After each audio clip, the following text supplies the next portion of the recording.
booze. I just got banned from Delta Airlines, so.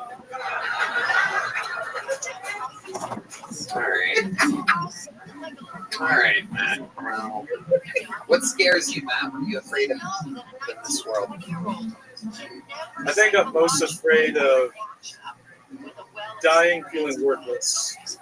Wow. Fuck, We'll be right back. it's a comedy show, motherfucker. Jesus Christ, now we all have to leave and cry ourselves to sleep because we all feel that. Fuck me. That's what I came here for. Well, I know, we fucking felt it. Yes. I would say White man and a black man felt that with it. Black lady, sorry. you guys are great. Tomboy. Oh, it's just getting worse. I'm not going to say anything. Matt, fun times. You're not worthless to us. You're even here with a big joke book. Congratulations. There you go. Oh God. Tony assaults Puerto Rican comedian.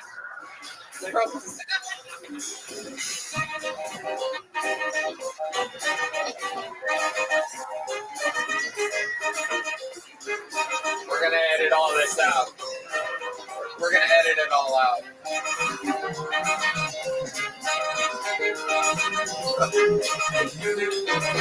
All right, Jesus Christ, Heidi, hurry up for the love of fucking God. Okay, all right, have Yoni fix it. Jesus fucking God almighty. All right. Who's ready to start tonight's show, huh? All right. Hey, y'all.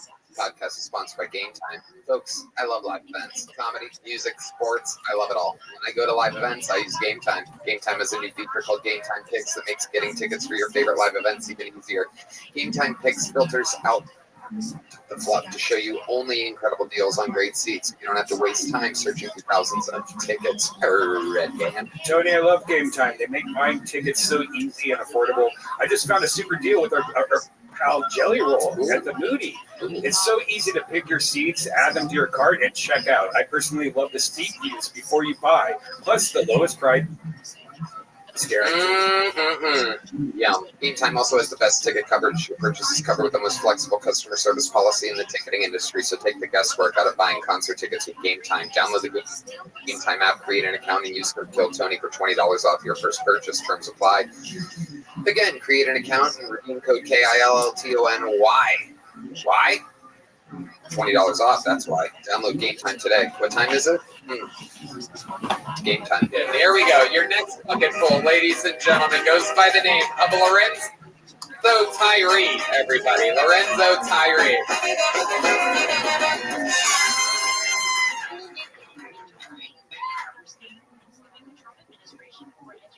Call me today because I'm about to be made tonight.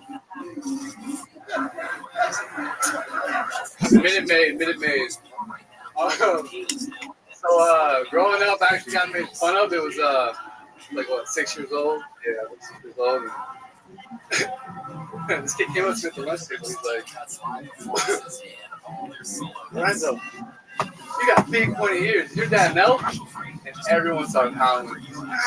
This guy's dancing. Dumbo. I'm like in shock because I never met my dad. I know, typical. Well, I go home that night to my grandma. I go to my babushka, to say in Russian. I go home to her. I'm like, Grandma, did my dad know? Is that what he's been this whole time? That we were helping kids make, helping Santa make toys for the kids? And she's like, no, Lorenzo, your dad's not an elf. Your dad's deported. And that's why, knew where my dad was and what deported meant. Lorenzo Tyree, ladies and gentlemen. Lorenzo, do I even want to ask what ethnicity you are? I'm a mutt. Yeah. Uh-huh. What do you think I am? Well, Don't ask him. You can't do that. Seriously, fucking all going down if you ask him. You're the one that made a joke about being deported. So where would they be deported to if you're such a mutt? Dominican Republic. Okay, all right. Dominican Republic. Totally Horrible roads. Horrible roads. I love it. Okay, and what's your mom?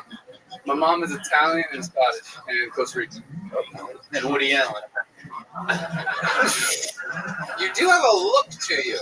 Ian is on something here. You have a little bit of a look. Yeah. What do people say that you look like? Reed Collins. Have you seen the movie Gran Turismo? Johnny got cars and they go fast.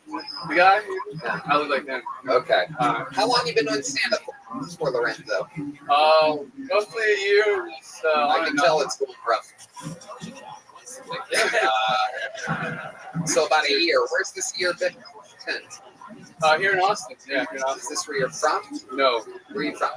Born and raised last. They got people like you in Alaska? Very few, very few. Damn, your people crossed a lot of borders to get up there.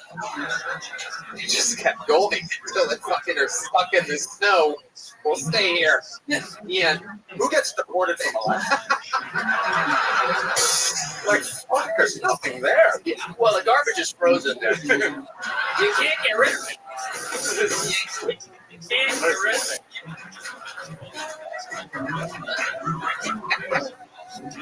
You make me laugh. What do you do for work, Lorenzo? Oh, we got a little smoke shop downtown. Smoke Paradise. Come see me. Okay. Smoke Paradise. What do you? Let's make sure Smoke Shop better than the rest. Oh, I'm there. It's cool. It's like a little trailer. So it's like I'm serving out this little trailer. People come up, homeless and up.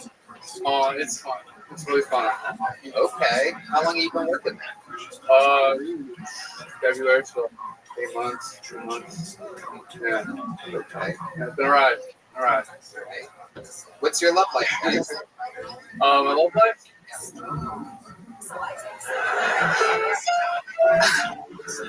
I'm yelling. I'm just trying to figure out myself. You got a pink left earring again.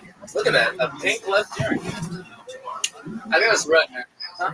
It's red. Oh, it's the right one? Yeah, red. Oh, red. Oh, red. Ruby Sorry, red. I don't see that. I like that. I like that. I do see Jews, though. I do see Jews. All right, the left one's not gay. Remember that. The left one's not gay. Oh, okay. Right. Hey, if I got both, well, that means you're gay. Okay. All right. Guys, it's a very hearing-heavy episode so far. Let's keep it on the human. I like to focus on what's in between the ears of the comedians here. I don't have much to work with right now. Lorenzo, tell us a fun fact about your life. What makes you interesting? Raised by my grandma. That was cool. She's an interesting person. Why were you raised by your grandma? Mom on drugs. Mom on drugs. Mom's on drugs? What kind of drugs? All of Welcome. them. It's not even. She's getting better, but like I think she's probably done like everything. Austin, you talk Just to a your living the dream. How about you, pimp? Now I talk to her. Called her last week, so yeah, I really like her. Very cool. Get her on the line. Is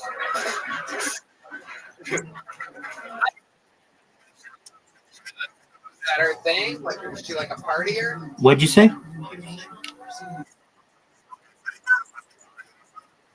No, sometimes when I fall asleep, it just needs to be restarted. Is it on right now? Are you sure that's not on your end?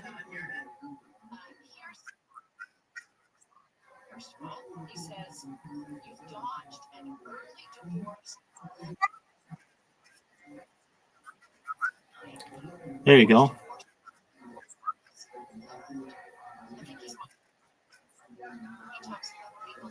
What up, pimp?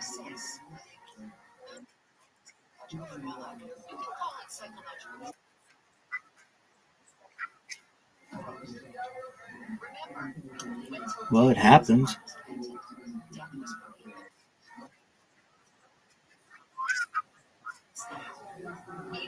It's big time.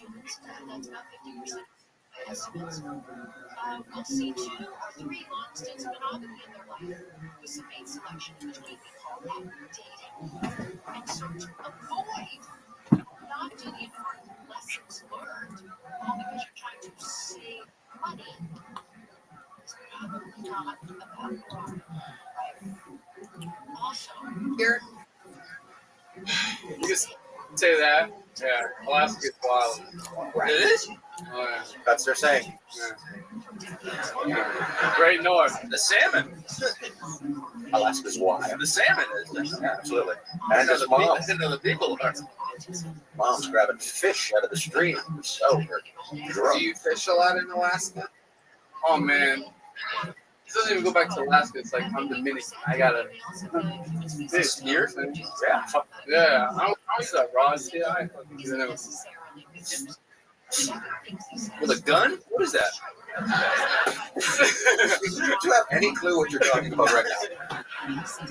I'm Dominican, talking about fish. I gotta stab people. Okay, I was gonna know that. What about Dad? Tell us about your dad. Well, I never met him until 7th grade. I went to Dominica and it was wild. Yeah, tell us about it. So first 2 weeks of like parent. There's good. We gotta go back home the last day and lock the doors up. Had me inside. And home.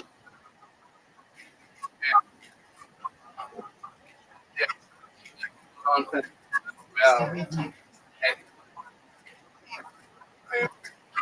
But I really was. But no.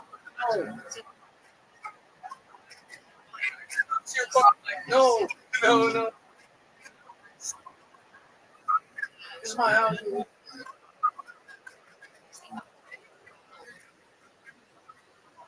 Oh, been there.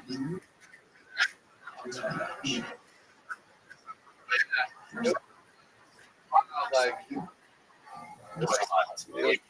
I hear more about that though. It goes. I was right about that. That's so yeah. I got some water, tang. There was some water. Tang. The powder that you got to put it in. Well, yeah, but that's actually beverage in the world. Tang's not that terrible. I mean, that made me cool. Was your dad in prison? Was he in prison? No. You get like the English. I'm pretty good, but like, he's a bad man. he's actually here tonight. Why don't you come on out? Back it up to breakfast again. Tang, bread, butter, toast. No, we didn't have a toaster. No toast. It's raw bread. And essentially, it's sushi toast. Depending on how you look at it. I mean, in a normal household, I know rich kids that are happy with some tang. Connor, if you're not talking, please mute yourself. This is back to you saying raw bread. Yeah, raw bread. The most bougie thing I've ever heard you say in my life. No wonder they hated you in New York. Just walked out. Oh, raw bread was backstage.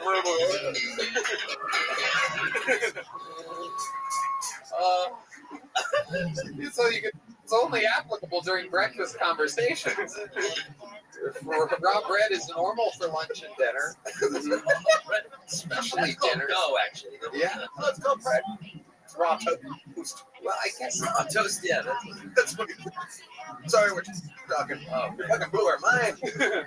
now that dough has entered the conversation, you're right. I guess dough would kind of be raw bread.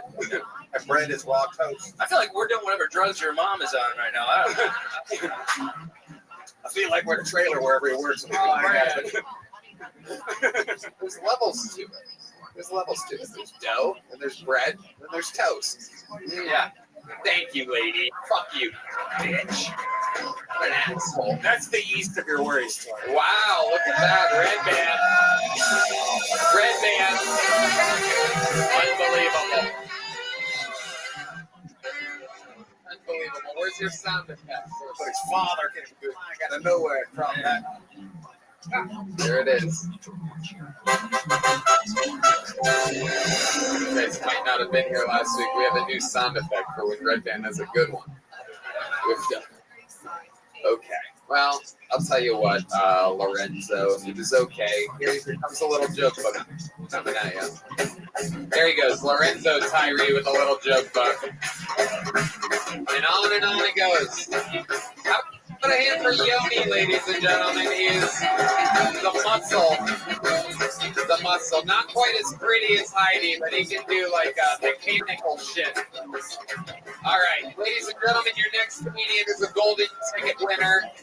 He is a legend on the show. Make some noise for the great and powerful Aaron Belial, everybody. It's a return of Aaron Belial.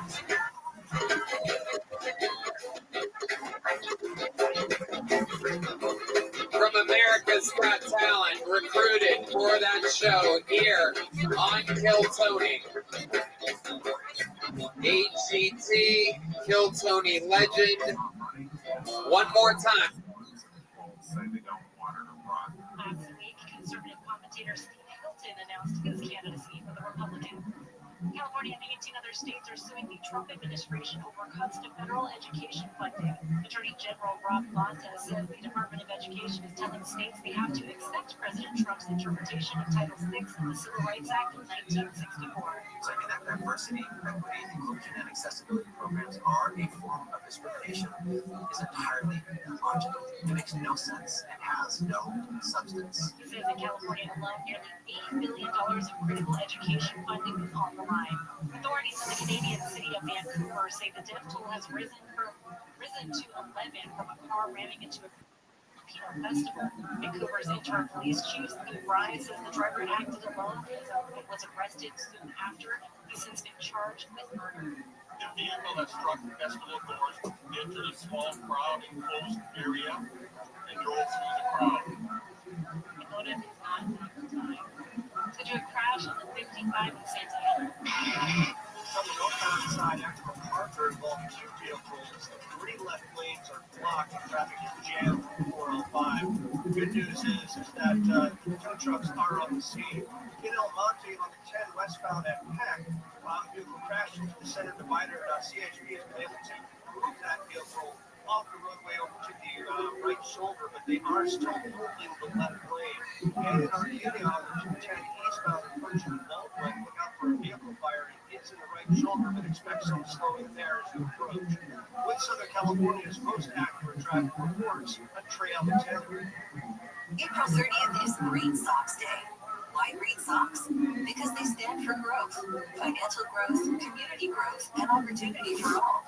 Whether you're in the boardroom or the classroom, your socks can spark a conversation about financial literacy and opportunity for all. So on April 30th, rock your green socks. Post your pics and tag #GreenSocksDay. Visit OperationHope.org to learn more. Let's grow together. Future Health Weight Loss. Get access to weight loss meds like Ozempic, Zepbound, and pill options if you don't like injections from FutureHealth.com.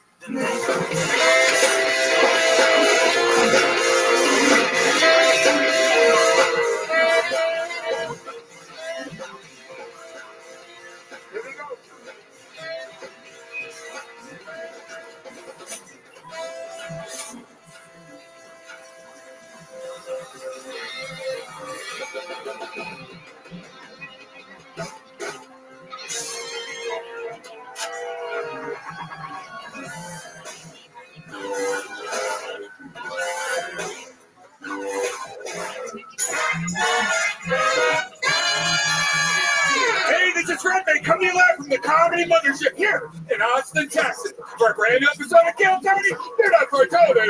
Let's go!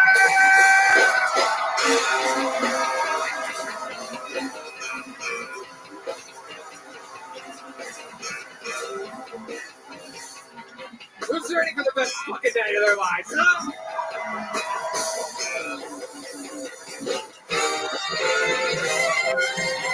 Yeah! Make some noise for Red Man, everybody! Goddamn! shit! Mama, we made it. You're at Kill Tony, the #1 live podcast in the world, brought to you by Squarespace, Blue Chew, Prize Picks, Game Time, and Talkspace. How about one more time for the best damn band in the land, huh? God damn, there's something else. Fernando Castillo, Carlos Sosa, and Raul Vallejo. Michael Gonzalez on the drums. Sean Greenberg on the guitar tonight. John Lees on the keys. And this right here is the undeniable D Madness on the bass guitar. Oh my God. We have such a fun show lined up. Before we get started, here's a little bit more from the amazing sponsors that made it all possible. The Sunset Strip Comedy Club in Austin, Texas is now open. Check out Red Band's secret show every Thursday. Go to sunsetstripatx.com for tickets.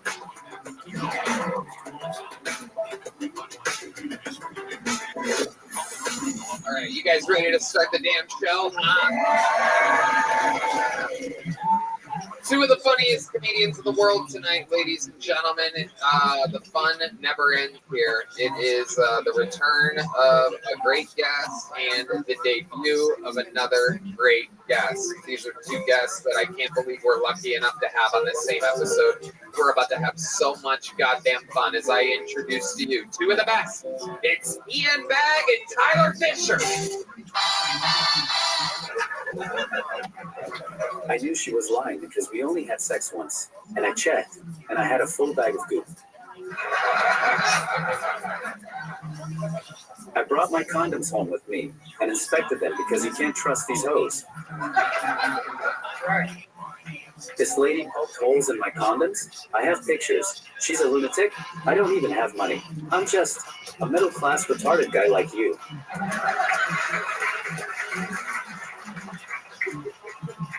Drake puts hot sauce in his condoms and ties them up so this doesn't happen. But I can't tie a knot, so next time I'm using fucking lighter fluid. She thought she could outsmart me. Nah, I knew what to do. I told her cerebral palsy is hereditary.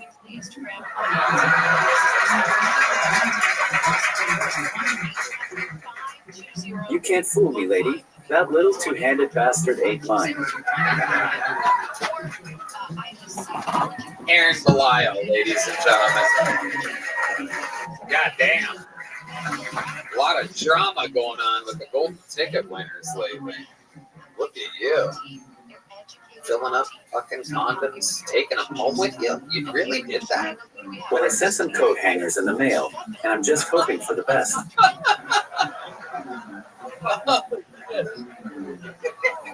You are a wild boy, Aaron. Wild. Good Lord Almighty. Look at that. Never heard you make so much noise before. Hey, you guys. Very interesting. So it was a one-night stand? You can barely touch us. One handstand. Was it a one handstand? That's good for grabbing the clit, that little claw thing. Yeah. You kind of getting, you know. Yeah. The old reverse squirt in there. The old no-look squirt. Clit grabbing claw. Yeah. I can stand. We did it doggy style. Oh. More like froggy style.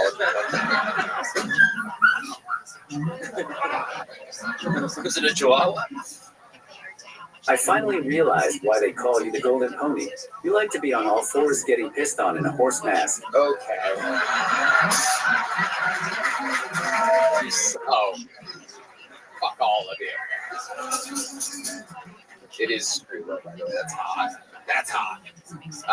Do you have any special crazy things you're into in the bedroom? You ever use Mr. Scratchy for anything? Ian Bagg? Why would you say special? Sorry. What are you into, Aaron?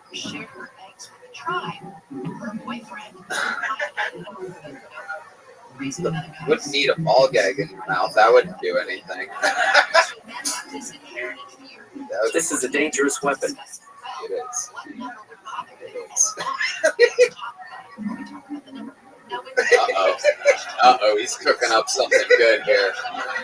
For those of you just listening to the podcast, his thumb is absolutely scorching across the board. Would you want this inside of you? Oh my God. No, they don't. No, nobody wants that inside of them. Mr. Scratchy. There's a watch here for you.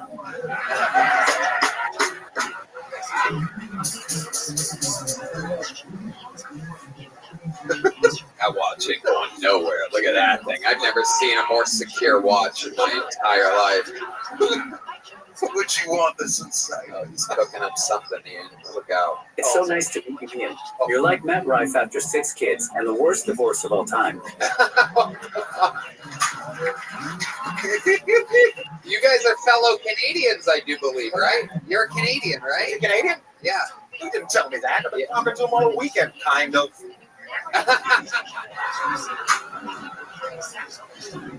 The real land of garbage? The real land. Okay, all right. Well, it's a hot subject tonight. Ha ha ha ha. Very topical. All right, fucking son of a bitch. Over there typing shit. Aaron Belial, what else is going on, Deuterino? Halloween was fun. I like to scare kids. I didn't dress up or anything. I just tell them when I was a kid I didn't eat my vegetables. I was handing out onions and shit saying, if you don't want to look like me, you better eat that. That's amazing. You doing? Yeah. Huh. Onions stop that from happening. Yeah. Isn't that an interesting vegetable for the onion? Of all the vegetables, you have an onion there. You want it inside you? It's the hardest one to chop, too. I like to make them cry. Ah, fuck yeah. All right. I love it. So you really took a condom home with you? Is that a real thing? No way, right? I mean, you could yes or no. You could shake your head. You just go to the bathroom. It's called a joke, Tony. Oh, okay, well. All right, thank you, Aaron. Fucking piece of shit. All right. Okay. Anything else we should know about Aaron? After my last appearance, someone invited me to a ranch that does horseback riding for special needs kids. And I thought, this is perfect. I'll help Tony find new regulars. And I started handing out flyers to the parents. I love it that one of my special needs comedians is making fun of me for hiring so many special needs comedians. You have to love it. I'll give you some time off after this so that that fucking stereotype of my show dies down a little bit. Then I realized I am just hurting myself, so I put a shock collar on the horses. Those little bastards have no grip strength at all. All right. Aaron, I love you. You're amazing. You have some tour dates coming up or something? You have that already preset in your phone? I am going to Arkansas, and I have a big run in the Florida area in December. I'll be in Miami, Naples, Key West, Boca, Melbourne, Jacksonville, Tampa Bay, basically everywhere with Gators. Get tickets at mutecomedian.com. Wow. There he goes.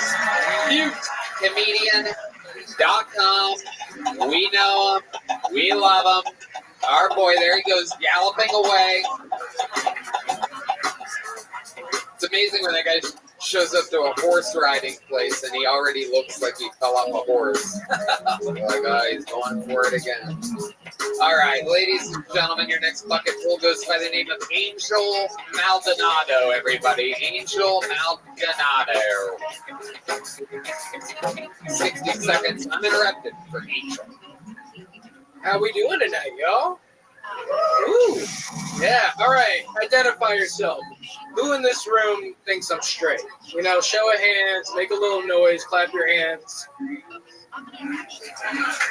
All right, some delayed reactions. That's the usual reaction that I get, actually.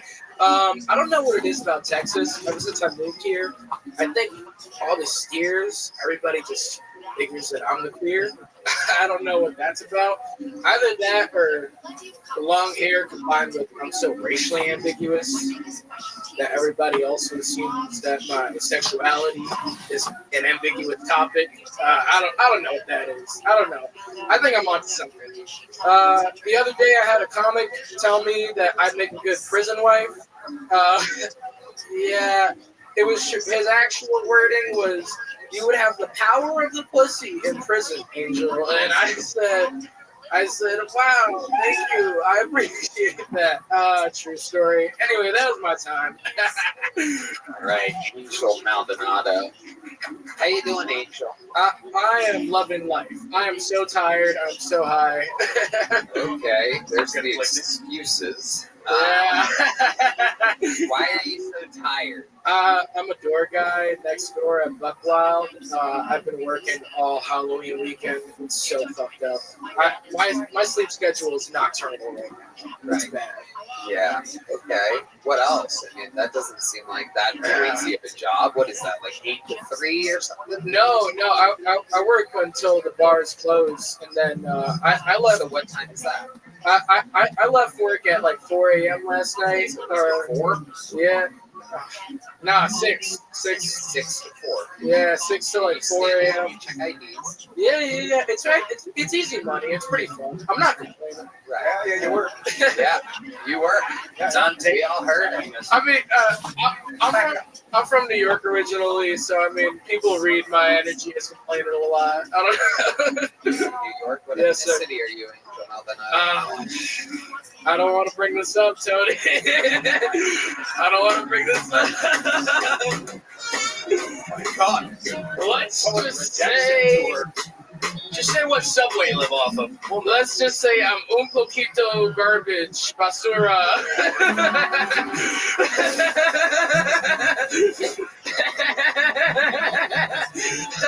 The people of Puerto Rico were never called garbage. The island has a landfill problem. The landfills are filled. The joke stems from the Great Pacific Garbage Patch. It is a misdirect joke. You're supposed to think I'm bringing up the Great Pacific Garbage Patch. We love the garbage. We love Get it. it. We love the garbage, right? This guy just crawled out of the garbage can. He's voting for me so strong. If he can wake up tomorrow, wake this guy up, right? Wake this guy up. That's great. Sleepy little angel with this guy.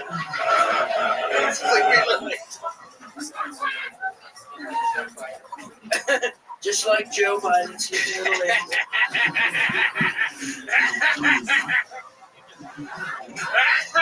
Where did that evil laugh come from?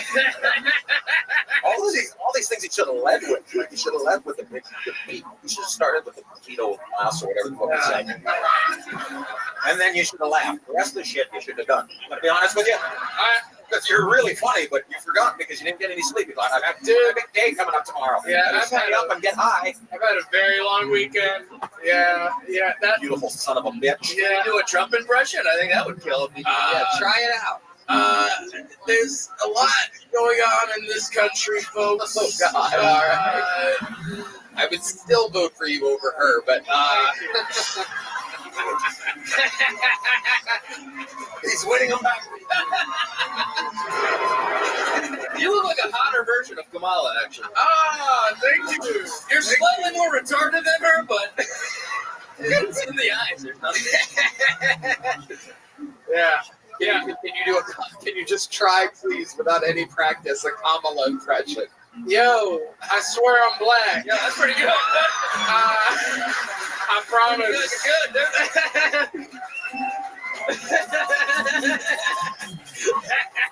You just rewrote your minute. That's fantastic. You're fucking hilarious. Yeah. I've got to stop with the first part. I've only lived in Austin for 7 months, but I've been I wanted to do comedy since I was a little kid. I was an improv kid. That's my comedy background. Yeah, It's the part of it. Shocking. You went to school for that? UCB. Okay. Yeah, for many years. Yeah. Yes, and Yes, and not a lot of pussy. Really? You seem like a good-looking guy. You seem like you have a good sense of humor. Yeah, I mean, I get flirted with a lot at my new job. It's What's pretty your cool. flirt like? Give us an example. Pretend like there's a woman. She hands you her ID. What do you say? How you doing today? You look nice. You know, my name's Angel. You know, like in the sky. nope. That's. Think we're just going. I'm an honest guy. I just stay quiet if I see a pretty girl. You know what I'm saying? When I start doing this, it doesn't work. All the garbage.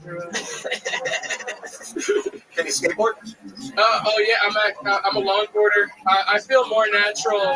I've been living in Aspen for the last 4 years. Aspen? Yeah. Oh, you're just frozen still a little bit. And, I got an anxiety disorder. I shiver a lot. Yeah, but no, I feel more natural on a snowboard than I do like walking on 2 feet. Yeah. You don't have to talk to anybody. Just fucking. Yeah, it's awesome. Yeah, I just listen to music real loud, and then I just ignore everybody that tries to yell at me. You know, it's Do you good. get a fake night's sleep before you do that? Nope, never. Yeah. Okay. Angel, what are some things that you do for fun here in Austin, Texas? Oh man, Snowboarders. I mean, there's so much I can say. Really, you can say any one of the things that are going through your head. Yeah, let's just say I've been skiing in other ways. Oh, look at you! My job provides good opportunity. You're not always so sleepy. Yeah,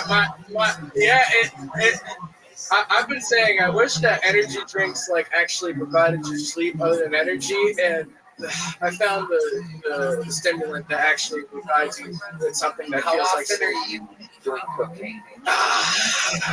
Let's talk Man, about it. I'm sorry, Mom. Well, we know what the anxiety disorder is. It's just a cocaine addiction. Yeah. No, And don't apologize to your mom about this. I She saw your minute. I take Prozac. Oh, dude, You take Prozac? yeah. You take Prozac and cocaine? Where does the energy go, man? Man, I keep it inside, you know? That's why I shake a lot and sweat. It's just a lot of energy going on, internal combustion, you know? How long have you been on Prozac? I started smoking and drinking a lot when I first moved here, trying to like fight the anxiety going on stage. And I saw a psychiatrist. I was like, sobriety helps my stage presence a little more than like drinking and smoking. And obviously, I'm still struggling with that. Right, yeah, you said you're high. Yeah. So, you went to the therapist, what, like 5 months ago, ballpark? Yeah, just about. Yeah, that's pretty you've been accurate, for Tony. 7 months. You said you went to a therapist. I'm just guessing. Yeah, no, you got me You're trapped. shocked, like I'm a psychic or something like that. No, I'm not. I know how. I know Okay. you're smart. And so you've been on Prozac for about probably maybe 4 months. And how long have you been doing cocaine? About like About the same? first time. It's a long time ago. Sure, but I'm talking about regularly. Consistently, here. Right. like the past 3-4 weeks. Since Okay, so it's a new problem. I love this. This is good. This interview is going well. It's a new solution.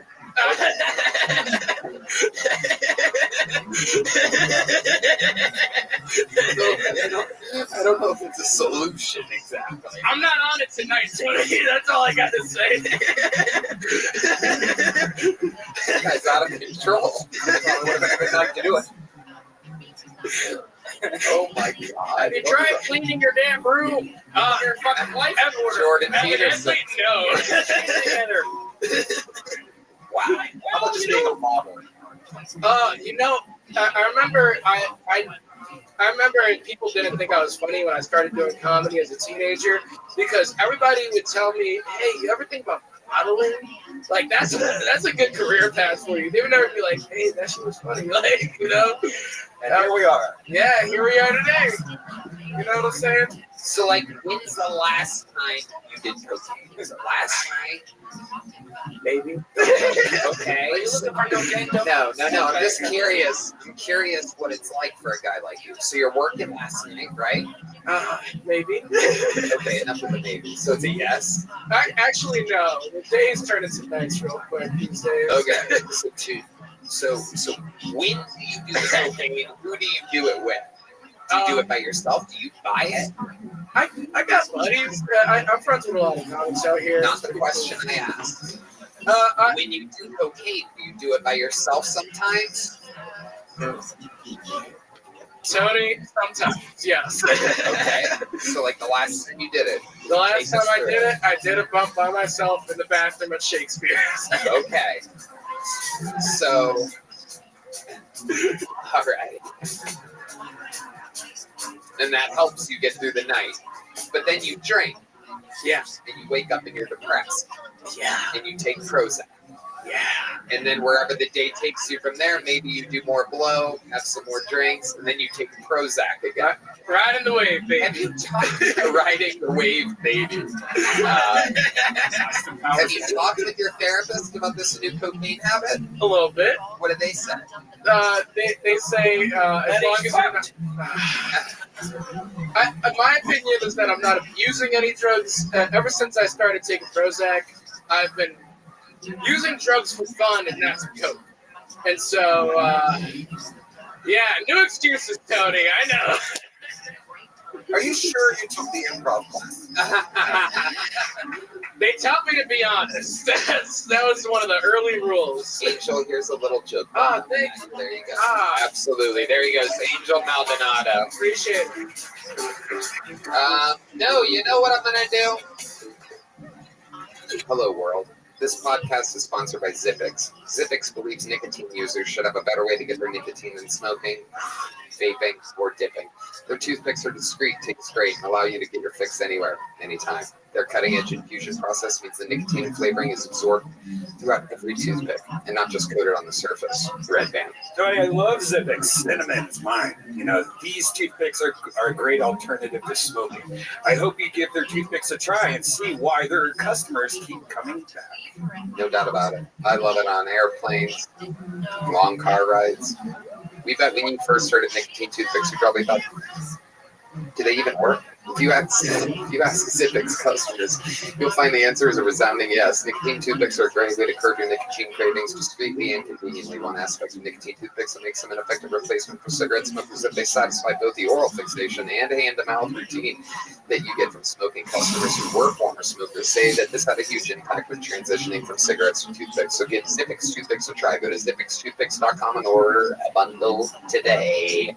And now it's time for Kill Tony.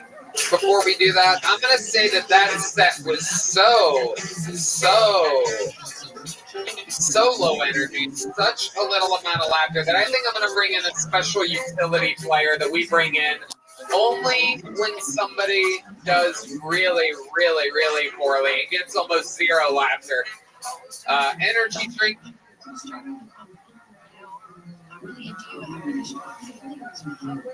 something happens, it's not so right with me. I feel like I would be dishonest in this relationship if I didn't share with you.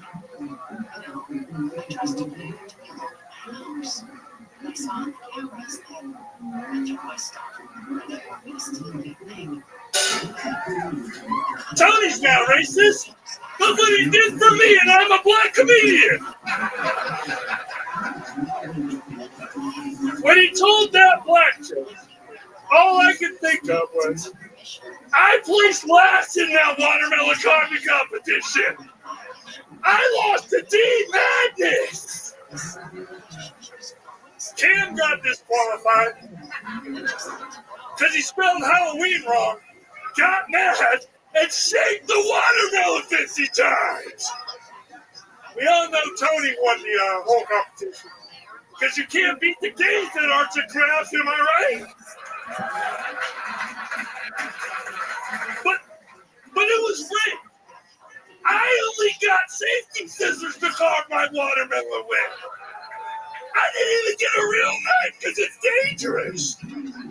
But the positive thing is, David Lucas had fruit for the first time, and he loved it. He got all the watermelon it hurts. He looked like a diabetic Kool-Aid man. All right, thank y'all. That's my time. You know, I forgot all about that fucking joke. I'm black. I didn't forget. Alright, well, it's a cute little Halloween joke. Barack Obama didn't think it was cute, but that fucking guy. Yeah, it's a weird week when you could say Barack Obama criticized my joke. He said I made a joke about black people eating watermelons. That's not true. It was a joke about carving watermelons at an all-black Halloween party. The joke being, of course, Yeah, the brothers, we didn't. I'm not going to do it, Obama. What am I trying to? Yeah, you do it. I can't really, but you kind of, you're like doing a Kramer impression if you said the N-word more. I'm not allowed to say the N-word and I'm black. His dad is black. Hell yeah, brother. It is absolutely Dad turned. I'm confused. So the other guy was on cocaine and you're not. No, I do energy drinks. He really does. How many energy drinks have you had today? 3. Wow. Which ones? Was it just Red Bulls? No, I did a rye, rainbow sherbet, slept on flavor. Can't find anything. And then I shot another Red Bull in the bathroom. And people judge me now and say, Drew, you're going to kill yourself. But then I have one down there. You sipped a Red Bull down there? Yeah, with the water.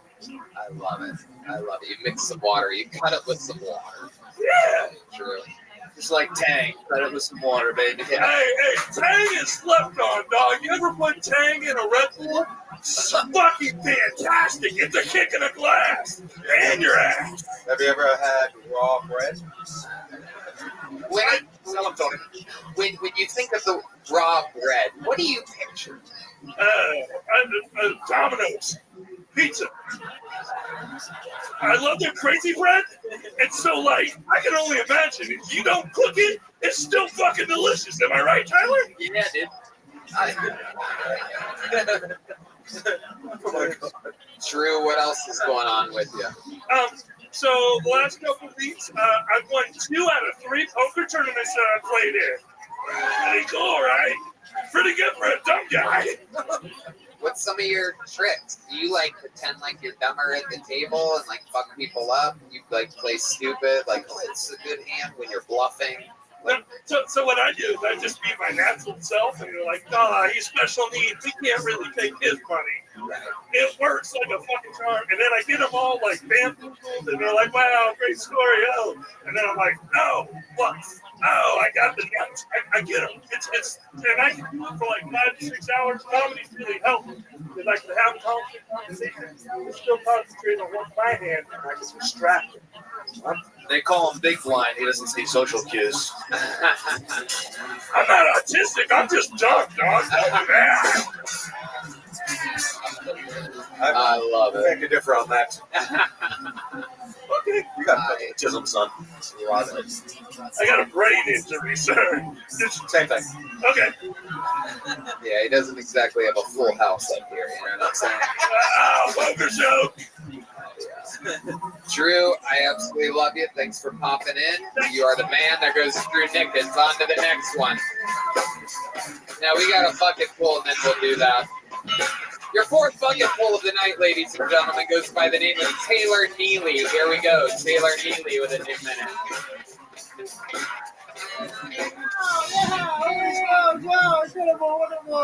Ladies, let me hear you say hey. Fellas, let me hear you say oh, yeah.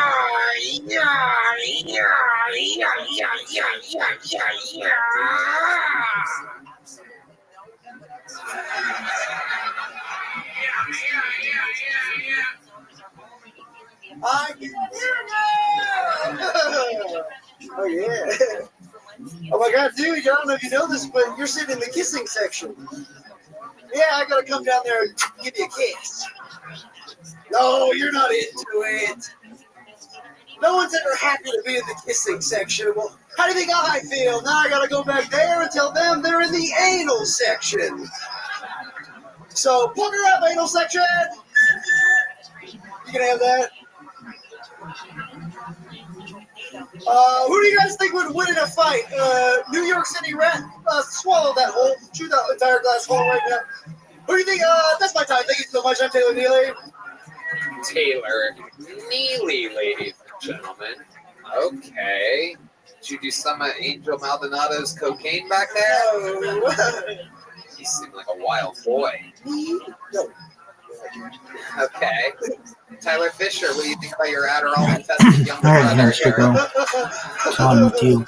I think I'm the only guy in town that looks like Jeff Foxworthy fuck Macaulay Culkin. All right, you better watch out. What? Bert, put this on. You look just like. There, shut up. Just tell people you're me. You'll make a ton of money. There he is. You got a big head. A very tiny I head. have a huge ass head. My mom had to have a C-section, and my head was so big. Holy shit. Wow. I know. Okay. Taylor, this is your first time on the show, right? Yeah. Okay. Welcome. How long you been doing stand-up? 3.5 years. Where at? Atlanta. Atlanta, Georgia. You still live in Atlanta? No, I moved here in August. Okay. Yes. Well, welcome. Thank you. What do you love about Austin, Texas? I like the comedy scene. I fuck the comedy. It's great. It's awesome. I like the. It's more. It's just more free. Yeah. It's awesome. It really is. What do you do for work here? Handyman. You're a handyman? Yes. For what, dollhouses? Hey, you shut the fuck up, dude. Bro. Whoa. Uh-oh. We're about to have a flyweight fight of the century over here. I'll put you in the kissing section, bro. Wow. Taylor and Taylor. We'd be weighted in ounces, man, I think. Wow, this is crazy. That is what I look like, though. Fuck. Yeah. Do you like what you see? I kind of do, actually. I'm in hard, man. Wow. What? Do you also put your height on Tinder as millimeters? No, it does say 5'8" on my driver's license, but it's secretly, not so secretly, it's 5'7" and 3/4, but legally 5'8". Yeah, Bob, that's shit. Fuck. The fuck is Deep Madness going right now? Is somebody gonna help this fucking guy? There's nothing but stairways on the other end of that curtain, by the way. I've never seen D walk off on his own before. You just walked a blind guy. Holy shit. Jesus Christ. So what did you say your height was? 5'8". Get the fuck out of here. No way. Does anyone believe in like it? 5'4". Tyler, why don't you, take this. Tyler. Ass.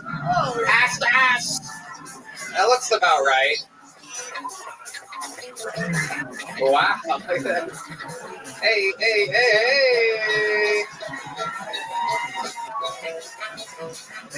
I don't think we need to tape measure. I kind of believe you at 5'8". I'll believe 5'8". Yeah, he's 5'8". Fuck. So small. God damn. Ian, what do you think about this young buck? I think he's fantastic. Look at the energy. He's growing a mustache. He's 12. He's got a giant head. Looks like this fella over here. Everybody's all excited. He's got tattoos. He will fix things in your house. Yeah.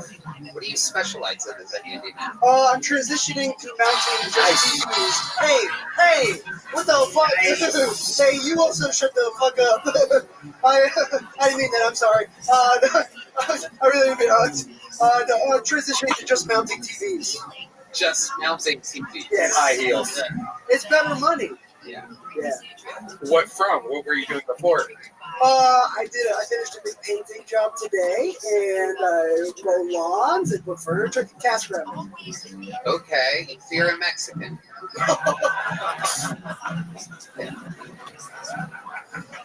And you just started transitioning today? No. When I moved here, I just found the job on ZipRecruiter. Shout out. Absolutely, we absolutely love ZipRecruiter. No doubt about it. Oh, you're smart as well. Right. What do you do for fun at nighttime, Taylor? What's your nightlife? Well, I'm sober because I used to smoke a lot of crack cocaine, and I don't do that anymore. There it is. Wow. Yeah, that last guy doesn't have fucking shit on me. But Yeah. grow up and still crack like an adult. Yeah. How did you end up smoking crack? You see Wolf of Wall Street? What? Wolf of Wall Street. I really loved cocaine in college, and then when I was drunk, I saw Wolf of Wall Street. And when they smoked crack in Wolf of Wall Street, drunk me, that was like a fuckload of fun. And then I went home from college. I'm from Columbus, Ohio, and I went to Ohio to the Buckeyes. And I went to. I came out of a blackout, and I asked this guy if he knew where to get crack.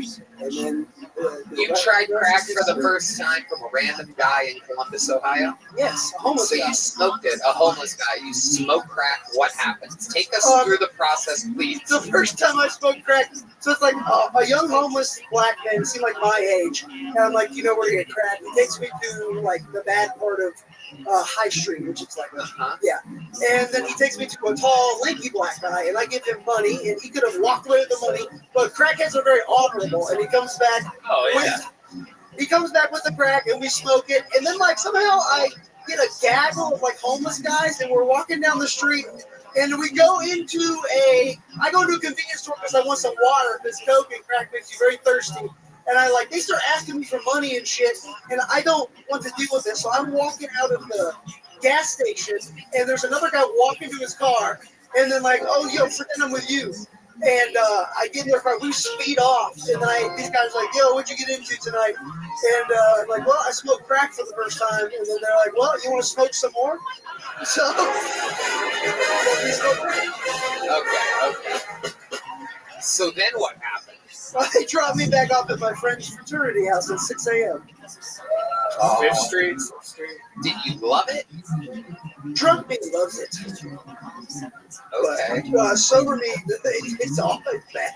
It's bad at the end. It's fun. It's fun for the first 30 minutes, and then it's. Let me ask you this: how soon after that did you want to do it again? Every time I got drunk until I got it under control this time. Yeah. So you have to and you would drink almost every night? No, it's more. I'm like a binger. Like I'll relapse and a binge for like a week, and I went to the psych ward recently, and that was bad. I was being too naughty. Yeah, it sounds like it. What do you guys? Are you sending convenience from a homeless shelter across the street, just shipping them across 6th Street? Now, do people know you're a handyman when you're working? Or are you the crackhead that's breaking into the house? I am the guy on the corner with the windshield wiper just trying to wash people's windshields. There's nothing crazier than a cracked out little white guy breaking into your house and out your TV. But he's honorable. He's an honorable crackhead. That old saying. He'll drop you off at 6 a.m. after he's mounted your TV. Stole your copper. Well, Taylor, fun times, decent set, but a lot of that was trying to get the crowd to fucking repeat after you shit. So you're leaving here with a little joke book. Come back again, keep signing up. Maybe you'll get a big one. Yeah. There goes Taylor Neely, everybody. We've come to that time of the show where it is indeed time for one of your most elite regulars of all time. This young man is selling out all over the country. Technically all over the world. Anytime he announces a date, it sells out. He's a monster. You get to see a brand new minute from the one and only Cam Patterson, everybody.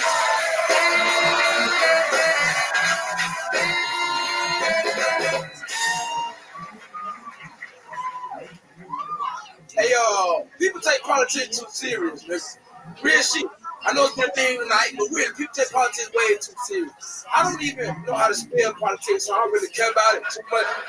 It don't really bother me at all. It's funny, because I believe in like 3 degrees of separation. And I talk to Joe Rogan all the time. That blows my mind, you know. He just talked to Donald Trump for 3 hours. And I just talk to crackheads on the street. You understand what I'm saying? Those crackheads have no idea. They 2 phone calls away from Donald Trump. Nigga. They have no idea. They're like, let me get $1. I got something better for you, nigga. Just wait on it. I raced one a couple days ago. That was cool. That was fun as shit. He was slow as hell. And I beat him. After I beat him, he was like, I told him, I said, you beat me, I'll give you $20 if you beat me, right? He was like, oh, I can beat you. I promise I can beat you.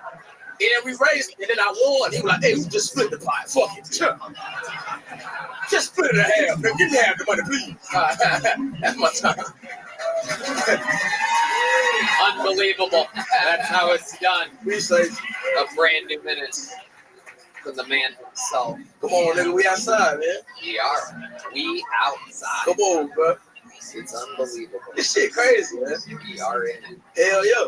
No doubt A about it. lady called me a bigot the other day. Really? Yeah, and I'm like, I don't know what the fuck that means, bitch. Be smarter, dumbass. Stupid, bitch. Use better words, stupid. What did you do to make her call you a bigot? What did you do?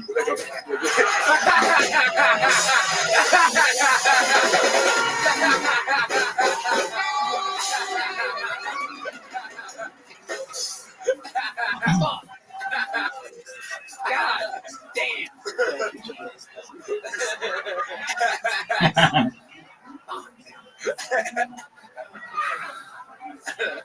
I've been fighting for you all week, nigga. You have no idea.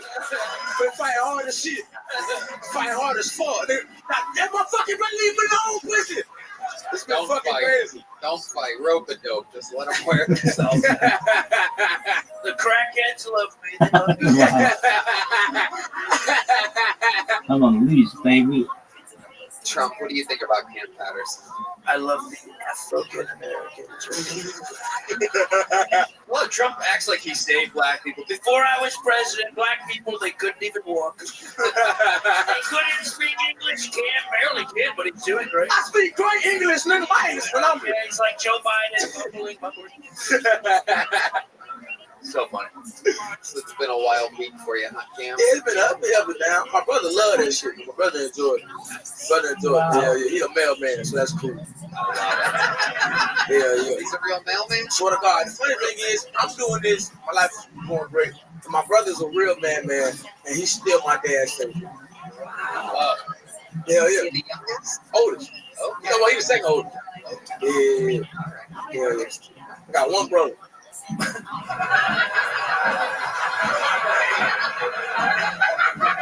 Well, wait. I'm talking about. I got one blood brother. That you know of, yeah. I got. That's stretch. I got one brother. I got a lot of brothers I fought with. You know what I'm saying? Like niggas I know from the streets and shit. But like, I got one blood brother. Okay. Gang shit. Yeah, I love him. Indeed. He the best, man. He's just been doing his Kamala impression this whole time, man. She. It's good. So how many brothers you got? One brother. Okay. Yeah, I got a couple homeboys that get shit together, so they're my brothers also. They are. Yeah, they are. Ain't you? What the fuck that mean? You confuse me right now. You confuse me. We confusing each other. I love it. That great shit. Yeah, this is good. Is the mailman your blood brother? Yes. But he's not the oldest. Do you count the oldest as one of your? Oh no, that's my sister. My oldest sibling is my sister. Oh, okay. Yeah, I got sisters. Yeah. Now I got three sisters and one brother. Gotcha. Yeah. He's a mailman because he has all these packages in his car. Like what the fuck that mean? There you go. Red Band's back. he was on fire for 2 weeks. What the fuck happened? That was terrible. Back to normal. He That snapped was out. All right. I love it. Cam, were you on the road this week? Yeah. Where were you at? I was in Sacramento. Okay, Shit was cool, bro. Shit was cool. Punchline? Yeah. Great club. Like that. Like. It was a guy in the crowd, like a real slow guy. And I asked him, I said, what do you He's like, I'm entrepreneur. I'm like, okay, yeah, this is, but what is entrepreneur in? And then he was like, I'm a security. Like he just made it more vague than anything, right? And then kind of find out he's like a security guard, and he came to meet me, gave me a Gucci jacket. That was pretty cool. It was too big, so I gave it to my sister because she big as hell, right? I am your sister. Yes, she your size. Look, she big as hell. That bitch is beautiful. I gave it my. She should be a mailman. So I gave it to her, and then we went. Then he took it to the Gucci store the next day and bought me like some slides. He bought Jolly a jacket. It was crazy. Real Gucci stuff. Yeah, he closed it down for us. I don't know what he might be the president. I don't know what he is. Damn. No, he. Yeah. If it was close, closed when he went in there. I'm pretty sure. Yeah, absolutely. Yeah, he said it closed down for us. I was like, but we had No, they gave us never been in a riot. That's exactly what you were involved. It was lower. They was giving us champagne and shit. Yes, you robbed it. Yeah, we robbed it. Fuck it, we robbed it. We stole that shit. Amazing. Yeah. Slides. I've been had good slides. I've had a bunch of good slides. I mean, we help you get a lot of money. You know what I'm saying? Life is alright. Life ain't bad right now. You know what I'm saying? That's awesome. I got a bracelet and shit. I have a bracelet. No way. Hell yeah. You got a bracelet? We're spending your money. I got a bracelet, dude. I'm wearing a woman's watch. You got a woman's watch? Look at that. Look at that cute little tiny watch. That's a little baby watch. That is the tiniest watch I've ever seen. My wrist look bigger. I got a Oh my God. it was bigger. Where did you? Is that Stuart Little? So what is that? I found it in the garbage. Puerto Rico. Oh my! Come on! God damn it! I make fun of your watch. You're just gonna bring that up? Jesus Christ! Back in the days, we used to say words like that. Nigga, dangerous words right now, brother. I like it. I need it. Oh my God! I'm on the no-fly list. I'm fucking up. Yeah. What happened to Delta? Let's take a moment to talk about this. Let's talk about it. I want Cam's input on this. Yeah, I'm glad to be here for this. Yeah. He has a lot of he has a lot of brothers and cousins that work at Delta, I'm sure. You know, security Atlanta-based company. Yeah, they were all riding in the overhead luggage. Actually, they came out right up. Oh, so I tweeted a photo. They not gonna let me come back to cookouts after this shit, man. They gonna ban me for this shit. Prepare to be called a bigot again. Here we go. Tyler Fisher's Delta story. My Delta story. I took a picture of a pride pin, and I just tweeted out, "Do I need to know who sucks dick or eats pussy? Does it help the plane fly?" Hold on. You took a picture of a pride pin connected to what? A flight attendant. Right. That's an important part of the story. Okay. You just said you took a picture of a pride pin. So a flight attendant's wearing a pride pin, and you said what? I said, "Do I need to know who sucks dick or eats pussy? Does it help the plane fly? Does it?" I got banned for life for that shit.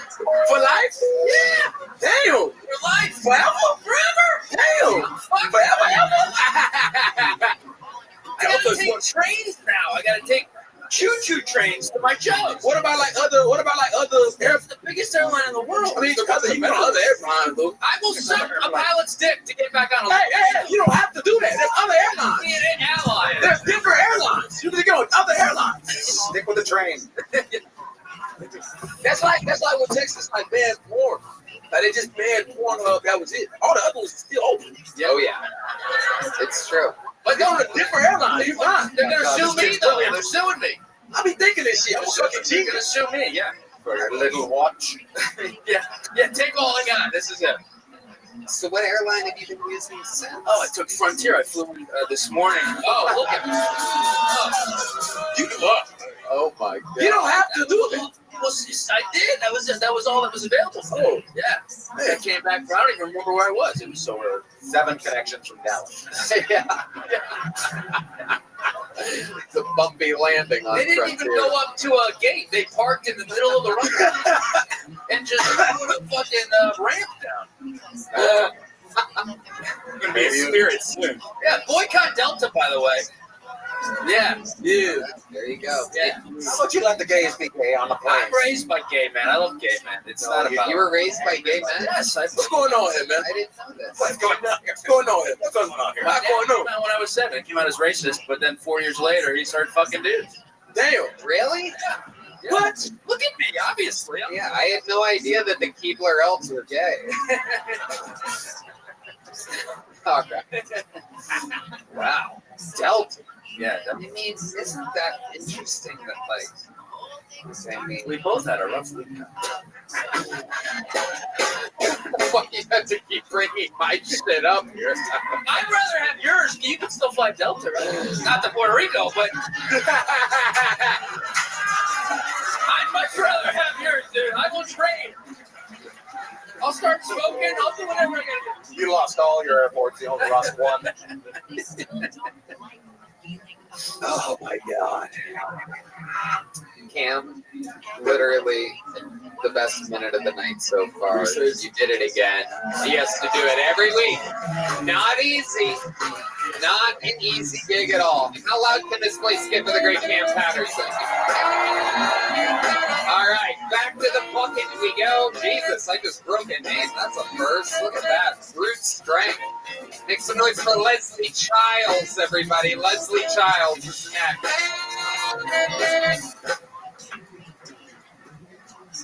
How's it going, everybody? My name is Leslie Childs. Just tell you a little bit about myself.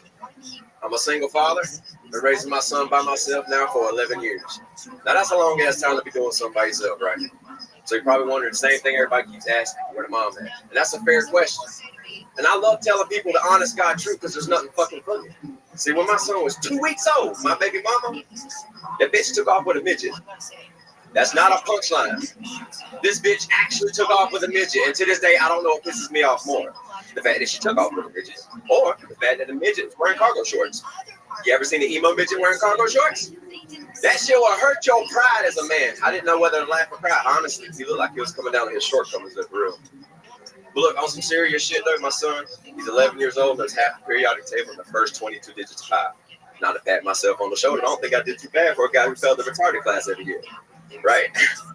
And look, this bitch had the nerves to call me back up after about a week, talking about the midget throwing beer cans at her and fucking hitting her with cans and shit. I was like, bitch, that sounds like a short relationship. Y'all, that's been my time. Y'all have a blessed night. Wow.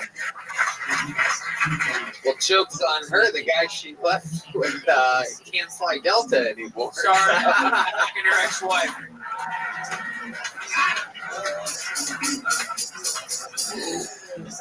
Welcome to the show, Leslie. How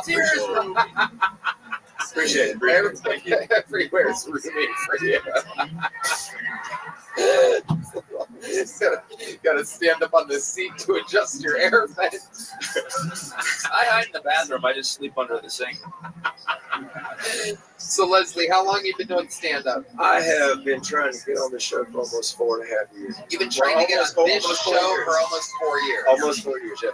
When you say that, you mean you've been signing up off and on? Dude, the shit I've been through just to try and get on this show will blow your mind. Name some of the things that you've been through. All right, so I drove from South Carolina, where I'm from, to here multiple times. My first time was for an HEB arena show. All this is on YouTube.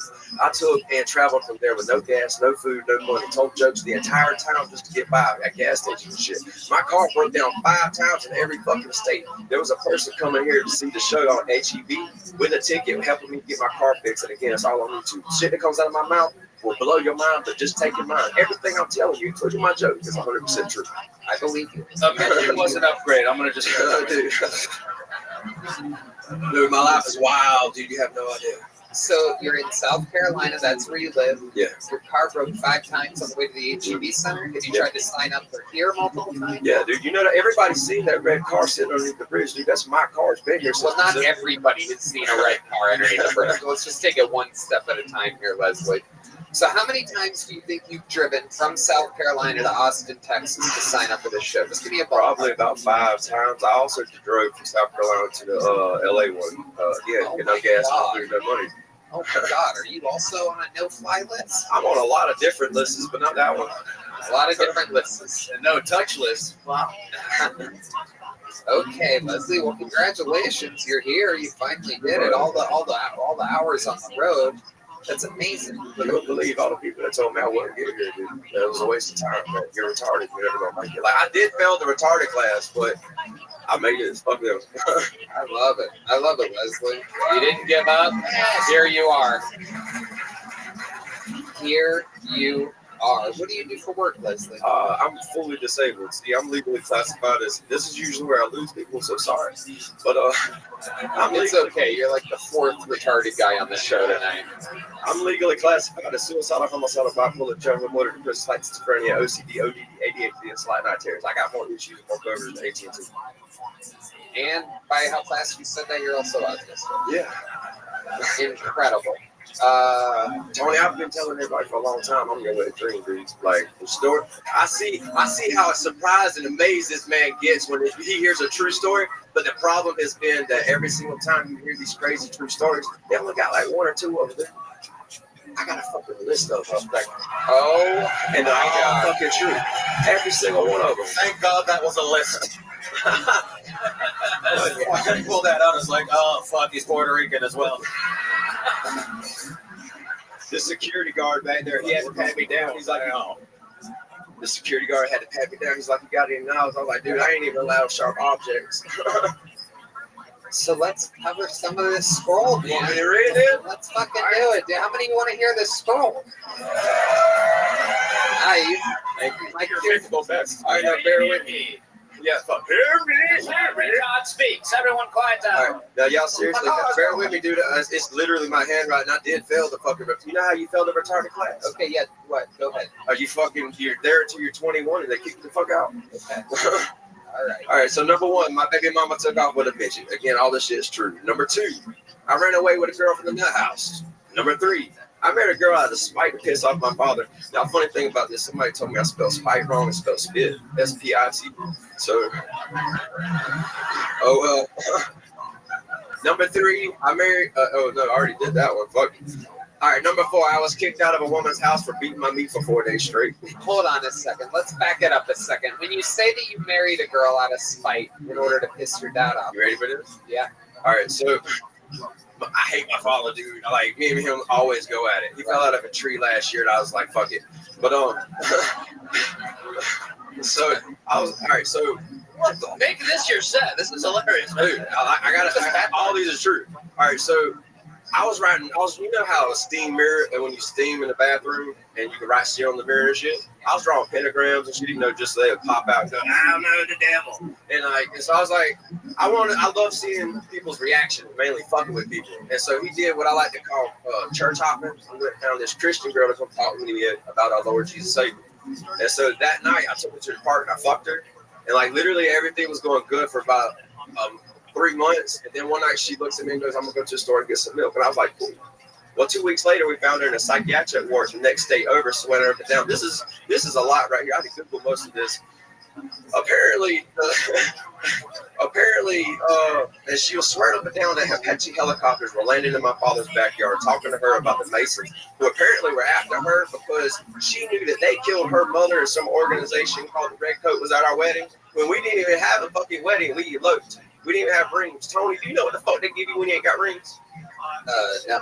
Pipe cleaners, my own fool. Okay.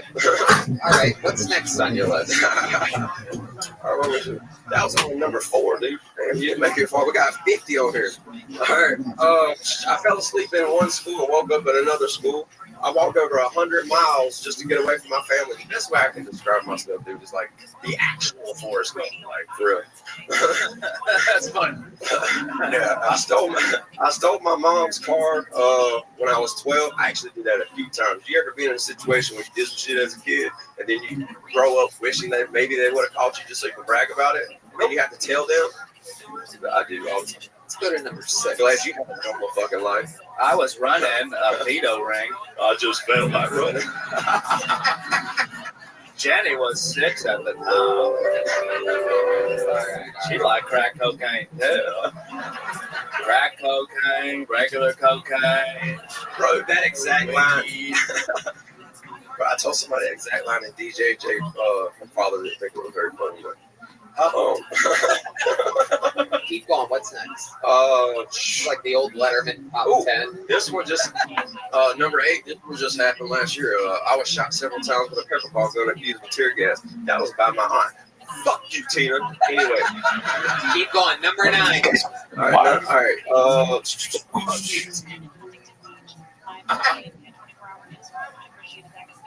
NetSuite is your AI-powered business management system in one convenient suite, uniting finance, accounting, HR. And by how fast?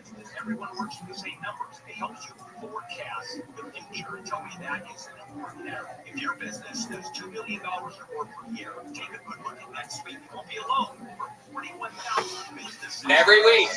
Not easy. Not an easy gig at all. How loud can this place get for the great Cam Patterson? All right. back to the fucking we go. Jesus, I just broke a name. That's a first. Look at that. Brute strength. Make some noise for Leslie Childs, everybody. Leslie Childs is next.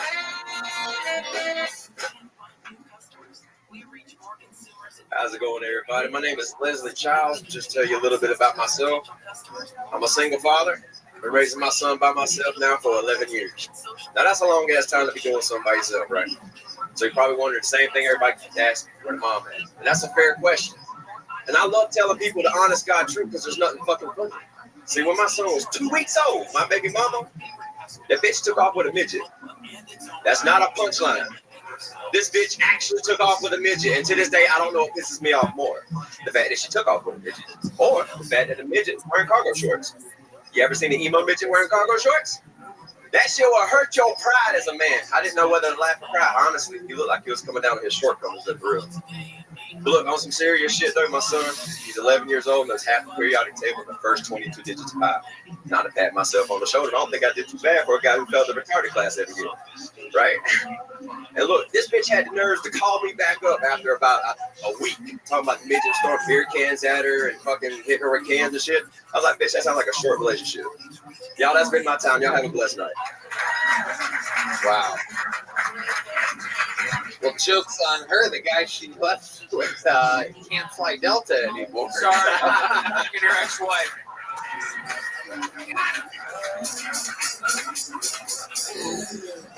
Welcome to the show, Leslie. How Appreciate it. Everywhere's rooting for you. Gotta stand up on the seat to adjust your air vent. I hide in the bathroom. I just sleep under the sink. So, Leslie, how long have you been doing stand-up? I have been trying to get on this show for almost 4.5 years. You've been trying to get on this show for almost 4 years. Almost 4 years, yeah. When you say that, you mean you've been signing up off and on? Dude, the shit I've been through just to try and get on this show will blow your mind. Dude. Name some of the things that you've been through. All right, so I drove from South Carolina, where I'm from, to here multiple times. My first time was for the HEB Arena show. All this is on YouTube. I took and traveled from there with no gas, no food, no money. Told jokes the entire time just to get by at gas station and shit. My car broke down 5 times in every fucking state. There was a person coming here to see the show on HEB with a ticket helping me get my car fixed. And again, it's all on YouTube. Shit that comes out of my mouth will blow your mind, but just take in mind, everything I'm telling you, including my joke, is 100% true.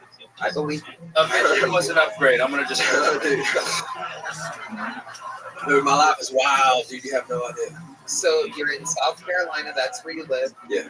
Car broke 5 times on the way to the HEB Center. Have you tried to sign up for here multiple times? Yeah, dude. You know, everybody's seen that red car sitting underneath the bridge, dude. That's my car. It's been here since. Well, not everybody has seen a red car underneath the bridge. Let's just take it one step at a time here, Leslie.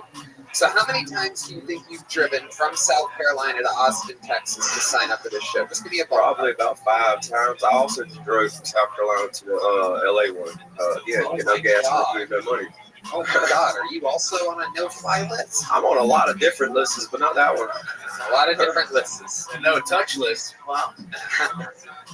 Okay, Leslie. Well, congratulations. You're here. You finally did it. All the hours on the road. That's amazing. I couldn't believe all the people that told me I wouldn't get here, dude. That it was a waste of time. That you're retarded. You're never gonna make it. Like I did fail the retarded class, but I made it. Fuck them. I love it. I love it, Leslie. You didn't give up. Here you are.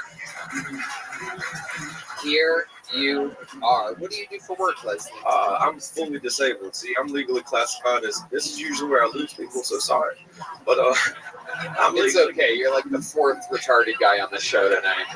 I'm legally classified as suicidal, homicidal, bipolar, jungle, motor depression, slight schizophrenia, OCD, ODD, ADHD, and slight night terrors. I got more issues, more covers than AT&T.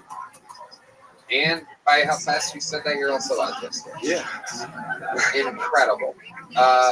Tony, I've been telling everybody for a long time, I'm your wet dream, dude. Like, the story, I see how surprised and amazed this man gets when he hears a true story. But the problem has been that every single time you hear these crazy true stories, they only got like 1 or 2 of them.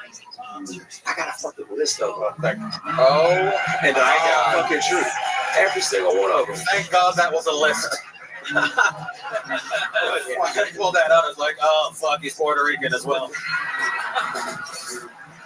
The security guard back there, he had to pat me down. He's like, oh, The security guard had to pat me down. He's like, "You got it in the house?" I was like, "Dude, I ain't even allowed sharp objects." So let's cover some of this scroll, You want man. me to read it? Let's fucking do it. How many of you want to hear this scroll?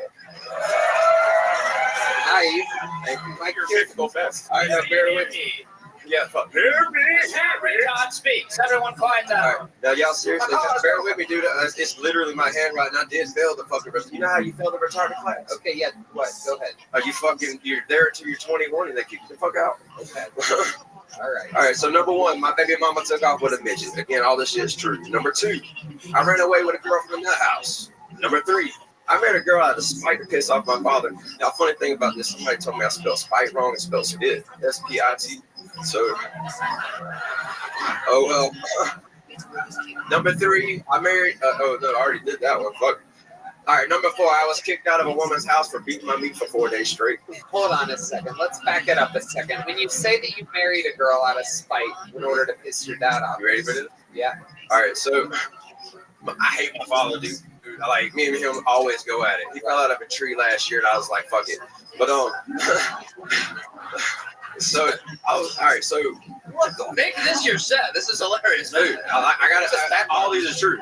All right, so I was writing. You know how a steam mirror, and when you steam in the bathroom, and you can write still on the mirror and shit. I was drawing pentagrams and shit, just so they would pop out and go, "I don't know the devil." And so I was like, I love seeing people's reaction, mainly fucking with people. And so he did what I like to call church hopping. He went and found this Christian girl to come talk to me about our Lord Jesus Savior. And so that night I took her to the park and I fucked her. And like literally everything was going good for about 3 months. And then one night she looks at me and goes, "I'm gonna go to the store and get some milk." And I was like, "Cool." Well, 2 weeks later we found her in a psychiatric ward the next day over, sweating her up and down. This is a lot right here. I can Google most of this. Apparently, that she was swearing up and down that Apache helicopters were landing in my father's backyard, talking to her about the Masons, who apparently were after her because she knew that they killed her mother and some organization called the Red Coat was at our wedding. When we didn't even have a fucking wedding, we eloped. We didn't even have rings. Tony, do you know what the fuck they give you when you ain't got rings? No. Pipe cleaners, mine was blue. Okay. All right. What's next on your list? All right, that was only number 4, dude. Damn, you didn't make it far. We got 50 over here. All right. I fell asleep in one school and woke up at another school. I walked over 100 miles just to get away from my family. The best way I can describe myself, dude, is like the actual Forrest Gump, like for real. That's fun. Yeah, I stole my mom's car when I was 12. I actually did that a few times. You ever been in a situation where you did some shit as a kid and then you grow up wishing that maybe they would have caught you just so you can brag about it? And you have to tell them? I do all the time. Let's go to number 6. Glad you had a normal fucking life. I was running a veto ring. I just felt like running. Jenny was 6 at the time. She liked crack cocaine too. Crack cocaine, regular cocaine. Bro, that exact line. Bro, I told somebody the exact line of DJ J. Her father didn't think it was very funny though. Keep going. What's next? Like the old Letterman top 10. This one just number 8. This one just happened last year. I was shot several times with a pepper ball gun and used with tear gas. That was by my aunt. Fuck you, Tina. Anyway, keep going. Number 9. All right. Last year my father stole $30,000 from me. Fuck you again for that. How did you have $30,000? How did you make $30,000? All right, so I've been institutionalized since I was 5 years old. All right, in and out for a long time, for 6+ years until I was 18. And say I'm no longer going back. Literally, just so these motherfuckers can go, okay, he's not in the picture. We got a family perfect thing, and when he gets out, we get paid. So that's been pretty much my entire life. What was the question? Fuck you, Tina. Yeah, fuck you, Tina. How did you get $30,000? Oh, yeah. All right, so I took and I decided that I was going to try and pursue comedy through welding, right? And it took a lot. Dude, as you do. Right? A lot of people go to LA, a lot of people in New York, a lot of people just start welding. Well, I'm a single father, so I had to figure out how to do this and do that at the same time. And so I was going to do travel welding and get paid for it. Travel welding? Yeah. And so anyway, for like 4 or 5 years, I wasn't accepting my disability because I thought that if you made too much money, then you're off disability. Apparently, that's not the case. If they owed me money, me and my father got the same first, middle, and last name, and so he was like, "Ooh, I'll take advantage of this situation." And so I ended up in a car. How you doing? You've been staring at me pretty hard. Oh, no. I'm not going to hurt anyone. I swear I'm not. It's a psychotic episode you're having.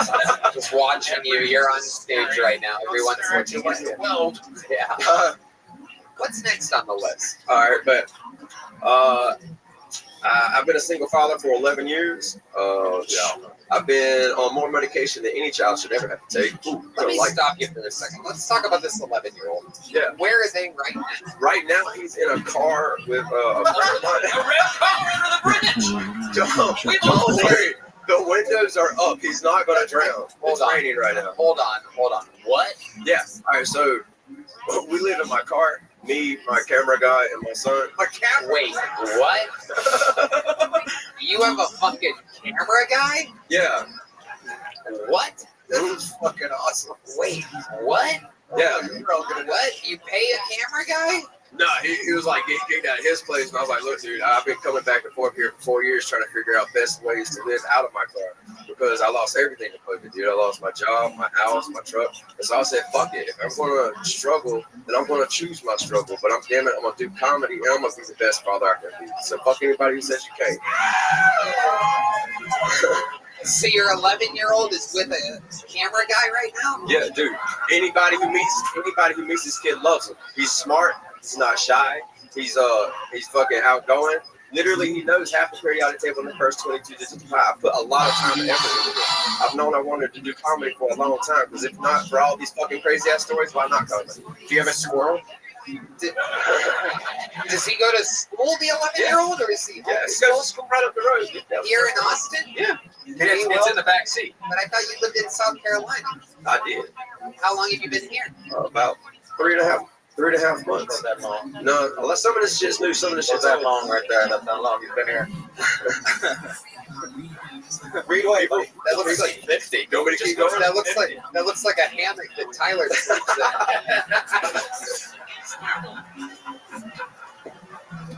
We'll see. I forgot what number it is. Okay. Give us another one up there. All right. The end is just going to Oh be. yeah, number 14. You're gonna like this. You know what? you're- Screw the list. I'm gonna go back to some questions All right, that I yeah, have. yeah. So the 11-year-old goes to school. Yeah. You, him, and your camera guy all sleep in your car every Yeah, which night. it takes, if you actually think about it, takes a lot of effort if you do it the right way. Like if you're seriously trying to make sure that DSS, which I've already been tested 4 times, comes up to your car, you gotta have the receipts. You gotta make sure your car is clean. You gotta make sure he's clean.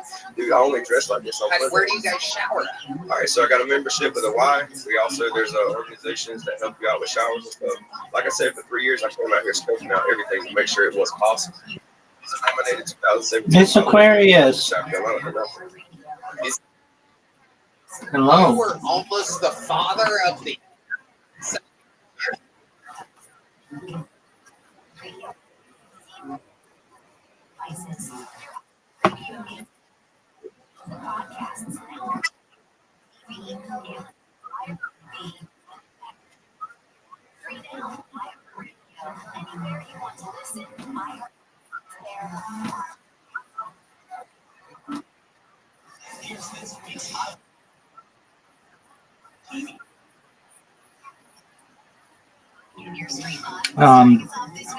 Wish that wasn't the case, Mr. Aquarius.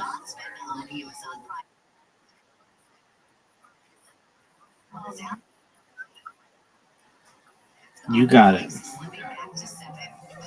You got it. All right.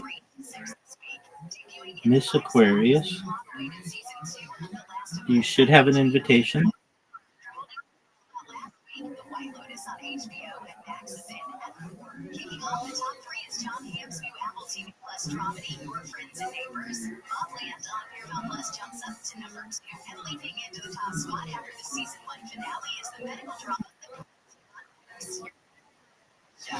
Yes, ma'am. That looks good. Get it. It even touched the one back.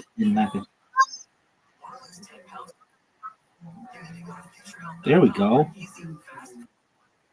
Thank you.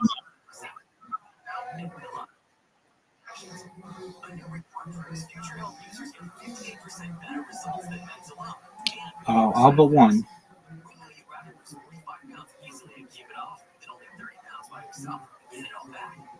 Get it, get it, get it. Hit the left. Get it. Oh, missed it by a hair.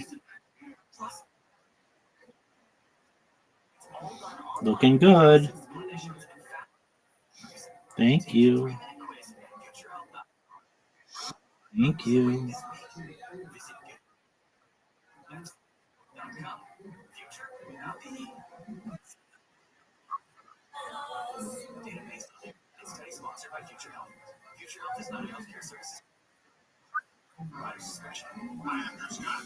Great job.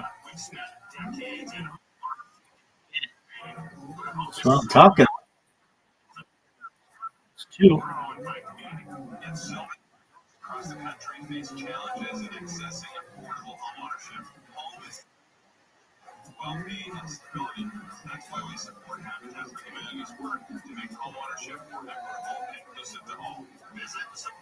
Oh, that's perfect. Oh, it looked perfect.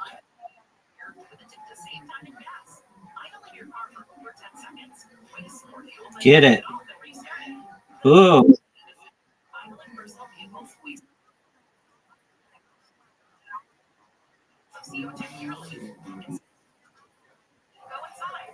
Brought to you by iHeartRadio Group and the National Environmental Education Foundation. For more sustainability tips or to take action in your community, Oh, perfect.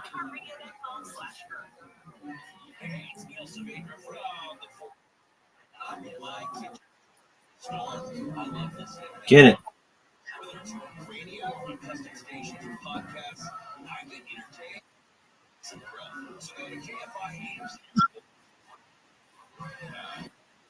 It's one.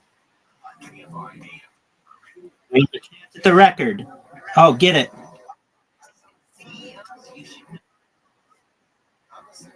Over 100. I'll take it. 105.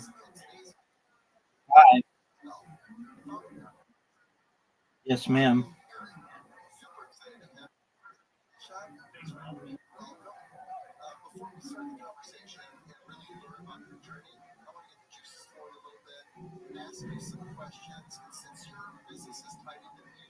Get it.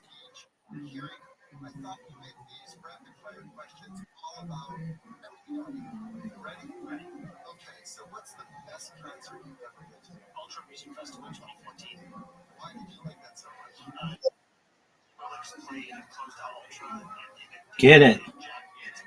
That's what I'm talking about. Tonight is my night.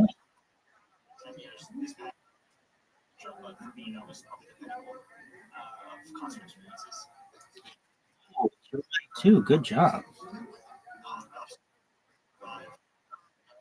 Get it. No. This one's tough. Nope.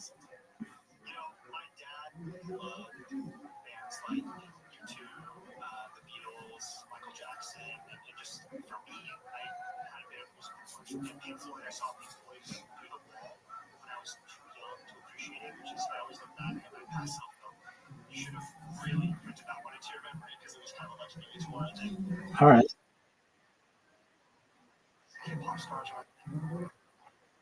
That's what I'm talking about.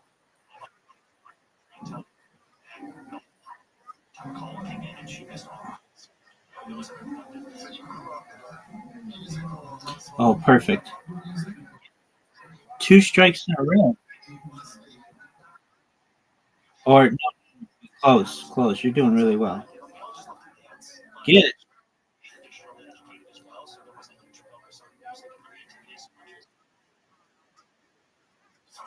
No, I'm not. Oh, yeah, I am. Okay. You're about to.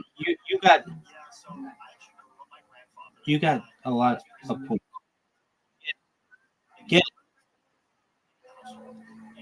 Yeah.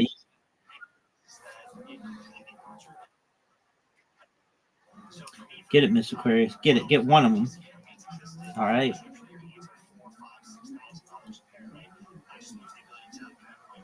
Get it. Oh, that's one.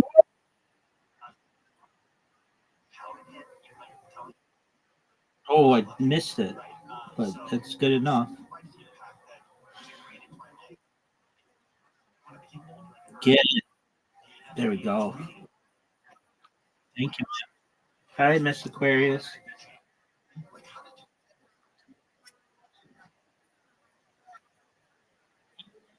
That's right. Well, you have a wonderful evening and sweet dreams to you, okay? Thank you. I love it. It's my favorite thing in the world. Thank you so much. Sweet dreams. Excellent. Yes, sir. You're man to man in the cat cave. Huh? I didn't show up. Fuck me. Tim Walsh. I was nominated. I was in almost. Austin, checking things out, so I couldn't pick up my award. Otherwise, I would have been down there. I think it was Ted Bundy. Child and well like a motherfucker. I don't give a shit what they said. Do you perform other places sometimes to like practice for this, or are you just focused on getting on Kill Tony? I've been taking because when I moved here, I didn't know nothing about comedy. I didn't know anything at all whatsoever. I didn't know a set from a bit, dude. Sure. And so I basically told everybody, I was like, look, I'm going to use this as a platform, trying to figure out things I know and things I don't know to even try to ask about. And so that's all I've been doing is watching your show, taking notes, and figuring out, okay, how to make a joke, where should I go and learn shit, and shit like that. That's how I've been starting. Well, I mean, what can I say? Leslie, you are something else. Here's a book. What I'm going to do for you is I'm going to give you a big joke book. And for the 11-year-old, I'm going to give him a big joke book too. And I'm going to give you some Zippix nicotine toothpicks. I need those. And for your camera guy, a small joke book. But that's for the camera guy. Yeah. But we got to keep it moving along. But that's for the whole household, the whole car hold. Can I ask one favor? What? Can I ask one favor? Can you ask me for one favor? Hold on, Bam. Hold on. He's going to ask me for a favor, and here we go. Can I please find and show me where a camera is? And I just like y'all don't understand how much I hate this bitch to me. Like you're about to talk shit to your aunt right now? Yeah, dude. You see that guy with his hand up over there? Look right at him. All right, Tina. Fuck you, fuck your son. I told you I'd get here. I told you I could do this. I told you I was fucking funny. Fuck you. Wow. Welcome to the first ever episode of Kill Tina. Wow. Oh, did I also mention I made Deep Madness a sweater? I hope he got it. Did you get a sweater? Yeah, Someone give you a sweater lately? Deep Madness, I'm not gay on the back of it. Well, he wouldn't know what it joke. says. But I'm sure he did, and if not, he will. Ladies and gentlemen, make noise one more time for Leslie Childs, everybody. Wow. Wow. Proof that anybody can sign up for this show. Proof that anything can happen. That is a very interesting case. All right, thank you. How about a hand for the lovely Heidi? All right, let's get another bucket full up. Make some noise for Matt Galetta, everybody. Matt Galetta. Interviews have been running long tonight. Here's Matt Galetta, everybody. Yeah, it's nice to be in Texas where both abortion and jerking off's illegal. Yeah, man. Damn, it's crazy to be here in Austin, Texas, man. Hey, you know what's really crazy is that when you go to Austin, Texas, porn is banned, right? Pornhub is illegal in Austin, Texas. I don't know if you guys know this. So I have to get ID and have my dick in my hand just to see pornography. I'm like Edward Snowden when I jerk off. I delete most of my internet history, all right? It's like Texas, Pornhub, I have my dick in my hand and my ID. What was this? I'm fucking on Epstein's Island? I got show ID, I got my dick in my hand. What am I in a fucking, am I a children's playpen? I got my dick in my hand. I got to show ID. What is this, P. Diddy's mansion before the cop trade? God, Texas. I'm not a criminal for jerking off. God damn. What the fuck? Matt Galetta. Whoa, our first view of the night, Matt.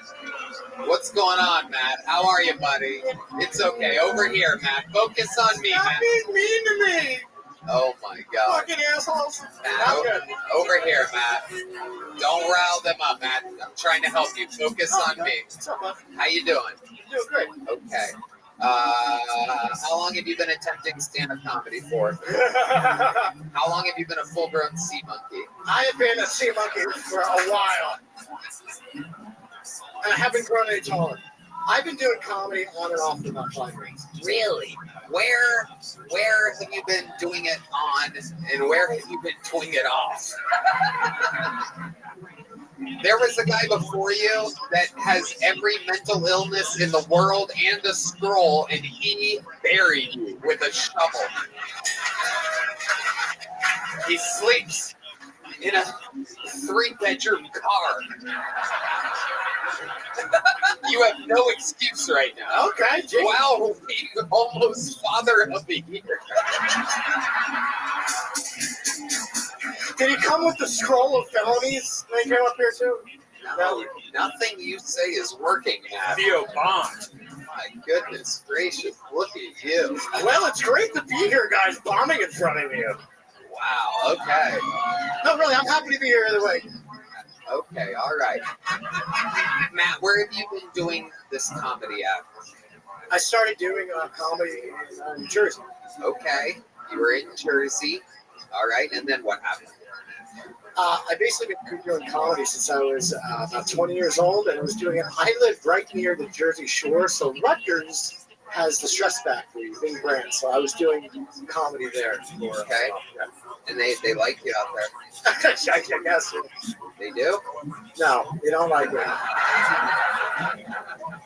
No, they like me fine, man. I was just doing it. I always loved comedy. I wanted to do it. I actually had a month off of not coming to do comedy to come here.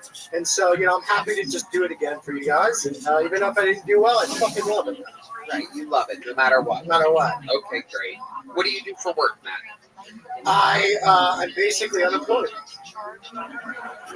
How do you survive? I got hit by a Jewish person. And Whoa, that has nothing. They're not good at driving. They hit me, and then I got money. What do you mean you got hit? They hit me from the back. Yeah, with a car. You got rear-ended. I got rear-ended by a Jew. Is that why you look like a balding Hitler right now? Yeah. Side short. Height. Oh, Whoa. Christ. I was just putting my height. I'm the same height. 9. Okay, don't feed into it, Tyler. Jesus, don't start speaking German to the Nazi. Yes. Wow. I'm just going bald. I'm just a comb-over. It ain't no Nazi things. Okay, all right. Just rocking the comb-over. Okay. By the way, Tony, thank you so much for your roast. That was that what you did with Trump's rally. That was awesome. Okay. Well, yeah, it's true. You guys don't like what he did? The Jews hate him. The Jews hate this guy. They really do. Matt. What's an interesting thing about your life? What's a redeeming quality about you? Everybody hates you right now. What's going to make everyone like you? Oh, Jesus. I got tap dance or sing a song like all these other fucking people. Jesus Christ. No, I honestly, one redeeming, well, I don't know if I have a redeeming quality, but I used to be a musician. I used to play music. What kind of music did you play? I played basic metal music. What did you do in the band? I played guitar, and then I also do vocals. Okay. How about we play some metal music and we see your vocals? I can request a song. We could do What? You want me to do a song? Is that what we're doing right now, right? Not all of it. I mean, obviously. Here's a little joke, but there he goes. Matt Galetta, ladies and gentlemen. There he goes. Matt Galetta, everybody. There he goes. All right. right. You guys still having fun out there? Let's do one last fucking poll. I pulled. We haven't had a female up yet tonight, so I pulled until I got a woman. Here we go. Make some noise for a minute from Stacy Ross, everybody. Stacy Ross.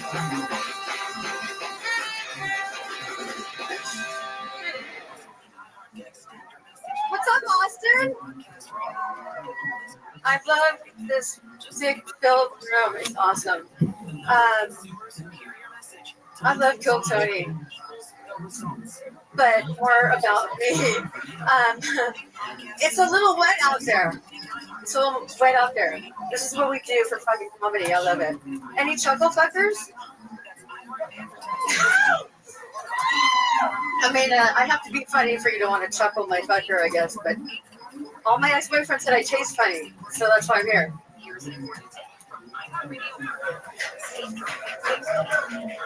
It's worth something, right? Are you guys really? I understand I'm from LA. I want to say I'm not liberal, but look at me. Right? I mean, you knew what I was going to look like, right?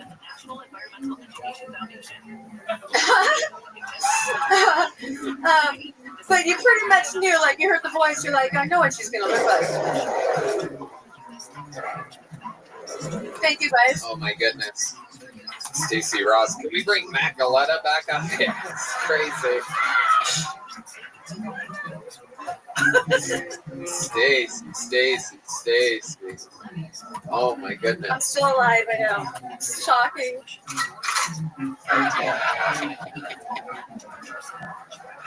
Stacy, welcome.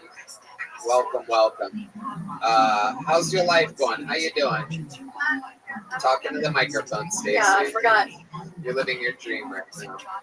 You're It's so right. requiem for a This dream. is one of this is probably the highlight of my life right now.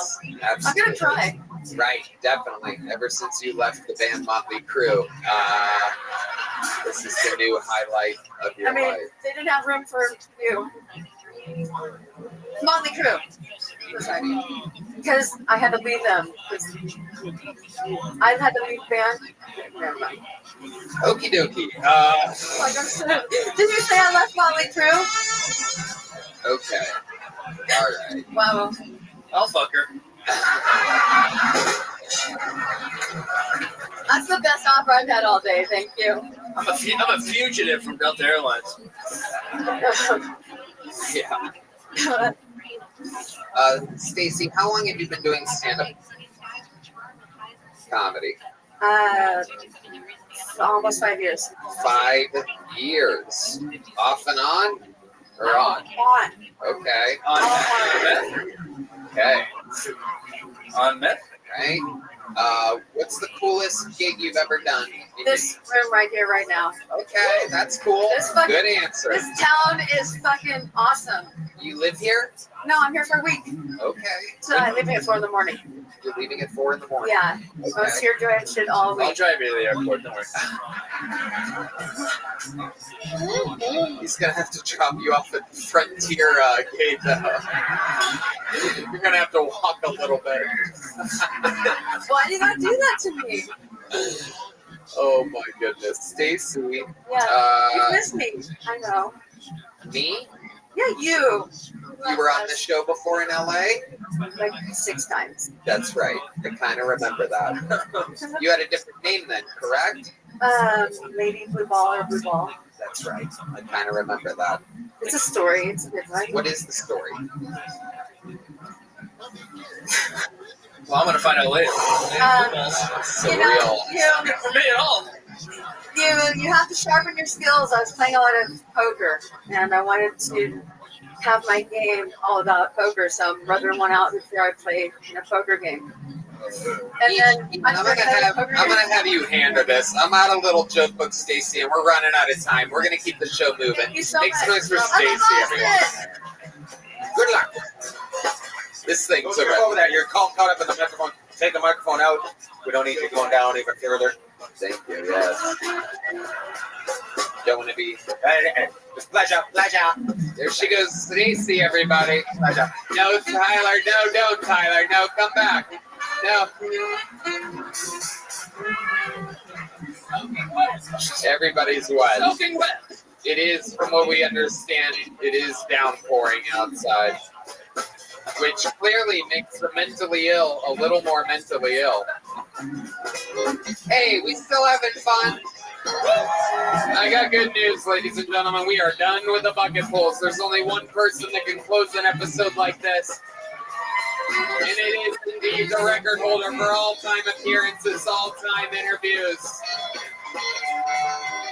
I mean, what can I say about him? He is the Vanilla Gorilla, the Memphis Strangler, the Big Red Machine. This is William Montgomery.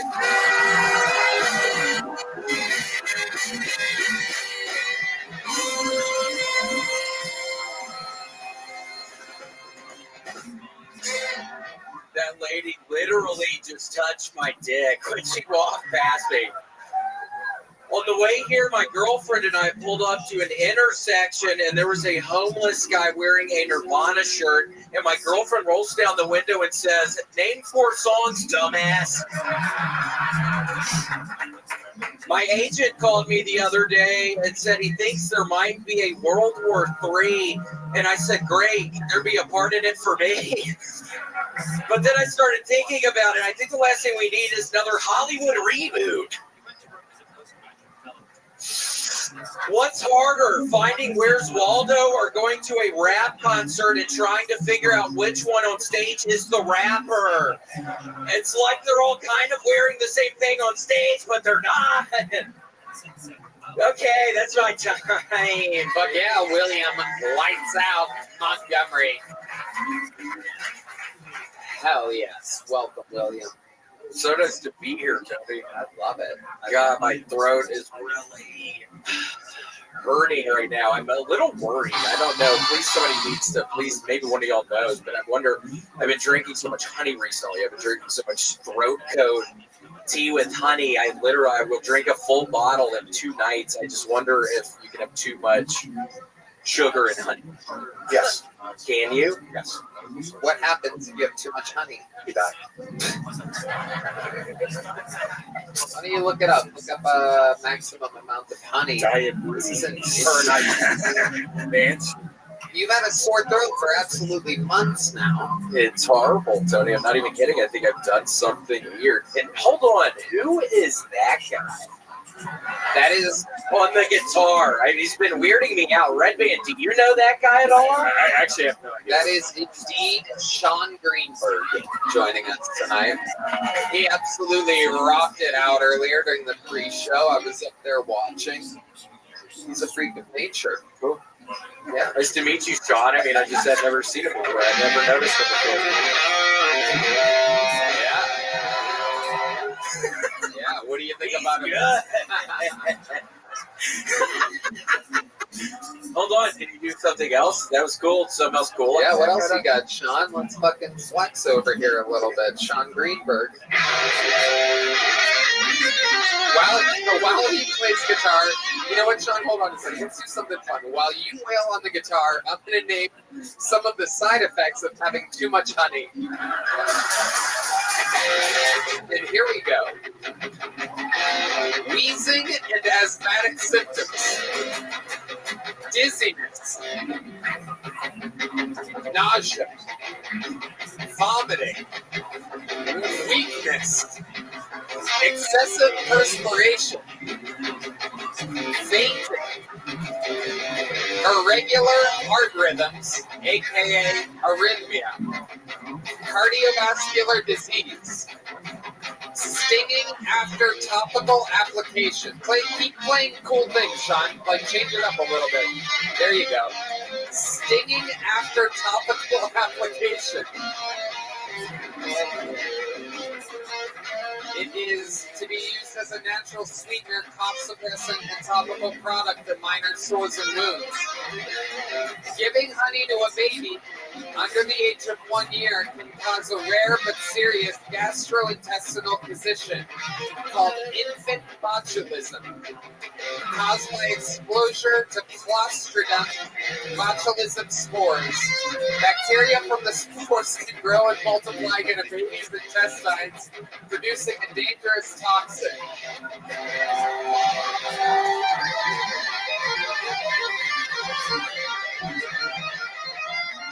Kill two birds with one stone there. You got to hear Sean Greenberg and the side effects of having too much honey. After studying all of this,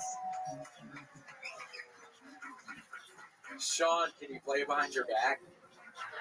Because that all sounds. Can you really cool. play behind your back? Can you play it behind your back?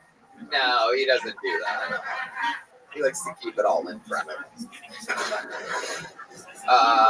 So, do you heard the side effects of having too much honey? Does any of that apply to you?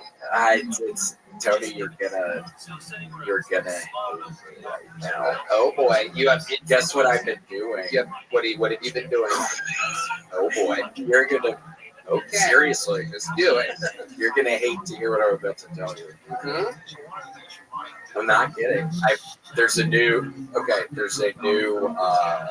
Call of Duty, and it's a video game, and I have almost all of my submachine guns gold camouflage right now. It was a 2 XP weekend. I have been playing it so much, Tony. So I came up here a little.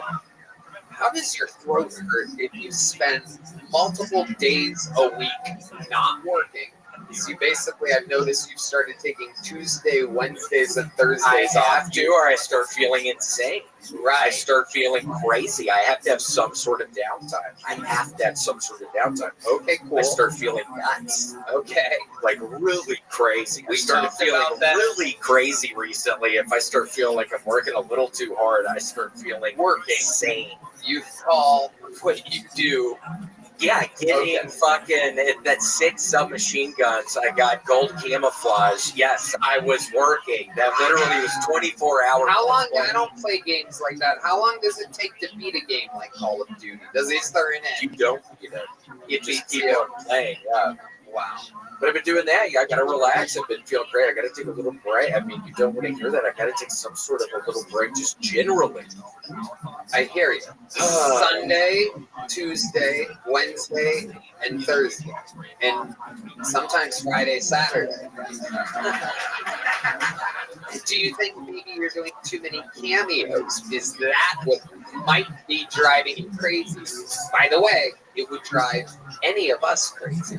What? We did as many cameos as you. Well, I mean, we're getting into the Christmas season. I mean, things are really ramping up, Tony. I mean, this is the most hectic time of the year for my ass. I mean, it's Thanksgiving. Fucking Thanksgiving. What else you got? I mean, it's a lot of. It's not really a lot of Thanksgiving. You get a lot of Kwanzaa requests? No, I've never. No. How about Hanukkah? I refuse them every now and again. No, there's just seriously every now and again. I'm like, hold on, this person's trying to trick me right now, and they've all happened to be for those ones. Okay. So other than Call of Duty, what else have you been doing, William? That's about it. We saw each other at the airport. I know, we saw each. Yeah. That was the day I got banned. Really? Yes, right after that was the flight that I tweeted the pin. So you got banned too? Huh? I got banned from Delta Airlines. So you saw him, yes, and then you got on your Delta flight. We saw each other about 50 times because we had to go through the TSA pre-check, so we had to make conversation. Imagine that.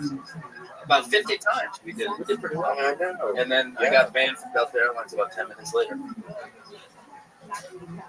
So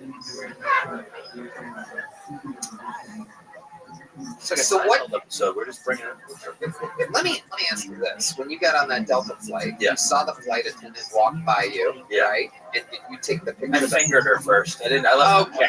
No, I'm just kidding. No, I didn't. Absolutely insane. Yeah, I didn't do it.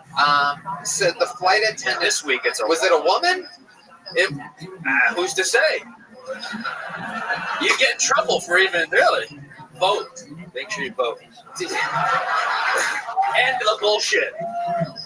So you took a picture. Was it like the first time you saw? Were you like, oh fuck, like that, or would you wait a second? I'm tired of treating adults like kids with rainbow bullshit. It's enough. Yeah. Yeah. Yeah. All right. Well, I was doing so good until now.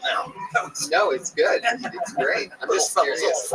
Yeah, I took a photo and I posted it, and I actually deleted the photo because her face was in it, and her daughter reached out and said, "I agree with you. I hate the woke shit." And her friend reached out and said, "I hate the fucking woke shit, but you can even take it down because her face is in it." I took it down. Still got it. Wow. Yeah. Wow. That's attraction. Twitter. Yeah. Go ahead and retweet that. Tie the fish. It's going to be right there. FISCH. Wait, so what do you mean? You got kicked off an airplane? Is that what all? No, is I that what all got banned this is for a about? tweet. I took a photo and tweeted it later on, and banned for it. Gotta be careful. Yeah. I know. It happens to be. William's always very well behaved on airplanes. What's the craziest thing you've ever seen on an airplane, William? You have any? Honestly, Tony, Yeah. there was a time it's been so scary recently because yes, you're technically correct, Tony. On Sundays, I'm not doing anything, but I generally sleep an hour to 3, so I have to nap. Or I'm not doing good. And it was so scary. I started on these early flights. I started having these nightmares that I find myself in the actual airplane, and the airplane starts crashing. And Tony, there was one day where it was when I was opening up for your ass, and you were sitting in front of me, and it's like I wake up and I'm on the plane, and I see you looking out of the window, and like rain starts coming in because there's some issue with the plane. And Sounds like a Delta flight. But that was a scary one, so now I can't go to. So all the yelling is like over. Your throat's always sore. Have you gone to a doctor for this? No. I don't have health insurance. What do you mean you don't have health insurance? I don't have health insurance. William, you're rich. 37. Why do you pretend like you? And I'm rich. I mean, I think that could mean all kinds of things. Yes, I mean, I currently think the Lord above. I don't have any debt or anything, but I don't know. I mean, I think it's very much so all relative about somebody's spending. Yeah, I think there's all kinds of stuff that goes into that. I don't know. Yeah, thank the Lord have been all right. I mean, again, get a Christmas cameo from me. I mean, they're wonderful. Get one of those, but. It's a great ad. It's been a hard, and now it's raining outside. I gotta go play some more Call of Duty. I don't even want to play it anymore, Tony, but I'm gonna be playing it all night long today. All night long tonight. And it's gonna be raining outside, and I roll up some little joints and sit by the television and start talking shit. And start some of the fucking little people from the fucking wow. Well, William, what can I say? Is there anything you're passionate about this week? Anything else other than Call of Duty? Getting my SMG gold camouflage! Whoa! Oh my goodness. Did that hurt when you just did that? Yes. Oh, okay. In that case, we'll put a ribbon on it. William Montgomery, ladies and gentlemen. Ian Bagg is on tour. Go to ianbagg.com with 2 G's. IANBAGG.com. Tyler Fisher's on tour. Ian, thank you so much. How about a hand for Ian Bagg? Thanks for having me. How about a hand for Tyler Fisher? FISCH.com for tour dates. He's on tour. The drawing from Ryan J. Ebelt is in. It's amazing. Let's see what Chris Rogers threw over there. What do we got? Oh, shit. Trump and Biden. Look out. Classic characters from the show. Thank you to Squarespace, Blue Chew, Prize Picks, Game Time, Talkspace, Zippix Toothpicks, and to you guys, the audience, thank you guys so much. Red Band, Love you guys. we love you guys. Thank you so much. God bless America. Thank you. Good night, everybody.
At the heart of the crisis was a class of new powerful painkillers that came on the market in the 1990s, especially OxyContin, launched in 1996 by the Purdue Pharmaceutical Company.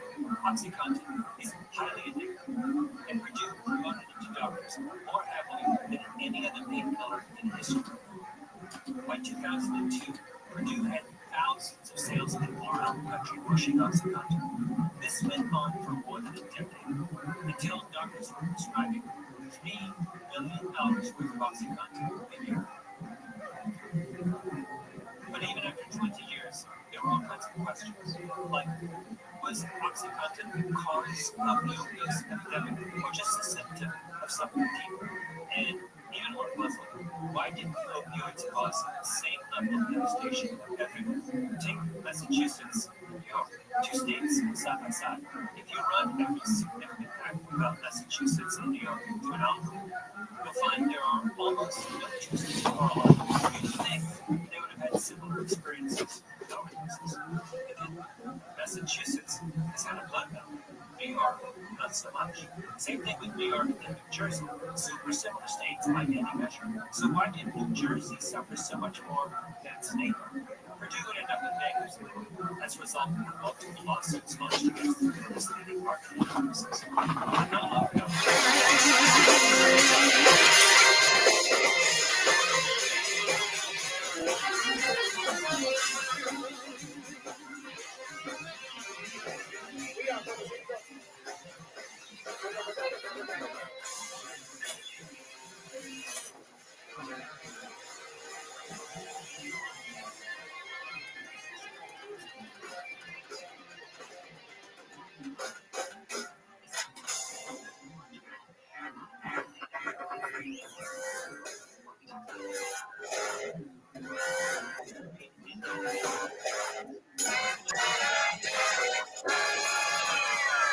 Hey, this is Rabbi coming live from the Comedy Mothership here in Austin, Texas, for a brand new episode of Kill Tony. Give it up for Tony Expert!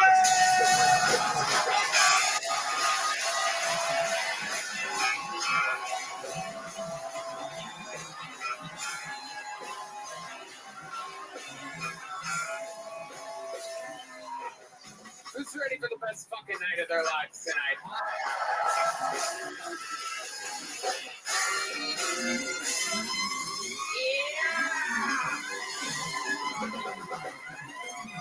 Yeah! Make some noise for Red Band, ladies and gentlemen. How about one more time for the best damn band in the land? Groove Line Horns, Raul Vallejo, fucking Carlos Sosa, and Fernando Castillo on the horns tonight. Michael Gonzalez on the drums. Matt Mueller on the electric guitar. John Dees on the keys. And this is indeed D Madness on the bass guitar. Live in the flesh. The one and the only. This is indeed still the #1 live podcast in the world. Kill Tony, brought to you by Squarespace, Blue Chew, Prize Picks, Game Time, Talkspace, and Zipex. Do it again. More sponsors than ever. Very fun episode planned for you. Before we get started, here's a little bit more from the amazing sponsors that made it all possible.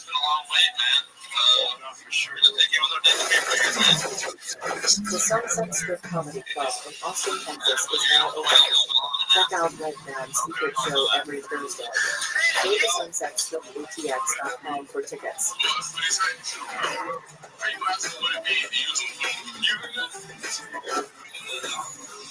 Hey y'all, this podcast is sponsored by Blue Chew. Now you're probably asking yourself, does Blue Chew work? And if you're asking that question, we want you to know that Blue Chew is putting their money where their mouth is by giving you a month free. Blue Chew is an online service that delivers the same active ingredients as Viagra, Cialis, and Levitra, but at a fraction of the cost and in a chewable form. The process is simple. Sign up at BlueChew.com to consult with one of the licensed medical providers. And once you're approved, you'll receive your prescription within days. Blue Chew tablets are made in the USA and prepared and shipped directly to your door. The best part, it's all done online. That means no visits to the doctor's office, no awkward conversations, and no waiting in line at the pharmacy. Blue Chew wants to make men rock hard. Let us make you hard. Help us help you. They told me that's the mission. They will not stop until every man is bricked up like a brick house, till every tent is pitched, till every route is raised. Discover your options at BlueChew.com, and we got a special deal for our audience. Try Blue Chew free. Pay $5 shipping at checkout when you visit BlueChew.com. That's BlueChew.com to receive your first month free. Visit BlueChew.com for more details and important safety information. And we thank Blue Chew for sponsoring Kill Tony. Sometimes life is hard, and you should be too. Blue Chew. Are you guys ready to start tonight's episode? This is going to be a fun one. These are two guys that I've worked with for literally 17 goddamn years at the Comedy Store all around LA and all around the country. Make some noise for two of my favorite comedians, Rick Glassman and Jeff Dye. Yeah, baby. Rick Glassman. Jeff Dye. We're going to have some fun tonight.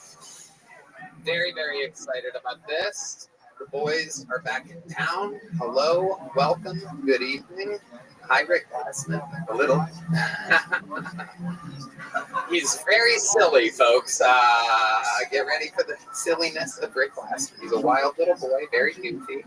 Prepping good for you. Yeah. Thanks. It really takes the air out of it when you say that. It's like my girlfriend's parents in high school. Like, she's a nice guy. How about a hand for Jeff Dye, ladies and gentlemen? He's here. Thank you. Thanks for having me, brother. We're going to have fun. You guys have been on the show before. You know how it works. Over 226 comedians signed up tonight in this bucket. They are lined up at a bar across the street. If I pull one of their names out, how about a hand for the lovely Heidi, everybody? Isn't it great? The sausage fest that we have here. It's nice to have some fucking meat sauce in the mix. I don't know if that makes any sense. Meat sauce and sausage doesn't really mix well together.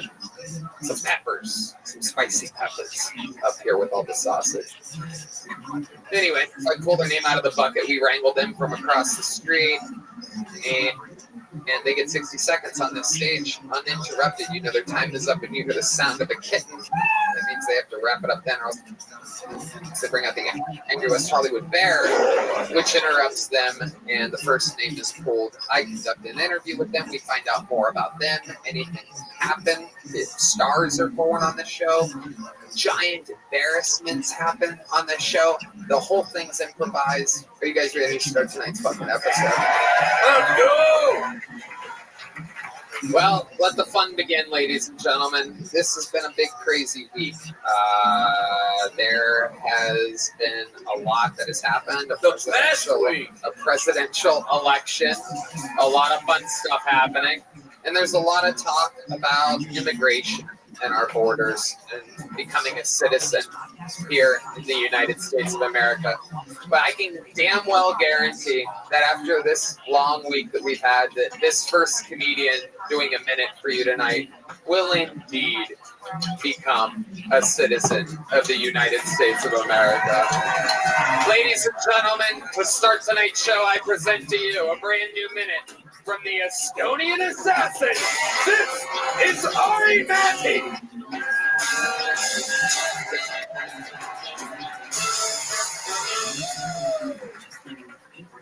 Hello. Any ladies here on OnlyFans? If you're not on OnlyFans, you are stupid. It's free money. Upload that pussy. Sometimes I see a homeless lady on 6th Street. I'm like, lady, you don't need to be here. You're sitting on oil, lady. Upload that pussy. I have a friend who's dating one of those OnlyFans girls, and when they started dating, he made her quit OnlyFans. And he's one of those crypto, the future. Now they're in a one-bedroom apartment with 2 cats. What an idiot. Dude, if I ever get a wife, kids, I don't give a fuck. Every pussy in this household is going online. Stand still, baby girl. We need a new kitchen. I'm like the Vince McMahon of pussy. This is a family business. Thank you very much. All right, Maddie, showing us how it's done. Welcome, Ari. What's up, my friend? Happy you're alive.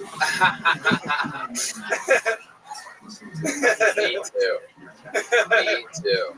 Fun week, huh? How's it affected you? How do you feel about it? Well, I'm a bit nervous about these immigration comments. Hey, Mr. Donald, I'm white.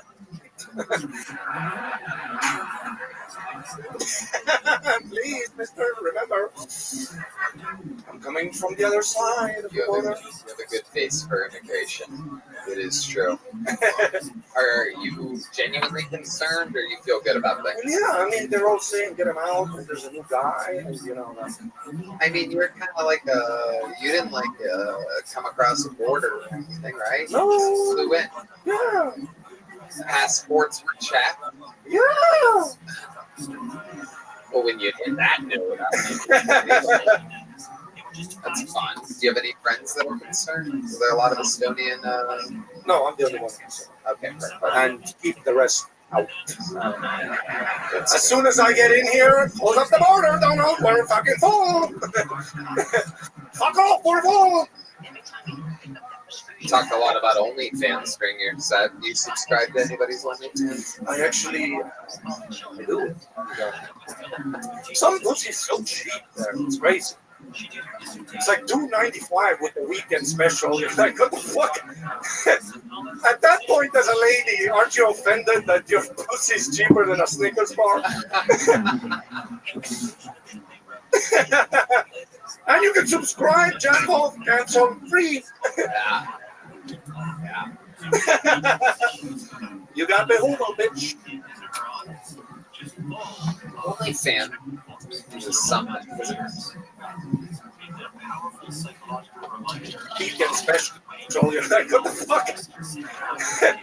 At that point, as a lady, aren't you offended that your pussy's cheaper than a Snickers bar? And you can subscribe, jack off, cancel, free. You got the Hoover, bitch. OnlyFans is something because it makes you pay. You can't get what you want on free porn sites. Yeah, but there's that excitement.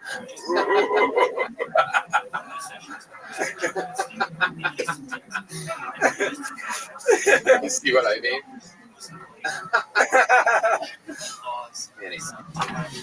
Ari, a fantastic set. I tried my first Twinkie yesterday. Your first Twinkie? First Twinkie. Oh, okay. Not the cake. Not Right. I mean, Twinkie, yeah, Red Band tried to make it a kindergarten fucking joke. The thing with the cream. Yeah, how did you feel about your first Twinkie? I see why you guys are fat. Yeah.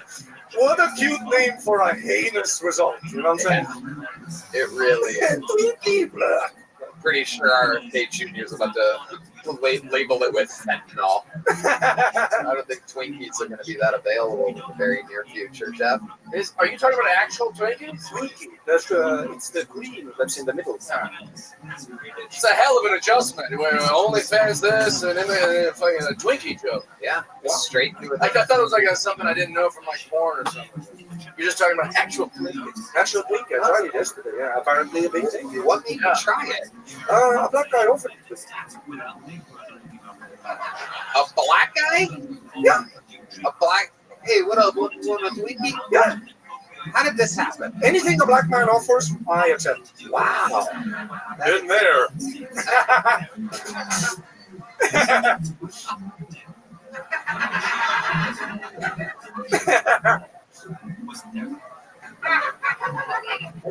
I got 3 words for this room. That is, oh, that's right. That is sure. That is correct. All right, Maddie, you've done it again. Another amazing new minute. Donald Trump! Make some fucking noise for Ari Maddie, ladies and gentlemen. And now things get wild because we are going to meet someone together. Perhaps they've been on before, perhaps it's the first time. This is a very common name, so it could be either or on this one. Ladies and gentlemen, make some noise. 1 minute, uninterrupted, as we meet them all together. It is Carlos Lopez, everybody. Make some noise for Carlos Lopez. Oh, we know Carlos. Look at this. It's that Carlos Lopez. Howdy. So I had some pipes break in my house this past freeze.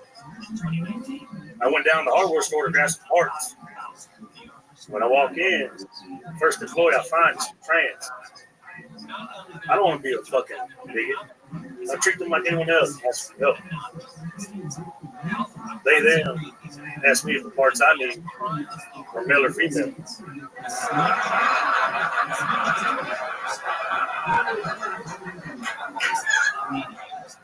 Me being a smart ass, I'm like, well, what are my other options?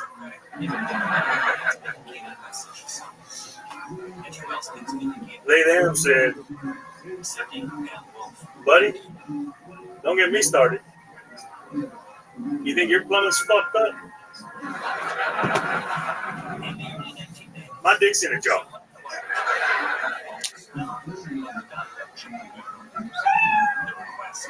Thank you. Wow. Carlos Lopez. I fucking love it. Congratulations. A rock solid minute. What is this, your third time on the show? Yes, sir. Number 3. It's incredible. You just started a few months ago, right? Correct. Yes, sir. I hear you. Fantastic. You're goddamn right. I remember it well. You made me a belt buckle. I sure did. Hell yeah. I wore it on the Brady Roast. That's awesome. I don't hear that. Fuck yeah. Good to see you, Carlos. It's a big ass, baller ass belt buckle. It's got my name on it. Hey, look like fucking baller. It's fucking so cool. Carlos, how's life been treating you? Man, it's been wild learning comedy, learning to crawl before I could even walk. That's right. I know they don't recommend everybody come up here the first time, and I understand why now. Get off for shows and stuff. And so I've just been trying to catch my pace, figure it out. Yeah, fantastic. So you've been doing a lot of work, a lot of open nights. Yes, sir. Yes, sir. And you drive trucks for a living? I haul horses for a living, yes, sir. You haul horses for a living. Absolutely. Oh, yeah. Oh, yeah. I know one horse that's getting hauled out of D.C. in a couple months. Oh, shit. Anyway, how has this election affected you, Carlos Lopez? You seem like the kind of guy that fucking voted 4 times in different states. Our border is going to get a little bit safer. I'm from the border, so I'm happy about that. Oh, yeah, that's good for you, right? Oh, yeah. Even though your name's Carlos Lopez, you're excited about this. It's my type of Carlos. Hell yeah. I'm Mexican the same way I have a big dick. For some people, it's too much. Great. I'll say it, and I know this is on me. I know this is on me. I don't understand, and I really want to. Could you say it differently? You're Mexican, like you have a big dick, and then you said something else about. You remind me like you been on Shark Tank? Have I been to Shark Tank? Have you guys seen the Shark Tank where the guy's like watering trees and like, why do you charge $10? He's like, because we're talking about farmers, and they all start crying. Oh, yeah. You got that kind of dick energy, dude. Yeah. Or just energy. Yeah. It could be. Is it too much? For some people, it is. No, it's That's fantastic. That's what I It's didn't great, get. Carlos. Indeed. So you're saying you do have a big dick? For some people. That makes sense. Not for this panel. That's a great answer. Yeah.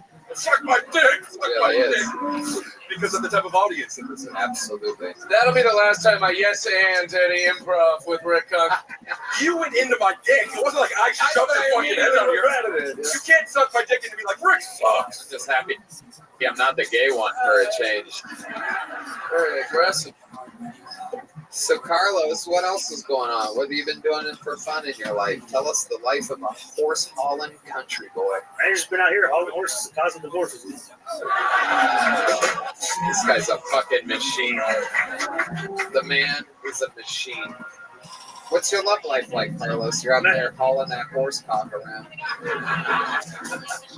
No, I got a beautiful girlfriend. Yeah. Yes, sir. What does she do for a living? She works for a law firm doing law stuff. Yeah, that sounds about right. That's the kind of answer only a horse hauler could give. He said you made him a belt buckle. How does that work? You make belt buckle? I had a belt buckle. I got a belt buckle guy that makes belt buckles. It's real fucking, it's some Texas No, he shit. does that. You should just do that. Yeah, they don't do that in LA. No one's like, hey, thank you for the opportunity I got you a gift. In LA, they're like, what about me? I want more. Here, it's like, hey, thank you. He was a real fucking class act, a real gentleman about it. Again, it's a badass belt buckle. Anyway, it's just things dudes with huge cocks do for other people. I predict as Tony gets more and more successful that the belt will get larger and larger. It is.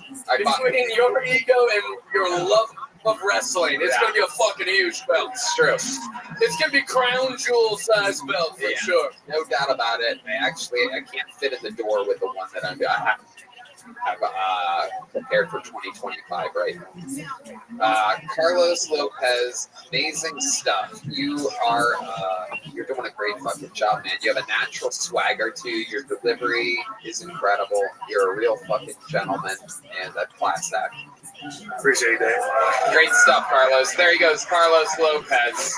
Thank you. And it goes on and on. Oh yeah, the Mexicans know what's up. These horn players, they got their favorites. That is true. That is true. Biased Mexican music you're listening to. Hey y'all, this podcast is sponsored by Blue Chew. Now you're probably asking yourself, does Blue Chew work? And if you're asking that question, we want you to know that Blue Chew is putting their money where their mouth is by giving you a month free. Blue Chew is an online service that delivers the same active ingredients as Viagra, Cialis, and Levitra, but at a fraction of the cost and in a chewable form. The process is simple. Sign up at BlueChew.com, consult with one of their licensed medical providers, and once you're approved, you'll receive your prescription within days. Blue Chew tablets are made in the USA and prepared and shipped directly to your door. The best part, it's all done online. That means no visits to the doctor's office, no awkward conversations, and no waiting in line at the pharmacy. You can take them anytime, day or night. You can plan ahead or be ready whenever an opportunity arises. Right, Dan? Tony, I love Blue Chew. They're providing some really great ED treatment for men everywhere. If you don't get some, you could be missing out on the best sex of your life. So why not try it? Ooh, yeah, wow. Blue Chew wants to make men rock hard. Let us make you hard. Help us help you. They told me that's the mission. They will not stop until every man is bricked up like a brick house. Till every tent is pitched, till every rod is raised. Discover your options at BlueChew.com, and we got a special deal for our audience. Try Blue Chew free. Pay $5 shipping at checkout when you visit BlueChew.com. That's BlueChew.com to receive your first month free. Visit BlueChew.com for more details and important safety information. And we thank Blue Chew for sponsoring Kill Tony. Sometimes life is hard, and you should be too. Blue Chew. I think it's about to switch to white, ladies and gentlemen, by the looks of this name. Make some noise for the Kill Tony debut. I'd remember this name if I've seen it before. Of Maverick McWilliams, everybody. Maverick McWilliams. Hello. Oh my gosh. I was on the way here. I was talking to one of my best friends. Boys, you know what it's like? When you have a guy best friend, just the biggest piece of shit you know, right? Like you'd never let him date your daughter, but you'd fucking die for him, right? I was on my way here. He was like, "What are you doing, man?" I'm like, "Going to see a show." He goes, "Oh, nice, man. What band you going to see?" I was like, "No, it's a comedy show." He goes, "Oh, you're still doing that bullshit?" I go, "Do you need something?" He goes, "Yeah, quick question. What's the gayest thing you've done lately?" I was like, "I don't know what Alex told you, but he's a fucking liar. It was cold on that camping trip, and I don't give a fuck if it was in July, all right? We had to cuddle for warmth, okay?" And it got me thinking. I was like, what is the gayest thing I do? And it's definitely fucking put on chapstick, blue eyes. Think about it, dude. You can't look as good at putting on fucking chapstick. You can't get a goddamn mechanic shop. You can't rock me in a goddamn dime over 1,500 for the transmission. You pull me at 2,000. Fuck that. Let it up and show my goddamn self. Let's go. Let's put it in. Thank you. All right, Maverick McWilliams. How's it going, Maverick? Good, Tony. How are you? Is that your real name? From birth. Yeah. Wow, that's a real name, Maverick McWilliams. Yeah. Hell yeah. What else do you do in life with a name like Maverick?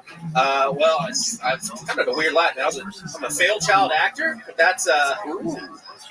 Yeah, don't ooh. What the fuck? I love it. Like ooh, failed dreams. We love that around here. Were you on anything you remember? Yeah, I got my SAG card when I was like 10. I was in the Spy Next Door with Jackie Chan. What? The Spy Next Door? Yeah, it was on Netflix. I got a credit. Okay. What else? Spy Next Door? A couple national commercials, and then the housing crisis hit in 08, and I had to move back to New Mexico. Oh, did you have a good time? Hold on. Stop responding to every noise that the crowd makes, Maverick. My bad. We're up here, Maverick. Yeah. My dad was a contractor in New Mexico, and that's kind of what kept me and my mom in LA doing that. And then once his construction business went under, I had to move home and be a normal kid, you know? So you were in LA. Yeah. Housing crisis hits, and you go to New Mexico. Yeah, where I'm from. So how soon after Spy Next Door was that? This is how fucked up it is. That was the last audition I went on, and it filmed in Rio Rancho, New Mexico. And so they were like, "Hey, you're already fucking head there, dude. Might as well, say a couple lines first when you get there." So it's kind of weird. Do you think to do any background in Breaking Bad? No, but I have a lot of cousins who do that, so I got a lot of expertise in that shit. It's happening right there. They were filming right there. It's one of the biggest shows of all time. You never. No, I mean, when that was all filming, I didn't really have an interest in it. I rodeoed in high school and college, and then I was in the military. I'm a welder and a pipe. I just have a lot of weird shit going on.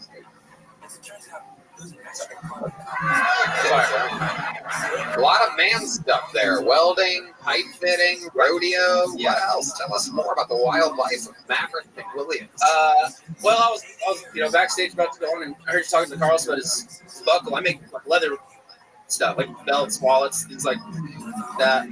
So what else? Jesus Christ. Well, my social is No, he means you said things like that. What else with leather? Oh, so belts, wallets. No. What else with leather? I'm sorry. I'm not.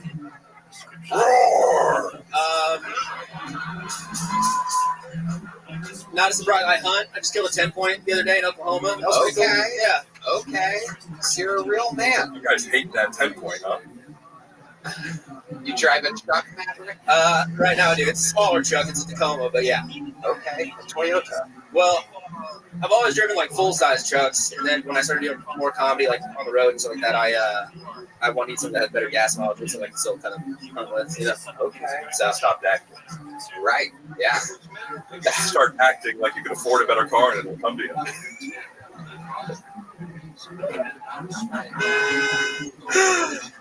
Oh man, what's your love life like, Maverick McWilliams? Do you have the name of a porn star? I have a girlfriend. She's in med school right now in Oklahoma. She's She's awesome. And we've been together about a year. So, well, Okay. yeah. Sir, Instagram handle. Daddy wants to take a look. That's Miss Glassman. Hey, you don't talk to the panel like that. I'm sorry. I don't know what to do.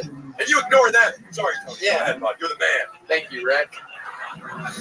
My buddy, old pal Rick. We are doing it tonight. Oh, man. So, Maverick, tell us what made you start stand-up. How long have you been doing it? I've been doing it 8 years. Wow. Yeah. All in New Mexico? No, New Mexico, Oklahoma, then here.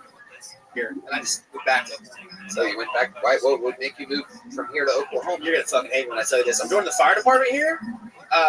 In Austin. Joined the fire department. I'm in the process of joining the fire department here, and it's a 6-month academy, and it's really rigorous. I don't have time to go back home to see my family, so for the holidays and stuff, to see my girlfriend, my dad. I just thought I might spend the last bit of the year. The academy will start like early next year, so they're in Oklahoma. Yes. Your girlfriend's in Oklahoma. Yeah. Your dad moved from New Mexico to Oklahoma. He's from there originally. Yeah. When him and my mom got divorced, he moved back to Oklahoma. So when did your mom get divorced? I was about 13. You were 13? Yes. And what made them get divorced? Did you ever figure it out? You know, I don't want to name drop here. So I was do it. I opened for Josh Wolf in Oklahoma City, and he asked me the same question. And I think, they just got married young, got married out of college. They were just two different people, and so they never told you. No, I don't know nothing. How long have you been with this girlfriend of yours? About a year. Do you have any special moves in the bedroom, Maverick? Just try my fucking hardest. That's it. Yeah. What do you do? What's like when you say? Great answer, Maverick. The people love you. When you say you try your hardest, what exactly does that entail? You know, I'll take it from here. Okay. You know, only 86% of women can orgasm penetratively. Less than that. Come on. What are we talking about? Buddy, no, it ain't. You know what? Go ahead. I'm sure we want to hear from this guy. Mr. Let's Go Asshole, let's put it in. The other guy got hauling horses, get divorces, and upload that pussy. And you have Let's Go Asshole, let's put it in. You ain't affording a full-size SUV. Tony, I'm sorry, you're the man. Let's go back to the question I asked 3.5 minutes ago. I'm sorry. What does that entail? Over here, Rick. Over here. It's one of those moments. It just entails, be a giver. Just make sure they're taken care of. I guess I should be fucking pissed if I was talking about this on the biggest podcast in the world. That's why it's exciting. Yeah. It's I'm not good at sex. Actually, that's what we probably should have said right off the bat. When you say you're not good at it, can you give us an example of what just you mean? The fastest fuck you've ever seen. Amazing. Is there anything you try to think of to not be so fast? Do you have any tricks trying to last longer? Have you attempted at all to try to last longer? No, not at all. I don't. Yeah, it's just incredible. Because when you try, you can fail, and I don't want to fail her twice in the night. So, yeah. There you go. I love that. Maverick McWilliams, you're a funny guy. Welcome to the show. There's a big joke book. Thank you. Thank you. Some real handmade leather from the great Bonsai. He could have made one himself since he's a leather making, pipe fitting, welding, everything guy. We have a special treat for you right now, ladies and gentlemen. The brand newest Netflix special debuts at midnight tonight. It is called The Dark Queen. And the Dark Queen herself is here to grace us with her presence, here to do a little bit of stand-up comedy. Ladies and gentlemen, she's been a guest on this show before.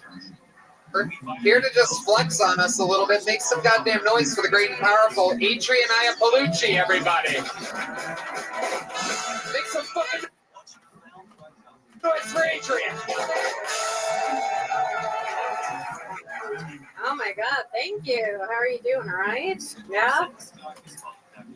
My friend told me a statistic the other day that every minute a woman dies from breast cancer, which is crazy when you think about it, because the lines for the women's bathrooms are still so long.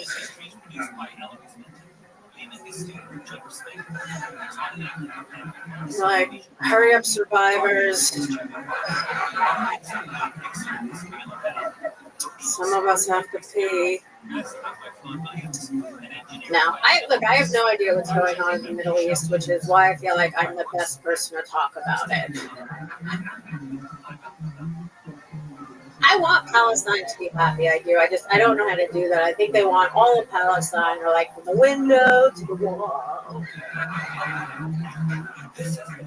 I don't know the rest of the joke, but it's just, no, I do. I want that to be. Has anyone like even tried to give Palestine casinos?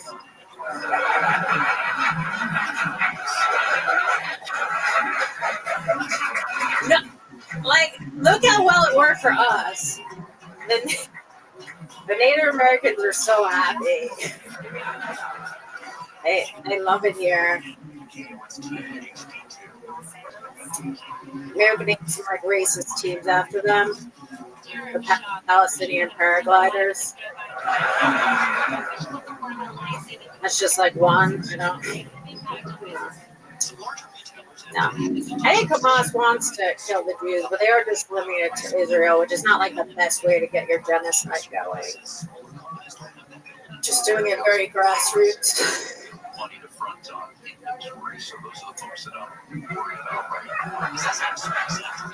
But if you think about it like that, it kind of just proves there's nothing to really do with the Jews at all. It's just that area of land. Whoever lives there, they'll never get along. You know, if Asian people live there, they'd also not like the Asian people. And I know that firsthand because I lived in the Bronx my whole life, and I hate Puerto Ricans.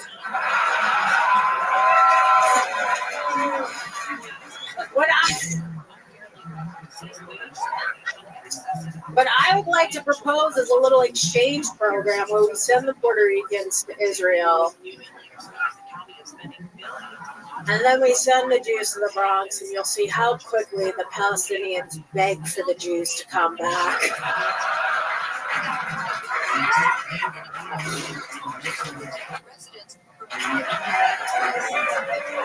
This music is on all night long.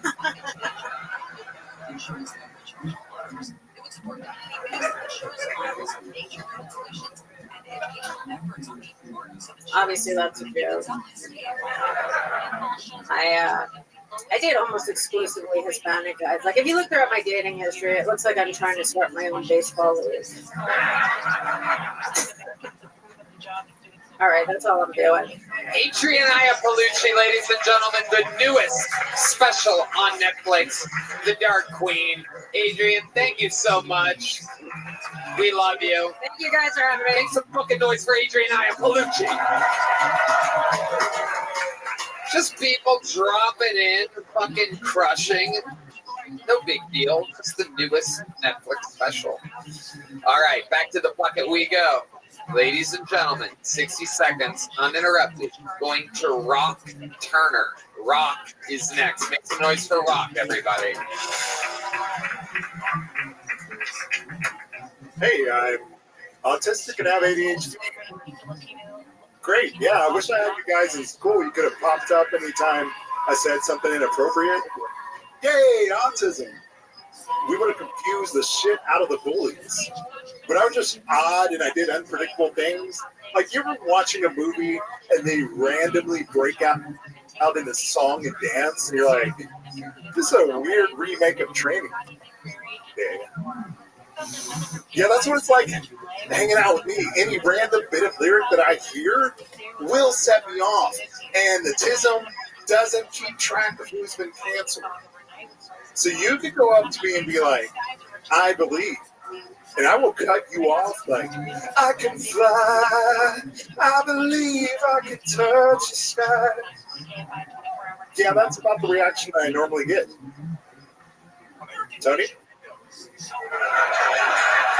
Okay, 57 seconds from Rock Turner. Autistic and ADHD. And you don't need to keep clapping like that. It was the way he knew the exact time, but a little off, like Chris Rock. Like the Rocks are good with their time. Someone just broke a glass over their head. After the comedy stylings of Rock Turner, autistic and ADHD. ADHD came out guns a-blazing like a 22-year-old girl, just with excuses. I'm autistic, I'm ADHD, I believe I can fly. How old are you, Rock? 41. 41. How long have you been doing stand-up? Since about a year. About a year. Where at? All in Austin area. All in Austin. Is this where you're from?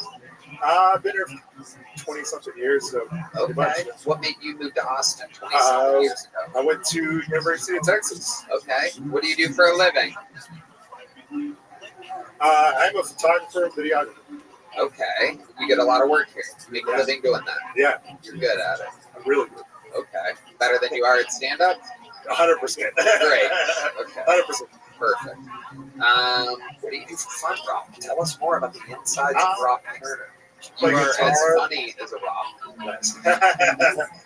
Play guitar, play video games, do photo and video stuff, and I love doing that shit.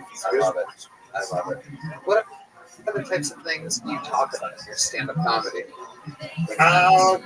My parents, I'm kind of estranged from them, so I got a few jokes about them. You're estranged from your parents? Yeah. So they've seen you do stand-up before? No, actually.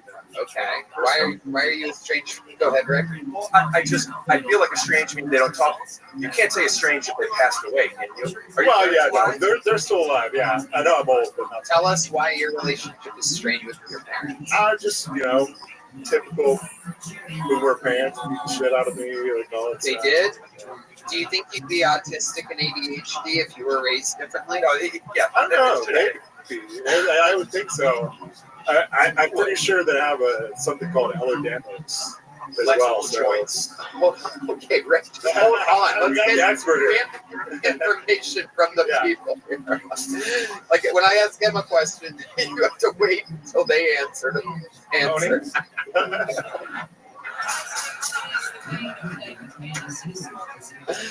So what the fuck do you think you have? It's Ehlers-Danlos. It's like a connective tissue thing where you have. It really is. Oh my god! I thought Rick was kidding. What are the odds of you being serious on that?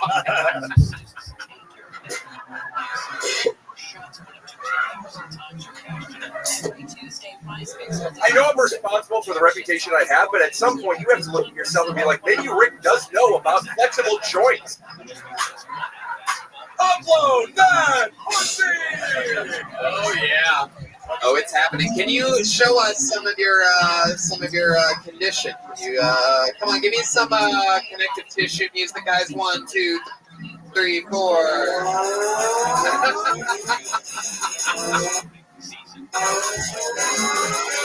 Whoa! Wow!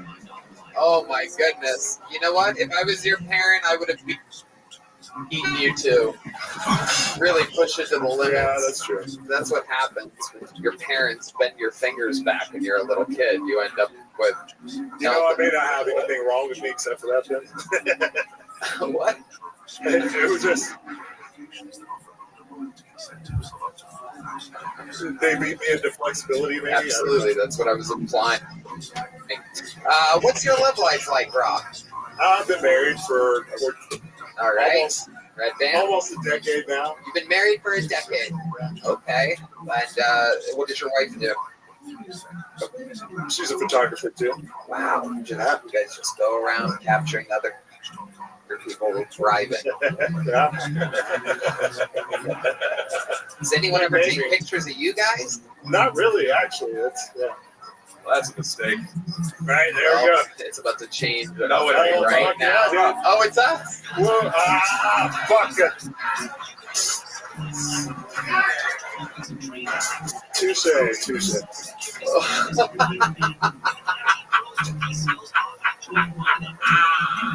I got 4 words. I cherish that. Take this for what you will. Upload that. Kidding. That's 3 words. Go ahead. Oh, if I can be sometimes like I can't tell you serious, I want to have a genuine moment for a minute. And I just want to say, honestly, it's not your fault.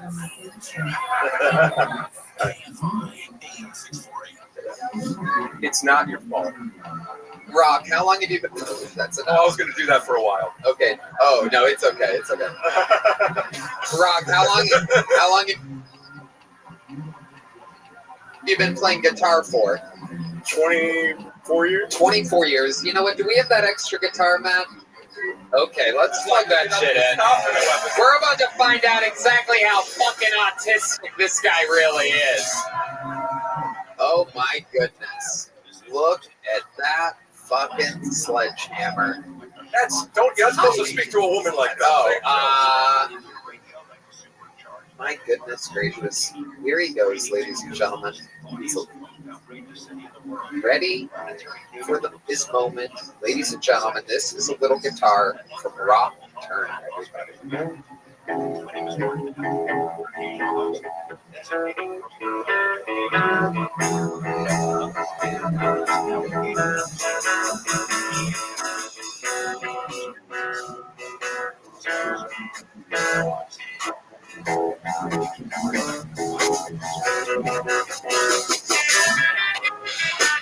Hold on, Dan. No, don't save him, Dan.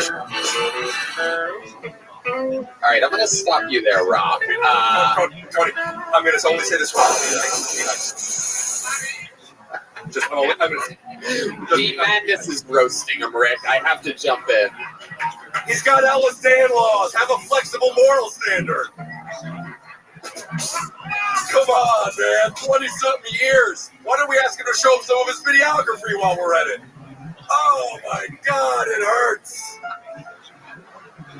Maybe it is your fault.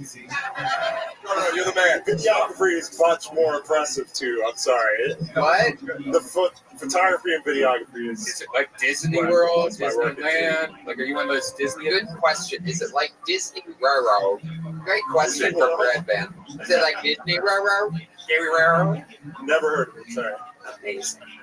Is it against the law to ask that he says what his thing is so I can look at his videos? Sure. Plug your video. Yeah, what is B. Turner Photography and Films? BTURNER Photography and Films. And what is your rate? It depends what you're asking for. Hey, that's not the attitude I'm looking All right. Rock, here's a little joke book. Here. Oh.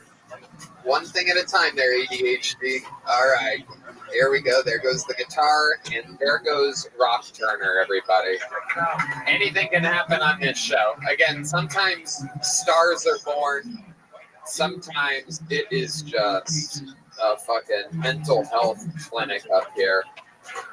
Sometimes you're stuck between two people with autism.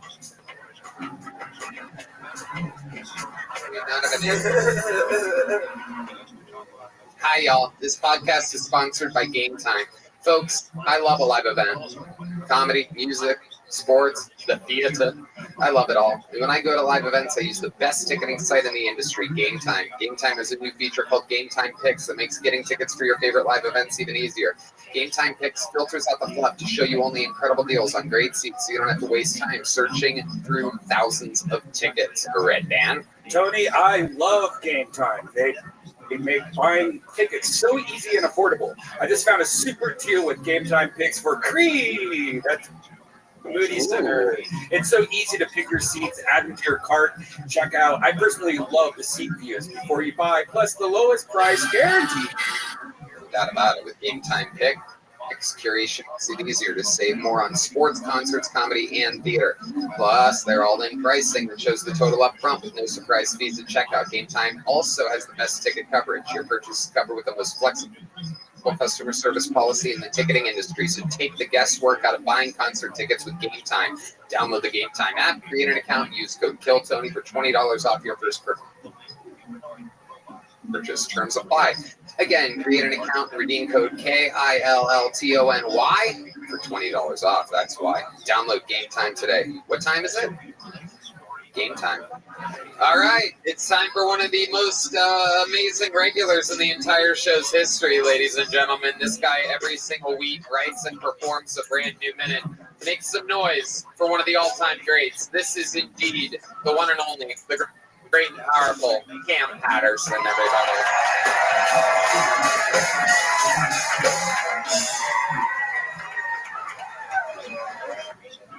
What's up, man? I'm getting older and I realize stuff about myself. I realized recently that I'm toxic. I just realized that. Cause I got a new girlfriend, and my ex called me out of nowhere, and she was like, I see you got a new girlfriend, nigga. And I don't care. I just want you to know that if you marry that bitch, I'm gonna come to your wedding with a bomb strapped to my chest. And my dick got hard.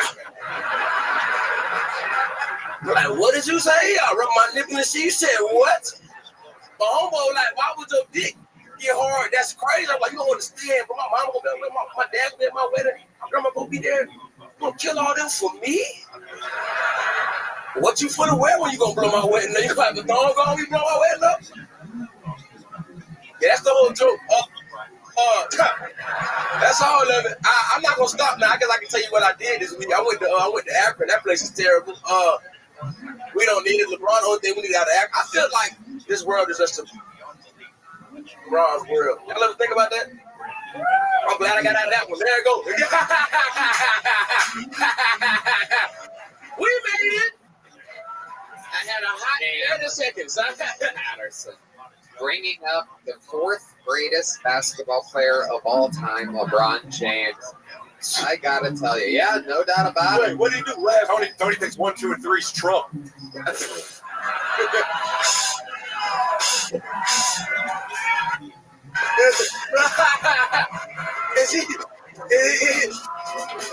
the fuck is going on here? Okay.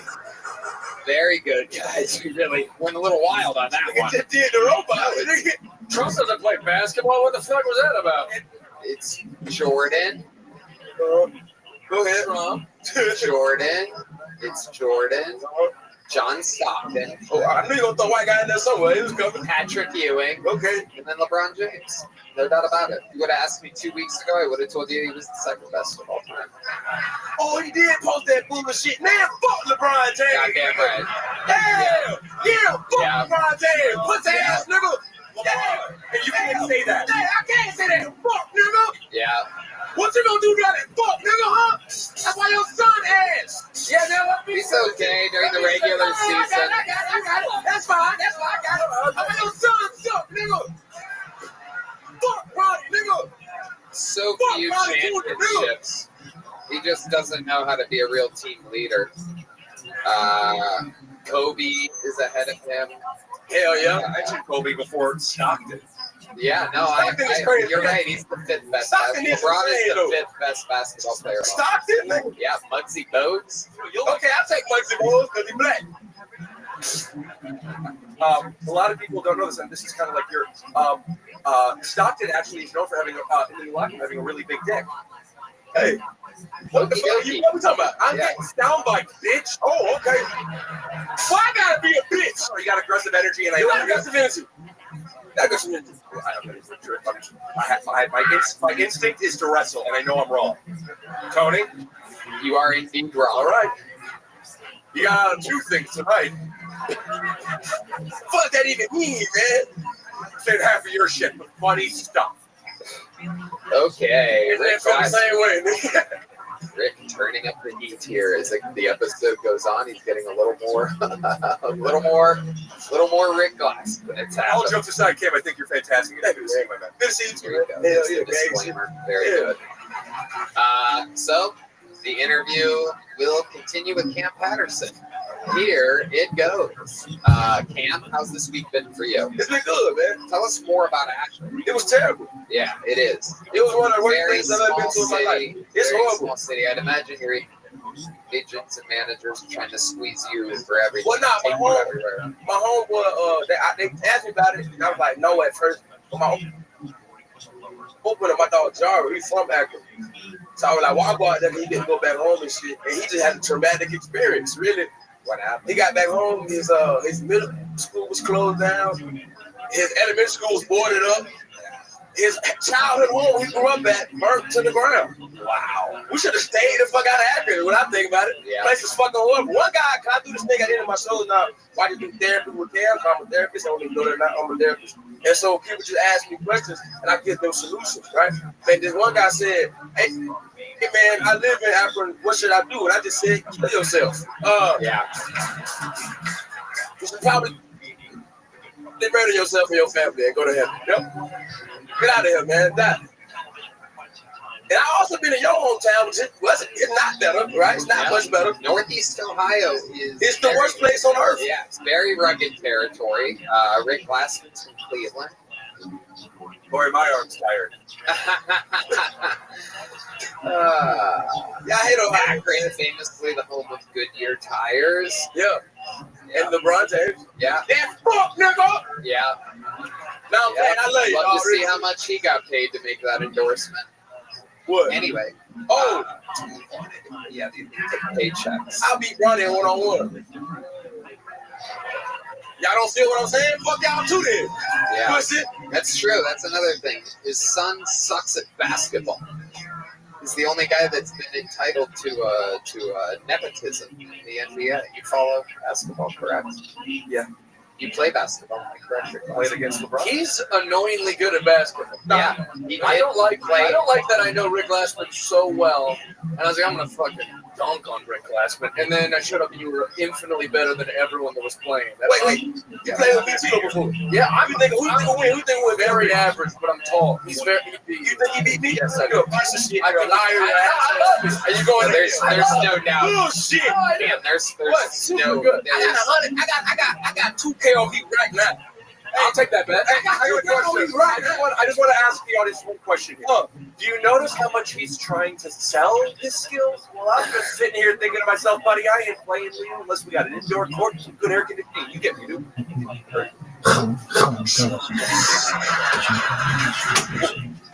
Let me ask you guys something.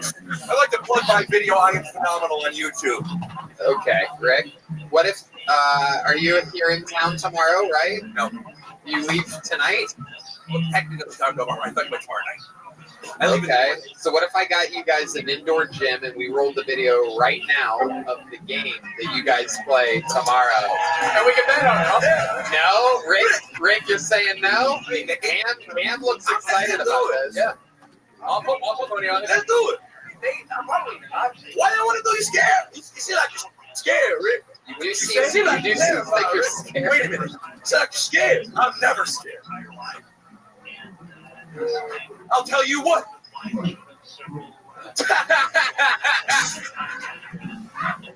Where did he go? Now I can't see. I didn't know. I was trying to give him a fist bump. Did I say that? Yeah. Anyway. Maybe, yeah. Let me know what do it. Tomorrow, what's up? Yeah, 1 p.m. tomorrow. I have a podcast at 1 p.m. It would have to be early, and I mean, how do we have to do it tomorrow? Why don't we do it before this comes out? Why don't you come to LA? No, you have to play here in Austin. Let's do it, man. It's indoors. You're. Come on, Rick.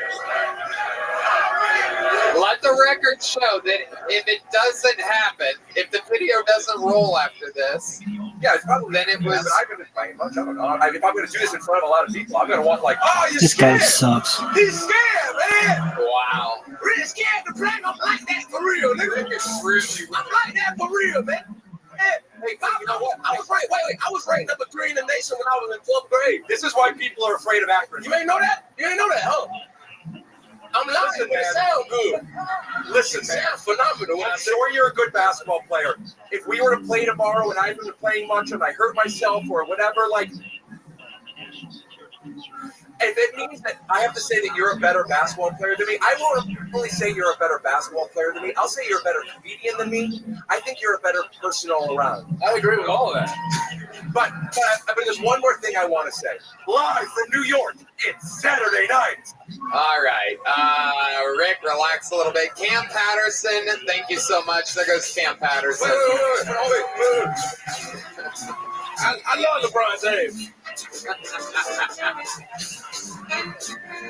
Oh, a little handshake. All right. What a wild episode. You guys having fun out there?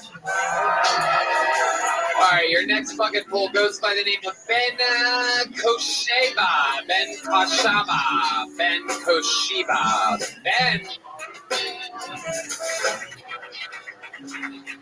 All right, guys. My name is actually Ben Koshaba, or Koshiba, in the original Aramaic dialect. In English, Koshaba just means Sunday. In Spanish, it's pronounced Dejo. My boys on the box would tell me that. They're always like, hey, big ho, hurry up.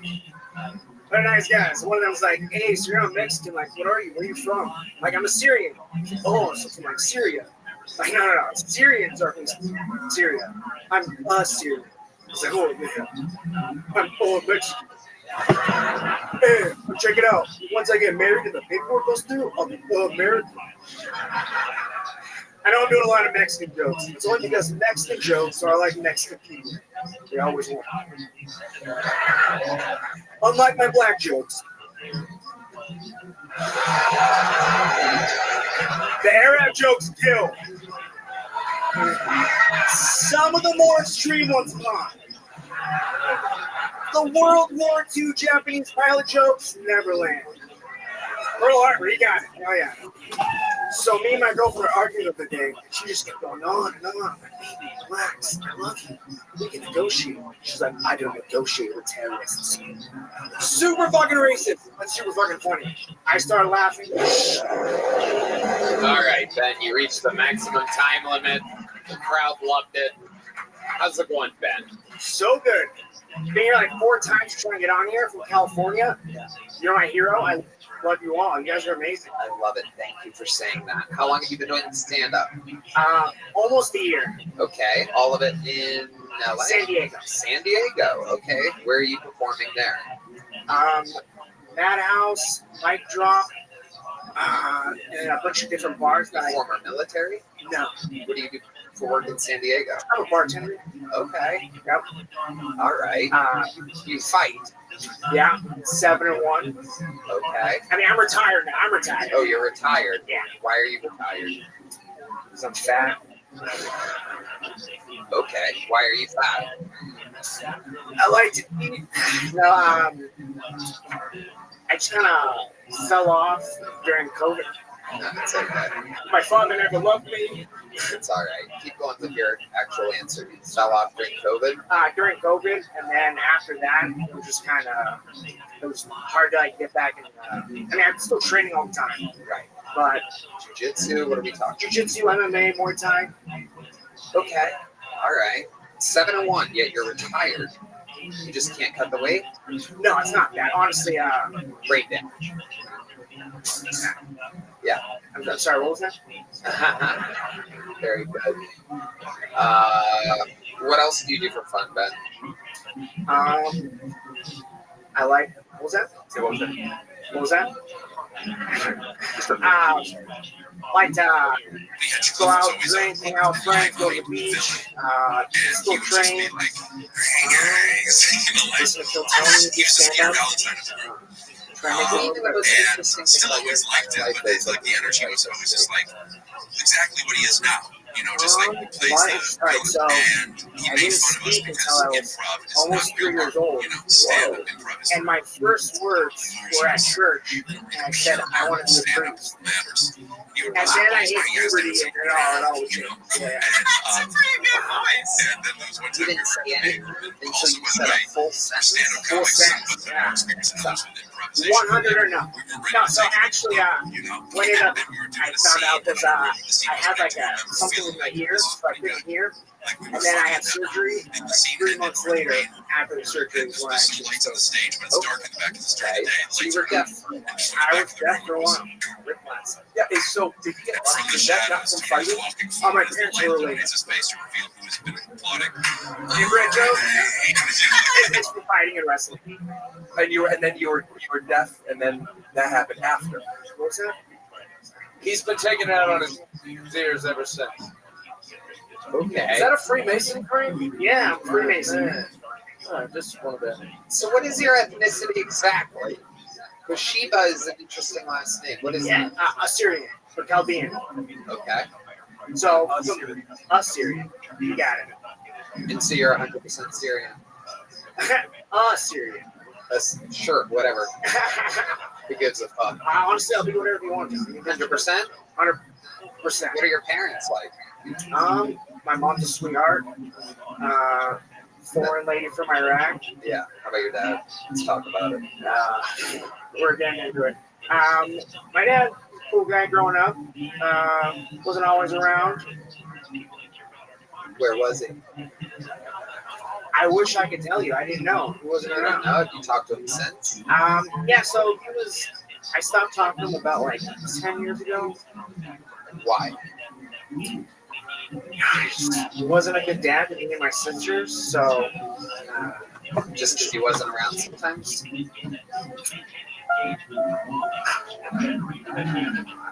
My dad wasn't a good. I don't know. No, he just. He left. He Where did he go? I wish I could tell you. I think Bay Area, in Arizona now. He's married to a Mexican lady. Rick Glassman. Well, we have a surprise for you. Yeah, here he is. Ladies and gentlemen, it is Allah Akbar Kushiba, ladies and gentlemen. And here he arrives. Right now, hold on. Here he comes. Wait, Rick's got to go grab him. And now here he is, ladies and gentlemen, your father! Dada! A slightly hairier version of Rick Glassman. Would you like to say some words to your dear son, Mr. Kushiba? It's not your fault. It's not your fault.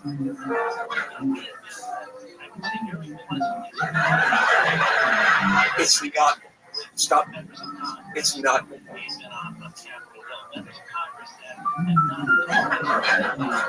Wow. What a moment between the Kushiba boys, ladies and gentlemen. That was the best hug I ever got from my dad ever. Wow. Thank you, Dad. I love you. That is amazing. There he goes. Back It's to not my fault. There he goes.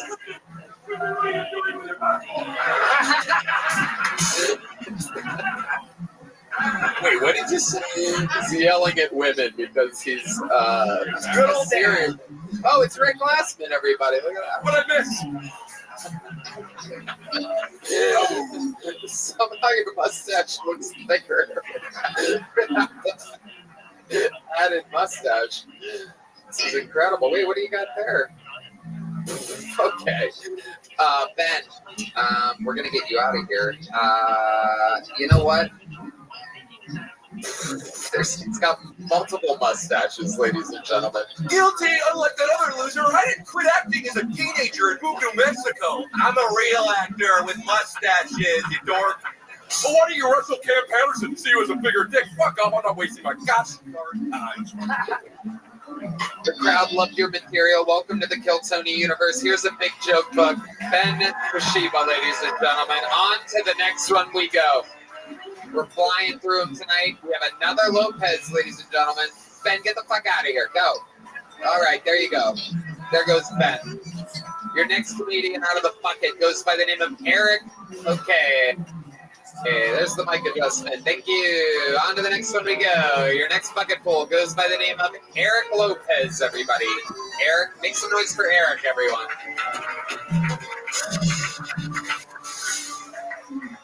All right, guys. So ended up in Iraq back in 2009, fighting for the Taliban.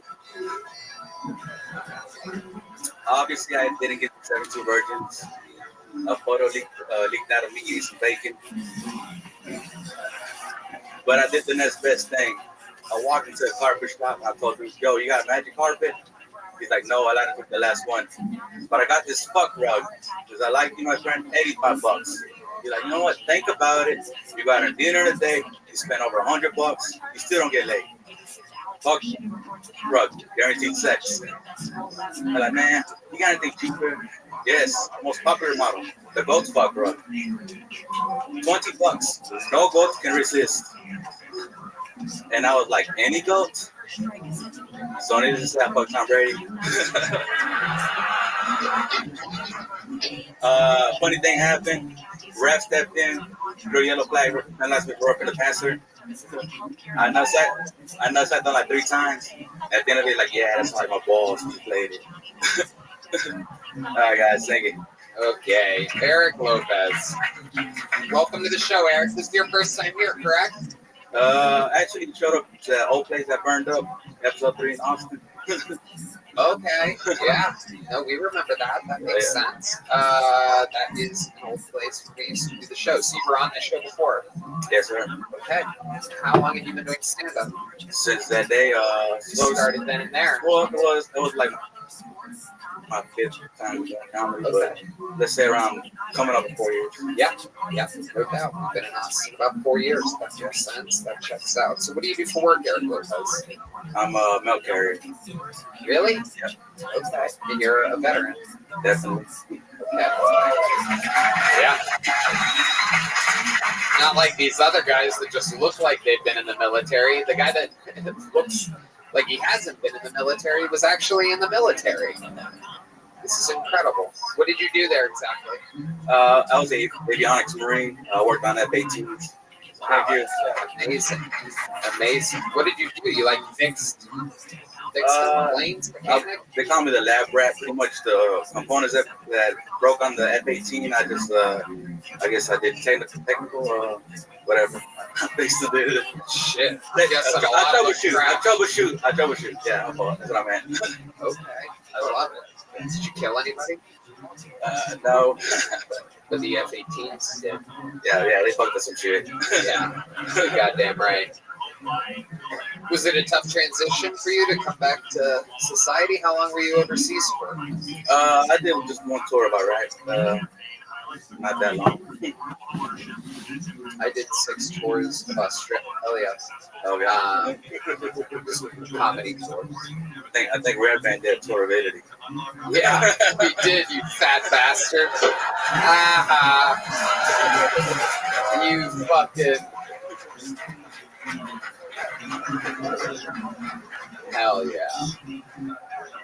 He had an Iraq of ribs.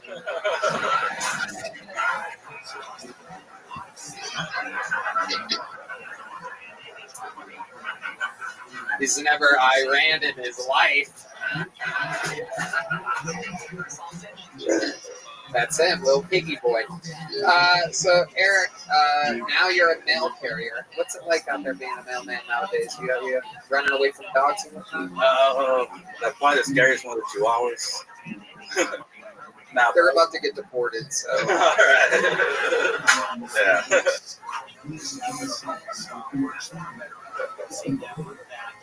Okay. What do you do for fun, Eric? When you're not doing stand-up? Just can't get at the house. Oh, you know what? I picked up on this one. I started cooking, like doing smoking stuff and everything. So, okay. You got a little smoker? Yeah. All right. What are you cooking in it? Ribs, all the good stuff. All the Texas stuff. Rick Lassie, what do you think about this? I was just wondering if you do pastrami. Pastrami? No. Rick's a Jew. Rick's a Jew. Oh, they know. That's why casinos won't work over there.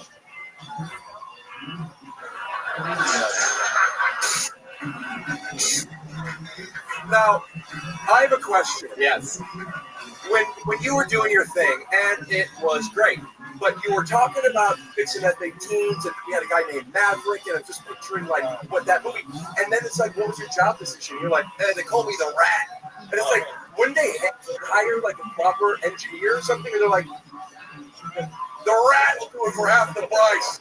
Let him fuck up these F-18. What does that mean? That you can do anything with tape? The lab rat. That was a lab rat. That was like an air conditioning unit. Everybody's out in the fucking flight line. Yeah. And he's like Leonardo in Ninja Turtles 3. Okie dokie. So Eric, oh, you don't have to toss back to me. I just take it at that point. Eric, what scares you in life? What are you afraid of in this world? Immigration. Wow, really? The second Lopez to be anti-immigration on this show tonight. I'm not exactly sure what's happening, but I'm glad you motherfuckers voted. Anyway, so other than immigration, what scares you? Because you seem like, you're a war veteran, you've been around, you're a guy with a smoker, you're like a real man. What scares you? Is there something where you're like, no. Something that you see where you're just like, oh shit, no, God, no. Oh, fuck that, man. There's like your normal things. Like if I see a rat going, I'd be like, that'll startle me or something like that. Hey, what are you up for? Yeah. Oh my goodness. Rat. Did you see a lot of rats? When I was in Iraq, I was in the pit. So I take a flashlight, be like, make sure no spiders, no rats coming around or anything. Yeah. Hell yeah. I'd like to just know what else you read, like in your act. What else do you talk about? About being Mexican. You seem really likable. Like like just listening to you, you seem like a very talking about fucking Tom Brady. Oh, yeah. I'd like to hear more, but just wanted to know.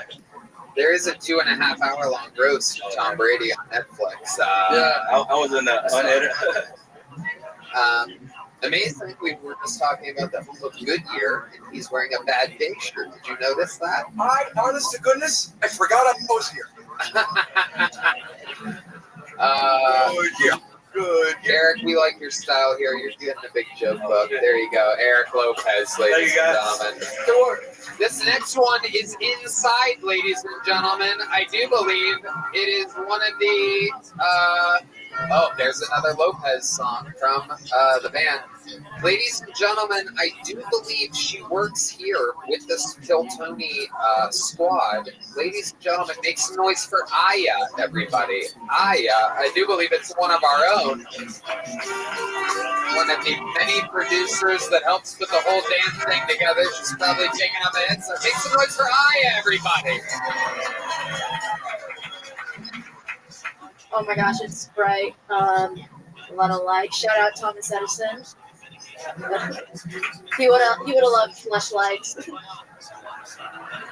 No, it's cool. Not good with guys. But I don't know. Like a guy isn't gonna tell you, but I know I'm not good at hand jobs just because all my protein shakes are clumpy, and like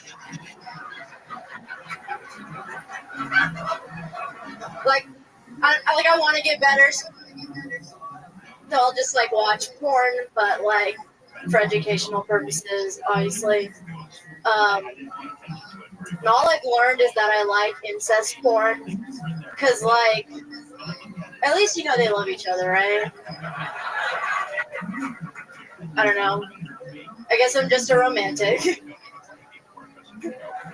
And it sucks being a romantic because like I won't see red flags in guys. Like I won't see a guy with dyslexia. I'll just see a guy who knows a little bit of German. Or like I won't see a guy with anger issues. I'll just see a guy who can protect me from drywall. It's not good at all. But wow. That is what we love. A Star is Born, ladies and gentlemen.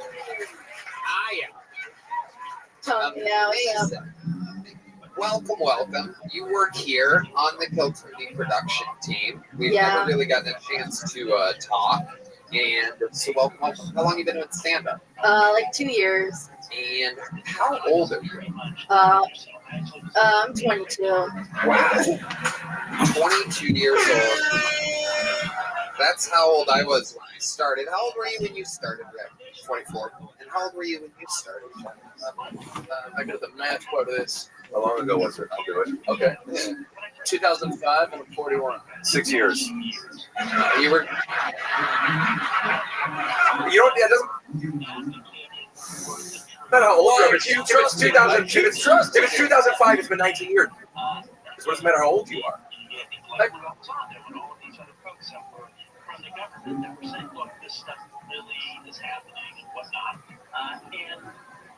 These same people would say, look, we may not know exactly what this is. Let's find out. These things are operating in restricted airspace. But then you have the opposite side. You, of course, have skeptics, which I think it's good for all of us to be skeptical and use our power of reason to decide whether something is likely true or not. But then you have this whole They sound like my birthday. Other man, someone on this. Pick up where all these computers are, dog. flat out incorporate data and seem to be really pushing their own narrative. And a lot of that narrative was based on really kind of IQ continuing something I know exactly who that is. from the 60s, 50s, 60s, and 70s. How is that illegal? To devote UFOs. I don't think anybody knows. If you see You a little UFO bitch. or whatever, must be something wrong with you. You can't trust the Bing, bing, bing. Nice, it was clear that you had this group that was spending so much time on this stuff. It's like, Georgia, if you told me right now Chewbacca is real, and he's a Wookiee and he lives in Vegas and he's down the street, and let's say you tweet about it all day long on X or whatever, I'd be like, hey George, knock yourself out. I'm gonna go watch a movie, but you're into this Chewbacca thing, go on ahead. I'm not going to go on social media and spend Wait a minute, somebody gets spammed and goes shit. Oh, dog. Come to my Discord. Come to my window.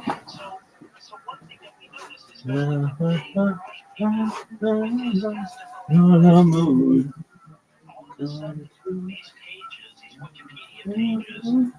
I'll be home. I'll be home. If you were somebody that was perhaps new to the topic, if you went and you looked up Lou Elizondo's page, former Pentagon intelligence official,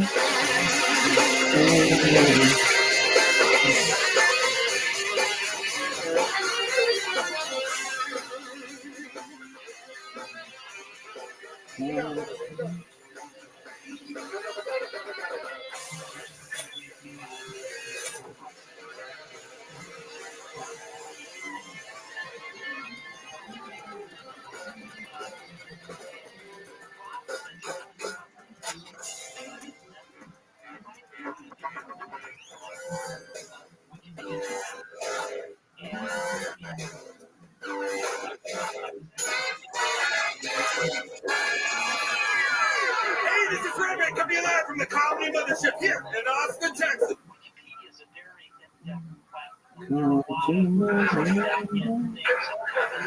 I can see what's happening. They don't have a clue. We fall in love, and here's the bottom line. Hit it. Our trio's down to 2, Tony. Okay. No, I like that movie a lot. It's a good movie. The Lion King, respect. You have good taste in movies. Absolutely. 100%. Aya, what does a 22-year-old do nowadays? What are you guys up to? What's going on? Well, like, I don't want to speak on the behalf of all of them, but I really like poetry. I've been reading a lot of poems. I like looking at art. I like to make bread. I love looking at dogs. I used to breed Dobermans. You used to breed them? Yeah. How do you do that? What do you do? So you just get a male and a female Doberman. Oh, it doesn't really matter. It doesn't really matter. We're very conservative. Just 2 dogs. Just 2 dogs. No, I've tried it so many different ways. That's my mother-in-law, Tony.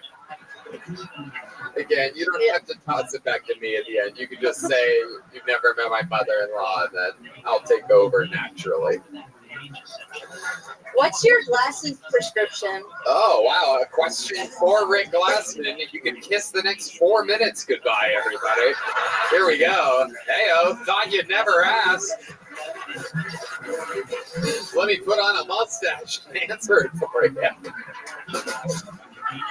Okay, don't tell me. I have to stick with this one, I guess, huh?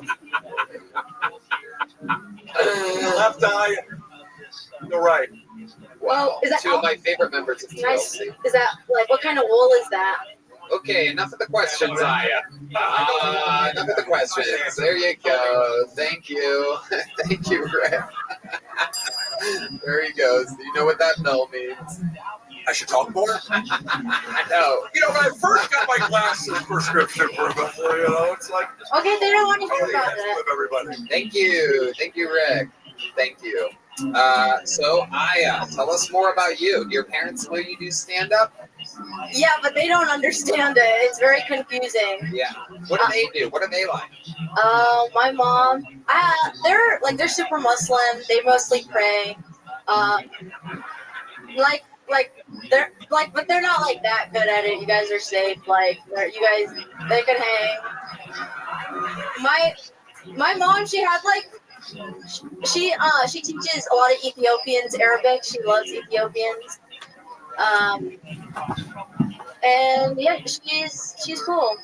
Checked out. It's hard to have sex in Morocco. No, it's not. Yes, it is. What do you guys? What do you mean? Yeah, I've been to Morocco and I met a lady and she was like, "We can't go to your hotel." She just No, wanted to yeah. meet you, guy. You know, the women in Morocco aren't allowed to fuck you, otherwise we'd be there in a second. Jeff, get a clue, Tony. No, sincerely, I met a chick. It's true. You have to bring up. We couldn't go to the hotel, and then she's like, "But I know a place," and then we drove crazy in separate automobiles to like miles and miles away, and then she got in this is a true story. I probably should share it.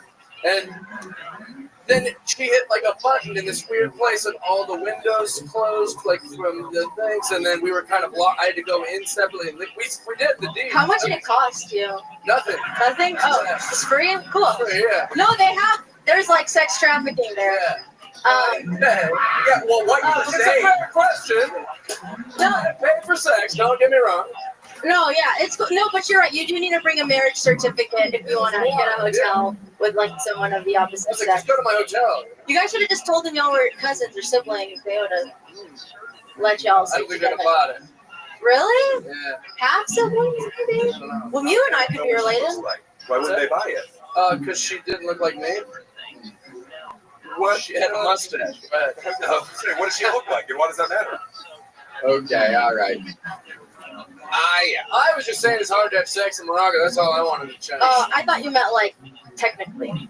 No. It's very standard. No, yeah, it's pretty much. Yeah. I have all the parts still. Yeah. Well, I regret sharing. What were you doing in Morocco in the first place? I had a travel TV thing on NBC. Oh, okay. I went to Morocco. I was like, this is gonna rule. And do you go to Morocco a lot? Sometimes, yeah, I was like there 2 years ago, like last your summer. parents are at? No. Well, that's where sometimes they go there and they leave me for some time, but Who watches you? I'm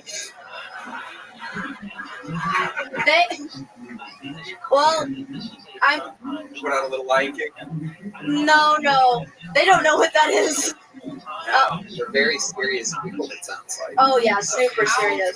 How long have you been working with the whole Kill Tony crew here?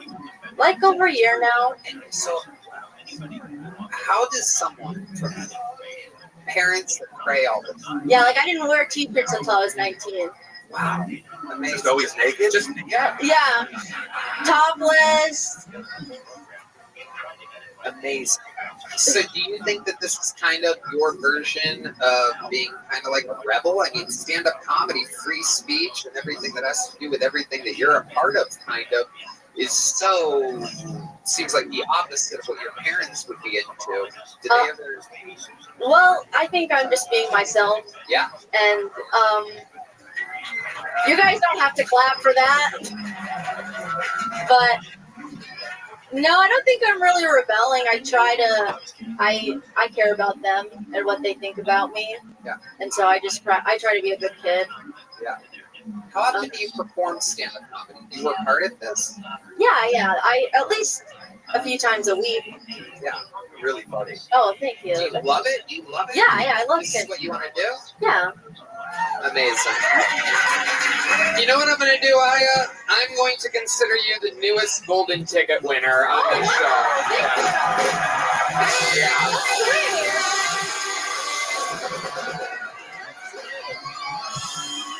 22 years old. You're here in the comedy capital. You're part of the Kill Tony unit.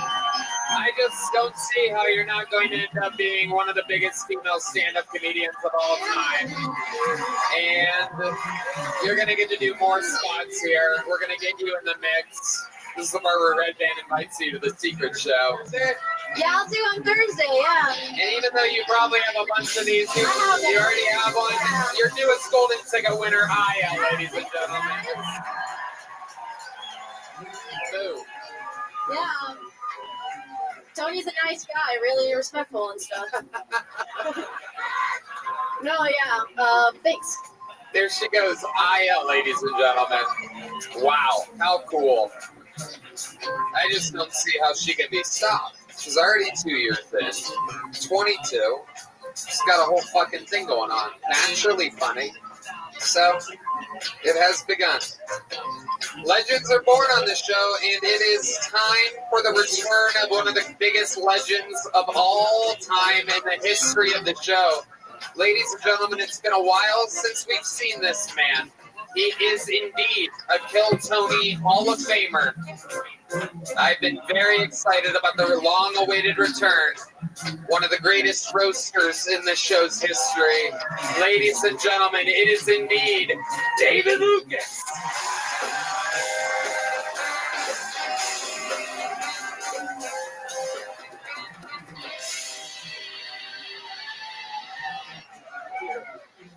Yeah.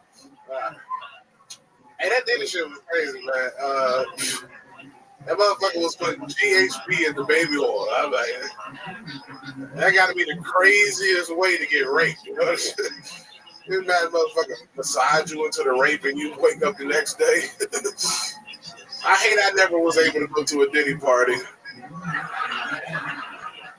because I know them hors d'oeuvres were off the chain. You know what I'm saying? Like Diddy would have got me with the food without it. I would have been in that bitch eating exotic cheese. It's like, y'all said this was ostrich? I would have ate some of that food and been in his fucking closet with one of his robes on. Dancing. Like 1,000 bottles of baby oil is crazy to me, bro. It is. Like, Diddy had so much oil in his house that Biden ordered a drone strike. It's like, I feel if you got 1,000 bottles of anything, you should go to prison, no questions asked. You know? Hey, nigga, 1,000 bottles of black pepper, take your ass to prison. Tony was probably at the prison with bail money to get Diddy out.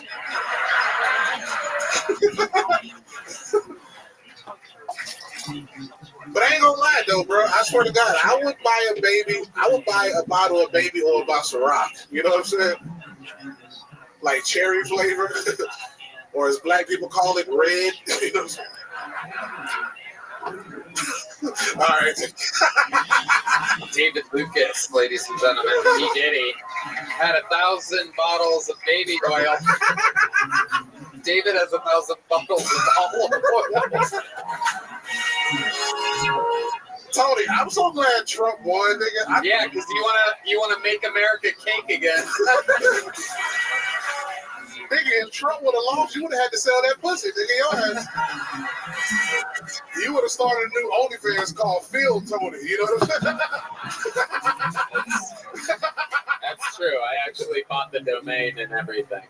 Hell yeah. What's up, Tony? You got Rick Glassman up in this bitch. Yeah. Young Howard Stern looking ass nigga. What the fuck? That's funny stuff. But Tony doesn't have to smell that pussy anymore because he gets to. All right. Rick Glassman, you got the sweater on of a nigga that got 3 cats. Shut your motherfucking ass. That motherfucker got 3 cats and a goddamn ball of yarn in his living room. Fuck you talking about with that dumbass sweater on, bitch. You look like one of them kids at the elementary school whose mom is a teacher. You know what I'm saying?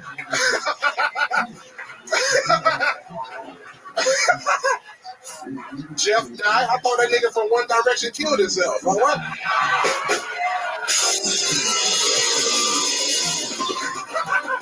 Why the fuck are you here? What the fuck are you doing here, bitch? That guy was really hot, though. I didn't see the joke. But you hot. You like 1987 hot. You know what I'm saying? I'll take that. This nigga look like he just bet $100,000 on Seabiscuit. Your ass. Rich, I don't get the jokes here. Well, when David Seabiscuit, he eat biscuit.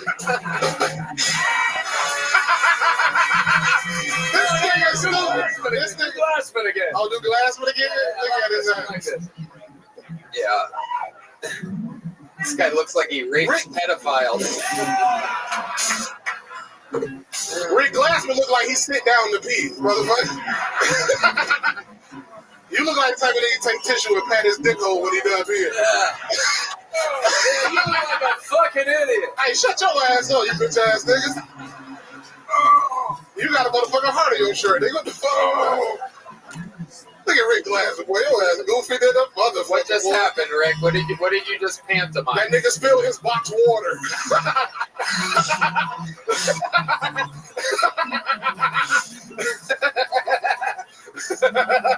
David, it's been forever. It's been forever, dog. I've been on the tour like a motherfucker. Got too many kids, nigga. I gotta go sleep. You do? You have another kid. You have a new kid. Hey, nigga, shut up, bro.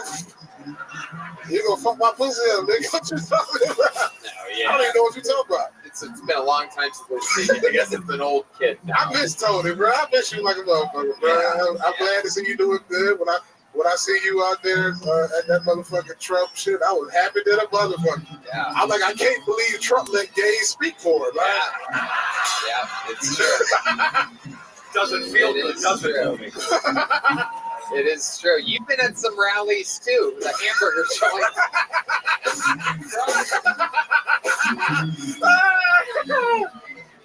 I was like, how is Tony gay? All them Puerto Rican men, he's fucked. How the fuck? That's what he called a booty hole, garbage. That's why he said. Oh my God! How dare you? How dare you? That nigga Rick Glassman look like he got a Pokemon collection. That motherfucker look like he got a $10,000 Pokemon card. I will say I do use it to pee a lot of the time, and I do collect Magic the Gathering cards. You are hilarious. I just want to slap this nigga. I don't know. Jeff Dye. They get on Jeff Dye motherfucking ass. Boy, you out here with the haircut of a single white mother. Boy, your ass. You look like a white mother from a divorce that's doing well for herself now. She got a job in finance, raising her 3 kids. Now do Rick again. Do Rick. I give up. All right, bro. It's all good. Tony, what's happening, baby? Life is good. Life is good. I'm just over here thinking about how you look like it. You can't laugh on the setup like that. I miss you, bro. That's why I miss you, dog. I just want to hear the setup and I'm gonna laugh, bro. Is that your mouth or your asshole? I can't tell. What's that? Where's the noise coming from? How did you know? I know when you fart, it sounds like a rescue horn. Nigga, that shit.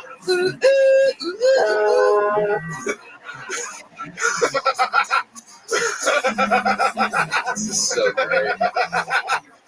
This is like if Whoopi blocked the view.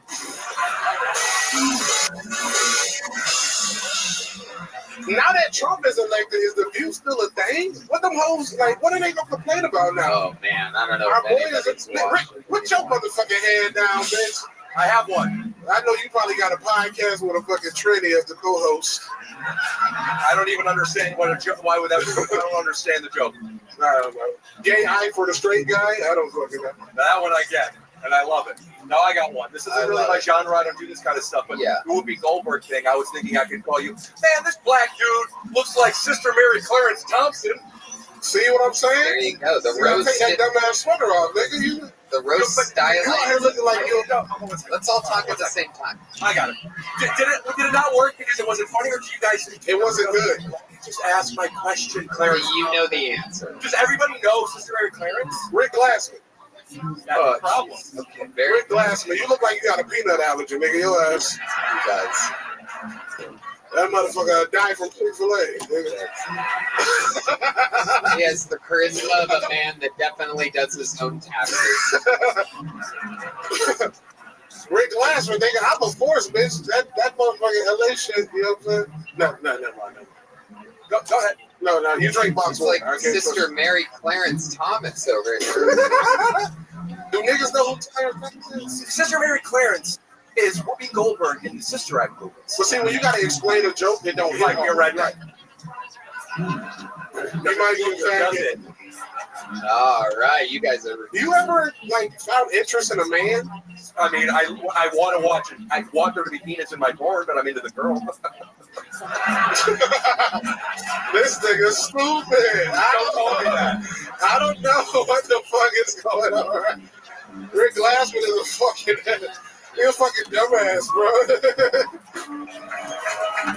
Make some fucking noise for the legend David Lucas, ladies and gentlemen. We're having fun out here. Shit's real. One more time for David Lucas. All right, back to the bucket we go. You guys still having fun out there, huh? Another bucket pool. Ladies and gentlemen, here we go. Your next comedian goes by the name of Neo Love, everybody. Neo Love.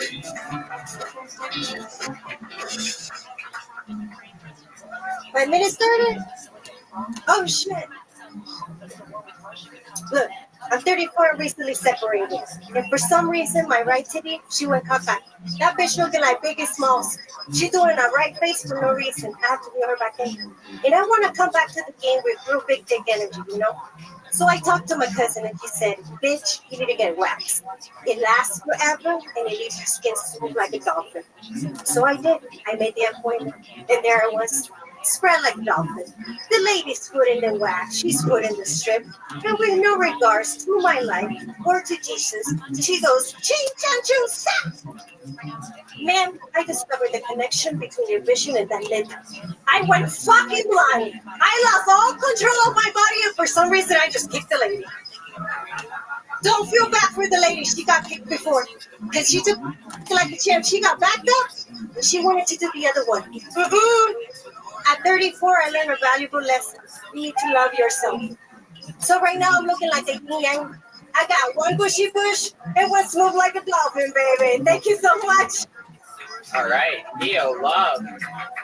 Wild set. Hi, Neo. Hi, Tony. How long have you been doing stand-up? I'm doing 4 years. 4 years. Where at? Killeen, Texas. Okay. Well, Central you are Texas. not killing anyone tonight. I'm from Garbage Island. You're from where? Garbage Island from Really? Puerto Rico. Yes, You're sir. originally from Puerto Rico? And a veteran. Thank you to all my vets today. I love it. Thank you for your service. What did you do? I was in the Army for 6 years. Oh my God, that is amazing. What did you do in the Army? I was a 92 Alpha logistics specialist. So to all my logistics, thank you. Fuck, yeah, look at that. Amazing. How long have you been in America? Well, the Army brought me here, so I've been here for 13 years in Texas. I love Texas. Yeah. Yes. Okay, you're saying all the right stuff, Theo Love. Amazing. What do you do for work now? Veteran retired. I'm a full-time mom. I have 2 daughters, and my oldest daughter is autistic, so I do full care for her. Okay, super autistic or like semi-autistic? She was nonverbal, and I would tell you a serious note. When she was diagnosed, they told me that it was nonverbal and she had like mental retardation. Marley talks. Marley talks. Red Band, you hit the party horn for mental retardation? What kind of show is this? An awesome one. All right, so they told you that she was nonverbal autistic and mentally retarded, and then what? Thank you to all the people that do ABA therapy, to everybody that works for autism. Yeah. Autism Speaks, We my love daughter it. speaks. We love And she next year is due to start regular school with the regular population, just with an A. She's nonverbal. Let me ask you this. Verbal. Have, Tony, she's have you verbal tried now. taking her to She's church? Verbal. She's verbal now, yes. Is that what you were going to say? Okay. Well, I was going to ask what were her first 6 words. I want you to become a priest. Okay. Well, that's amazing. What was her first word? first words were mama, of course. But after that, now it's like, I want cookies. That's all. Okay, so she's just like David Lucas. This is great. Amazing. What do you do for fun, Mia Love? What do you do when you? I do when comedy since I'm a full-time mom. Other than I comedy, use my though. babysitter time for comedy, so I do my Definitely shows. Puerto Rican. Okay. Still talking there after a blatant. Oh yeah, just talking whenever you want. What are you, ring glass woman? Okay. But let's just talk about it. Other than comedy, like when you put your daughters in the cage and want to go out for the night, like what do you do? I do come here for more comedy. I come here to the show for the comedy Mothership is an awesome show. So I really surround myself around comedy. Other than comedy, there must be something non-comedy related. Non-comedy related. I smoke weed and Okay. and I swing in my hammock. Nice. Fuck yeah. Being a mom is awesome, isn't it? Yeah. Do you have boyfriends? Do you have like a little Puerto Rican whippersnapper? I don't have any boyfriends. I don't know. Let's see. Okay. Don't look at me like that when you say it. You're gay, Tony, not you. No way. No way, Jose.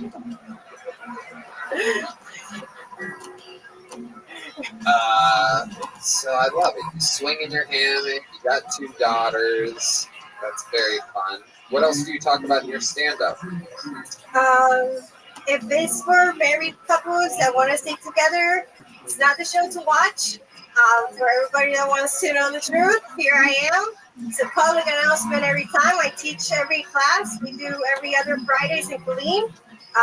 Ladies, What? follow me. Hold on, what?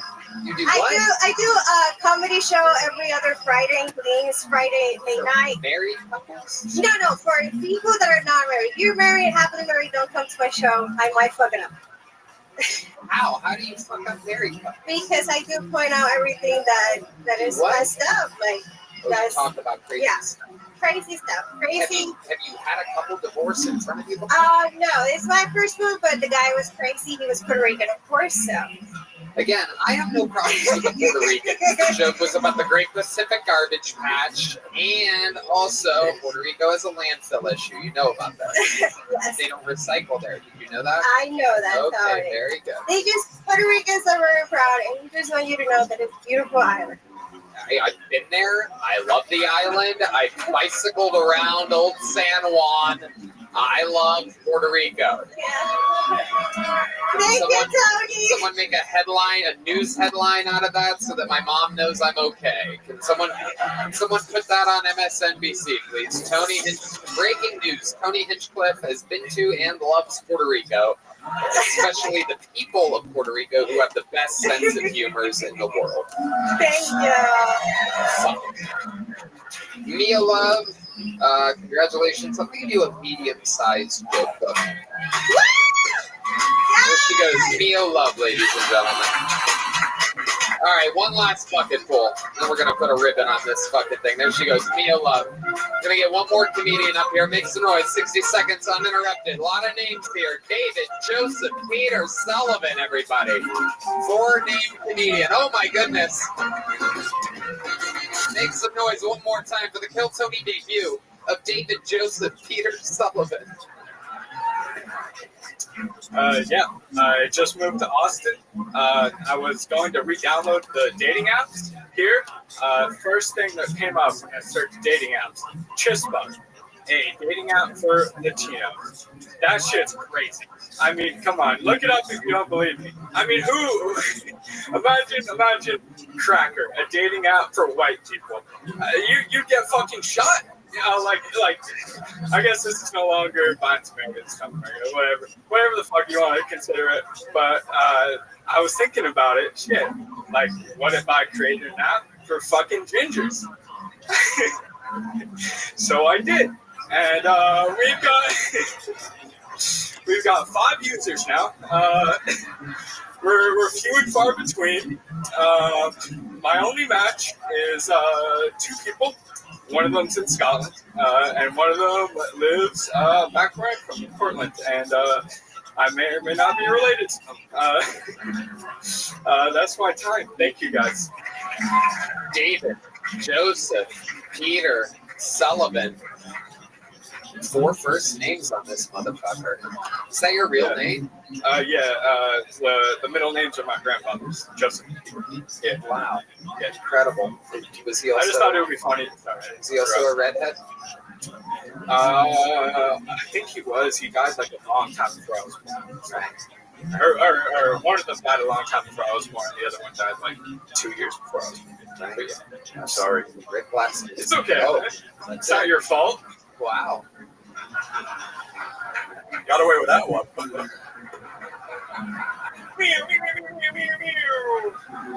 What is that, the soundboard? Okay. David, Joseph, Peter, Sullivan, what's it like looking like you? Explain to us what a normal day is like. First, you wake up, you immediately, you go over and I'd imagine you open your blind a little bit and you're just like, the sun, right? It's just like, just fucking creeps you the fuck out. I don't belong in Austin, Texas. Like, I belong on like a cold, dreary island. Yes. In fucking northern Europe. Like, I don't belong here. Right. No, There's not a lot of us here, I'll tell you that. How are you surviving? You carry an umbrella around with you. I've only been here like a month and a half, but yeah. Yeah, where'd you come from? Portland, Oregon. Portland, Oregon. I was born and raised in Portland. Yeah, right. Great place. It's not that great. Dumpster fire. Yeah. Okay. So, what do you do for work? In Portland, I worked in like finance in a country club, and here I was a FedEx driver for 2.5 weeks. What happened? And then I quit because fuck that shit. Why? Because it just fucking sucked. Tell us more about it. I deliver like around here, like to the Google building and like a bunch of apartment buildings, and it just fucking sucks so quick. And like I have savings so that like I can do How much did you save exactly? Like before 12,500. Pretty close. Yeah? Yeah. How close? It was like 13,250.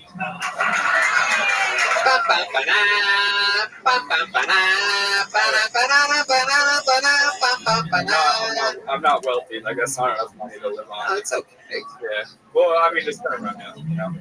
You're like just fine. I'll try to get a good job. Do you have any pets? I have a dog. Yeah, what kind of dog? He's a German Shepherd Border Collie. He's like 85 pounds. Do you like turtles? I'm neutral. I'm neutral on turtles. I don't know where that's coming from, but get older, dude. Get it. You had a joke about a redheaded dating site, but have you ever been with another redheaded person? No, because I feel like if I would, it would remind me too much of my sister. So I have. Your sister is also a redhead. Yeah. Wow. Amazing. Absolutely incredible. The bloodline runs. If you make a baby with a blonde girl, does it come out with orange hair? Okie dokie. All right, that's a real Sister Mary Patterson, Clarence Thomas Jr. Okay. What would we be surprised to know about you, David Joseph Peter Sullivan? Shit. I'm technically a British citizen. How did that? No, it's not nice. Sorry, you're way more important than me. Worst country on earth. Tell us about it. Go ahead.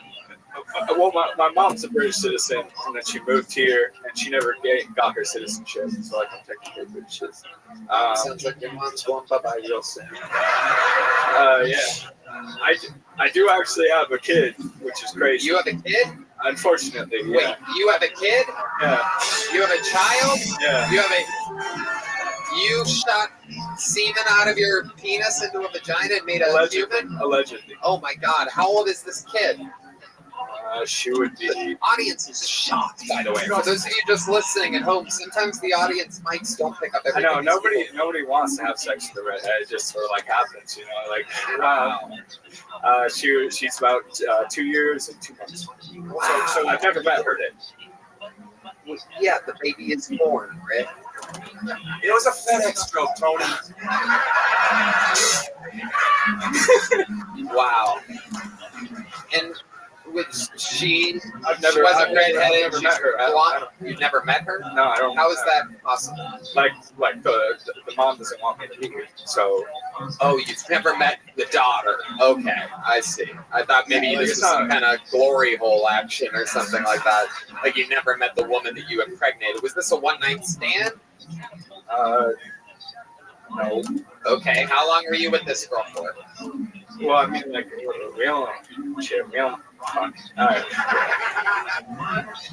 We only had sex like 4 or 5 times, and it was like 2.5 weeks, and then she got pregnant. Well, she told me she couldn't get pregnant. Like she told me she was infertile. So I was like, well, I wasn't worried about just it. giving her the old Boston cream Well, pie. she told me she couldn't get pregnant. That old red-headed fucking jelly bean over here, just blasting away. She told you she couldn't. Oldest trick in the fucking book. I know. And then there you are, just your red pubes, just fucking flying around the room. Just, I fell for it. Yeah. Old fucking red nut Jenkins over here. Yeah. Oh my God, you fell for it. So did you blast inside of her all 5 times that you had sex with her? You may have gotten lucky. You could have had quintuplets. I think so. I don't know how it works. No, it's just the one. Just once. Oh no, not quintuplets. It's just the one. Right. No, I'm saying you only came inside of her one time. I think it was every time. Every time. Because, I was 21 years old. I'm fucking ginger. Like she told me she couldn't get pregnant, and I was like, fuck it, this is awesome. And then she got pregnant, and it's Oregon. Like the baby lives in Oregon, and like abortion's legal. So I was like, hey, you should get an abortion. She's like, nah, I don't feel like it. Like I don't feel like it. Pretty much, yeah. Oh, she tricked me. She did trick me. How ugly is she? How ugly? I don't know. She's probably like an Oregon 6, but like an Austin, Texas 2. Wow. Oh my God. I cannot believe she will not introduce you to your own child. If she sees this, I'm gonna kill Tony. I hope not. God, I hope not. Too. Well, I seriously doubt she does. She's too busy, like raising a child. So like.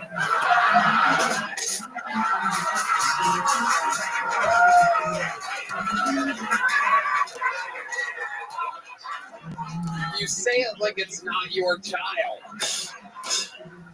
She's too busy raising your child.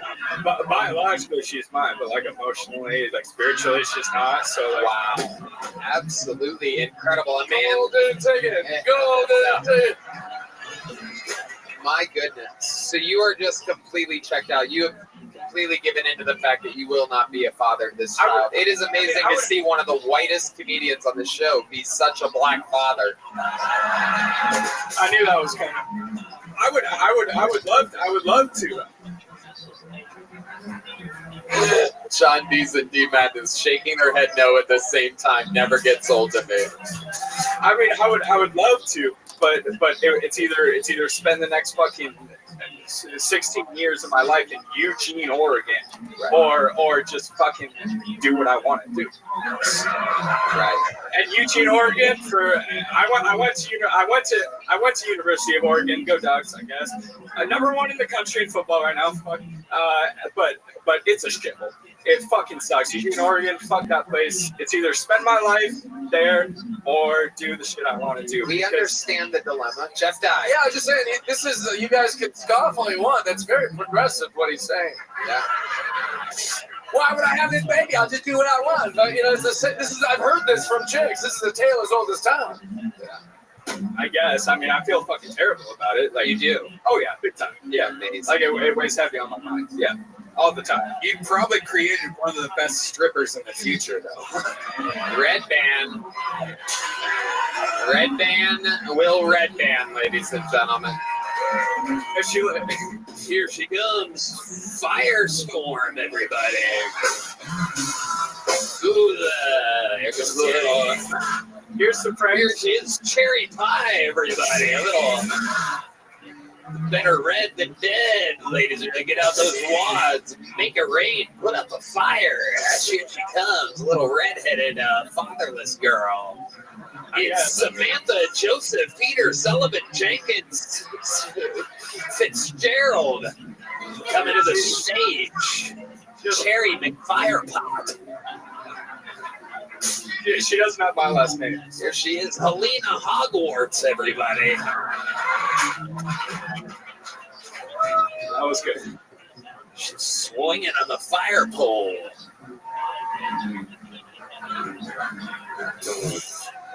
How? That was good. That was good. She doesn't have my last name though. So. Well, I mean, thank God for that. I don't even know if she has red hair or not. Like, You don't know if she has red hair. You've never seen a picture? No. You've never. Have you ever tried to reach out to the mother? Yes. And she says no. Yes. Why would she say no to you? Because she fucking hates you. Why does she hate you? Because I couldn't get an abortion. Because I told her, okay, I fucking hate you. Why would you lie to me? Why would you do this to me? And she's like, well, if you don't want to be a father, then just fuck off. Wow.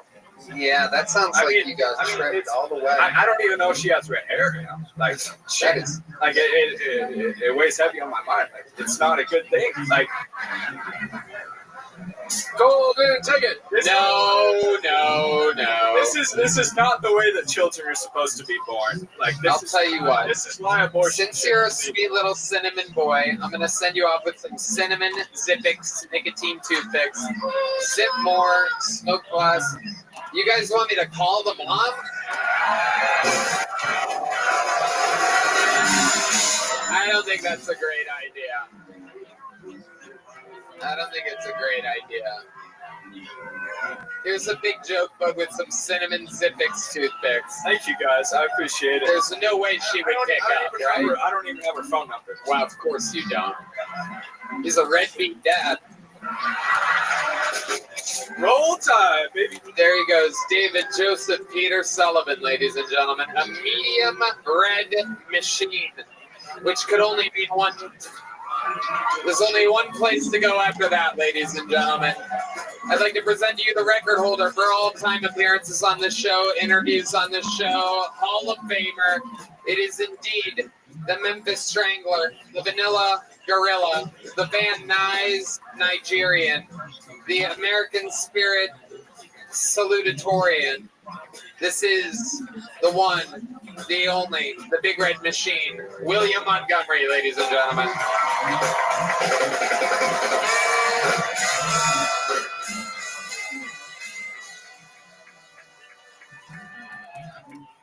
It's kind of really weird because I matched with this fucking ass on a redheaded dating website, so I don't know what the fuck he's. Jimmy Kimmel cried on his show the day after the election, and I don't know if it was because of Trump's victory or the fact that he had 112 viewers. But seriously, it was kind of ironic when the tears made his blackface run. Okay, let's keep moving. So I'm actually working on a movie. It's basically the plot of Little Giants, but instead of Little League football, it's a man who competes in women's swimming.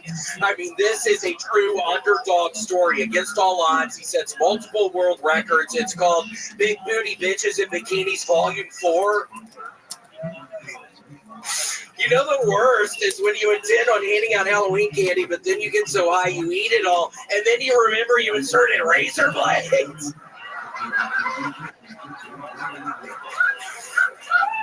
All right, anybody here a fan of riddles? You like riddles? Here's one for you. I heard this the other day. Who let the dogs out? Okay, that's my time. William Lights Out Montgomery has done it again, ladies and gentlemen. I love a good nobody's watching Jimmy Kimmel joke. Yeah, that was all that right off the bat. Seemed weird with the crowd. It scared me. And literally nobody is watching it. It is incredible. Yeah. It is just an absolute fact. Yeah. Josh and Tony, I have been, it's really scary. I didn't tell you last week, but I got visited by a ghost or something in my apartment, Tony. Again, I've been playing a bunch of Call of Duty recently, and I was laying on the chair thinking about starting to play Call of Duty, and I'm laying on the chair, and my girlfriend is sitting beside me, and my shirt does this. Pretty scary. And then I'm at my cousin's house, Tony, this past weekend in Charlotte. I was in Charlotte, and by the way, I won't get too close to y'all. I feel I'm very sick. I was very worried about Charlotte, but I somehow made it through. But Tony, I've been doing this today where I ask people what their heritage is. Are you Native American? I've just been doing some crowd work with that. And then I'm talking to my cousin Trey, and they have one of the big speakers that's like the Google equivalent of an Alexa, and out of nowhere it says Native American heritage twice. Your Alexa said that in Charlotte? Yeah, that's what my cousin's Alexa said, and nobody started. It's weird. It's somebody trying to tell me something. I'm just trying to decipher what it means. Why did they say that? And you think it was perhaps a Native American ghost that slightly lifted up your shirt a little I bit? don't know what it is. I'm trying to figure it out, Tony, but I swear to God, it seems like it's somebody from the other side trying to communicate something to me, but I'm just trying to figure out what that is. Wow. So I'm kind of on a quest now. I don't know if you know this, but Rick actually sometimes will channel spirits. I've seen you do it before. I know you're a little bit shy about it. I don't want to put you on blast or anything, but can you perhaps try to channel a spirit and see what happens? I wonder if the spirit will have a mustache.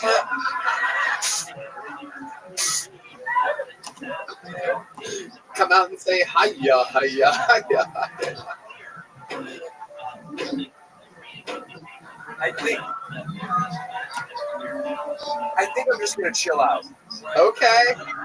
I don't know how the camera switches are working, but there's about 4 times tonight that Tony, like he's my dad, goes like this. And I'm like, and every time I'm like coming in too hot, and now I'm gonna do a spirit bit. Yeah, you relax for a few minutes. Please, Rick, I need help, man. Seriously. Come on, will you please help? How many of you think Rick should help William right now? Seriously. Look at these people. Look at them. They want it. Rick, I'm not doing good, man. Please help me. And seriously, after this, if you want to play Call of Duty, you can also do this at the apartment later too. Oh, maybe I will play that black guy in basketball. No, but the thing is, I don't want to make it. I do that stuff sometimes. You do that stuff. All right, just lay it on me. Play some cherry pie again. It's okay. You don't actually have to play cherry pie. I don't want to make a joke out of talking to spirits because if I don't see anybody, then it's going to waste everybody's time. I have a feeling. I have a feeling it was the girlfriend who was sitting next to you who ripped in your shirt. That is a great prediction. How do you know that's not the case? Because it wasn't. She did it. I didn't feel anything. So, and I'm laying, and I could have seen if she did. Do you think that a Native American wanted to just see the Native American ghost? I don't know what it is. That is the problem with ghosts. It's so subtle. I know. It's always down. Like if we were just like if this just went that freaking fuck up. That's a terrible story. You know, like.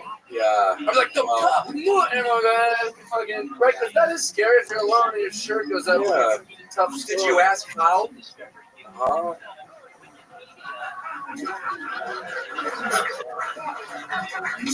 What's the matter? 2 tenths?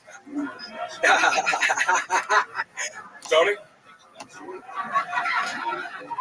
Let's get Indian jokes. Wow. So other than the ghost thing,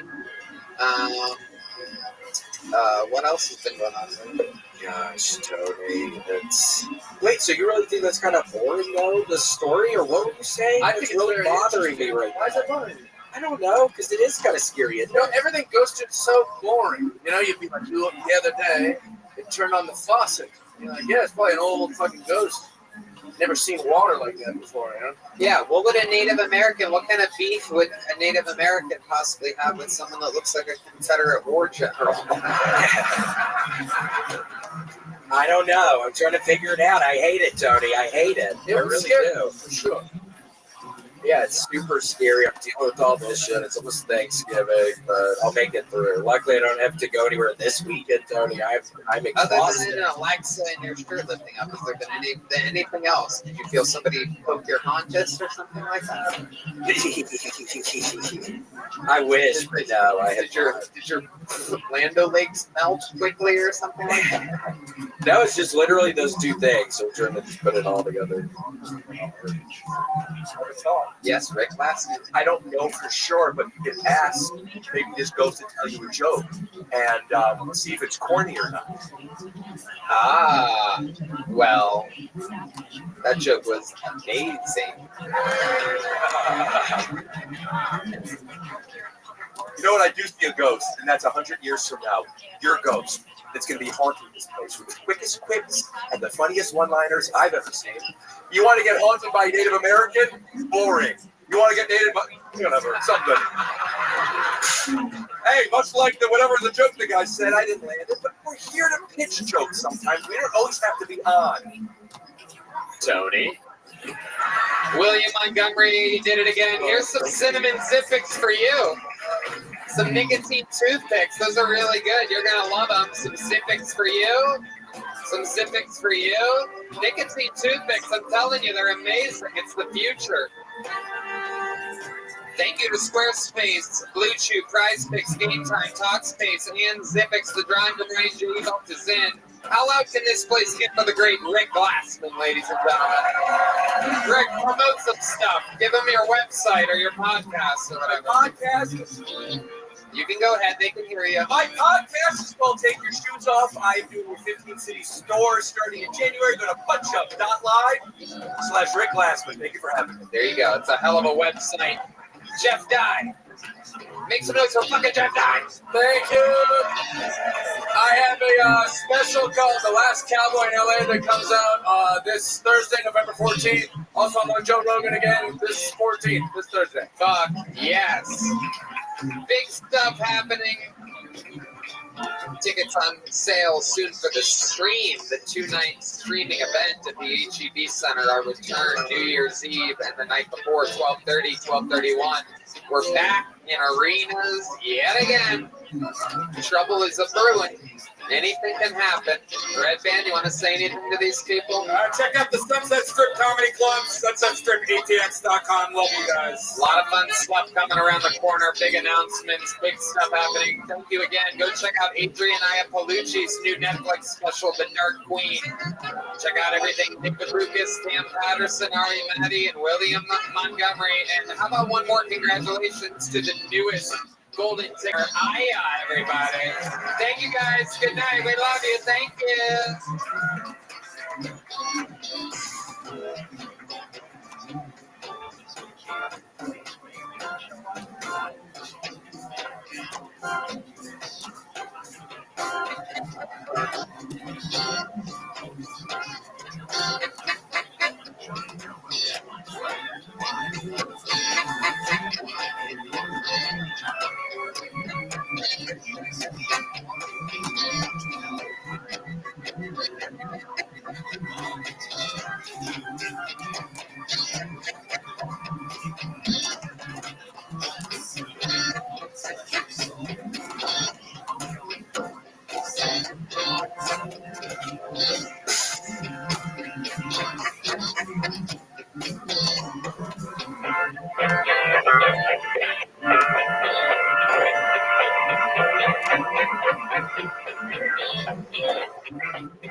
Tony Extra!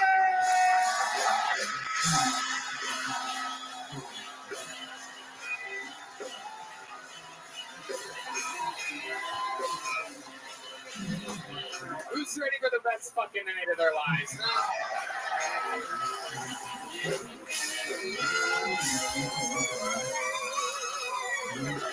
Yippee!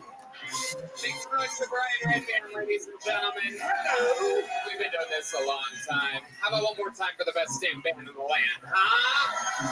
On horns, Sosa, Raul There he is. and Fernando Castillo. Michael Gonzalez on the drums. You Living the dream. How are you, big dog? on the electric guitar. John B's on the keys. And this right here is I'll be ready to play with you in a moment. Deep Madness live in the flesh on the bass guitar. This episode of Kill Tony is brought to you by Zippix and ExpressVPN. In the store. He messaged me the other day, and like yesterday or something like that, and Sunset Strip Comedy Club in Austin, Texas is now wondered what happened to you. And I said, you're always here, so I don't know what his deal is. Go to sunsetstripatx.com.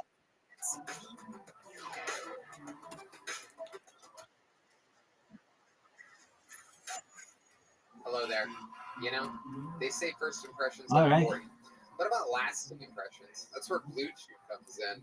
Blue Chew helps give men longer lasting and stronger erections so you can perform at your very best. Blue Chew is an online service that delivers the same active ingredients as Viagra, Cialis, and Levitra, but at a fraction of the cost and in a chewable form. Blue Chew wants you to have confidence to perform at your best. So discover your options at BlueChew.com. And we've got a special deal for our listeners. Try Blue Chew free when you use our promo code Tony at checkout. Just pay $5 shipping. That's BlueChew.com, promo code Tony to receive your first month free. Visit BlueChew.com for more details and important safety information. And we want to thank Blue Chew for sponsoring the podcast. We want to make you hard. Blue Chew. Hello there. This best place How's that to get real going? money, sports action. Join over 10 million users and sign up today. Sign up today and get $50. Play $5, you don't even need to win to receive the $50 bonus. It's guaranteed.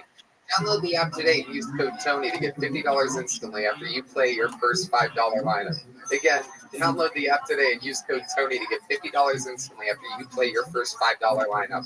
Prize Picks, run your game. Are you guys ready to start tonight's episode? You guys can do better. Are you guys ready for a great fucking night or what? Every single episode, I have two of the funniest people in the world on this show this week. No different. This is both of these guests' first time on the panel, which is very, very exciting. You get to look in the crystal ball of the future of stand-up comedy. These guys are part of the Philly Shane Gillis super crew. Ladies and gentlemen, some of the newest residents to Austin, Texas, the new comedy capital of the world. I present to you two of your new favorite comedians. If you don't know them already, make some fucking noise for Sean Gardini and Tommy Pope, everybody. Here we go. Gardini, welcome. Sit over there. Tommy over here. Get over here, Tommy. Hell yeah. Make some more noise for our guests tonight. Oh, yeah, baby. Sean Gardini is on tour. Cleveland, Buffalo, Baltimore, Tampa coming up. SeanGardini.com for tickets. That's SHAWN. Sean. Look at you, you adorable, funny man. How are you, baby? I'm happy. You are here. We're going to have a lot of fun tonight. We're going to watch comedians. How to hand for Tommy Pope is here as the podcast stuff. With Chris O'Connor, another very, very funny man. How you guys doing? You excited to be here? Well, fuck it, this is delicious. I've always seen you from afar, Tom. This is very exciting. Of course. I always wanted to have Joe Pesci on this show. And Fuck you, dude. And you're the We're just closest. starting. You're the closest I could get. You like that? You guys like that? He asked me upstairs. There's two Italians in this whole fucking city. Me and the lead singer of the fucking band. And we're fed up. texts me right before Yo, the show. pimp. He goes, "How many arrows is this?" I go, "What?" He goes, "How many arrows?" It's like, hours. Do whatever makes you happy, big Like, man. oh my God, you were trying to say hours? Arrows? How many arrows? Is it 2 arrows? 2 arrows? We're all different. We're all fucking different. Sean Gardini, a soft-spoken assassin. Yeah, I'm a strong silent type, but I'm very happy to be here. We're going to have fun tonight. 252 innocent souls signed up for tonight's show. They are stockpiled at a bar across the street. And if I pull their name out, one of our amazing producers goes and wrangles them from across the street. They come over and pace nervously right behind that curtain for a few minutes until it is their time to come up on stage. If, when it is their time, they get 60 seconds uninterrupted, you know their time is up when you hear the sound of a kitten. That means they have to wrap it up then, or else they bring out the angry West Hollywood bear, which interrupts them. And then I conduct an interview. Me and my esteemed panel find out more about them, make friends, make enemies. Anything can happen. Could be the future of comedy pulled out of the bucket. Could be absolute mental illness at 1,000 miles an hour. You guys have seen this show before. Anything can happen. And now it begins. And we start tonight's show while we go wrangle that first comedian with one of the greatest golden ticket winners in the history of the show. Truly, I mean, this guy, even though in the golden ticket range of comedians, really basically a regular. I put him up every single time he wants to go on stage, and every single time he does extremely great. Ladies and gentlemen, I present to you the return of one of our favorites in the history of the show. Getting things started tonight. This is 60 seconds from the one and only Martin Phillips.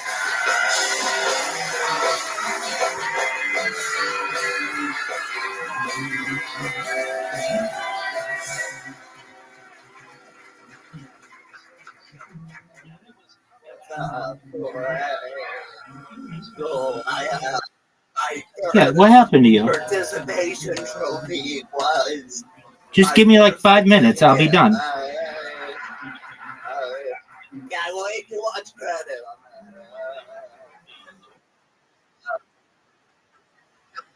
that. Together. Hey, that happens. Guys do it. It's like, oh, we're gonna do coke, okay? It's that real spend time together. They borrowed my $, so I was part of it. Anyway, any Nazis here? I'm never sure. After World War II, all the Nazis got charged with 4 crimes, and a lot of them killed themselves in jail. It's like, whoa, way to make yourself look guilty. What? See, they got rid of all the lawyers. Martin Phillips has done it again. Way to get things started. I was called a Nazi for 2 weeks. That's why I said the joke. Yeah. I did this for Tony. Yeah. I've never been called a Nazi before, and I wouldn't have guessed that my first time was being called a Nazi from every mainstream media outlet in the world, globally known as a Nazi. Wow. Me, with my super multicolored panel and love for absolute love for disabled people. You know us Nazis. We are wild. Nazis 2024, whole different thing. We just hate ourselves. I love it. Martin, you did it again. You are so fucking funny. How's life been going? It's all right. It's cool. It's cool. Actually, you because I like it a little bit. Tell me about it. I want to know. Tell me how I fucked up your life. Before the election, I went on this coffee date. It was cool. It was fine. We're going to go on a second date. After the election, she was like, I don't want anyone in my life associated with Joe Tony. So, yeah. Thanks a fucking lot, Tony. Thanks a fucking lot. Yeah, okay. Wow. You owe me. Yo, I saved you, buddy. I saved you. You almost fell in love with a mentally ill girl there for a second. We're both disabled. Hell yeah. We both lean to the right, that's for sure. That's your favorite joke, man. You do it every time. Well, thanks a lot. Thanks for letting everyone know that I've done that joke before, Martin. It's always great for comedy. You piece of shit. Okay. It's so good. It's worth doing multiple times. You're not. You're not. Whoa, whoa, whoa, whoa, whoa. Put those hands back in those fucking pockets. Whoa, whoa, whoa, whoa. Whoa, Mike Tyson, look out.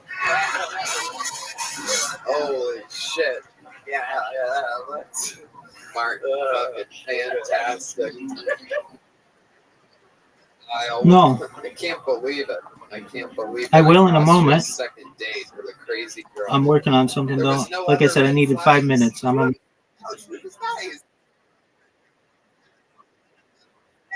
Okay. Well, play them and then I'll play you. Get your practice game in. You guys both up there just fucking walk. Normal person. Just fucking spilling coffee all over the fucking joint. And I did. How did they fuck you? I'm guessing it was shaken. Good one. But it was cool out there. I didn't see it any of but yeah, so Anything guilty? Wow. and I was like, I wasn't fucking there. I wasn't fucking there. I like, I don't know.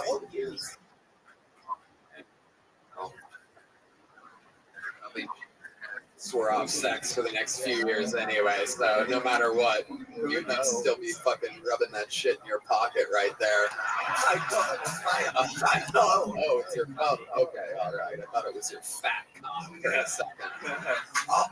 What kind of dick do you have, Martin? What are we working with here? I've always wondered. Is it also a vibrator? I guess if it's on me, I guess it's vibrator. No, I think it's a regular penis. I believe it's normal. Okay. Circumcised. What are you comparing? Oh, you are circumcised. Yeah. I don't remember that, but they did it. So hell yeah. That doctor, that guy. Absolutely. Very, very, one of the hardest circumcisions to do, I'd imagine. Like, fuck, stay fucking still. People hold down the arms and the legs and the hips and the fucking shoulders. Nurses, I need more nurses. This fucking baby's wobbly, wobbly, wobbly. I love it. How many have you ever seen like Martin Phillips before? No, I do. I've seen him before. He's fucking hilarious, but I get anxious, I have this like it's like watching a sneeze. Where he's standing like, oh, is he okay? He's okay. He's okay. Let him sneeze. Let him get it out. Fan. Thanks. Great. Sean Gardini. What do you think about Martin Phillips? Huge fan. Love your stuff. Sorry you're not getting pussy anymore. Yeah. But maybe it's for the best. Yeah. There's silver lining somewhere. I don't know. Yeah, they're writing on my YouTube. Yeah. Or I should say Twitch. I saw you wrote yesterday. Thank you. Sneezy dog leading the sneezier dog. I'll teach you some of my tricks. Right. You put the word out, Tommy. Yeah, all right. I don't believe you. Dude, I'll. I'm sorry. I don't know. I'm sure it helps a little. Martin, you're an absolute rock star. We love you. Way to get the shit started tonight. You've done it again. The great Martin Phillips. And now we go to the bucket. We know this first fucking bull. She's been on the show multiple times. She got the lovely Heidi, everybody. Big pop from the crowd. You gotta love it. Heidi lighters. The Heidi lighters are out. I don't know. Where do people find them at, Heidi? You can find them at the Yellow Rose in Austin, Texas. Oh, they have to go to the actual Yellow Rose. Okay. All right. I thought that maybe they'd be online, but you have to take your ass to a real, legit strip club to get these lighters. All right. You know her, you love her. It's been a long time since she's been on the show. This is a brand new minute from Jamisha Albo, everybody. It's been a long time. She's back. Jamisha Albo.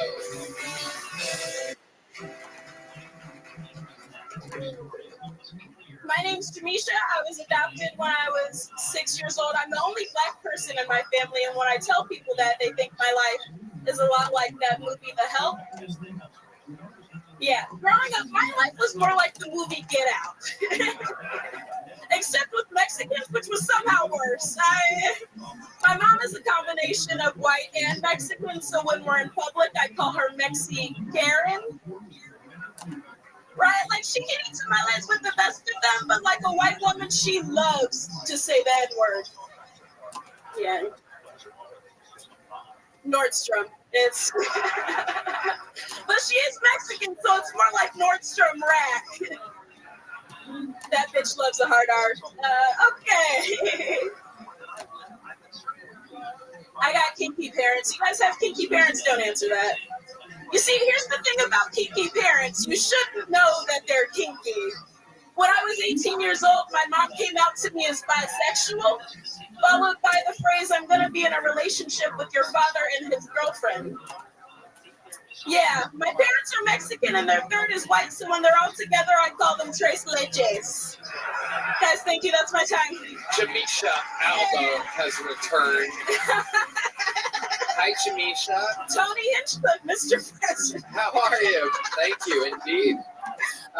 So you were adopted? Is that what I'm getting? I was adopted, right. Yeah. Okay. Only black person in my family. And so the end of that joke, so when I was 18, my mom came out to me as bi, and then she entered a relationship with my dad and the girl that he was cheating on her with. Yeah. That sounds about right. It's not even that crazy. I'm used to much crazier shit with comedians. That's actually a pretty balanced breakfast of a childhood. Wait until 18.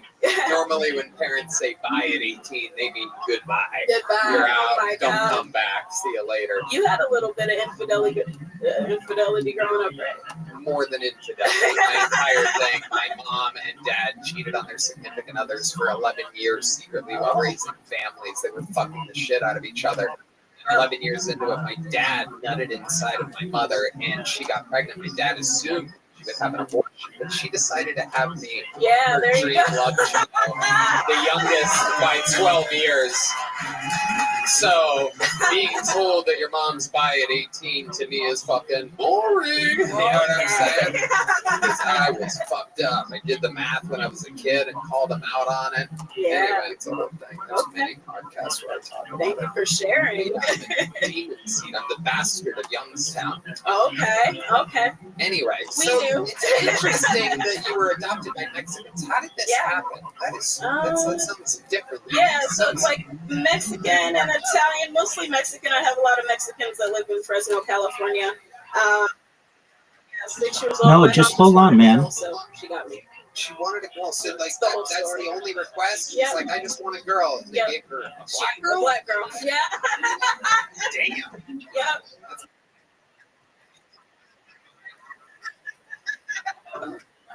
You're fine. You're fine. Don't worry. I know I'm taking a long time. Second draft pick here. The Mexicans are shaking their heads at me right Oh now. gosh. I love it. So what was it like being raised in a Mexican household? Good, a lot of tamales. I'm recently sober, and I used to smoke a lot of weed, so I've replaced rolling blunts with rolling tamales. You know. That's it. Did you have brothers and sisters in the household? I do, yeah. So when I got adopted, my mom had a son from her first, we'll call it, encounter, who lived in Fresno. And then when I got adopted, I had a brother who's my age, so I'm 30 now. He's 30 as well. And then I have a little brother. The brother came out of your mother's vagina? Yeah. So why did they go shopping for a kid when she could have I don't made know. one? She was also pregnant when she adopted me. So I don't know. She really just. John D's senior black correspondent on the show. Yes. What were you going to say, John? That's the wrong microphone, John. Okie dokie. Great stuff, Dee. Get a little bit stronger every week in this show. No, I'm kidding. Yeah. No, so she was pregnant with my little brother when she had me, and then the band loves it when Dee's fucked up. They're just having their own side tables right now. Fucking love that shit. The band leader, John Dees. Okay. Yeah, so my mom was pregnant with my little brother when they adopted. What would possibly make a woman try to get an extra child? Yeah, so I asked her, right? I was like, why did you decide to adopt me? And the only reason was because she wanted it from me. So that was it. So she found out she wasn't having a girl. She found out the thing inside of her belly had a penis. It's a boy, yeah. I mean, does she even like the boy that's the same age as you? Hates me, loves the boy. Why did she hate you? I was a piece of shit growing up. Really? Yeah, I would lie. I would steal. I know I'm nice now, but I was a fucking terror. Wow, so even if you're raised by a different race, you still steal and lie. Yes. We're learning. It's nature, not nurture. And you're figuring it out here tonight. Deez is not smiling at this at all. And this is before mothers can take their boys girls if they wanted to. Yeah, yes. Yes. This was Yep. pre-trans. Yes, pre-trans. My adoption, I've been a little bit more into like the technical terms of my adoption, and it's called a transracial adoption when you're the only fucking different race. Yeah. Tommy, oh. Who's calling it that? What's that? Who's calling it that? Who's what? Who's calling it a transracial? I thought it was just an adoption. Yeah. Where did you learn that term? The internet. Okay. Yeah. They'll just call anything trans nowadays. What did you steal when you were a kid? You said food, surprisingly. What kind of food? Anything really. I was very what do they call it? Like food insecure as a child. So my birth mother was a drug addict and an alcoholic. So I was just like how did you find that out? My mom. My current mom and my foster parents. So they told you. They're like, you're lucky. Yeah. With us. Well, so when I got put into foster care when I was 3. So when I got to foster care, they found an STD. Not trying to brag. Wait, you had an STD? When I was 3 years old. 3? Yeah. You dirty slut. Jesus Christ. Wow. That is incredible. Oh, yeah. Oh, yeah. Tommy's going in for that hepatitis B-E-T. Oh, yeah. Look at this. You got that KFC HPV. Okay, shut up. We're having fun here. How often do you get to make black STD as a baby jokes? Come on. She needs love. I love it. Oh, thanks. She needs a quick fucking hug from a wop. Oh. Greasy, Dago fucking hug. How'd that feel? You may have given her a wop. Stepdad. Yeah, my neck is a little, it's a little wet.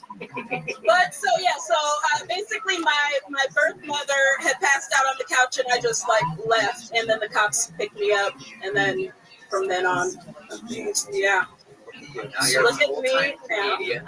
You love it. Yes. You love this game all the time. I notice that you sign up all the time because I see you before the show. You get to perform in a little boy. There's a lot that goes on here. You know, you see more than Yeah, dog. I'm ready. You get the booker likes you. It's been a long time since you actually got pulled out of the bucket. Yeah. We're happy to have you. You already have a big joke book. It's filled. Yep. I love it. You want another one? Please. You got it. Jamisha Alba. Boom. What a great catch. Hell yeah. She can catch a joke book. She can catch an STD. She can catch everything, ladies and gentlemen. It's unbelievable. The stylings of Jamisha Alba. Raised by Mexicans, still catches leather like a black person. Amazing. That's a football joke. It's a football joke for those of you trying to clip things to make me look like a racist. Hello there. This podcast is sponsored by Talkspace. You know, therapy can be costly, but Talkspace is affordable and in network with most insurance providers. Most insured members have a $0 copay. That's right, Tony. It's Men's Health All right, Awareness big Month, dog. and Talkspace wants to know. You ready how for your you invitation? feel. Guys, this November, prioritize your health by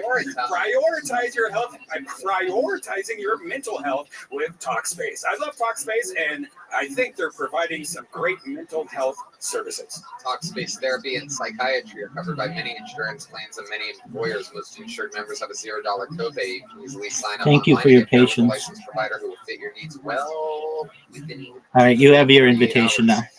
You can always switch providers at no extra cost. Talkspace makes getting help convenient because you can make your appointments from the comfort and privacy of your own home. You can even talk it out between sessions by sending text, video, or audio messages to your therapist.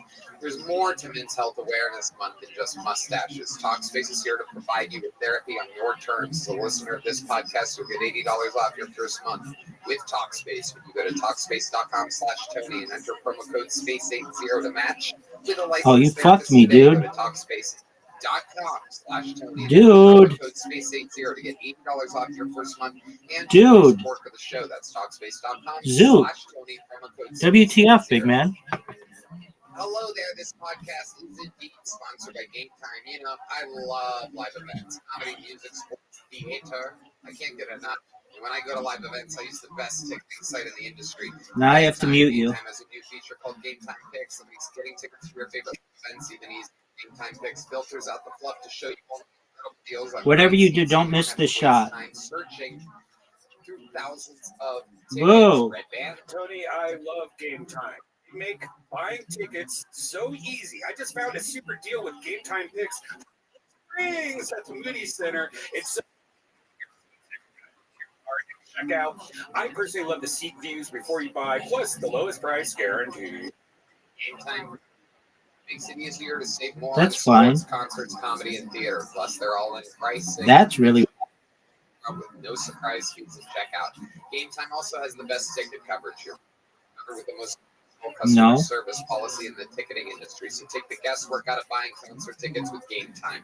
Download the Game Time app, create an account, use code KILLTONY for $20 off your first purchase. Terms apply. Again, create an account, redeem code Are you serious? KILLTONY. $20 off. That's why. Download Game Time get in today. front of his What ball. time is it? Yes. Game Time.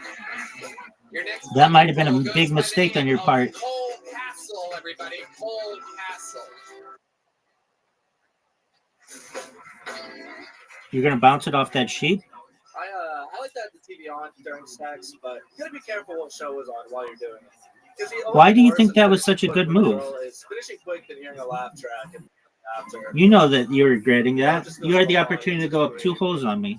My go-to genre to have on during sex, true crime. Because at least if I give her a bad performance, she can look at the TV and see some girl getting raped and murdered, and I can go, "Hey, it could be a lot worse for you, huh?" It's like, yeah, I didn't make you come, but you do get to go outside again. So, Thank you. All right. I was drinking with some family a couple weeks ago. My cousin with Down syndrome came up to me. She goes, "Hey, Cole, just stop drinking. It's not good for you." And in my head, I was like, I'm not going to stop drinking tonight until I'm on your level, little cousin. I also want to be drooling on myself at some point. That's when I realized getting drunk is just microdosing Down syndrome. There's a lot of similarities. You know, you're harder to understand, you eat more, you fall more, and no one's going to trust you behind the wheel. So a lot of similarities, I think. I don't know, people start drinking and say, "Let's get fucked up." I say, "Let's get fucked down." All right, thank y'all. Cole Castle. Very good set. How's it going, Cole? Good. You've been on this show before? Yeah, I was on a few months ago. Yeah. Did this go better than the last time, you think? I think it went about the same. Yeah, we'll see. Yeah, things could change. Well, yeah. no, it already happened. We did see. Yeah, okay. Well, there's the interview. But Come on, baby. Oh, yeah. Darn it. You're in it right now. Yeah. Have you had a broken nose before? No. No? Just looks like that? Yeah. Damn. That sucks. Appreciate that. Yeah, you're right. The interview is a long. I was trying to face you so you want to notice, but oh yeah, I've seen someone so funny. You ever been hit by a car? What's this about? You got an excuse for that fucking face?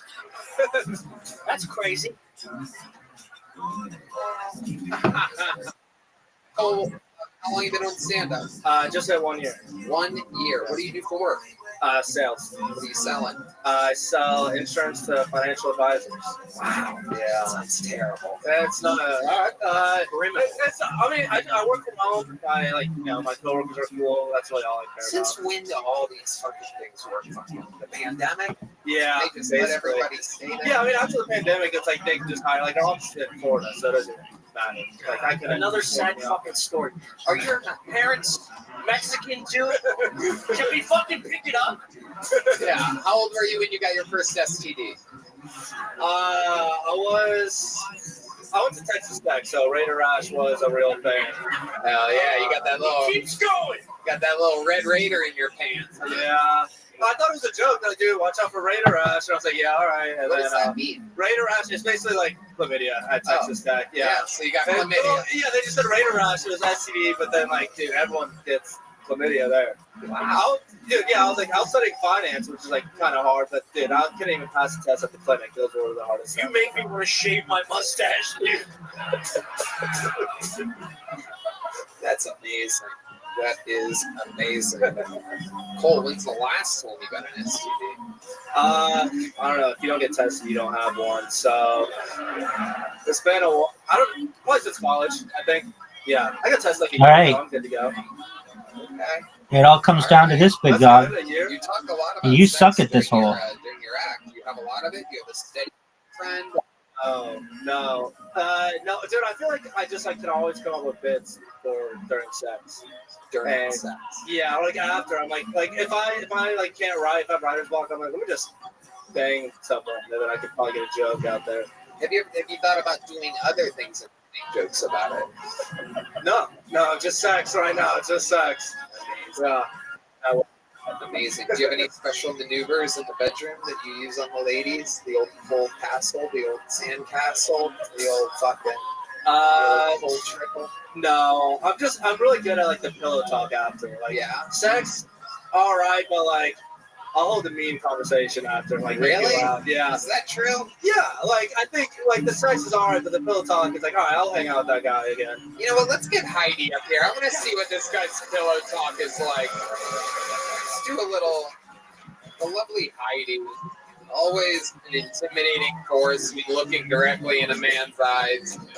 So you just fucked Heidi, which I'm guessing is literally. I have to be tested. Yeah. So you and Heidi just fucked. You guys are laying down. Let's get a little example of your amazing pillow talk. Heidi, thank you for having sex with me tonight. You're very welcome. Your make-a-wish has come true. Zoot, you just lost. That's one game in a row. We won.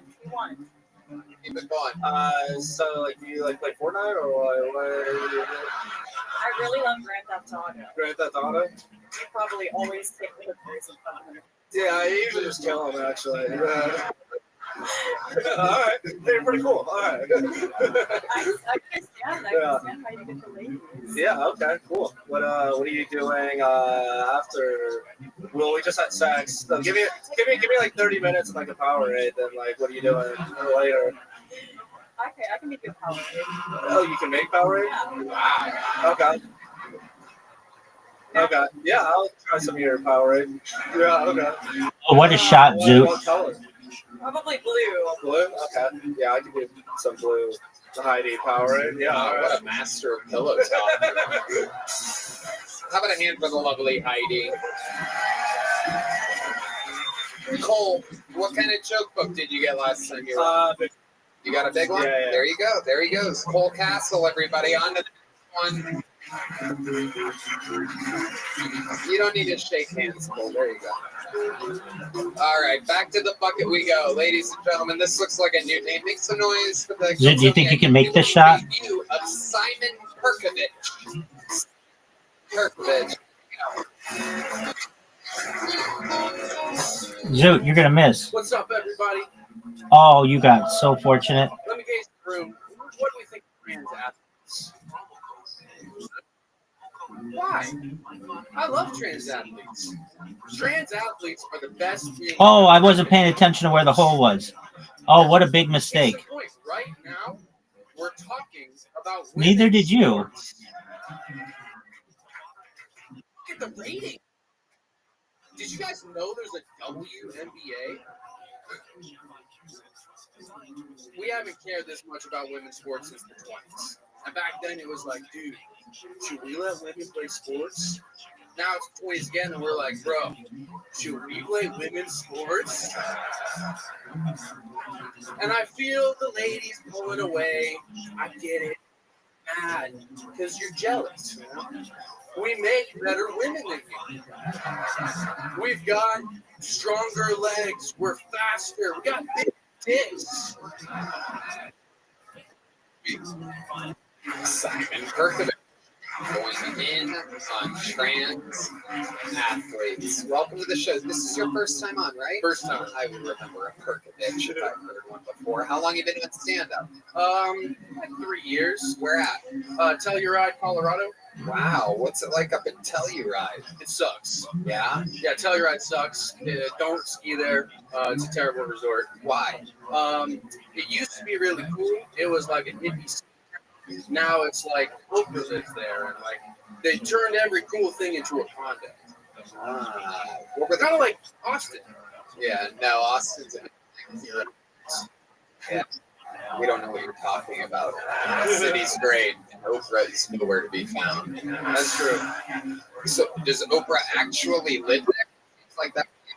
Zoo. Her, You're just her talking. Very unhealthy body to. Yeah, I don't think she can breathe up there. We've never seen her, but she's got the biggest property in our area. That makes sense. Just in case the shit hits the fan, it takes us for her to escape too. Luckily, that won't happen. Anyway, I'll just keep going on. Just don't want to get political here. It's me avoiding politics for a change. So Simon, tell us more about you. What do you do for work? I was a bartender. Now I'm trying to figure it out. Farms and stuff around here. I went to the farmer's market, just dropped off my resume with a bunch of people. Haven't heard anything back. What kind of farming do you want to do? Yeah. Do you know what? I used to. What year are you in? Oh, that was almost a great shot. 1925. Very good. Farming is an option. What are you talking? Oh, what a shot. You ever farmed it before? Yeah, I used to be a mushroom farmer. I grow like medicinal mushrooms. I worked on a pig farm, worked on an apple farm, organic stuff. Okay. Yeah. All right. You're a little hippy dippy, huh? I'm a little hippy dippy. I think that if you don't make food in some way, you're kind of useless. Uh-huh. Right. Yeah. That's how I feel about other people. Yeah. Other people should make my food. Yeah. That's where you come in. That's what I do. And that's not what I do. Yeah. I eat the food. Oh, man. I drink your milkshake. Yeah. Tell us more. How long have you been in Austin, Texas? I've been here since Halloween, so it's been like 2 weeks. Hell yeah. Halloween. Did you dress up for Halloween? Yeah, I had this like robe. Oh, what a shot. Do drugs and walk the desert in, and it kind of looks like the dude. So I was the dude for Halloween. With arms wide open. Jesus. We just got in a whole episode demonetized for me singing one line of that exact line. No big deal. Just a quick $100,000 down the drain. Thank you, Tommy.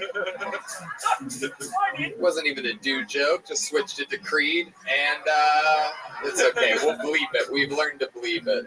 We have to bleep shit all the time. Zoot, you've lost 2 games in a row. What are your thoughts? Oh shit! That picture of Red Band over there in the corner. Very rarely do I get sidetracked by the artwork, but I've never seen anyone draw Red Band so spot on before.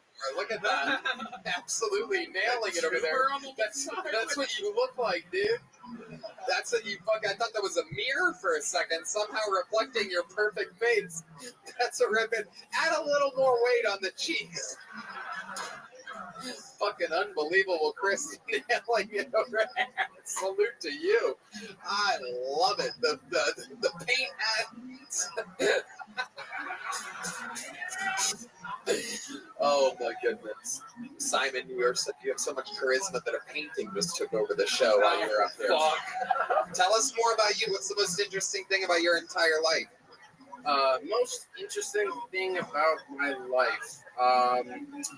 There's a theme to tonight's show because the first comedian got her first STD at 3 years old. Have you ever had an STD before? No, not yet. You know what? I do have something weird on my dick, though. Oh. Anyone heard of lichen sclerosis? No.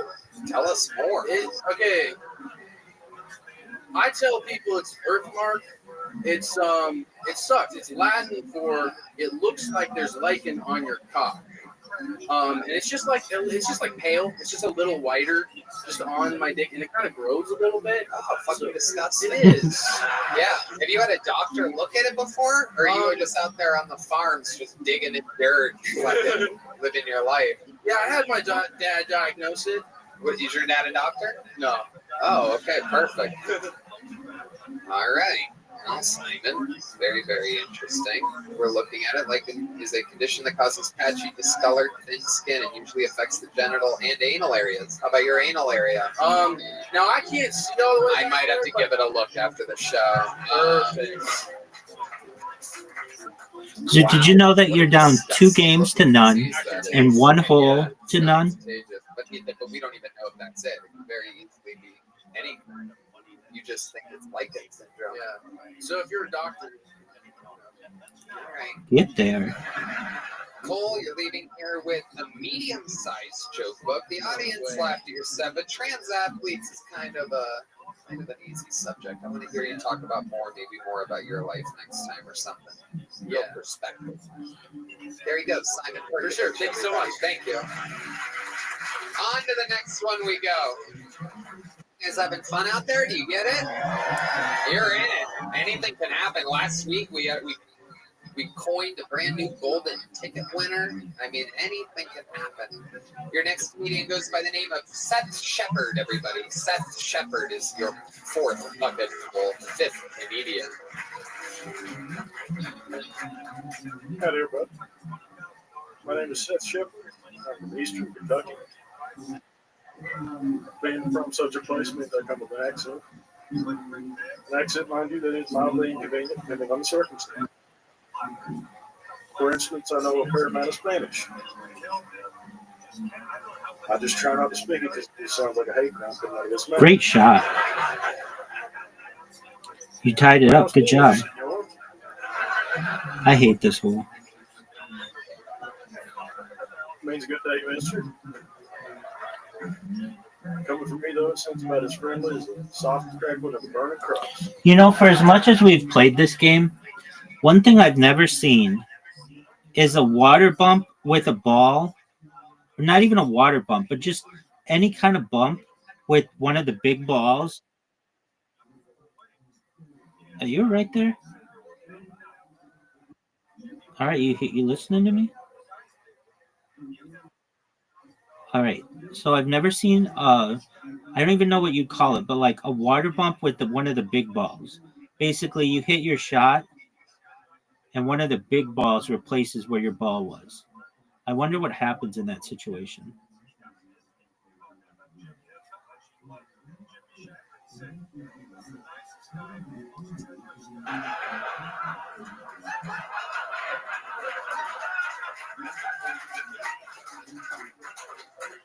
Thank you, sir. This is almost a dated joke, I guess, before the election is over. But did y'all hear about the mechanic shop that Harrison Waltz campaign was trying to come out with? They mostly do electrical work and radiator work, but their real specialty was rebuilding trannies. There you go. Very tranny heavy episode tonight. All right, it all comes down to this, Zoot. You're tied going into the last hole. This is less than my 10th time. Less than my 10th time. You sound like a guy that years older than you. This is the How old are last you? hole. I'm 27. Oh, god damn it. Fucking, I'm only 11 years old.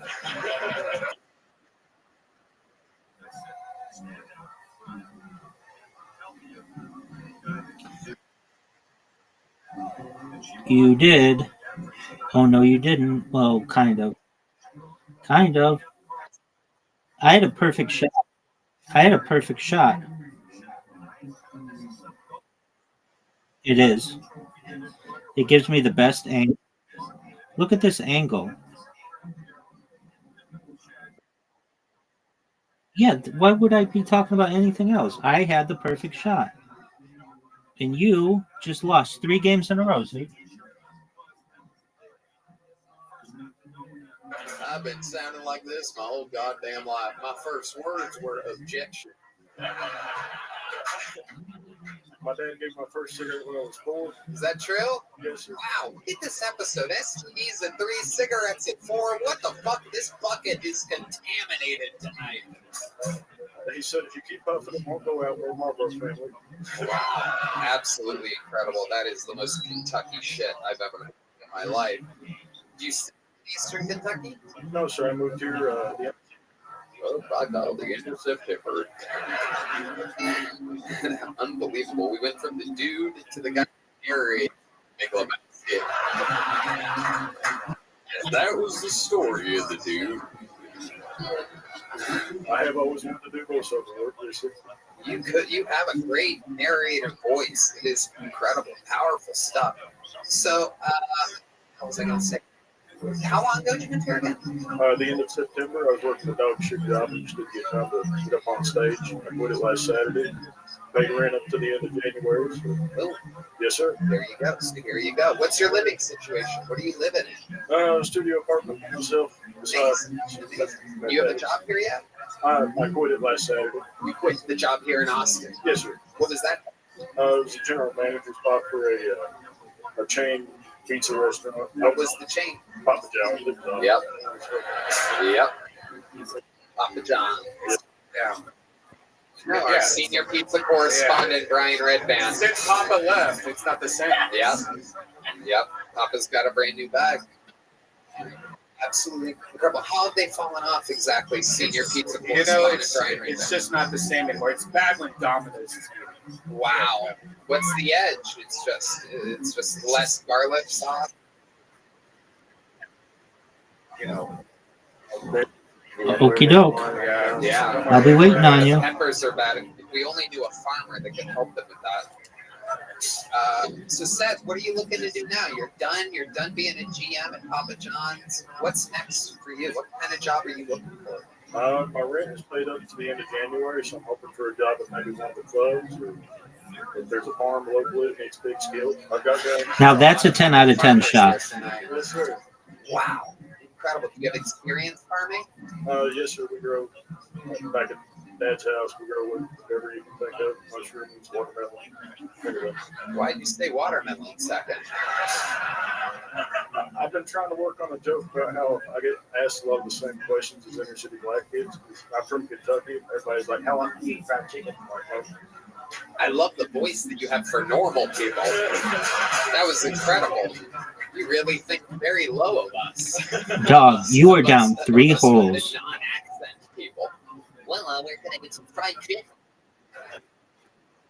Dumbasses. It's up to you, big dog. A watermelon break now.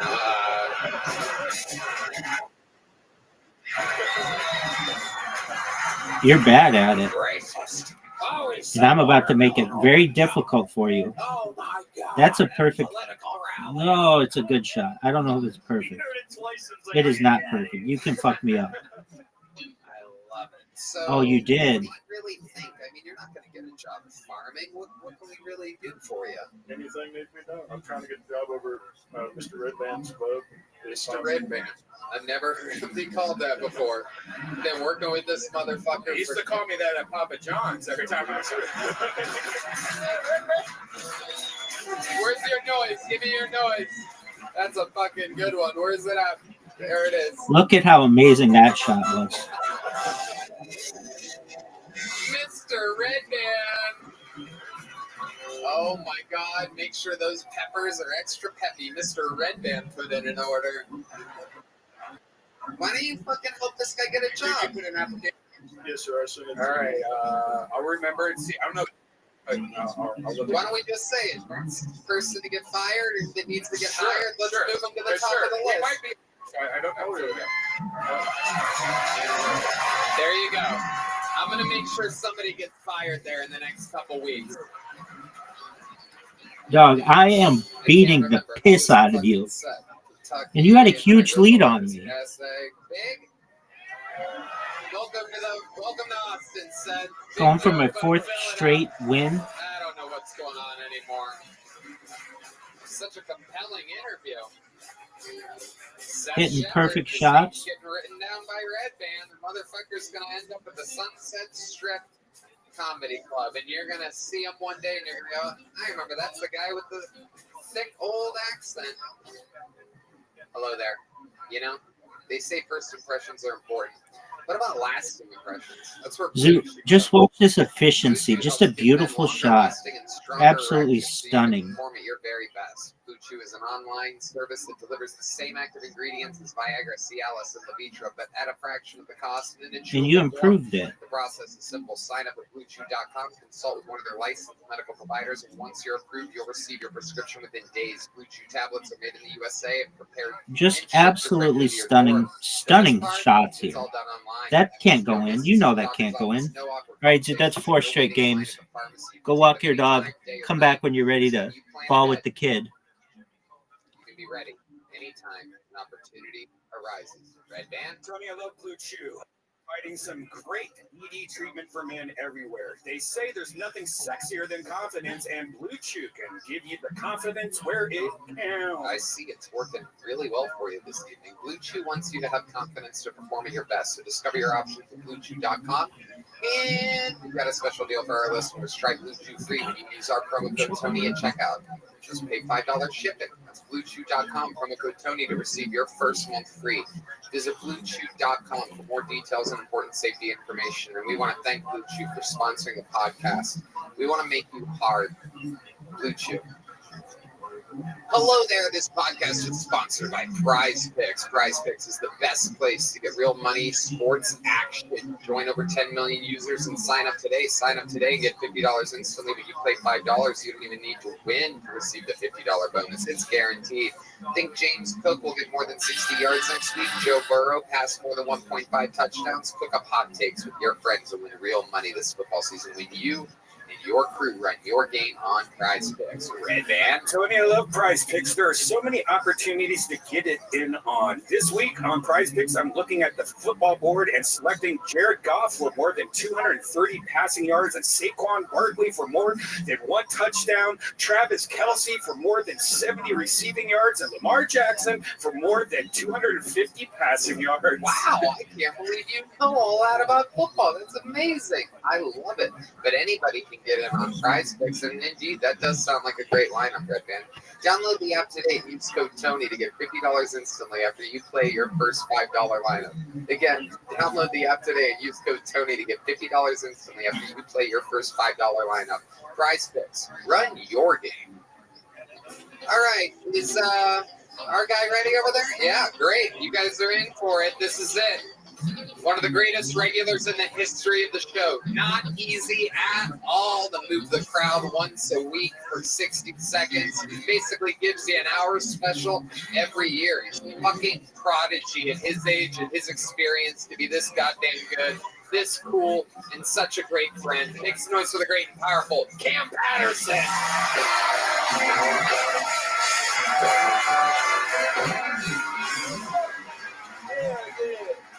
Yeah. That last guy had like a slave owner voice. Very tough. You know what's crazy? I went to a Colorado Buffalo game recently, and I had on the uniform, had like a jacket on, and a bunch of white people thought I was a recruit, and that was the funniest shit ever.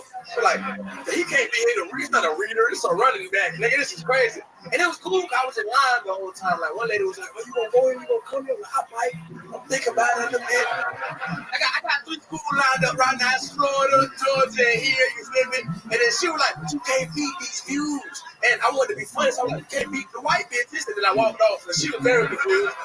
She was thoroughly confused. I also watched the Mike Tyson fight, and that was terrible. But listen, my favorite part about the whole fight was before when they asked him how the fight was gonna go, and he said "bitches victory." And he turned around, and his ass was out, right?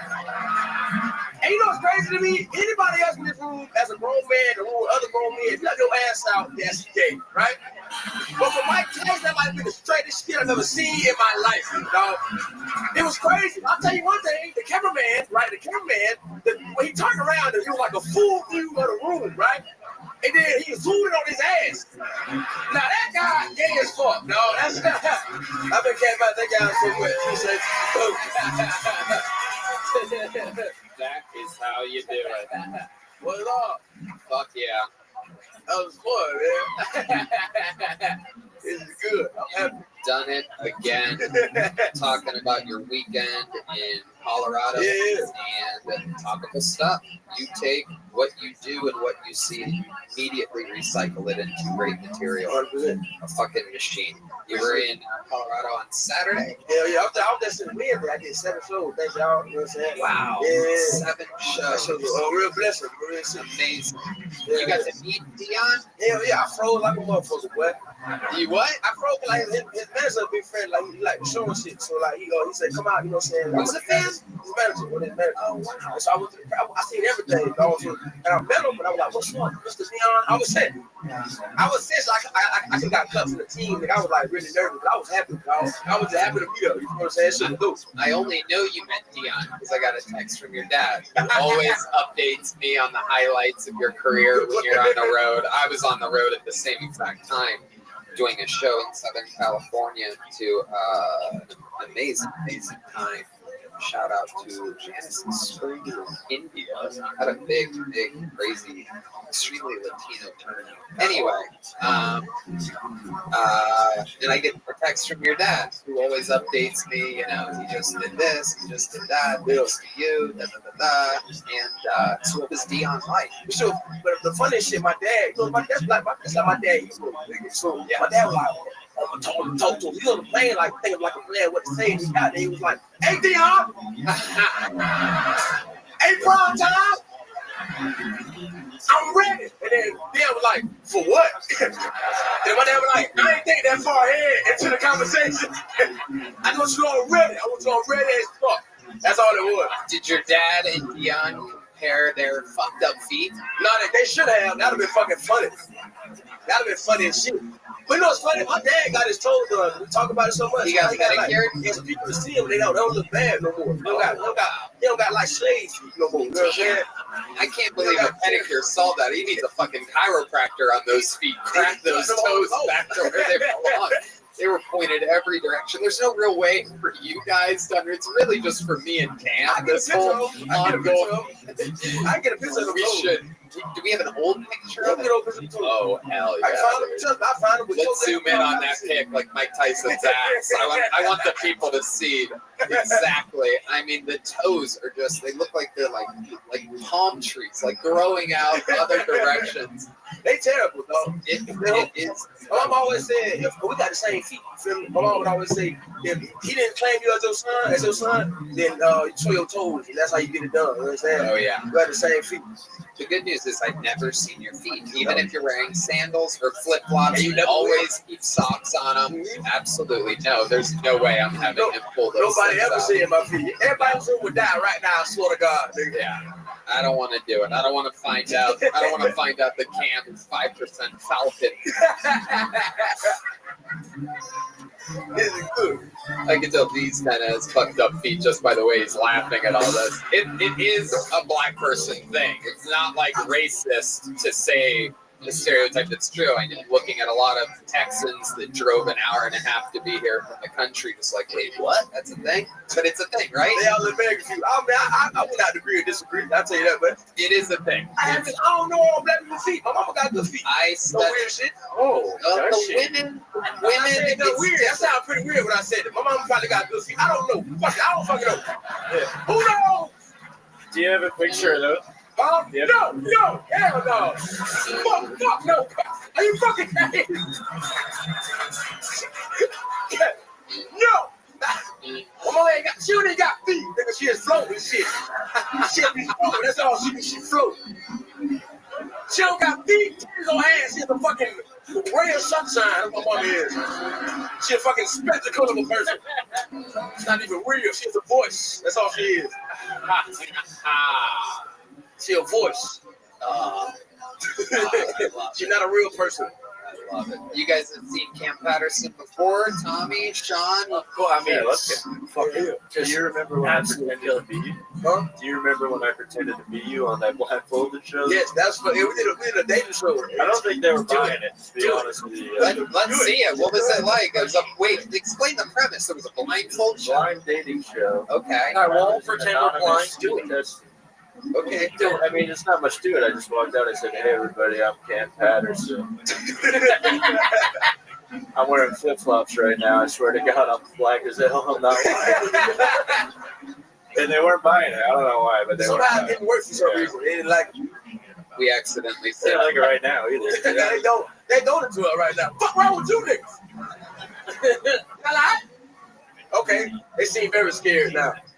Thank you, Ken. I got your back, dude. You're fantastic. Every week, the hat gravitates farther to the back of your head. Is there something holding that on? No, there's not a pin. It's magic. It's black magic. Yeah, yeah. How is that staying on? Can you show the side angle to the humans out there? It doesn't really make any sense. Yeah, yeah. This man, I got good hair. You know what I'm saying? I swear to God, we are 3 weeks away from that thing just being on the back of your neck sideways. Does it come with the wig? Huh? Does it come with the wig? What the fuck you talking about, Red Man? Fuck that you be a Look at the picture of Red Band in the corner over there if you want to feel it. He look dead. Hey, the late great Red Band over there. That's him after being found in a river. Somehow his hat stayed on the whole time as well. That's rigor mortis, man. What it is, rigor mortis? Rigor mortis, rigor mortis. Rigor mortis. Rigor mortis. That been kicking in. Yeah. Let's see your feet. Let's see your feet. Fuck you, Red Man. I bet it looks like 5 dead ETs. Remember when he's in the water? I bet it looks like 5 of those. Say ETs? Red Man, I'm 25. Never seen that. Fuck ET. Fuck E.T. Yeah. Fuck E.T. Yeah, fuck E.T. nigga. That's right. Absolutely. Fuck extraterrestrials and shit. Hell yeah. If you ran into E.T., I know what you would do. You would steal his bicycle. Nah, it's cool. E.T. That'd be cool. There's nobody like you, buddy. I don't know if there's anybody I love quite as much as you. The great and powerful Cam Patterson, everybody.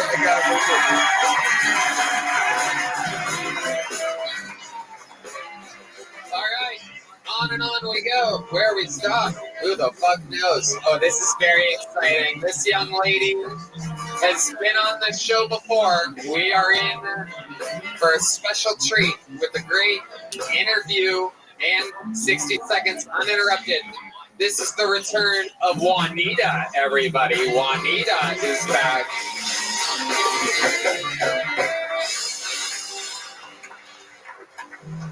How many of you Kill Tony people are unvaccinated? Don't get it. Don't get the vaccine. I'm transgender now.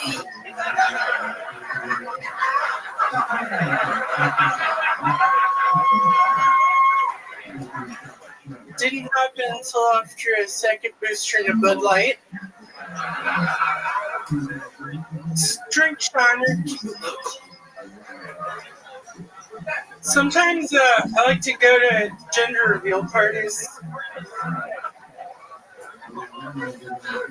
and drown the room in negative energy.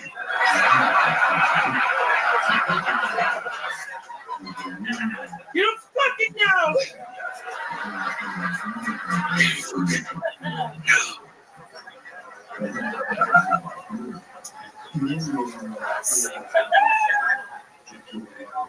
Fuck yeah. Juanita, I gotta tell you, I was excited to see your name. You've been on this show a couple times before. I was excited to see your name because I was looking immediately forward to the interview and the jokes that were going to happen. But I got to tell you, that's the best minute you've ever had by far on the show. I love to see you doing acknowledging being trans, owning it, and fucking talking about it. That's fun. It's always interesting to me, and I think the last time you were on, if I remember correctly, you didn't quite cover it, right? And I was kind of like in the interview trying to hint and talking about it. This time, it's guns a-blazing. You're definitely trans. Yeah. There's no doubt about it. I just thought it was really fucking obvious, and then actually like It is. It is. That's what I'm saying, is that it is. Yeah. And it's best that you acknowledge it instead of me going, so anything else about you, Juanita? I thought you were gonna be like, so what does your dick look like? Well, I mean, what does it look like? I'd say you're more of a Juan than Anita. Hey, that's my dead name. Your name? You were a Juan. Yeah. And now you're Juan God. Yeah. Juan is John. So what's it like? When did you realize that you prefer being a woman, or you are a woman, or whatever whatever it is? I'm a lady. Hell yeah. Sort of. My entire life. Though. He's a lady. He's a lady. Yeah, my entire life since I was like a little kid. Really? Yeah, I was like a huge secret, and then I didn't actually transition until I was like 30. Okay. How old are you now? 36. 36. And you've been in Texas for how long? Since I was 6. Right. Where were you before then? I was born in Mexico. Okay. Born in Mexico. Yeah. And you're here. So you are a transplant. She went to prison. Wait, hold on. What, sir? If she went to prison, she could have got it. That's true. Oh, it's shit. cheaper in Mexico, though. I'm sorry, I don't want to Dude, I should have stolen more stuff. Yeah. So, Juanita, what do you do for work? Right now I'm unemployed. Anybody got a job? Oh my goodness. Yeah, gracious. but I'm collecting unemployment. I worked for like a tech company doing translations, and then they had this translations. Are you serious? Are you kidding me? Are you kidding me? Wow. So you were translating Spanish to English? Okay. Incredible. What, are you looking for a job now? Yeah, like bartending or doing whatever. You know how to bartend? Yeah. Okay. Yeah. What's like one of your favorite drinks to make? Just like a classic actual martini, so stirred, not shaken. Gin, dry, lemon. Are there any special trans drinks that you make, like a Unshirley Temple or a? Or she makes a martini and pours it into a Miller Lite bottle. What? I get my boyfriend to come and You make a used to be a Manhattan. Next bar job, yeah, I'm gonna fucking do that. Oh, yes. Express yourself, Martine. Guys. Oh, I love it. I love it. Juanita, what else? What are some hobbies? What else are you into when you're not doing stand-up comedy? I like doing impressions, and I like to paint. Okay. Huh? I said, you don't say.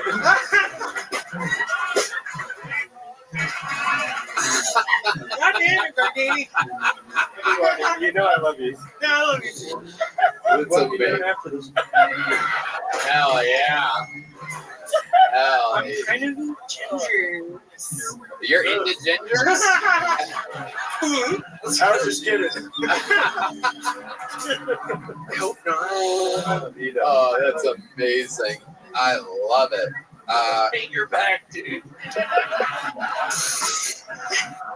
So I gotta know these impressions. I gotta see some impressions from the lovely Juanita. I'm so excited. What's her name? Nicole Tran. Oh, Nicole Tran from This is so good. I keep hearing this. Wow, I've never heard anybody do a Nicole Tran impression. Ladies and gentlemen, this is Juanita doing Nicole Tran, which, by the way, has the word Tran in her name. Just a fun fact for those of you hearing the translator, transplant, that's a Tran doing Nicole Tran. Can't make it up. Ladies and gentlemen, here's Juanita doing Nicole Tran. When I was a kid, we did not play Ding Dong Ditch. We just ditch our friend Ding Dong. That's very good. Very good. That is what Nicole Tran sounds like. I have a good Tiger Bear too. Wow. Okay. Who else?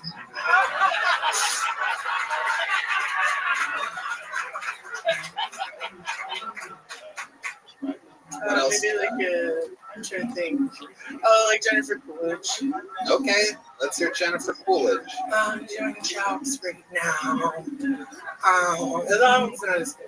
Okay. Anybody else you can think of? Nope. John Dean's throwing out a request. Samuel L. Jackson. There she is. It's kind of hard to just get thrown an impression, but we're throwing you. We're throwing it right at you, Juanita. Motherfucker, do you know what a Royale the cheese is? Wow. Do it again, but this time untuck your cock from between your legs. No, don't do it, Juanita. Don't do it. Juanita, you are so cool. There's like this, there's like a stereotype, I guess, out there that trans people are all woke and annoying and this and that, and you fucking... I get in trouble for being racist. Tell me about it, baby.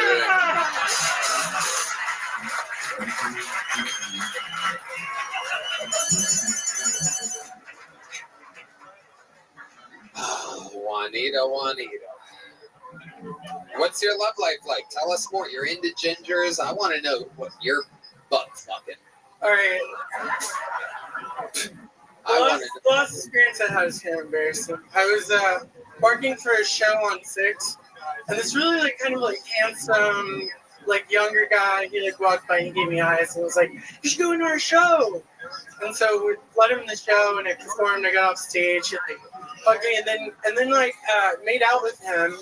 And he goes, "I don't think Mithra's gonna like this." You don't think what? He said, "I don't think Mithra is gonna like this." What the fuck's Mithra? That's what I said. I was like, "Who the fuck is Mithra?" Oh, did he? And he goes, "Oh, she's the goddess. Her and Yeshua, they guide me." I was like, "Are you homeless?" And he was like, "Yeah." I was like, wow. Fuck. Wow. Somehow he was no homo and no homo at the same time. That is incredible. Yes, homo and no homo. Would you say he was transient? Yes. Absolutely. For those of you marking off trans bingo cards tonight, everybody's won, no doubt about it. It is bingo across the boards. So you made out with a homeless guy, and then what happened? No, I said home. Oh. I have a more interesting one. Just outside, back outside. You kicked him to the curb. You didn't send him over. I dropped him in a shopping cart and fucking pushed him down the hill. It does seem like you have some, you seem like an offensive line woman. So, do you throw boys around? What's your stuff? I like the big ones. You like big guys that throw you around. Oh, yeah. Right. I have a more interesting one. Okay. Rick Diaz showed me what banish mode was on Instagram. Showed me his wiener. Wow. Well, I don't know if it was big or if it just looked big in his Pan's Labyrinth hand choking it. Wow. But it seemed big. My goodness, it seems absolutely disgusting. I'm fucking hungry as hell. I'm starving. Poor Rick. Wow. Well, I'll tell you why he would do it. He's obviously a little horny European boy. Yeah. Juanita. That was golden too. Juanita. No. Juanita. What is a typical day like? How does it start? You wake up feeling like a woman? Yeah. Are you kind of like? Oh, it's fucking Monday shit. Goddamn, and you're like, Time to do the thing again. I was gonna say I do have Shania Twain as an alarm clock just to remember. Right. Don't forget your lady. Yeah. Does it ever play in slow motion? It's like, feel like a lady. All right, Juanita, you have a joke book? I have a little one. Well, guess what? Fuck yeah! Boom! Juanita, ladies and gentlemen.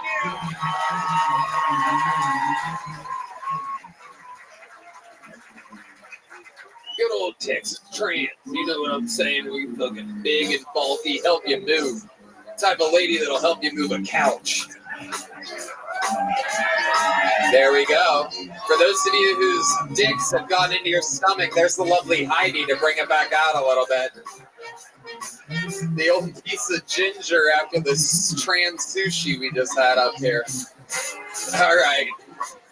Make some notes for your next comedian. 60 seconds uninterrupted for Dusty Keith, everybody. Dusty Keith is next on Kill Tony.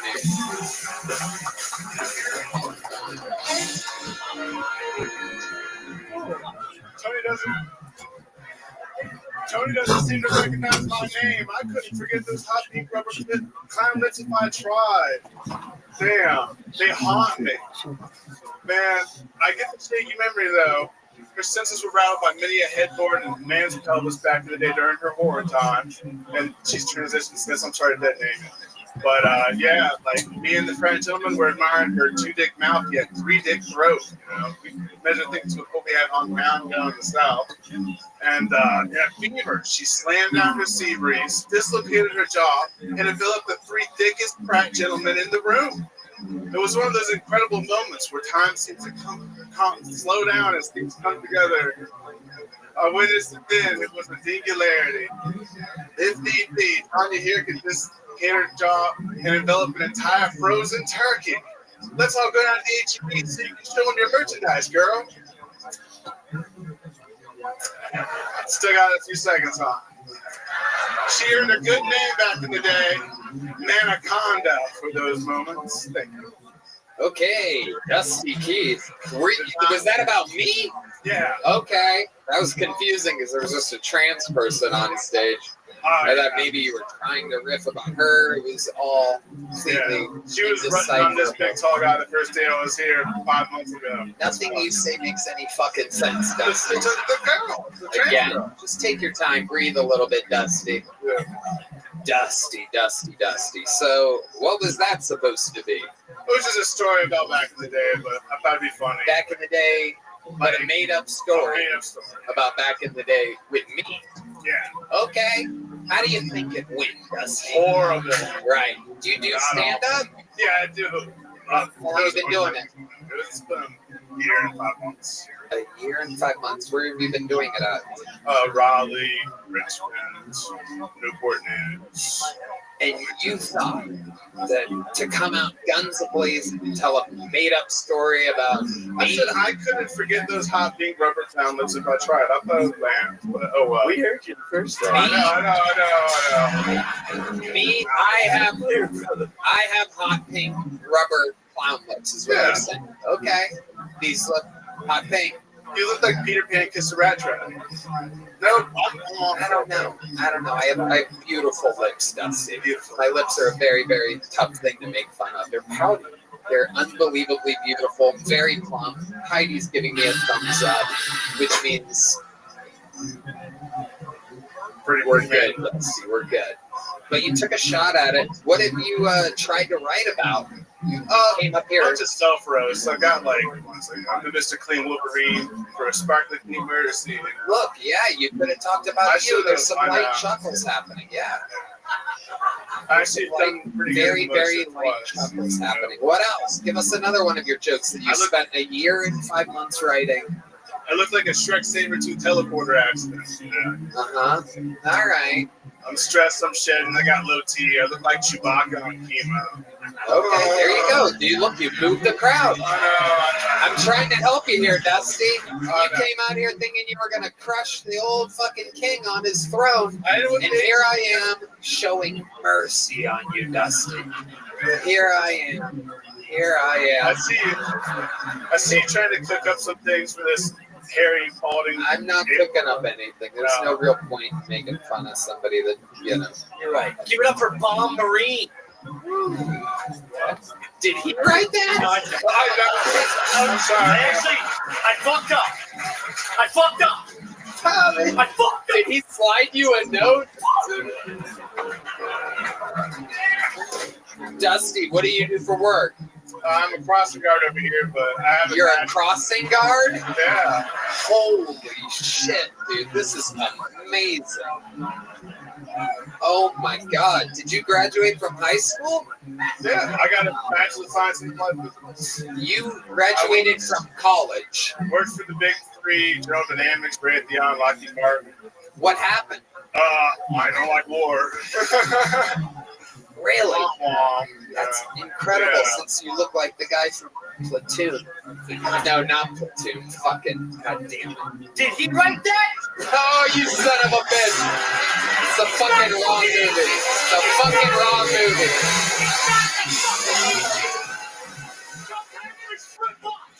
What's the fucking movie I'm trying to think of? Full Metal Jacket. Full Metal Jacket, not fucking Platoon. Son of a bitch. Did he like porn? That's why he got out of it? I have no idea. Red Band. And he becomes a crossing guard?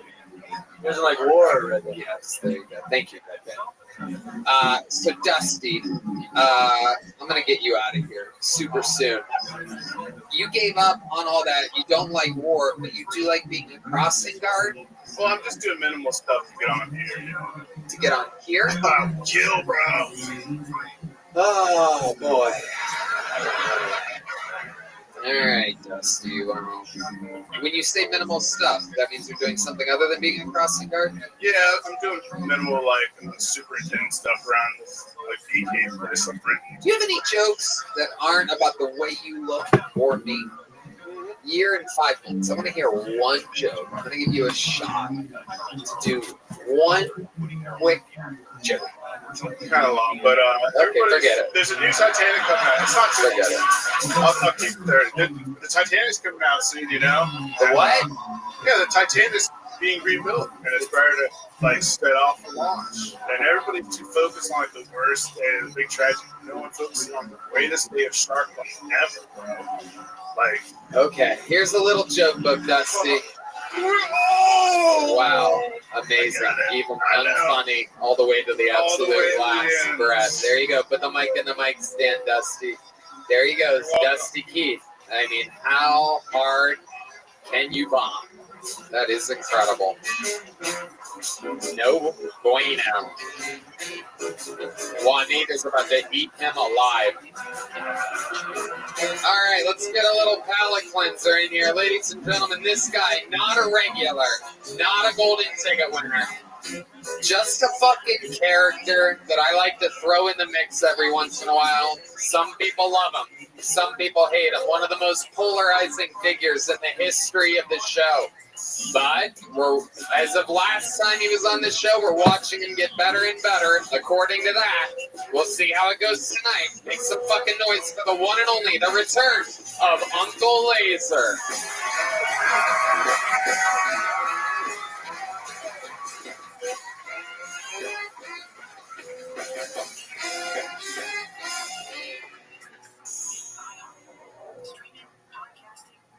We did it! Tony Hinchcliffe did it! He got Trump elected! Boy, went all the way down to Madison Square Garden, okay? Talked about, at the Republican Party, talked about the Puerto Ricans. Came back with what they call a tiny joke book. That was crazy. When I went there and get a tiny joke book, listen. I didn't know there was 500,000 Puerto Ricans in Pennsylvania. I didn't know there was 500,000 Puerto Ricans in Puerto Rico. Okay. Island of Tract. And I didn't watch the election. I was worried. It got a little hairy there for a minute. Tony didn't. I mean, my God. Only when I knew it was over, I saw the Hinchcliffe crawl out of Rogan's garage. They saw the shadow that meant 4 more years of Trump. You know what I'm talking about? Now listen here. One man's trash is another man's treasure.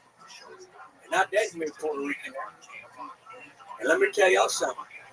UTI in Spanish is the same in English, okay? She told me she had 2 pussies. Well, that second one smelled like shit. All right, Uncle Laser trying, being able to do what Dusty Keith could not. I feel like if you're gonna do it clever, come at him in a. I dated Puerto Clever. Rican. You said nothing I haven't seen in my Twitter mentions over the past 2 weeks. Adorable, adorable. I can How tell you on? We're safe. Yeah, we are. How are you, Uncle Laser? How's it going, bud? Oh, it's all hitting him at once right now. It's all hitting him at once. He should have done the other minute. He should have done the other minute. I mean, look, we had to go out to Puerto Rico. No one talked about it. I was like, we gotta come out. Somebody got to be in the hill. Here, can I get some beer? No, don't, Laser. Actually, I'm sober, dude. You're what? Sober. Okay, no one believes you.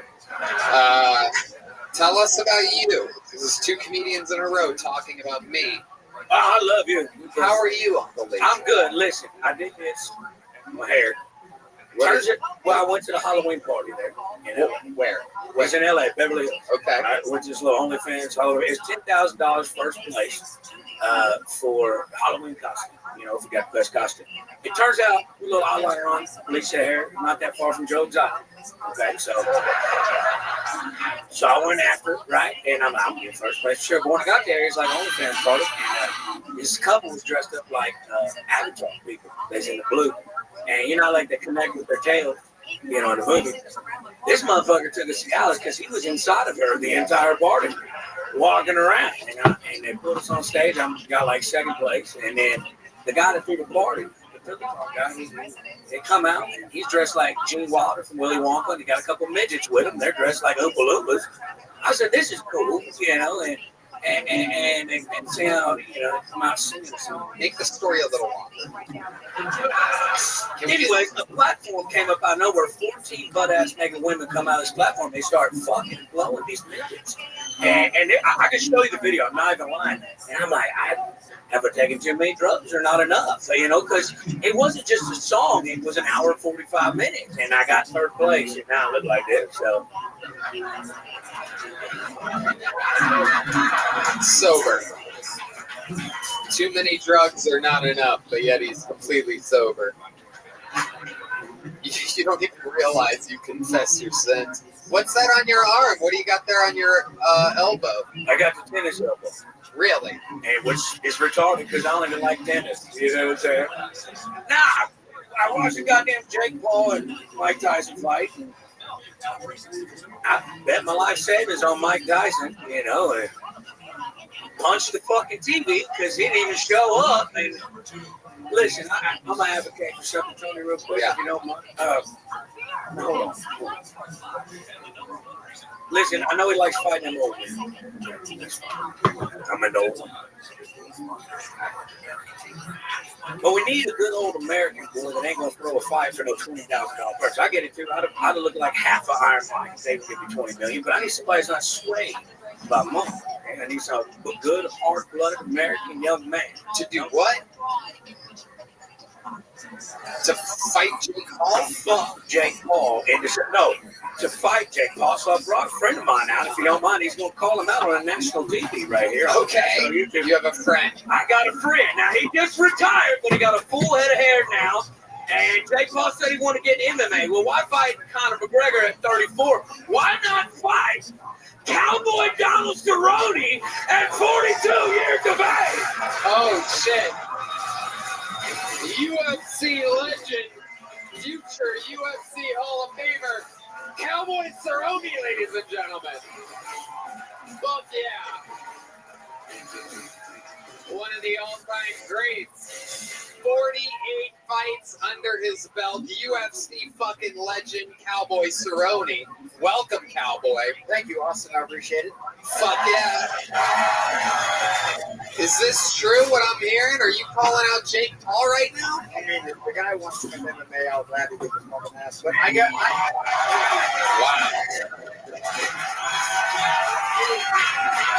I am coming out of retirement. I have 2 more fights under contract, so I want 50 UFC fights. That's the number. So I have 2 before July to be done, and I'm going to go out and give it hell. And if Jake wants to jump in line for the ass whipping train, he can jump on and give me all the money. Fuck yeah, you heard it here. Goddamn Cowboy Cerrone here in the capital of Texas. The baddest cowboy of them all. We're happy to have you here, Mr. Cerrone. An absolute pleasure, and I'm looking forward to Jake Paul's response here. I know he's definitely not going to want to go UFC against you. Would you be willing to go boxing with him? No, I'm fucking terrible at boxing. I have no head movement. I know. I need to take him down and whip his I ass. saw the McGregor fight. Yes. I know. You don't have to. God damn it. God damn it. Well, Cowboy, it is such an honor. We've had some of the greatest UFC fighters ever do cameos and pop in on the show, and it's an honor to add you to the list. Fuck you, Jake Paul. Fuck you, Jake Paul. Make some noise for Cowboy Cerrone and Uncle Laser, everybody. Come on, Cowboy Cerrone. Fucking legend. You gotta pee? Go pee, it's okay. Sean Gardini about to pee his little panties.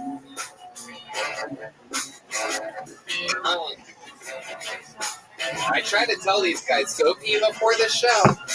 You have to pee? You're doing good. All right, your next comedian, 60 seconds uninterrupted, right out of the bucket. We're going to meet them together. Make some noise for Edgar R. Edgar R.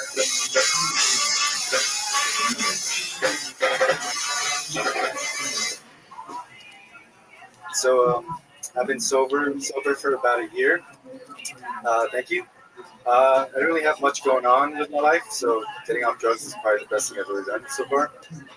But I don't know if you can tell, but I used to smoke meth. And don't knock it before you try it. Because once you try it, you can't knock it. Yeah, I smoked way too much meth. But yeah, I was just really hanging out with the wrong crowd. You know, just I was always at the trap house. And just, you can imagine it, it's a dark, smoky room, not unlike this one. And as you pan from left to right, you see drug dealers, gangsters, homeless people. And then there's me in the corner with an acoustic guitar, a smile on my face, asking me if anyone has any song requests. Did not fit in. But yeah, so that, I met my girlfriend online through it. It was one of those apps. It wasn't Bumble. It wasn't Tinder. It was. Oh yeah, it was an NA Zoom meeting for. All right, Edgar R. Hello, Edgar. Hi. Hi. Hello. How's it going? Pretty good. So you did math? Yes, I did. A lot of it. Okay. How long did you do it for? How old are you? 33. You're 33. How long were you on meth for? Like 7 years. Wow, 7 years. Breaking ground. What ethnicity are you? I'm a Salvadorian. El Salvadorian. Wow, absolutely incredible. Is that a thing with the El Salvadorians? Oh yeah. They love math. Oh yeah. You said it. Yes, yes sir. I'm the poster child. Wasn't me. I don't fuck with these islands anymore. Is it an island? Perfect.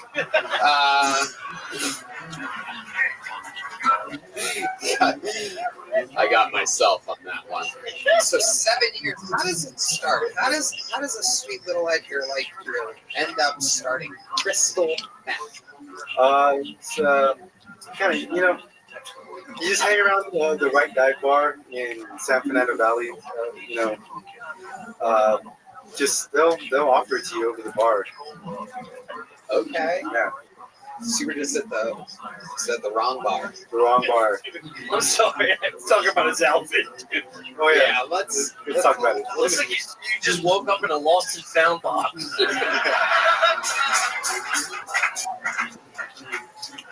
It's incredible. You're dressed for the cold Every season, dude. and cold. It's every season. It really is.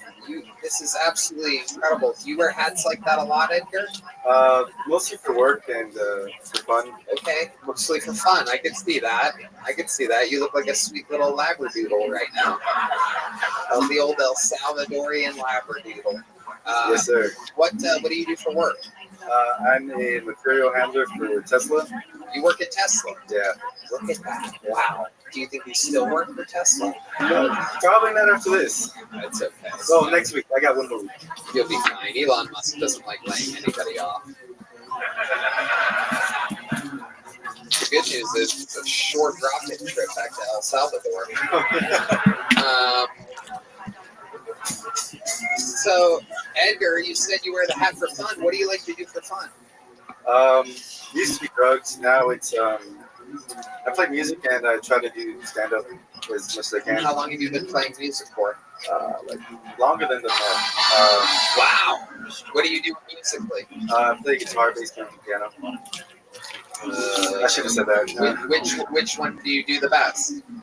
What was that? What do you do the best? Guitar and drums. Okay, let's do guitar. Let's get that guitar up here. We have a special guitar.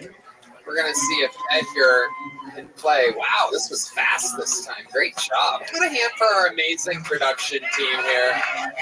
Yoni, Christy, Cole, Monica, everybody. Jesus, Josh, Aya, Heidi. Okay, you ready? Let's try to let him go on his own a little bit, then you guys join in whenever, but like give him a little bit. I want to see if this guy sinks or swims over here. My guess is he swims. Yeah.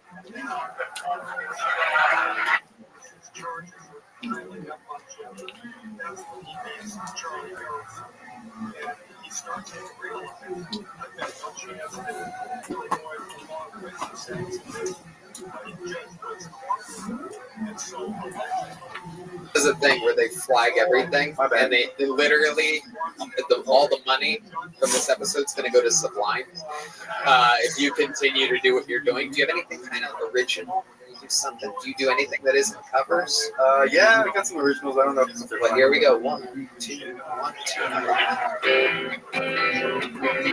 La la la la la la ba ba. All right, I'm kidding. Go. Wait for the sign, but are you not giving up? Well, I give up, 'cause I'm getting sick, bro. 'Cause I'm a Monterey boy. Well, I'm not for sure. Cause I don't care anyway. You can go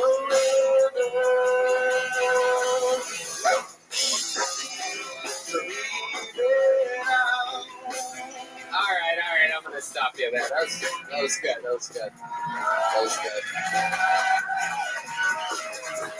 John, that's enough. You're killing it, John. I like this song better than the Sublime show. Yeah, no, I know. That's true. Matt Mueling, who only speaks once every 4 episodes, just made a really good point that your original was better than the Sublime cover. Thank you. Yeah. There's the lovely Heidi to take your guitar away. Thank you, Heidi. Thank you, Ben. Don't look at Heidi's ass like that, Edgar. Jesus Christ, you could have watched it on YouTube. You had to look like that live, like that. Boy, you really are into instant gratification. What are you, a former meth head?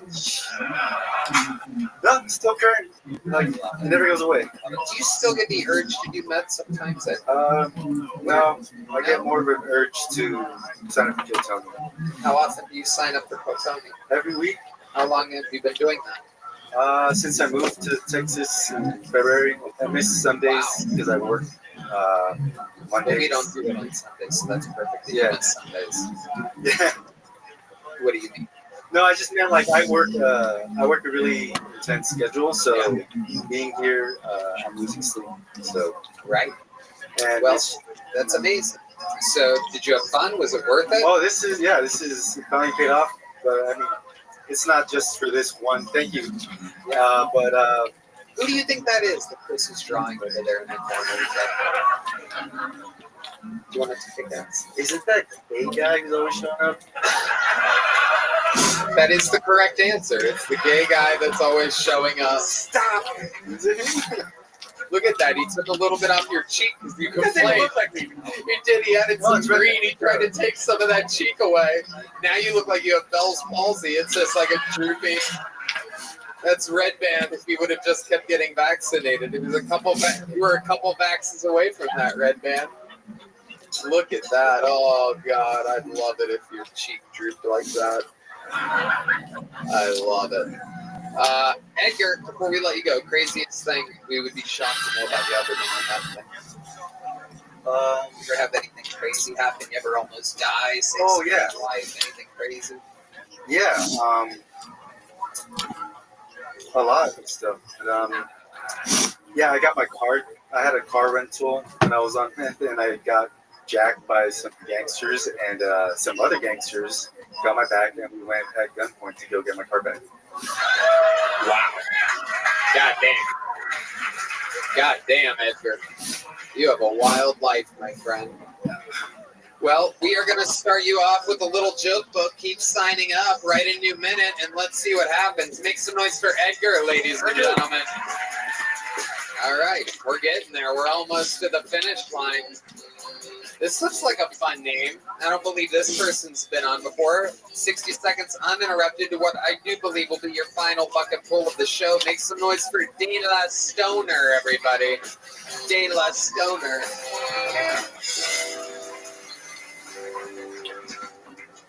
Yo, what's going on, everybody? My name's De La Stoner.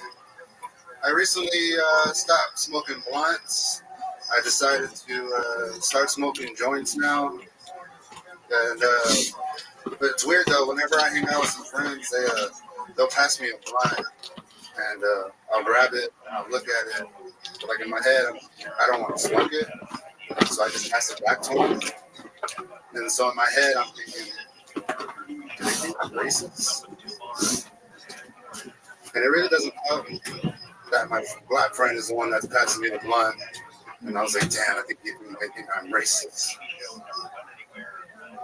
The first time I told my mom that I smoked weed, I thought she was going to be really happy about it.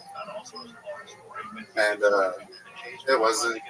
She started crying, and she told me, I wish you would have told me you were gay instead. I was like, wow. And then I had my aunt next to me. She said, fuck yeah, Miko, I'm proud of you. Thank you guys, my time. De La Stoner. You must have been high as shit when you wrote that material. Yeah, I was high on some cheesecake when I wrote that one. That's the type of marijuana, or you were literally eating cheesecake. It could be either one. What is that on your hat? The world wants to know. Is that a weed grinder? No, this is a empty dab bucket for anybody that smokes dabs. Wow, you are a true stoner. And that is a joint behind your ear? This is a joint, yep. It's a real hemp on the tip as well. Amazing. And what is that inside of your necklace there? This is fake dabs, so just decorations. So this is your entire identity. Your name is De La Stoner. Your minute was all about smoking weed. You're covered in paraphernalia. I mean, this is incredible. He's like a joint that fell on a barbershop floor. What are you doing? Geez, what the fuck are you doing? The joint's attached to the head. Yeah, I got the real one in the bag. Oh, cool. Don't. And you can't smoke his hat. So dare I ask what you do for work?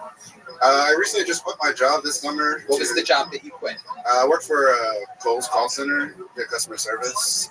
Kohl's, the store? Yeah. KOHLS? Yeah, if you're calling for customer service, you were getting this guy high. Holy shit. Holy shit. Just a bunch of moms like, I bought the wrong pant size for my husband. Dude. Pants. Do you have different pants? You have no idea. It's and so you're like, bad. fuck it. Listen, bitch.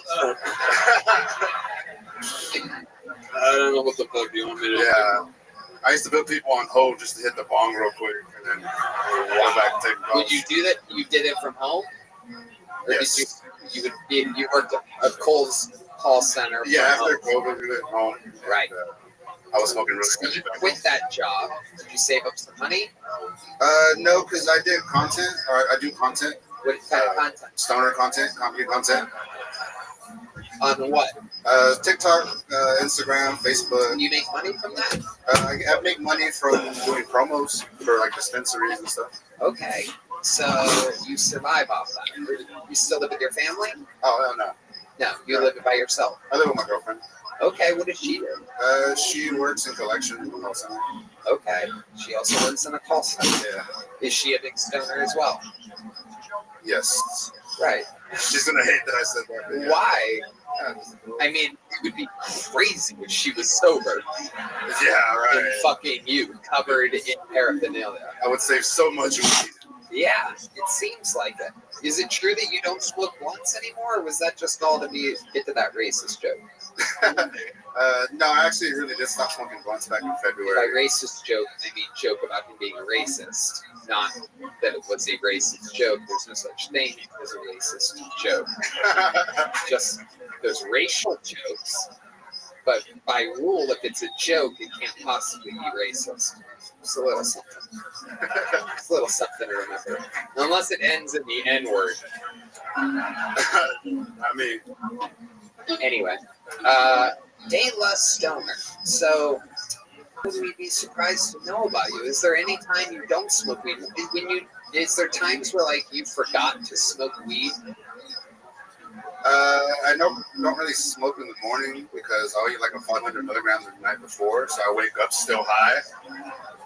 Is that true? Are you exaggerating? No, yeah, for real. 500 milligram edible you'll eat before bed. Yeah, and I'll just like have You fun just with it. piss and shit all over yourself? Like, what happens? No, I can't even fucking imagine. it's a lot of fun.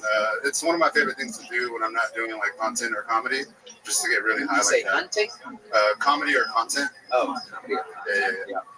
Okay, so a 500 milligram edible. So that if you do that, you don't have to smoke in the morning because you're still high from the night before. So when do you typically have your first smoke of the day?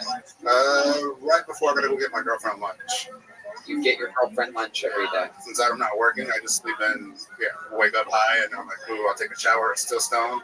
And then whenever it's At least you shower. That's incredible. That's actually shocking. I'm a clean stoner sometimes. That is amazing. That is amazing. So again, is there ever been a time where you didn't smoke? Yeah, before I was like 21. What happens? What happens? Do you think? What would happen? Let's just say you didn't do an edible tonight. What would happen if you went tomorrow and just didn't smoke any? What do you think you would think about? How do you think your day would be different? I would definitely think about weed for sure if I wasn't gonna smoke. I wouldn't go nowhere because all my friends smoke weed, and so I'm like, well, you know what? My girlfriend smokes too, so I would probably just chill in the car all day. You just go to your car and sit in it? Chill, yeah, because I'll be tempted to smoke. That would make you. Anybody would want to smoke weed if they're just sitting in a car. That's probably the worst thing you could do. Yeah, that's true. I probably wouldn't smoke. Yeah, that's true. There's nothing you could do to not smoke weed. Red Band, How much a day do you spend on weed, would you say? Well, since I do content, not as much anymore. Because they kind of just like I'll do it to me. Have you ever taken just like 2 or 3 days off to reset so you can spend like $5 a day? No. Okay. What? Like I know so many people that smoke every day. Like, hey, I'm like go crazy all day. You just take a couple of days off, you reset your tolerance, and then you could smoke one joint and be high as fuck. Like I always wonder why people don't. Have you ever thought about doing that with food? God damn. Let's check in with the picture of Brian Redband over there. Oh, your eye got bigger. Your right eye is now bigger. True, it's changing. This is going to be the most famous piece of art in Kill Tony history, by the way. We're going to do... Let's do a live auction after this. Taking dick off. Oof, no sound effect for you after that one. De La Stoner, I implore you, you gotta I want to hear jokes about things other than just weed. Like, it's cool and all, but you gotta have some versatility. You know what I mean? Like, you gotta have some range and stuff. So, Definitely working that hard. Thank you. do not use this as rolling papers. Here's a little joke book. Make some noise for Dayless Stoner, ladies and gentlemen. All right. This is it. This is the part of the show that this is it. This has been a full episode. We've done it. We've ran it. This is the part where I see the audience looking around, tapping their loved ones, making eye contact, because this is the only way to possibly end an episode like this. It is with the record holder for all-time appearances, all-time interviews on this show. The man has done it all. Every single week, writing and performing a new minute for long over half a decade. You know his parents, you know his brothers. Ladies and gentlemen, I present to you the Virginia Ham, the Delaware Donkey, the Memphis Strangler, the Vanilla Gorilla. This is the Big Red Machine, William Montgomery, ladies and gentlemen.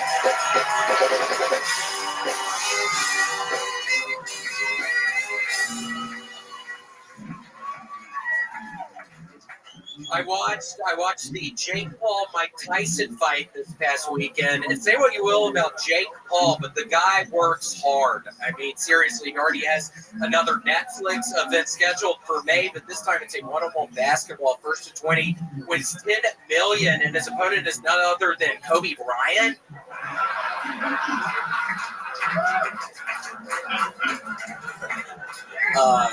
This is my impression of an alien out in themselves. Fuck, let me do that one more time. Let me start that one more time.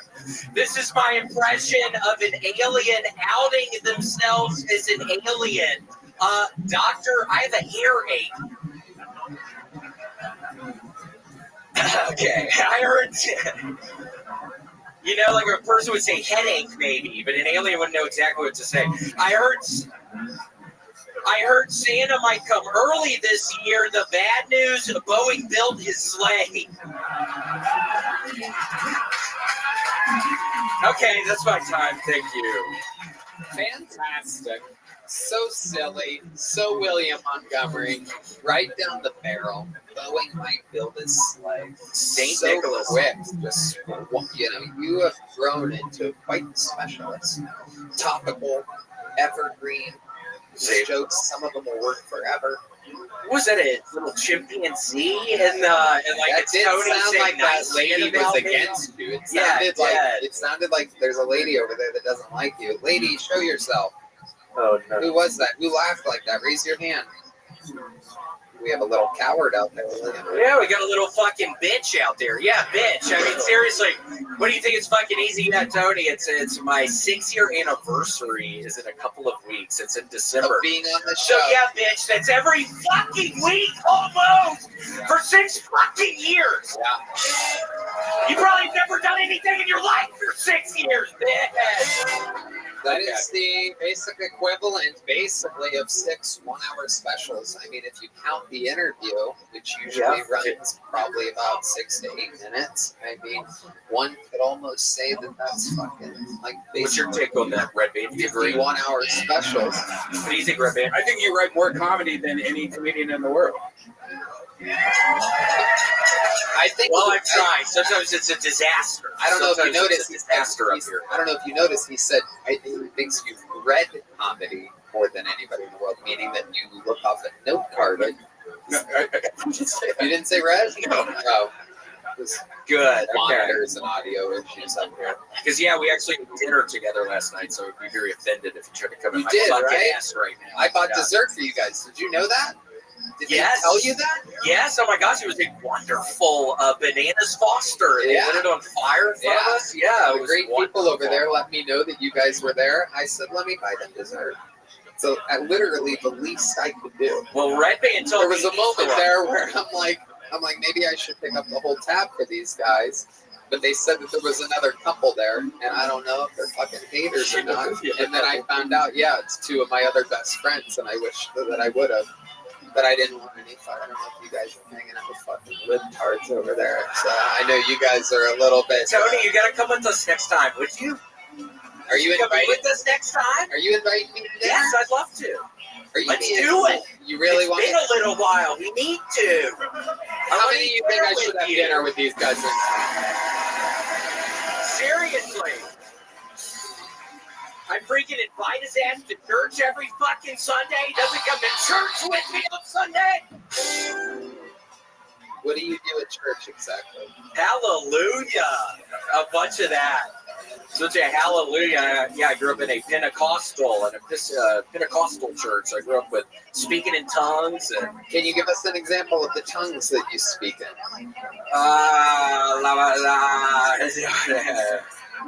Keep going. Keep going. I love you. I love you. No, I don't feel it right now. Okay, you don't I feel feel in it. a good mood, but I don't feel it right now. Because I've been in a kind of a crummy mood recently. Tell us more about this crummy mood you've been in. Oh, well, I think it does start. Is that what is funny, sir? Like, it's not fun feeling down. Do you ever feel down? Seriously?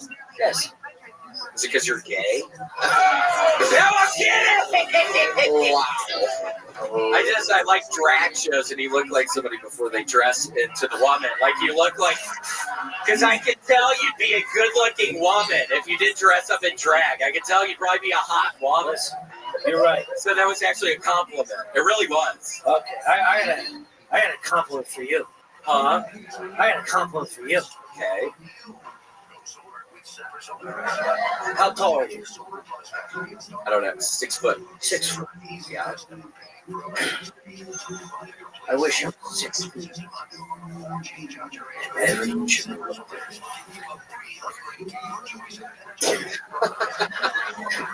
Like the cue of a pig's ass. Wow. Hold on! Hold on! Just another arrow. I thought we were done. I thought we were done. I was smiling at you. It's fucking a random shot. I don't know why you took a shot at me. I just said. I took a shot at you because Tony, I have been feeling that well. You would be proud of me if you understood Call of Duty, and I know you don't. It's smart that you don't, but Tony, I almost have died in camouflage with 15 of my weapons right now. Wow, that's amazing, bro. Diamond camouflage, 15 weapons. It's kind of a big deal. I've been playing so much. How close are you to diamond camouflage? Huh? You almost have it? Is that what you said?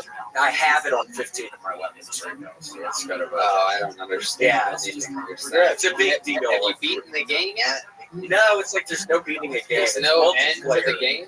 Yeah, you just play online, and you can play forever. Wow, so the war just goes on forever. What is this, the Biden administration? Oh, I'm sorry. I can hear your complaints already. Oh, he's political now. Trump said he doesn't even know him. Yeah, he had to say that, didn't he? Didn't he have to say that? Oh, we won. Anyway, no big deal. Are we good with that thing, Christy? Okay, ladies and gentlemen, William, I want you to stay up here because I want you to do something we've never done before in the show's history. Because, sometimes, I'm going to be honest with you, sometimes we do the show every week. Sometimes I forget to shout out Chris. Sometimes I don't even notice he's painting. There's so much going on. But tonight has been a special night, hasn't it, Red Band? It's been a real special night. And William, for the first time ever, this show is wild. It's very improvised. I want you to be an auctioneer for the first time ever. Chris, come out here. Chris Rogers, local artist. Wow, look at this wildebeest. Wildebeest of a painting. Oh, Brian, you look beautiful. It literally does look just like Red Band. I'm making jokes. There's no right way to paint a Red Band. It is a tough face. It changes a lot. It's very round. Is that what you think that looks like? Okay. Can we turn up house lights just a little bit? Can you give it that red tinge for my stand up? There it is. All right, so here's what we're going to do. You actually have to have the money that you bid You have to be honest about it. No lies. And William, why don't you start it? The bidding at, do I hear $50?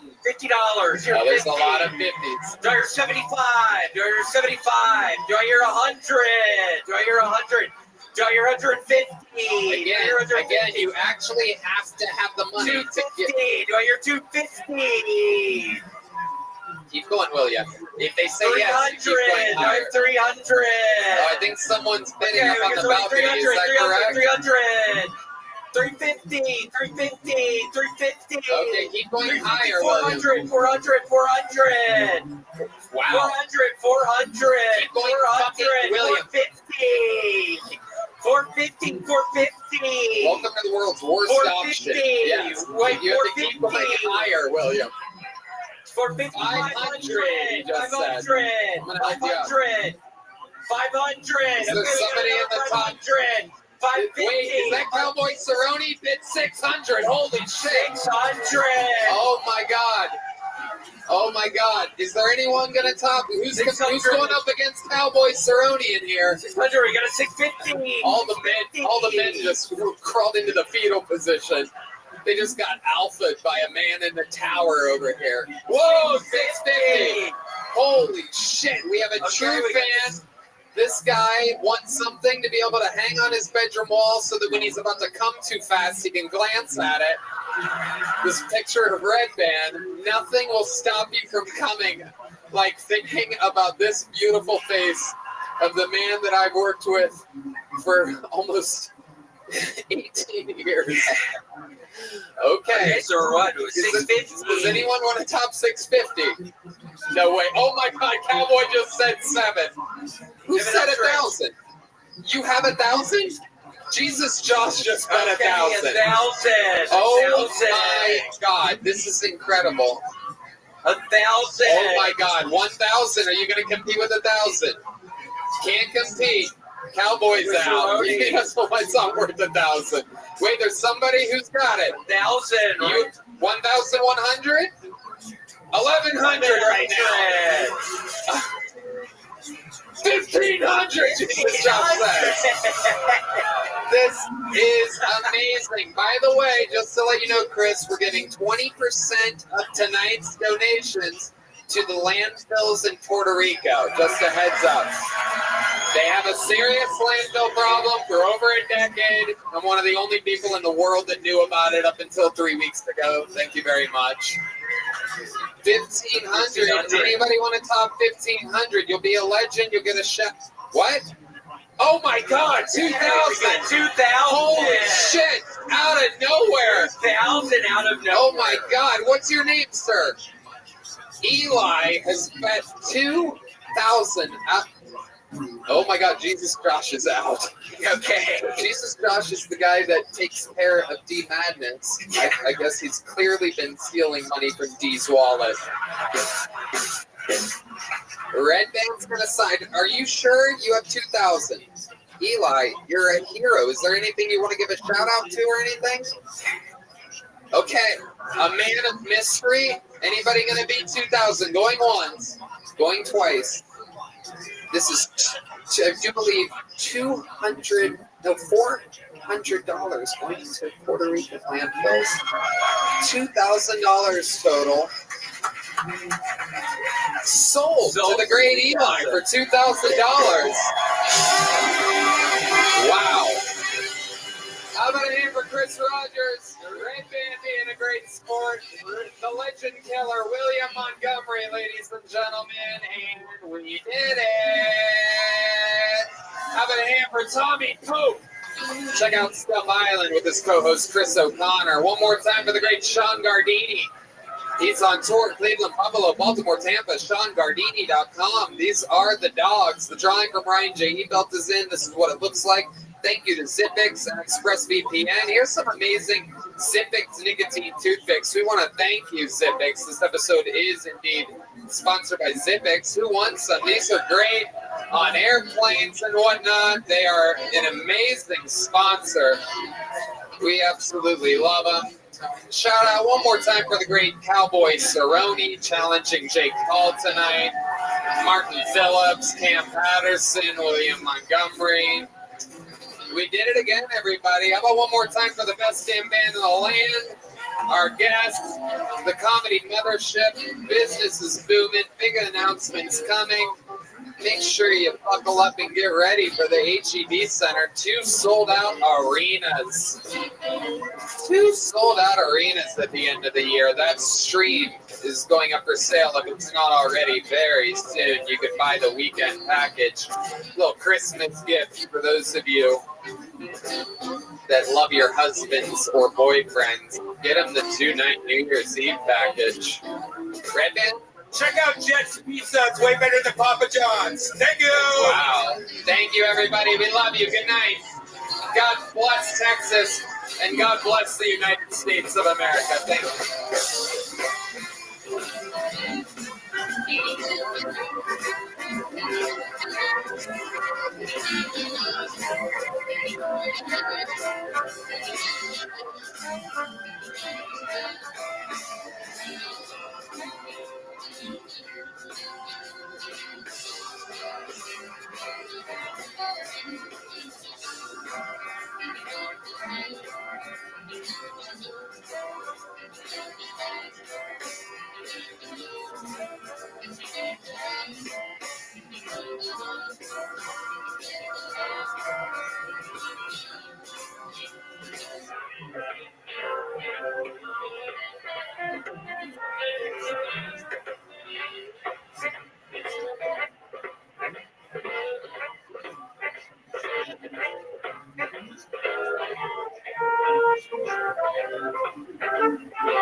Hey, this is Rabbi coming to you live from the Comedy Mothership here in Austin, Texas, for a brand new episode of Kill Tony. Give it up for Tony X.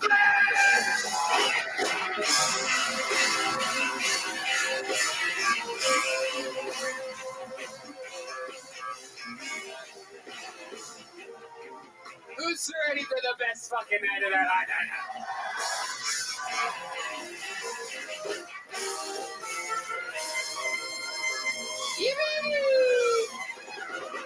Big songs to Brian Redband, ladies and gentlemen. And having a hand for the best damn band in the land, live in the flesh. Raul Vallejo, Carlos Sosa, Fernando Castillo, Michael Gonzalez,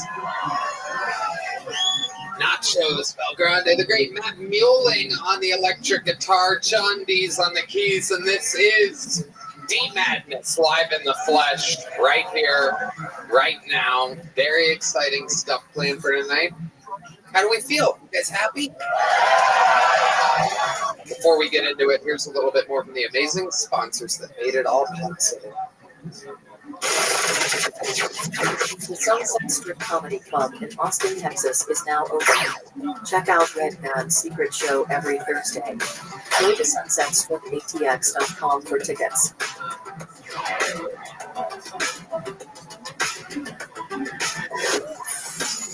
guys ready to start tonight's episode or what? Come on, are you guys with us? Are you guys ready for the best damn show? Brought to you by Game Time. This is Kill Tony. Tonight's guests, two of my favorite human beings. One of the greatest guests in the history of the show. The other guy, it is his first time on panel. This is a perfect chemistry match as I bring to you a couple of my favorite comedians, a couple of my favorite dogs. Make some fucking noise for the great Matt McCusker and Lemaire. Oh, yeah, baby. Fuck yeah. Matt McCusker. The debut of Lemaire. He's already sweating fucking bullets. Look at this guy. Holy shit. Oh, my God. There it goes. Whoa.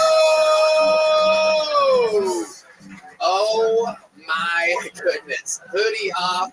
The forehead is soaked. Lemaire, welcome to the Kill Tony universe.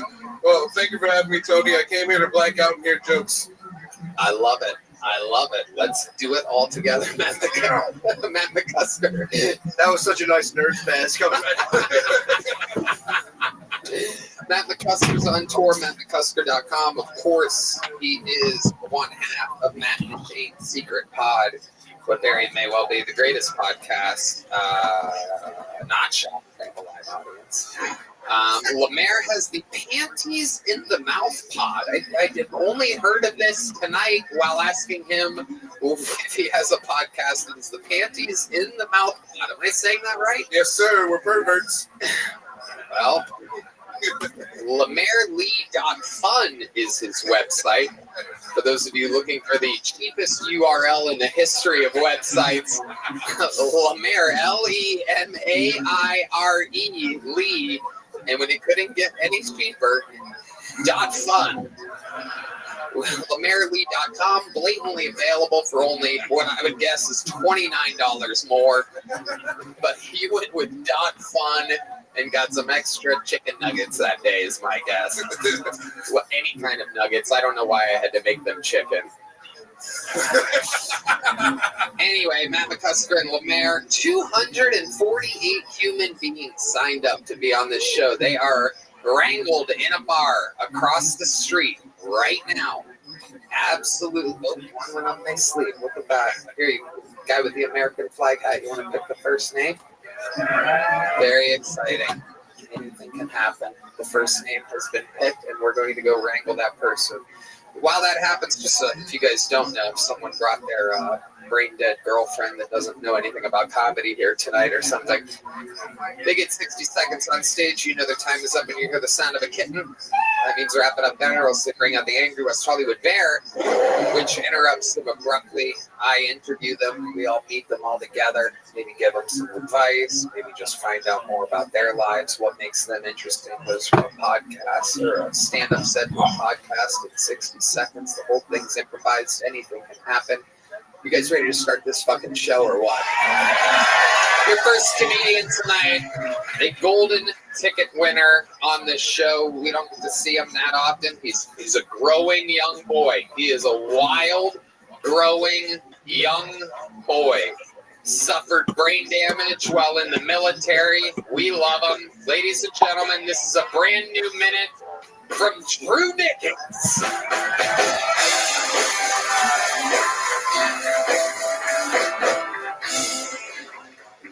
One of my brother's nicknames was Mr. Brittany Griner Jr.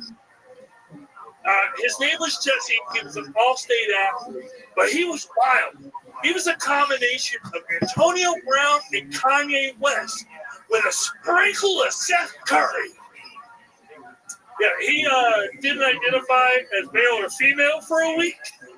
He thought he was Crash Bandicoot, the video game character. My man escaped 3 mental hospitals on pure athletic ability. I thought he was Mexican the way he was hopping fences.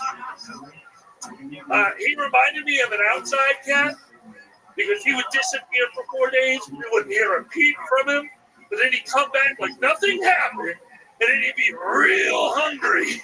He'd go from Crash Bandicoot to Garfield really quickly. One time he came back, he had a bunch of cardboard, and he proceeded to dance to the Step Up soundtrack for 2 hours. My parents were so worried. They were like, "Where you been?" He's like, "Don't worry about where I've been. I'm safe now. Do we have pizza rolls?" All right, thank y'all so much.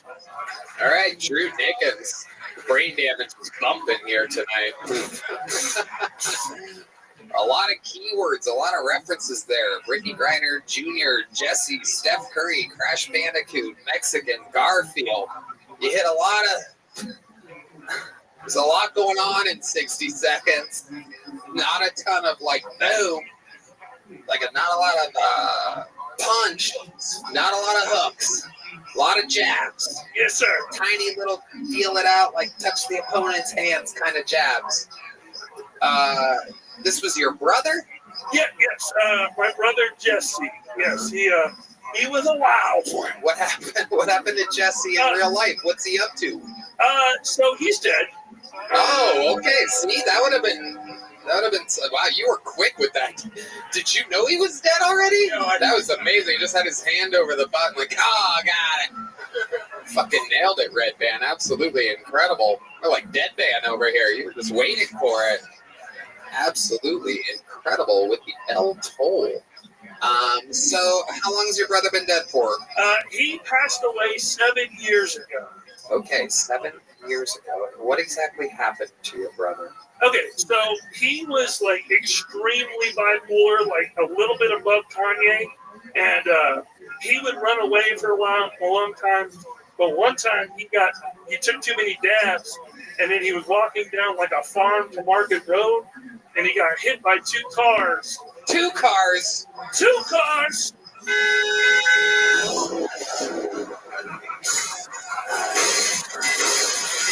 Red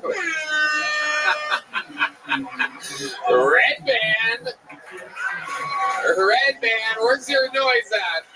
Where's your noise? You are absolutely hijacking the episode. This is what happens when Red Band kills. Red Band, wow. 3 minutes into the episode, Red Band on a destructive path. I noticed you were sucking in those vodka Red Bulls a little fast earlier. All of a sudden, I'm a fan of it. Okay, so 2 cars at once. Talk about Crash Bandicoot. Yeah, tell me about it. Oh my God. You're not like Frogger. Frogger is black. Oh, and your brother is black. Now, something that we forget a lot here is that Drew Nickens is black. It's like good old white chocolate, meat milk chocolate. I like to call Drew Half Niggins. That's what I call him. Hell yeah. My goodness. What was the angle of the crash, if you don't mind me asking? So he got hit by one, and then he spun out like a cartoon character, and then he got hit by another, and it made him collapse and like hit his head really hard, and he rolled into a ditch. Oh, so he hit it. Holy shit, ladies and gentlemen. Red Band making up for 11 and a half years. 11 and a half years, he was the weakest link, and now he's thriving, ladies and gentlemen. This is his moment. I had the Tom Brady roast. He had the first 5 minutes of this episode. This is a breakout mainstream moment for Brian Red Band. We are waiting for it to slow down. It is unbelievable. We've never seen anything like it. No. He's drinking his power juice. This is absolutely amazing. This is a moment nobody will ever forget, especially Drew's brother. Drew, how's comedy going for you? Enough about your brother. And there is one thing about my brother. So he died, and then 2 years later, there was a program called Jesse's Place that was made in his name. It's a shelter for young adults 18 to 24, and they get all the help they need. They get medical help, they get job help, and it's in Yakima, Washington. 500 people have come through the doors of Jesse's Place and have been helped through it. So I just wanted to talk about the Jesse movie so I could talk about Jesse's place. Amazing. The help, Absolutely amazing.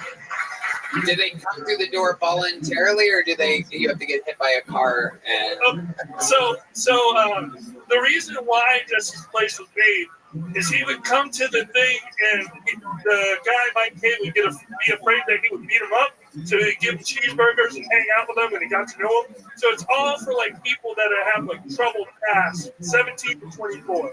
So it's a really amazing place. I wanted to highlight. yes, absolutely amazing. How do people find? Like, where do you go? What's a website or something? You can go to the Camp Hope website, and you'll see Jesse's place. If you can donate to Camp Hope, that'll go towards Jesse's place. I'll also have something in my Instagram that'll also have a way for you to donate. They have an Amazon list for bed linens and hygiene products and everything of that nature.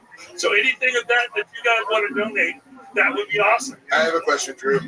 Is there fresh needles on the Amazon list? I don't want to support any place like that. No, there's no needles or anything. Drug use is prohibited. They have a drug deal that comes every week over there. Okay, absolutely amazing. Oh, yeah. We have really, that we covered it. Drew, thank you so much for starting the show. A new minute. We're going to continue to watch him grow, ladies and gentlemen. Drew. All right, our first bucket full of the night. You guys know how this goes. Anything can happen. Could be somebody having the life-changing moment of their career like Red Band is tonight. Or it could be somebody that fails miserably. Maybe they live down the street. Maybe they traveled from around the world. Anything can happen. Your first bucket full, getting an uninterrupted 60 seconds tonight, goes by the name of Fred Go. Fred Go.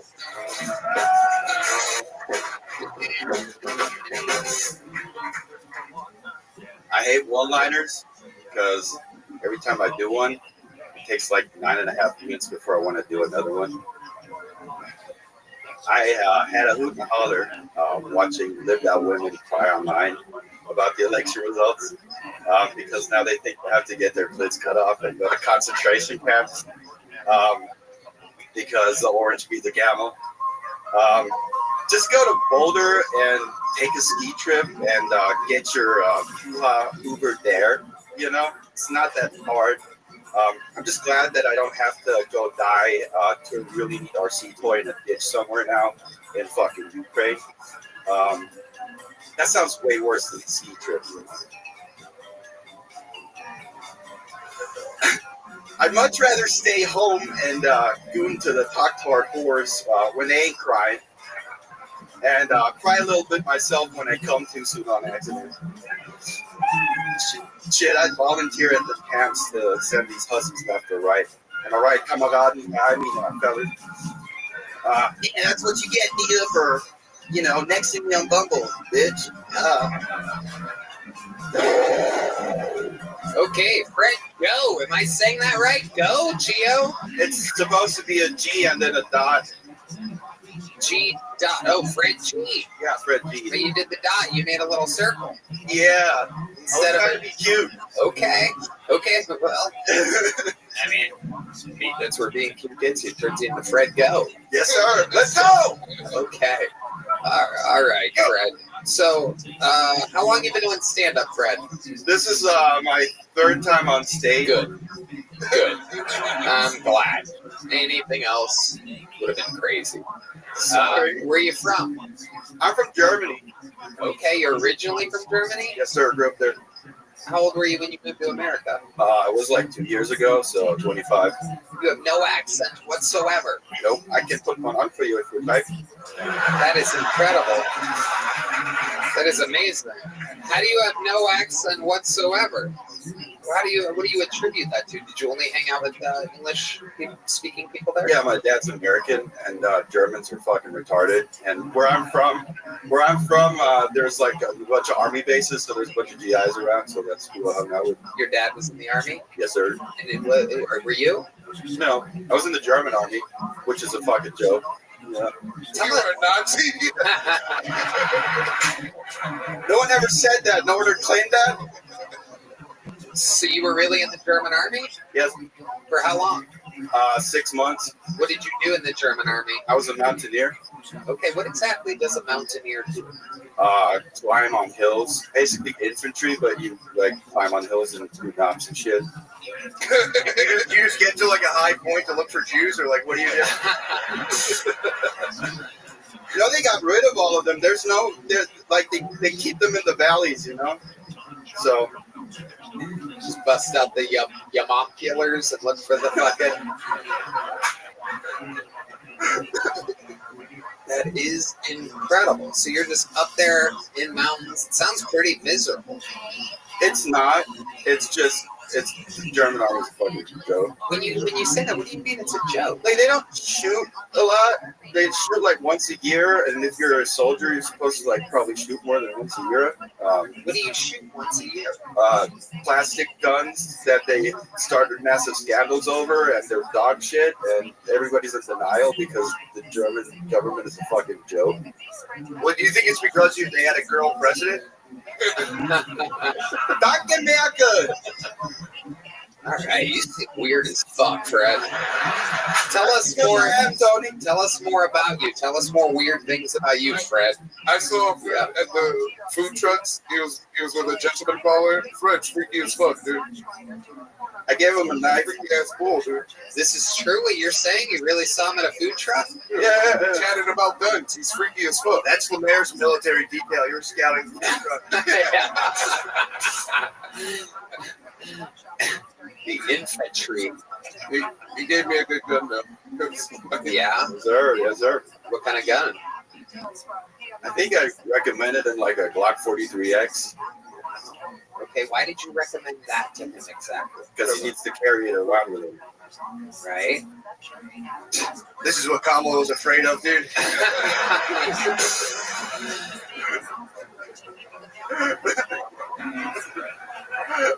This is amazing. I feel like this is what people thought the podcast was 3 weeks ago when they heard about it for the first time. Like, oh, this fucking guy probably talks to Nazis. It's like, well, I guess now coincidentally we are for the first time ever.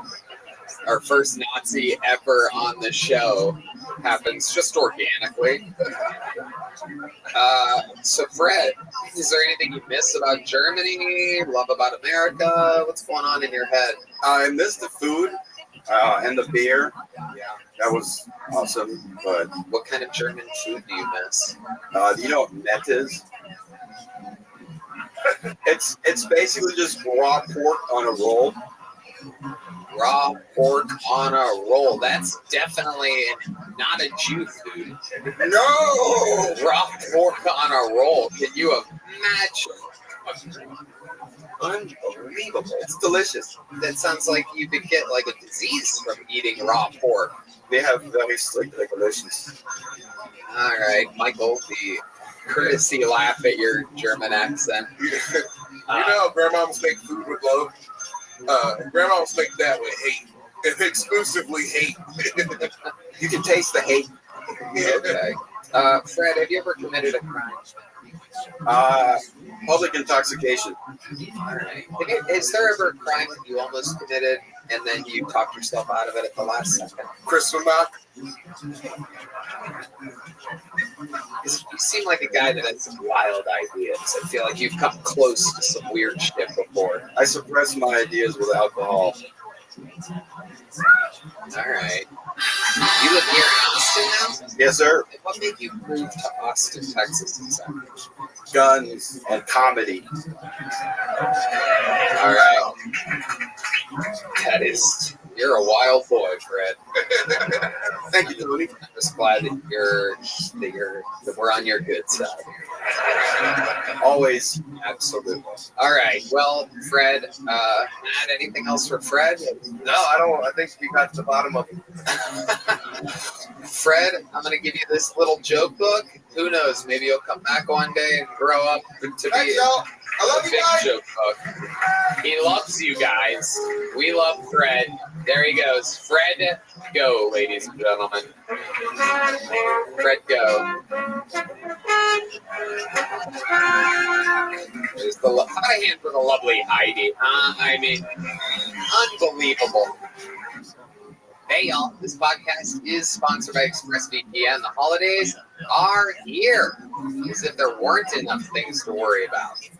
Did you know there's a heightened risk of data theft and fraud? Hackers know you're shopping in a hurry during the holidays, so it's easier than ever to hijack your connection and steal personal information, like credit card numbers and bank passwords, especially on unsecured public Wi-Fi. But here's how you cross online security off your list. Use ExpressVPN, right, man? Tony, I love ExpressVPN. I love knowing my data is safe when I use it. ExpressVPN is easy to use app that encrypts and reroutes all your online traffic through secure servers, making it virtually impossible to hack your connection.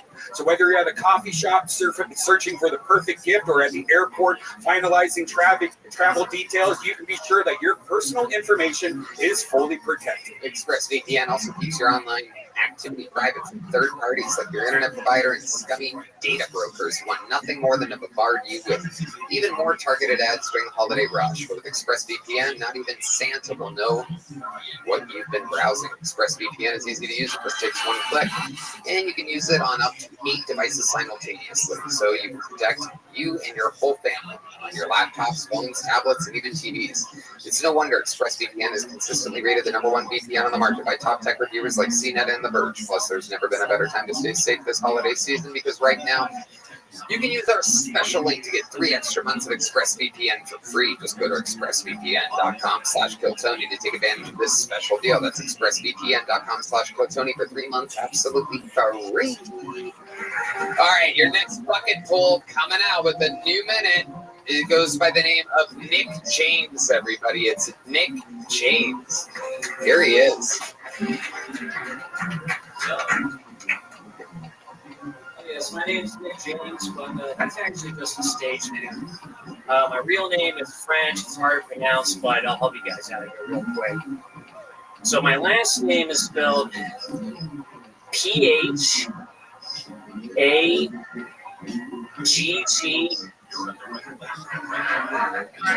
OT.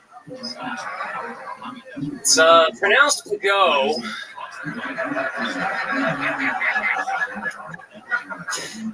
Yeah. But I guess to everyone else, I'm just. But you guys think that's bad? My first name isn't even Nick. It's actually a cocksucker. Hey, tell you something. You can't get very far in this business. You just don't run a mill cocksucker. You know? And the funny thing is, people were calling me that before I even told them my name, actually. That was ridiculous. So I don't have much time left, but I'll tell you a quick story. Oh, never mind. All right. Thank you. There you go. Nick James coming up. Just a lot of bleeps there. Dude, you're dripped up. You got the fucking black camo stripes, bro? Yeah. Sheesh. I was sold out. The Walmart before you come here, dude? Fucking sheesh.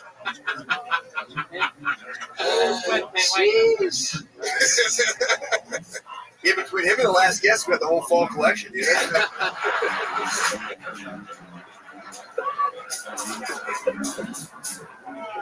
Fall spelled PHALL. Okay.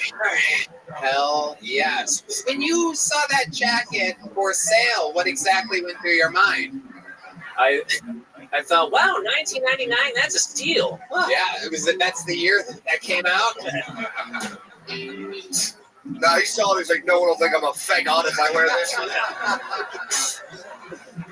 It is amazing. It really is. It's like part camo, part just jet black. It's absolutely wild. It's like you could hide in bushes and just like do like puppet shows or something. Now that's for dads to show they're a little bit racist. That's just a little. Hey, who said I was a little bit? What's your least favorite race? Oh God. On to that one. Well, it's okay, Nick. We're gonna let you off the hook. You've been on this show before. I remember your face. Fourth time now. Fourth time. Oh yeah. Wow. How's it been going for you? People recognizing you out there? Yeah, not for the right reasons, though. Right. Yeah, let's just say I didn't do very well the last 2.5 times I was on here. Right. Right. So how's life been going? What do you do for work? I write parking tickets. Whoa. All right. Listen to this crowd. Here in Texas, we don't like that shit. I'm gonna write all of you a ticket later. Fuck off. Like, Wow. Dude, I'm so glad your last name is Fat. yeah, they call me that when I write them up too. It's weird. How do you know? Nick, how long have you been doing that for? For about almost a year now. Right. What are some of the situations that you've got yourself in? I can't even imagine what it's like. See, I totaled my car 1 minute into the job, so So, how did you total your car 1 minute into the job? Let's see. It was one of those little patrol cars, one of the little. No, it was my own personal car. So I'm still getting used to the job and whatnot. I'm not used to the confrontation of people finding out I wrote them a ticket. I understand what you're saying exactly. I mean, who is used to any confrontation like that, right? Anyway, Ray, I got a ticket. God damn it. Wait, you didn't total your car on some innocent guy walking down the street, did you?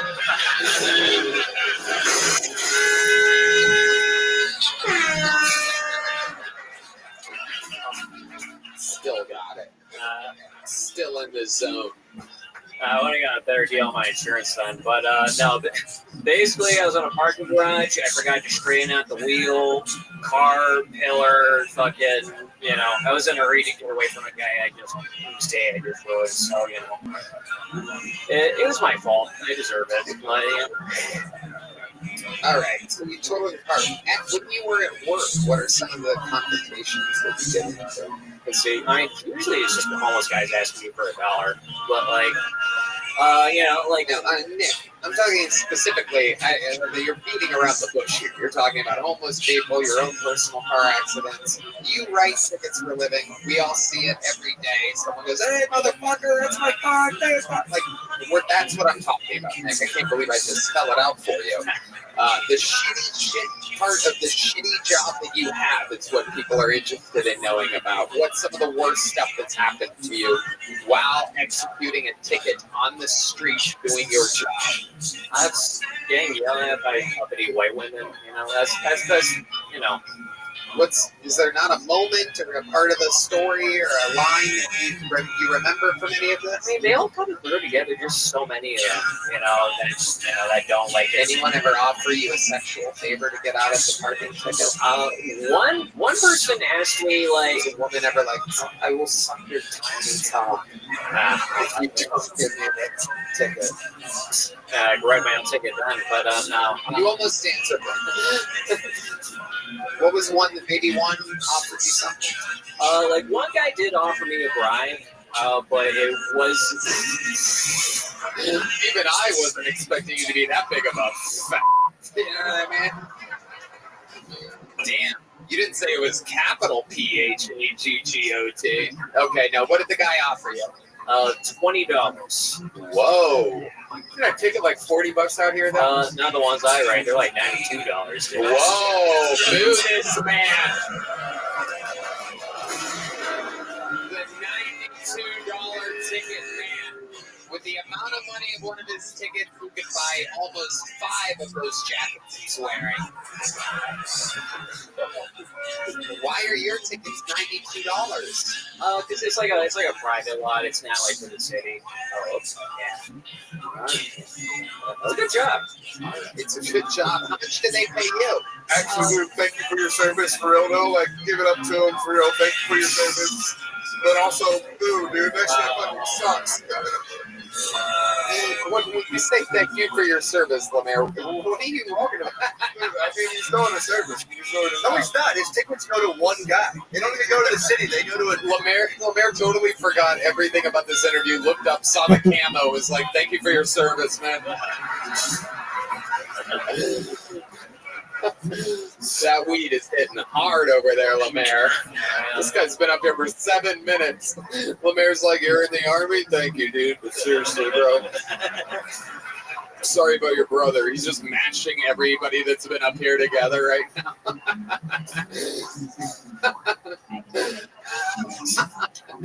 All right, Nick. Well, you already have a little joke book? I do. All right. Several. You have several? How do you have several little joke books? You just kept throwing them. I did? You did well. You did do well. Thank you. With joke books. I do multiple. What made me throw multiple joke books at you? Let's see. First time I did, not good enough, I guess. Second time I was weird, and then third time I just bombed. Well, I have good news for you. Pacific's Nicotine Toothpicks has given us some amazing new nicotine toothpicks. Zip more, smoke less. This is Spice Island clove flavor. If you want to pass that on down. Oh, hell yeah, dude. All right, there he goes. Nick James, everybody. There he goes. All right, ladies and gentlemen, we're going to keep it moving along. Make some noise for your next fucking pull. He goes by the name of C. Wayne. C. Wayne. Here we go.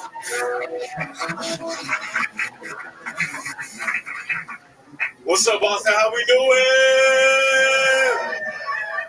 Okay, I didn't expect this many white people. My apologies. Let me go ahead and adjust the elephant in the room. Real quick, no, I am not a rapper. You did not see me on YouTube with a Draco. It's crazy, man. Despite being a comedian, my biggest fear is getting very, very famous. It's a fear of mine because cancel culture, you can be canceled at any time. I got some jokes that'll get me canceled that I never tell. But I'm going to tell you tonight on Kill Tony. Real quick, what do you call white people that buy small amounts of weed? Graham crackers. Look, I'll be canceled before Tuesday. I'll be canceled before I even hit the scene. To be fair, what do you call black people that buy small amounts of weed? Broke ass nigga. Cause look, we got some money, we gonna buy us a little sack or two. You know what I'm talking about? Shit's crazy as hell. Shout out to everybody, all my weed heads out there. Yeah, Tony, can we buy weed on YouTube? Can we do it? It's not done. That's cool. All right, look, between me and you, need the 3-5. Show. By the bathroom, by the little homeless dude with the 2 dogs, not the 1 dog. Yeah. Oh, yeah. That part of the show is going to be on BET next week. How about a hand for C. Wayne, everybody? Lemaire cut you off. Little black on black violence there. Black on black. Cut off by your own little sister, Lemaire. To be here. They were trying to hold him down. That's fucked up, dude. Yeah, bro. No, I got excited he was selling weed. I'm sorry. Allegedly. Amazing stuff. C. Wayne, where are you from? I'm originally from Galveston County. Shout out to the 409. Shout out to the what? 409. 409. I'm going to write that down. Never heard that one. I live in San Antonio right now. Okay. San Antonio. All right. Okay. How long you been doing stand-up? Since 2017. So it's my year 7. Okay. Yes, sir. All right. And you mostly talk about, you have like one-liners mostly type of thing? What do you call white people like that? Oh, no. I have some, what do you call Indian peoples? And then okay, let's hear. How many you want to hear is what do you call Indian people? We'll give the people what they want. Let's go. What do you call them Indians? What do you call your Indian friend that you call on the phone? Tech support. Nah.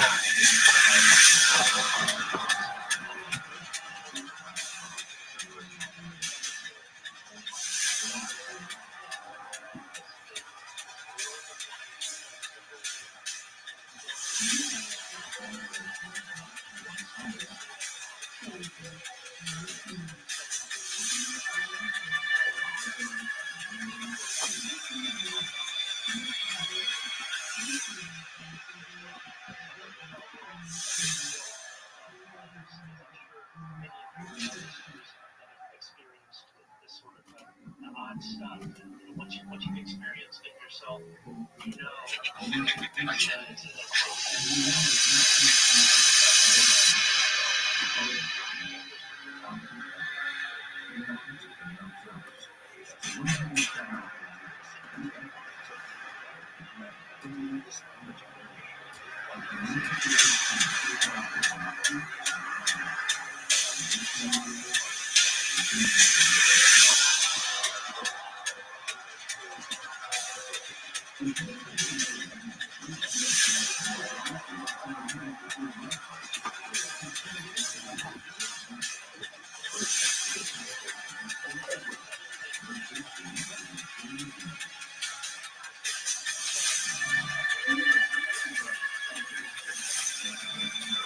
What do you call your Indian friend that you call on the phone?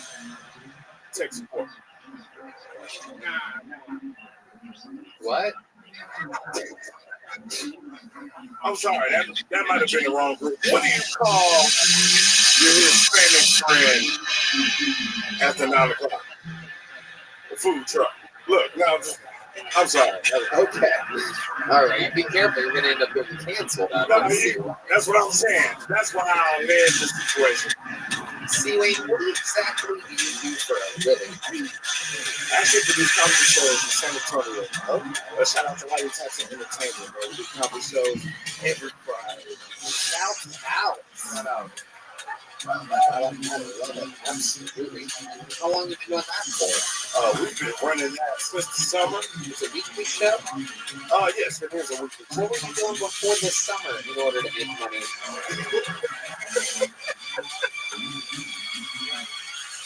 Well, before the summer, I was running spring shows, so we were doing a lot of spring work. You know what I'm saying? I'm starting to figure out why you have all these jokes about people buying a small amount of weed.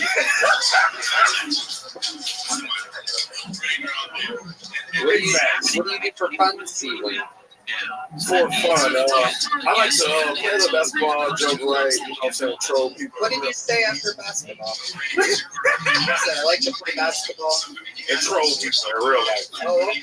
Yeah, not on the internet though. That's just brutal. Right. How do you troll people in real life? Hey man, how you doing?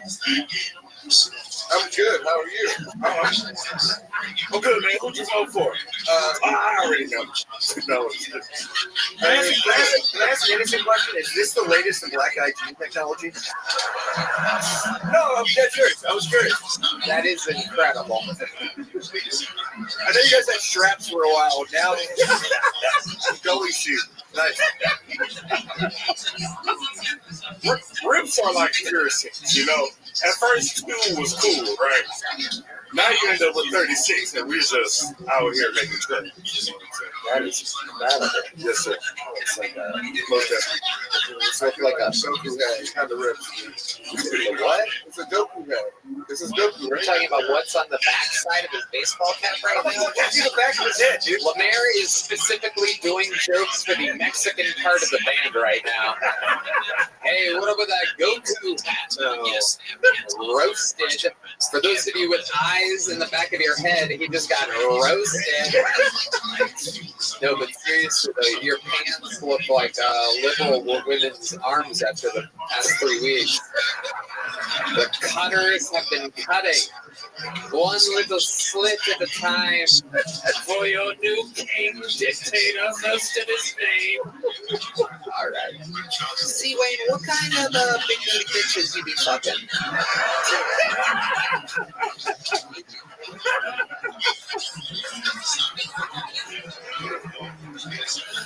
I know it's the only option. So the question is like, what shade of big booty bitch? Like color or The ones with tattoos over their bullet wounds. Oh, hell yeah! You are indeed living in San Antonio. 409 represent Gold Galveston, Texas. Yeah, most definitely. Holy shit! You like the Latinas? Yeah. Latinas are cool. What's your favorite? My favorite Latina? Black. Sure, if you have an answer to that, what is your favorite Latina? I mean, it's like different ones. It's like hot chip Latinas, and then it's like the tall boot in the summertime Latinas, and then it's like the Spanglish Latinas. It depends on what we're talking about. Like, you know, You can be whatever you want. You can be exactly whatever you want. Absolutely, C. Wayne. What scares you, C. Wayne? Do you have any weird fears? Red Band is on fire, ladies and gentlemen. The soundboard is booming. Thank you. Absolutely incredible. I just heard C. Wayne mutter the words, "I can't breathe," as soon as he heard the siren. Oh my goodness gracious. This show is out of control. I can't believe you said that the second that the siren came out.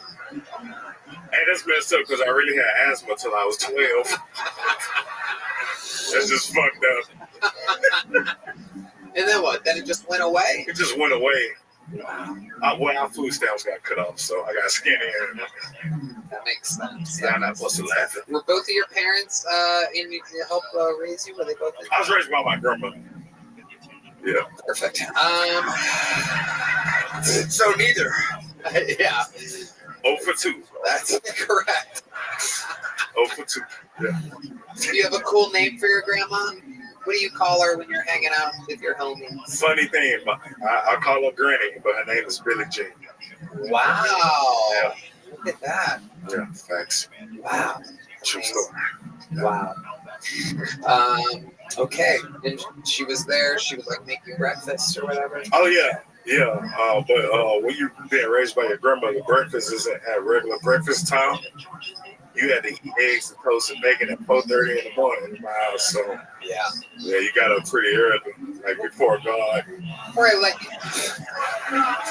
Before I let you go, C. Wayne, what's your nightlife like? You seem like the kind of guy that spins vinyls every once in a while.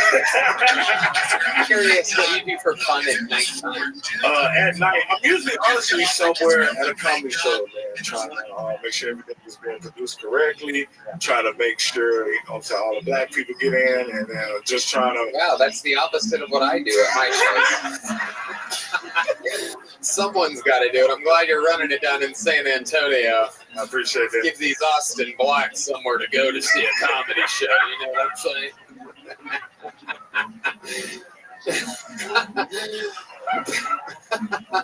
Bad news is we're sold out. Good news, San Antonio is just 50 minutes that way. We went down the street. C. Wayne, welcome to the Kill Tony world. Here's a big joke book coming at you. C. Wayne, ladies and gentlemen, with a one-handed catch, especially reserved for specific types of people that are good at catching things made of leather. Wow. The lovely Heidi. All right, another bucket pull. We're flying through them here tonight. Can I? Yes. This Hold is on the one horniest second. guy. He keeps fucking like going at the lady. It's crazy. Wow. We were kisses the first time, then he went. You okay, guy in the white hat? What's going on? What? You can't help yourself. Wow. Sorry, I didn't mean to cut you. What's going on with you? When's the last time you think you busted a nut? You got a lot of pent-up energies over there. You jerk off today or recently? 4 months ago. Oh, Jesus. Yikes. This guy's about to wet his pants. Live. First ever live nut busting from an audience member. Red Band is a sound effect away from making this guy come in his pants. What do you got over there? You think you can make it? Uh-oh. Whoa. His eyes just rolled in the back of his head. All right, back. Good observation. I'm going to keep an eye on that for the next Heidi appearances. This guy's out of control over here. All right, your next bucket pull goes by the name of Matt Walker, everybody. We're having fun in here tonight. 60 seconds from Matt Walker.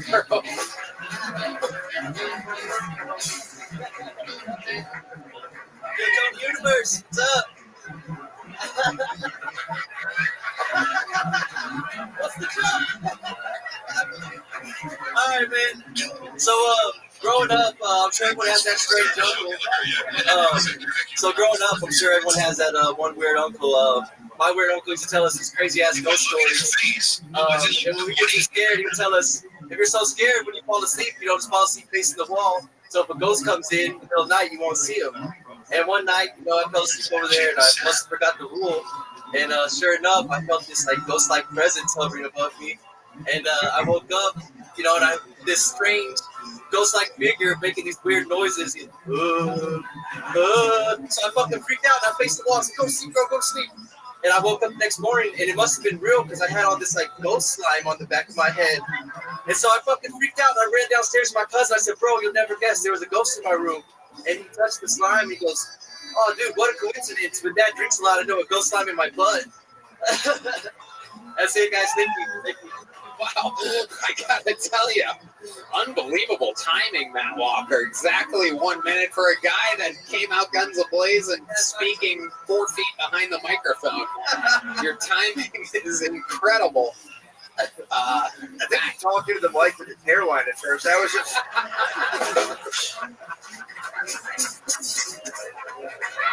Hey, man, gotta keep it glued down, bro.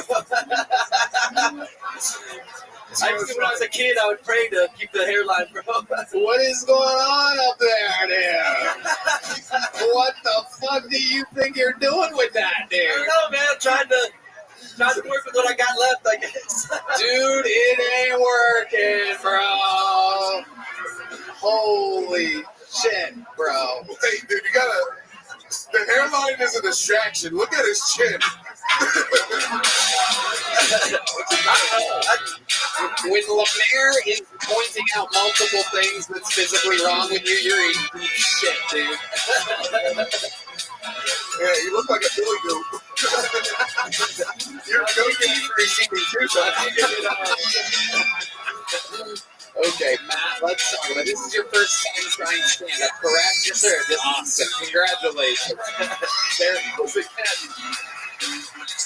So, Matt, let's just jump right into it. How old are you? I'm 38 years old, sir. 38 years old. You started today. What made you want to start today at 38? I've been doing this working construction, buying parents, stuff like that. Just been the real method for something bigger, better, faster, Right. Have an opportunity. Absolutely. I figure the first time you almost got canceled, you got hot skin out of the deal, so this next time you get canceled, I figured my haircut, my facial hair, why? Because your hair is garbage?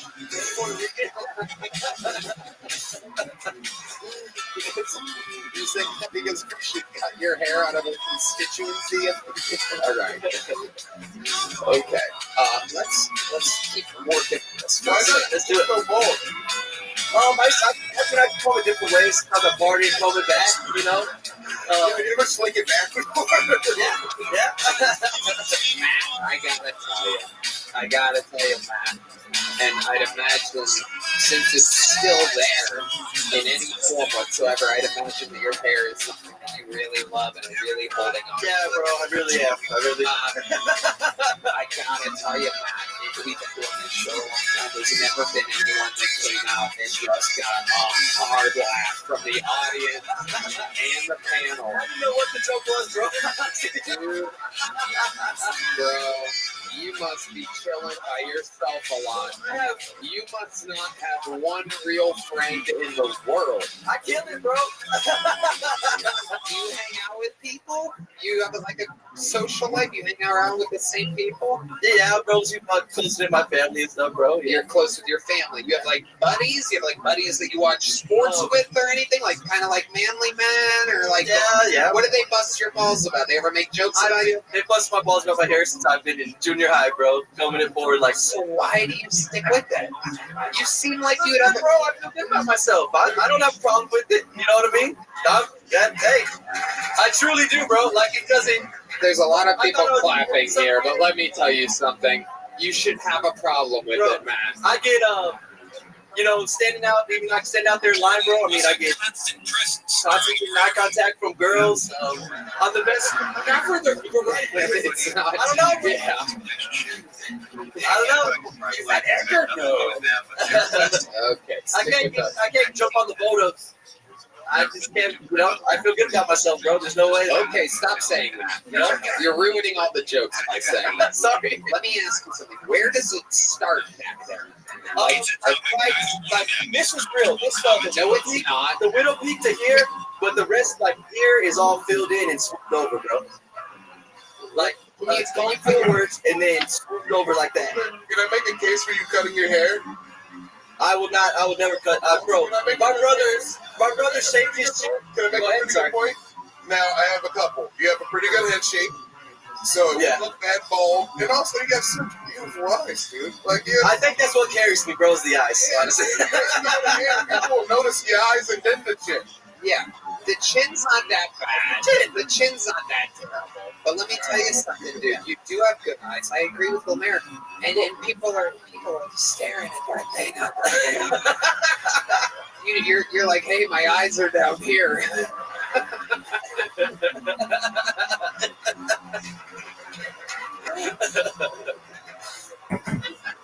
you ever thought of becoming a Franciscan monk? Yeah, I can see that. What is your love life like, Matt Walker? Are you getting a lot of I've been with the girl I'm with. I've noticed in second grade. I've been with her for 15 years. Wow. I got 4 kids. Wow. I got three little girls and a little boy.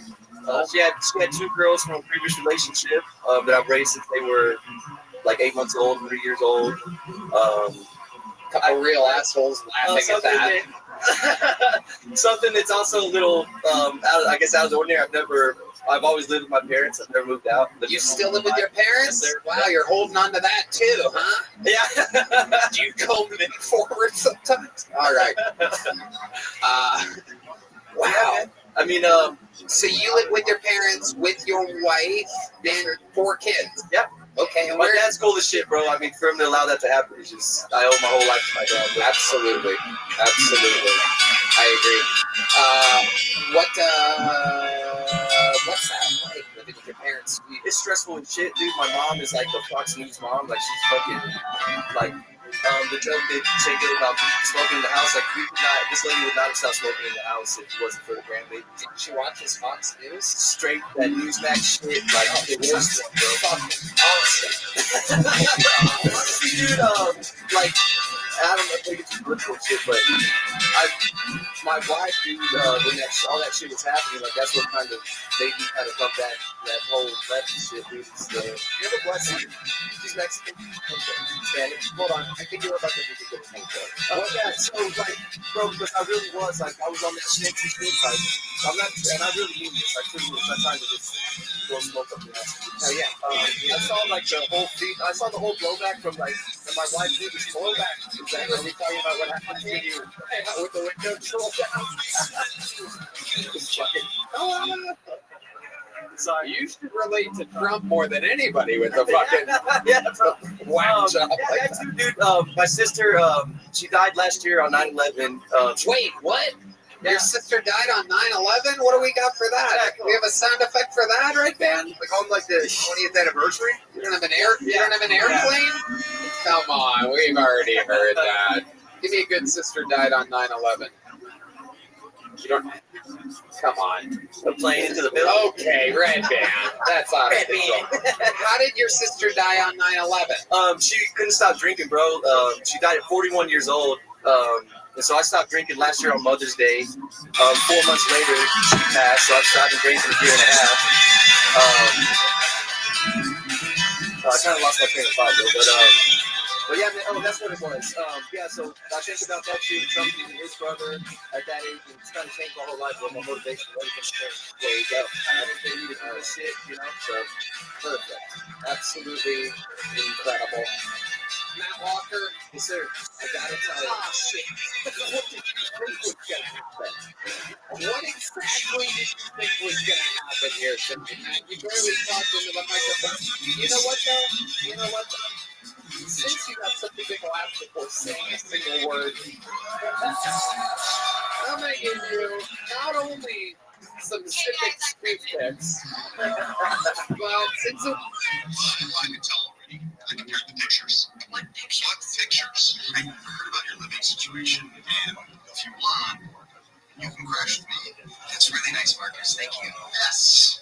horsemen living together, partying hard, luring ladies back to the pad. I'm sorry, luring? You watching porn? Yep. How about a Mother's Day brunch? We doing brunch? Boys down for brunch. Oh, it's just us. We should meet up afterwards. I'm supposed to meet my mom later that day, but I can pull it off, so it's totally fine. And I don't know how you're supposed to take it when you find out the woman you're dating is pregnant with another man's child. You should have asked me. I've had that conversation multiple times. Okay, we need to keep the line moving. We have a lot of hungry, angry people out there. Oh, you can just say angry now. It's a new word. My friend's cousin made it up. Sorry, if Lori is being a bitch, wouldn't the truly sexist thing be for me to not call her a bitch? No, that's not the point. Actually, I think I kind of agree with Marcus. Yes, Red Pill Brothers. Hey, Marcus, what did you vote for state senate? Jack Peterson. He's pro-freedom and anti-bad guys. Those are two things I can give you. You've been to prison, right? Yeah, I mean, like, barely. Long enough to form lifelong friendships. I think, kind of like me would do in there. Baby face, kind eyes, soft skin, cute tummy. You'd be very popular. Okay, these are all good points, but I think that maybe we need a woman's perspective. Well, I think a woman would say she's just happy to be a part of the conversation. Guys, come on, it's just an envelope. It's got to be somewhere. Oh, look. I found my retainer. Oh, wow. The chicks are going to be banging down the door and we'll be like, oh, please, ladies, one at a time. One at a time as in there's two of us and one of them. I just think it would be weird to date someone I work with. Fine. Then screw it. I will quit right now. No. Repair fixes everything. Gallstones, paint guy, it'll clean your toilet. It's kind of the perfect food. I can feel it fizzing. Oh, yeah. That means it's working. If bread milk is so healthy, why aren't we all drinking it all the time? Or making cheese with it? Hold on. Business idea. Human cheese. Nobody steal it. I call patent. Oh, so gross. I also think we need parking lot ready so that no one has to walk to their car alone at night. I'll be paired with anyone but Sarah. That girl's got like a huge restraining order against me. Load the meat and then slice the meat. Definitely. I'm a quick study, so cut myself. Ready? Maybe I should. Okay, so if women can show their boobs in the store, can I walk around with my penis hanging out? You can't feed a baby with your penis. But if I did it be okay? Wait, you're fighting for the right to walk around the store with your penis hanging out? No, I'm just trying to figure out where the line is here. I'm supposed to sign people up for some great initiatives. Anybody feel like helping start a conference? My doctor says if I get meningitis one more time, I'll die. But I thought a manager would at least make more than we do. She does. I don't think so. How much do you make? Same thing we all make. $134,000 a year. Marcus, is that your son? Guys, I'm telling you, the human mammary dairy market is about to explode.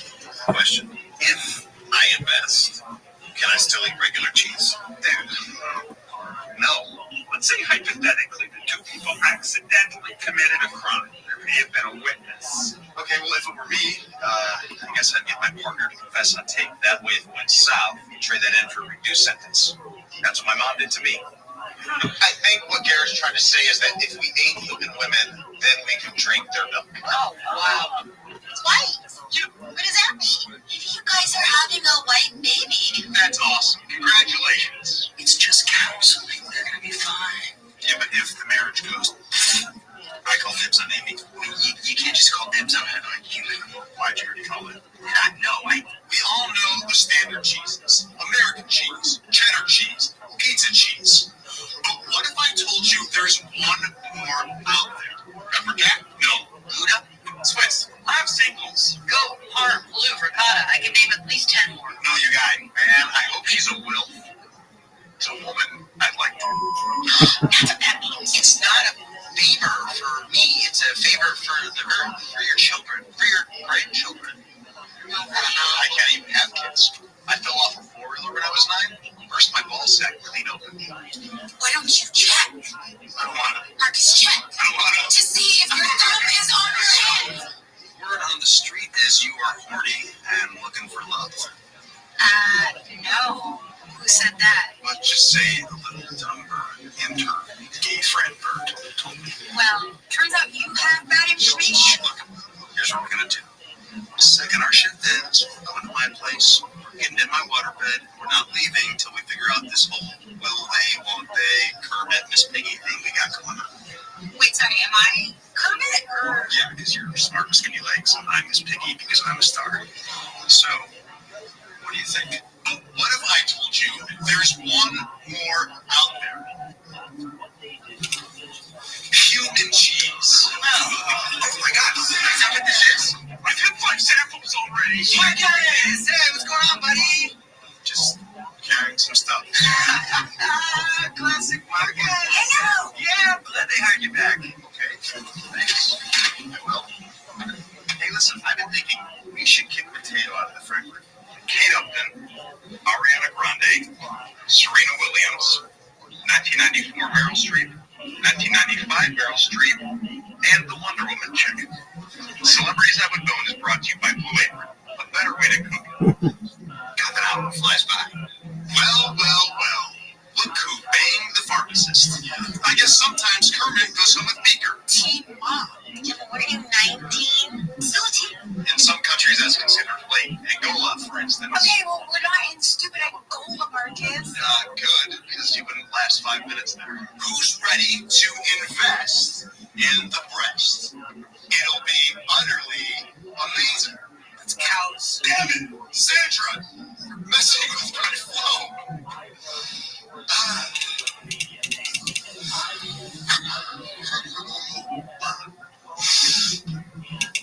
Cheese. What is it? Dried milk. Damn it! Just trying to cut off my thumb. Just go. Just go. Just go when you say go. Just go when you say the word go. Go on the word go. Go. Damn it! Damn it! Bad! So, let's find something else to talk about. Just one more thing. Names. Thought a lot about this, and you being pregnant is not the deal breaker for me. I may not be that baby's father, but I'm willing to step up and be its dad. Thank you, Marcus. Wow. Can't believe you came in here and day off so cheesy, man. Breast milk. Yeah, well, it's been a lot of trial and error. If you don't get the consistency just right, you get boob yogurt. That's just gross. And then there's the scavenging. Oh, and then my lizard ate a bunch of my samples. Wait. Let's go back to scavenging. I mainly work with found milk. Found milk. You know, a mom leaves a bottle on the table in the food court. You figure she's okay with people taking a little off the top.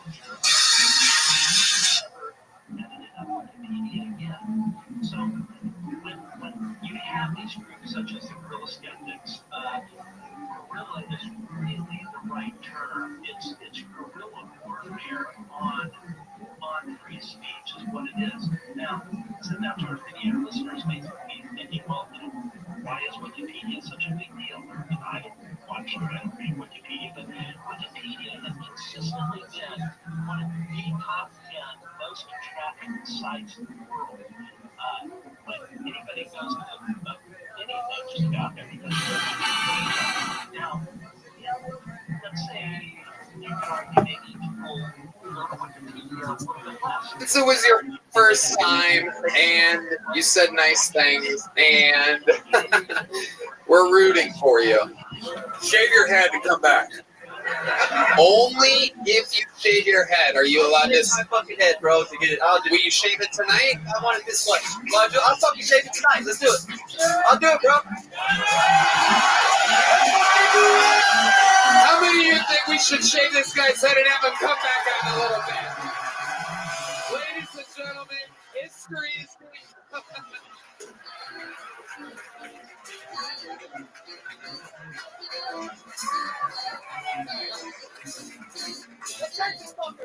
Somebody shave this guy's fucking head, and we're gonna bring him out a little bit later. The unthinkable is happening. Dreams are coming true. Matt Walker has debuted on Giltoni. Literally, the worst hair in the history of the show. We're gonna get to see it shaved tonight. Somebody figure out a fucking shaving system. Oh, we're having fun here.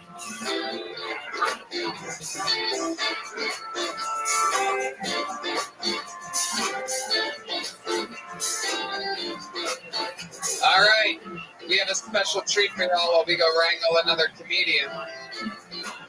This is one of the most prolific regulars, ladies and gentlemen, in the history of the show. His citizenship is inevitable. Ladies and gentlemen, I present to you the Estonian assassin. This is a brand new minute from Ari Matti.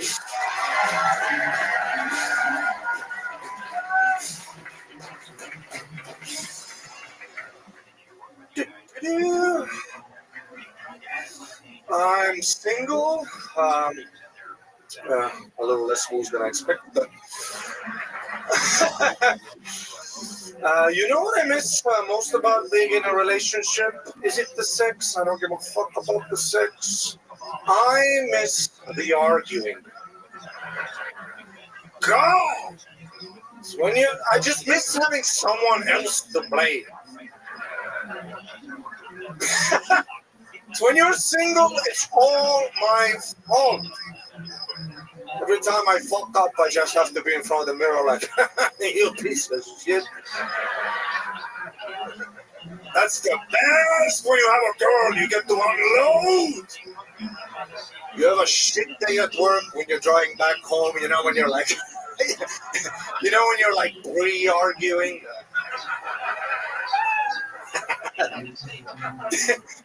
You know, when you're like building a case, you're like playing that mental chess. Like, oh, you're gonna bring up my sister, huh? What about the cunt of a mother you have? You get home, she has that stupid face. Honey, how was your day? And you go off. How the fuck was your day? She calls you a loser, you call her a bitch. She gets the knife from the kitchen, you hold the cat over the balcony.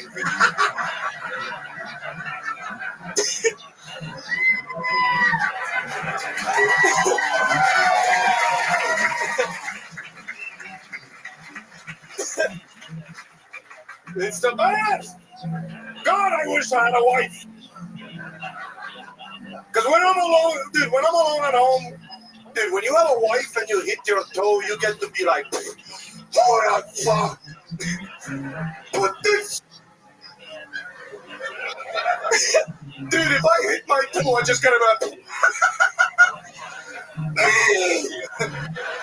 thank you very much. Thank you so much. God damn it. Unbelievable. Real fucking material, real fucking thunder and lightning throughout. The momentum continues with the re-arrival of D Madness, the only guy that makes 6 entrances per show. I'm sorry I let it went a little over. I'm sorry about that. Sorry, Brian. Oh, it's fantastic. First of all, Brian has nothing to do with the production of the show whatsoever. Why you would apologize to him, nobody has any idea whatsoever. It's me, it's all me, and I love it. Does Brian ever complain to you about going too long? No, I just don't want to ruin the format, you know. I want to respect the format. You can ruin it all you want. Killing is killing, and you, my friend, are an absolute anomaly. Nobody does it quite like you. You're a goddamn sensation. Future American citizen. Thank you. There's no question about it now. I'm in deep with this new administration. Yeah? Oh, I am fully connected. I get a box delivered to me from West Palm Beach, Florida every fucking week now. Got a new pen yesterday. Got some new fucking... You got a pen? Got it. Yep, I got a lot. There's a lot. Gold ashtrays. Wow. Oh, yeah, Lemaire. You gotta get our citizenship, dude. Oh, there's no doubt about it. You gotta do it. It's on the top of my agenda, we call it. Jesus, you're high. We call Holy shit. I didn't know when you looked at it. I thought you got stung by a bee or something.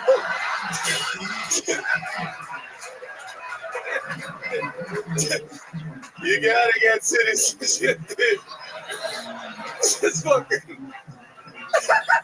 Much like his website. I love it. Much like his website, Lemaire is having some dot fun tonight. Never seen what a bong looks like in human form. He's wrapping himself up in a hoodie right now. He is looking for some type of comfort. He's forgetting that he's sweating and overheated. Actually, he dried up a bit, Lemaire. It's incredible. Someone's about to vomit. Someone's having an interior panic attack right now. How did the sweating happen before the show and not during the show? Something is happening. He's getting chills right now. I just need a hug, Tony. Incredible. Are we working on shaving that guy's head? It's happening? How do we even have that technology? That's all I can think about, by the way. It's absolutely incredible. What does that mean? Scissors? You're not doing scissors, are you? Clippers. Oh, we're going to my place? Oh, you have a shaver. Oh, very good. Absolutely incredible. We have the production here is just incredible. Did you What see? do you happen? Is somebody getting shaved? You didn't see the guy's hair earlier? It was bad? It looked like it was Sharpied on. It looked like I drew it on like that. It looked like one of those shaky guy things with like the black dots that accumulate over something. He had real life Charlie Brown hair. That's what he had. You are a special treat. I don't want to give too much away. I had the chance to shoot a special show in Las Vegas that is produced by the UFC last week. And I decided to take, of all people, Ari Mackey with me for this first pilot episode. And him and I had so many laughs, such a great time. From the plane ride there all the way to the plane ride back. I've never met a luckier guy in a casino than you, by the way. I do have It's insane. It really is. Yeah. I have a system. I have a thing. Right? Before we boarded the flight back home, we had like 15 minutes and just went to a random slot machine, put in like $100, got 700. It was like, I use it as an ATM, you know. Yeah. Isn't it insane? I've never bing, bing, bing, bing. Just the whole thing going off. People look at just the wheel of fortune just fucking spinning, just again and again. You put 100 in, that shit was gone fast. It needed it did not like immigrants, that machine. Yeah, I don't know what side. Feel this is a needy pool.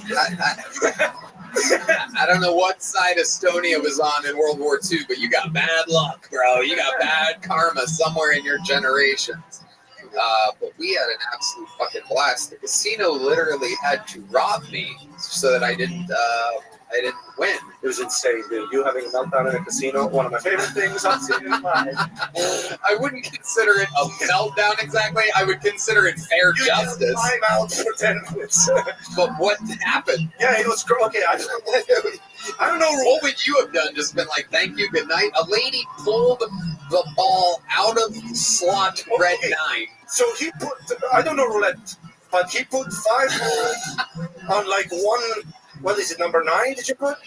Yeah, he put on 509, which is times 36, which is $72 billion. So yeah, it's an insane thing to do, and I decided one time to take that risk. I go, I'm going to go fucking ballistic here. I'm going to put 500 on red 9. And then what happened? All of my net worth. You are a witness to this. Yeah, you put. If I tell the story, I feel like no one's gonna believe it. Yeah, ball go crazy. And it's around 9. The ball is flirting with the 9. It's literally coming to 9.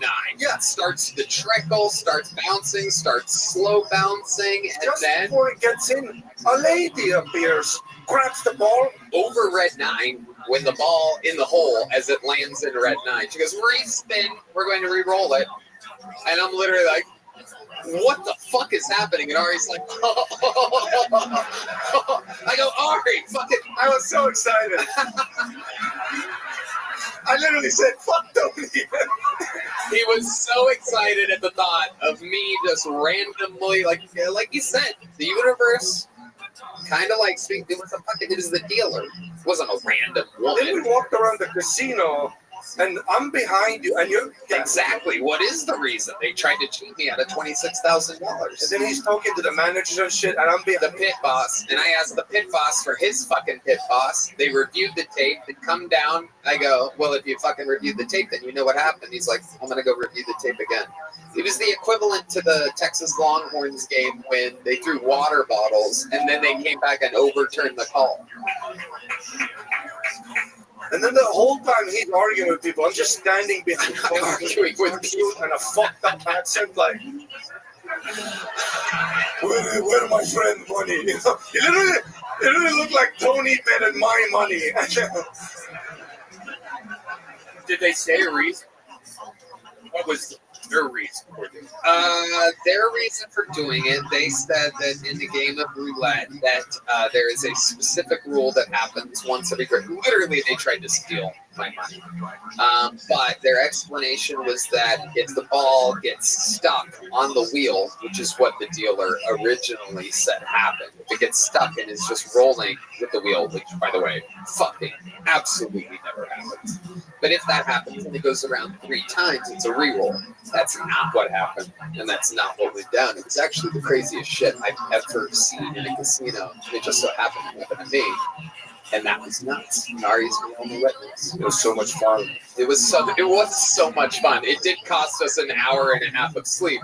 The reason why I put 500 on 9 on that roll is I'm like, let's get the fuck out of here. It's 2 a.m. We got to shoot a thing in the morning. Let's put a ribbon on it. Little did I know that I'd be fighting for justice for the next hour and a half.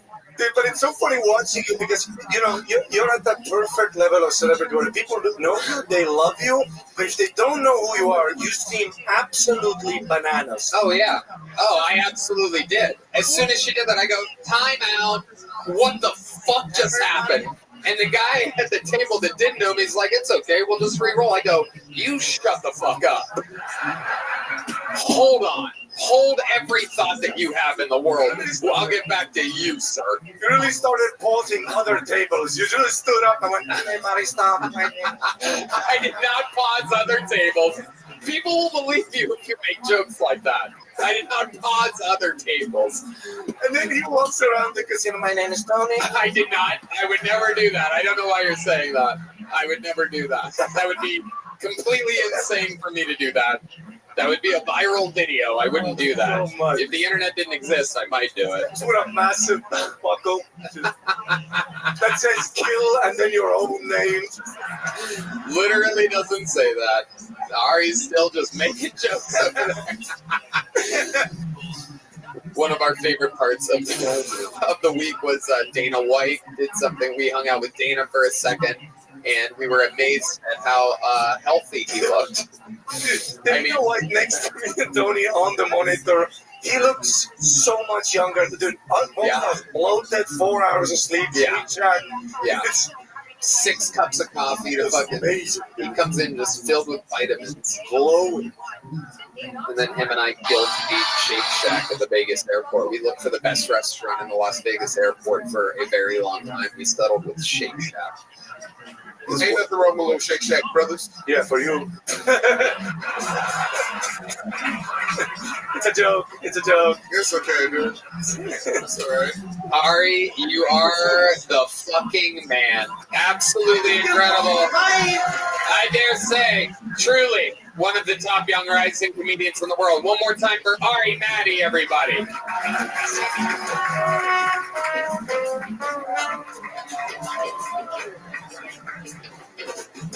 We're having fun out here. Your next bucket pool. We're going back to normalcy, ladies and gentlemen. Lower your expectations. We have our second Matt of the night with a Matt on the panel. We've had Matt Walker, who barely had hair. We have Matt McCusker, the man himself. And now, the Kill Tony debut of Matt Brown, everybody. Here we go.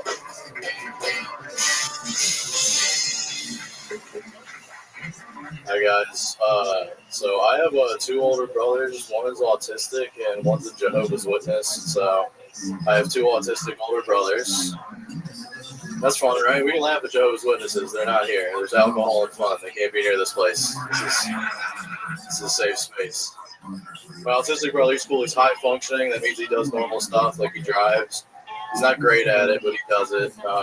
He T-boned a UPS truck a few years ago. It was like pretty hard to do, right? And then a few months after that, he got a job at the airport driving jet fuel trucks, which that's terrorism, if you ask me. It's like, did you check his stats? They're not great, but who else would you want fueling a jet plane besides an autistic person? Like, he really gives a fuck about that plane, you know?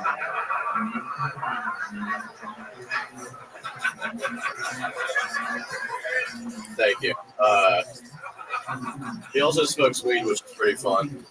I give him weed, I should say. Like, that's cool because we smoke weed together and he becomes not autistic, which is the opposite of what happens to me. Like, smoke a joint, go to Chipotle, and I'm just like, dude, you gotta order. I'm nonverbal. They all think I'm gay. All right, thanks, guys. A fucking amazing set. Matt Brown. Welcome. Is this your first time on the show? Yeah.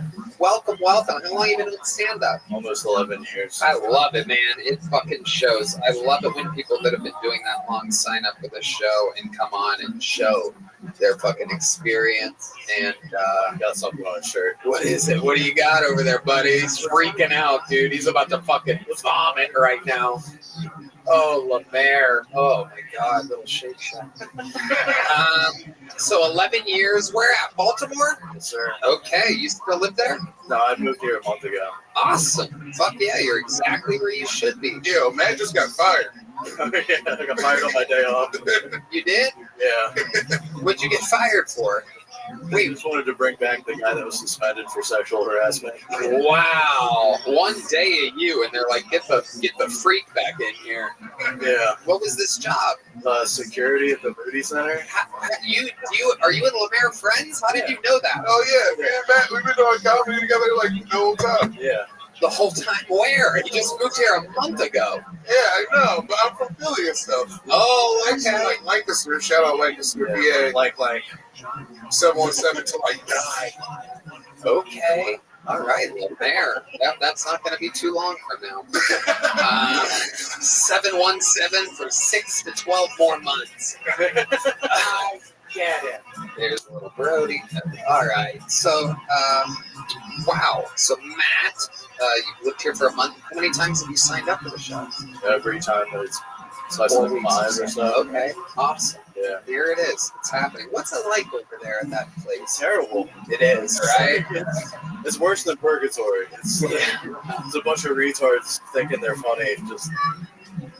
Then there's sorry. Just no, you're not wrong. I'd imagine that's kind of what I had in my head. I never get to see it because I'm over here. I never really ask anybody about it. But an 11-year veteran, I'd imagine that'd be kind of annoying over there. Yeah, especially because my girlfriend's alone with them right now. Oh shit! Is she a comedian as well? No, she's just hanging out with you. Yeah. It's a shame that they don't. I guess that makes sense for security reasons or whatever. They don't let like people come with the people that get pulled. But she'll see this on the internet if she's still alive. Yeah. So what's your plan now? You just got fired from your job. This, I guess. Yeah. Have you been able to kind of make a living doing it lately? Not here, no. Right. On the East Coast, I was fine, but I'm new here. Okay. I love it. An 11-year veteran. Tell us more about you. What else you've been doing? Crying a lot. I saw a homeless guy with his mom, and that made me sad because my mom's dead. I was like, I would give anything to be homeless with my mom. Wow, there you go. Red Band, very excited about the Rasta horn on a punchline. There we go. So that made you jealous of the homeless guy. That happens every once in a while. Being jealous of the homeless guy, it can't be done. You know? Yeah, a lot of times. It's crazy to have generational homelessness. It's crazy to be homeless with your mom. Like that's 2 failures. Like that's crazy. Yeah, it's true. Yeah, you just step up on the curb saying, "Hey, honey, welcome back. How are you?" It's the saddest version of I still live with my mom. That's for sure. There's no doubt about it. Okay, Matt, any hobbies or anything other than stand-up comedy? Basketball. Really? Yeah. Wow, master of posting up underneath the hoop, getting rebounds. I'd imagine boxing out. Yeah, white man ball. Absolutely. bounce passes. Yeah. Triple threat. Matt loves the Spurs. I do. I'm Tim Duncan in the post. You guys really know each other. Yeah, we're actually boys, dude. It's crazy that we're both here right now. It is incredible. It is absolutely. My apartment like 3 times. Wow, you're very close. I would not let Lemaire shit in any one of my multiple bathrooms. I'm betting my whole life that you only have one bathroom, Matt Brown. Yep. Unbelievable. Unbelievable. Lemaire might be one of the last people I would let shit in my place. Out of all the comedians I know, you might be the highest ranking no shit please guy. I'd rather you go outside and literally shit anywhere outside than inside. Yeah, Tony, the smells in the lift are a problem. All right. Okay, Matt, what else would we be interested to know about your entire life's history? Nothing. Not really interesting. You got a cool dog named Otis. Oh, yeah, I got a dog. Okay, I'm just gonna ask Lemaire. I'm gonna take over Lemaire for the rest of your interview, Matt. Please, my dad Lemaire. Handle this. Cool dog named Otis. Now, is that after Otis Redding? Okay, very good. Middle name Jermaine, after Jermaine Jackson. Okay, that's an interesting pick. What made you name him after Jermaine Jackson? I just wanted to raise a strong black man. Amazing. Amazing. If only Lemaire's parents wanted to do the same thing. Matt Brown, you are a true comedian, Red Band. I'd love to come to your house for Thanksgiving. You can do that. Please. Are you going to invite the funny 11-year veteran to your comedy club next week after? You can't come next week. There you go. I'll help you out. Jesus Christ. Good. That was like the lamest invite I've ever seen. Yeah, I don't think he meant it. How about I give you 8 minutes on my show here on Wednesday at 7 p.m. Does that sound fun? Okay, there you go. That's how you do it. You do a little showbiz. You give them something. Here's a big joke book. Fantastic Kill Tony debut. We hope to see you again, Matt Brown. Can I come over for Thanksgiving? All right.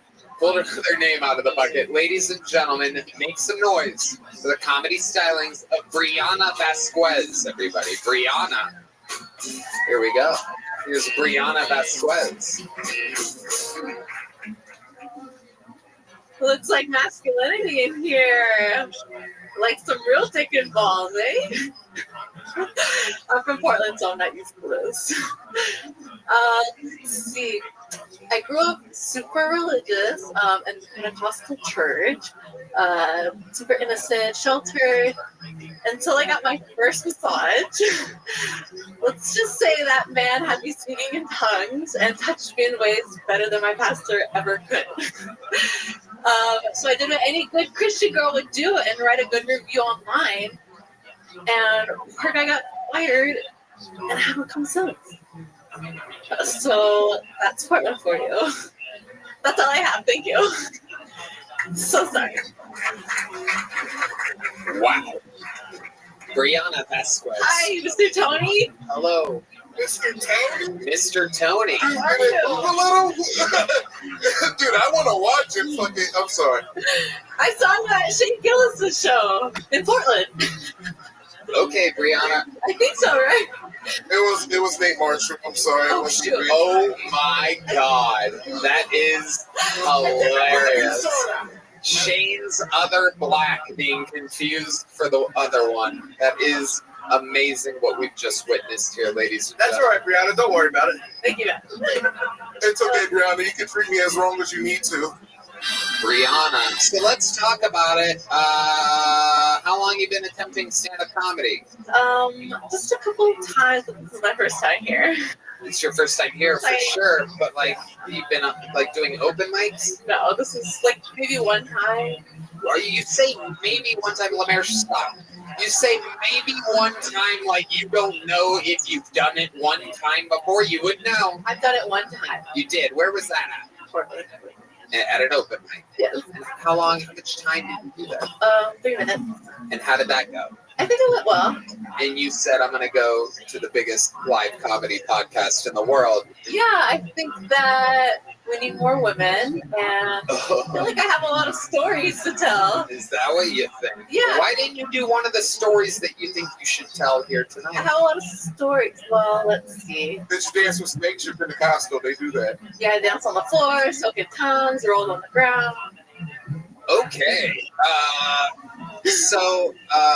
And that'll just be after our date. Wow, Lemaire losing all control of what he's saying into the microphone. We are slowly losing Lemaire. He is higher than his own blood sugar right now. It is incredible what's happening. We've never seen anything quite like it. I just watched his foot fall off of his leg. This is incredible. He just checked. He checked. Everybody, for those of you wondering, just listening to the podcast, how high is Lemaire? He looked to see if his own foot was detached from his body after I made a joke about his foot falling off. He looked. You can't make it up. With genuine concern, he looked under the table. Brianna, so you think you're the answer to the not enough women in comedy problem? No, I just think we need more awareness. Maybe that's a part of things. It's amazing that somehow Chris Rogers has been drawing you this entire time from right over your shoulder. It is incredible. Brianna, what do you do for work? I'm a disability analyst. So what exactly do you do? Because I'm technically a disability analyst as well. I think I might be analyzing more disabilities than you. Let's see. I handle disability claims, so we pay 80% of their salary when they're all like having a pregnancy, cancer, surgery. I handle their claim. Okay. Yeah, it's pretty boring. You talked a lot about not being around real men, about getting a massage and it being so pleasing. Sure. What's the story with your love life? You don't have anybody to satisfy you? No, I do. I'm dating. He actually signed up. It's been 4 months. Okay. Yeah, his name's Derek. Okay. So he's real. Yeah, he's real. He has a name. Yes. Okay. Yeah. Where'd you get the hat from? Was that underneath something? Eastern Oregon. Okay. All right. Anything crazy about Eastern? Anything crazy about your life that you would find interesting? Any fun facts about you or the way you were raised? Yeah, I think I grew up in a cult, so a lot of rules. Like, could only wear skirts, couldn't cut hair, and like watch movies, couldn't drink alcohol, don't wear makeup. Do you do that stuff now? No. Okay.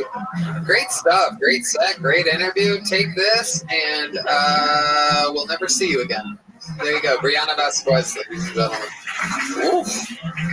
Unbelievably rough. Somehow still, right now, ranked the 15th funniest female comedian in the world. It's incredible. Absolutely amazing how that works. I don't know what it is.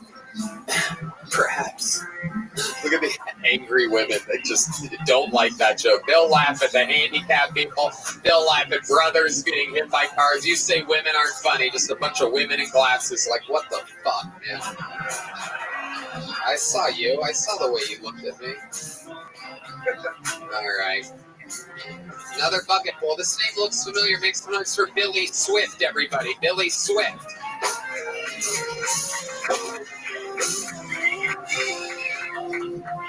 What is up? I like to smoke weed and read history because it makes me more empathetic towards history and stuff like that. And the other day I was reading and it clicked in my head of like, it's crazy. We get to learn about history immediately, you know, you can watch war on TikTok now, you know, it's crazy. Back in the day, people had to wait for books to come out to find out what that sound 2 countries over was, you know? You had to fucking open it up and be like, oh shit, Hiroshima.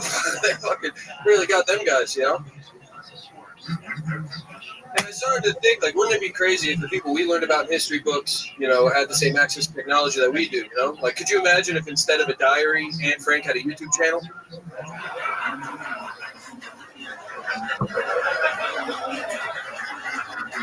My guess would be ASMR, you know? Just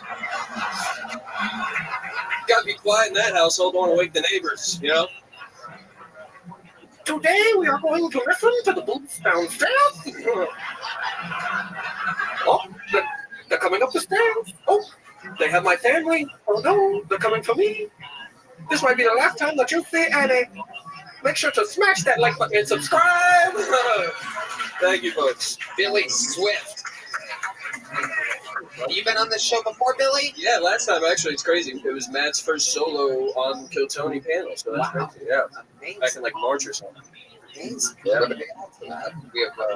We have Mayor's friend. Got a guy that randomly was on the other episode. Billy's my friend too. Really? Are you sure? Or are you just higher than fucking God himself right now? No, Billy drove me home really drunk and I wouldn't stop falling once. Oh yeah, yeah, dude. I watched him take a couple drunk tumbles. Yeah, dude. Where also I won $100 at poker that night, so it was a good night. Yeah. Wow. How did you win $100? You just I don't know, Tony. He was blacked out. He was blacked out just taking people's money and playing a random game of chance, and he was just winning. And they were so mad at him. They hated him. Wow. Lemaire, you live a wild life, dude. I like to have fun, Tony.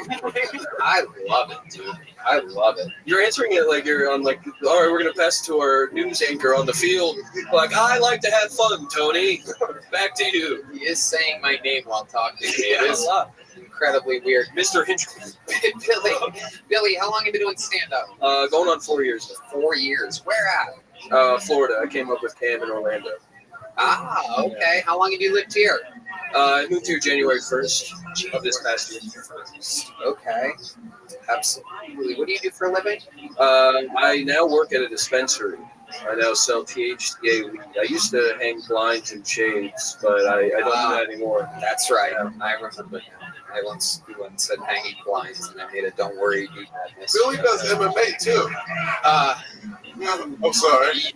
Wait, really? You do MMA? Lemaire is the best interview assistant I've ever had in my life. I could really use you. You're every guy. You know how to play an instrument, Lemaire? You could join the band. We could have you up here every episode. Perhaps the ham bone, perhaps. Tell us about this MMA career here. It's actually crazy. I went to 10th Planet today for like the first time. I started training for like the past 3 years. I haven't done shit, and then I went in and I got my ass kicked and puked. Yeah. I trained for a long time. Lemaire has something to say about his client. Very humble. He used to train with American Top Team. Wow. Yeah. Okay. Thank you, Lemaire. Thank you. Yeah. American Top Team. I used to train with American Bottom Team.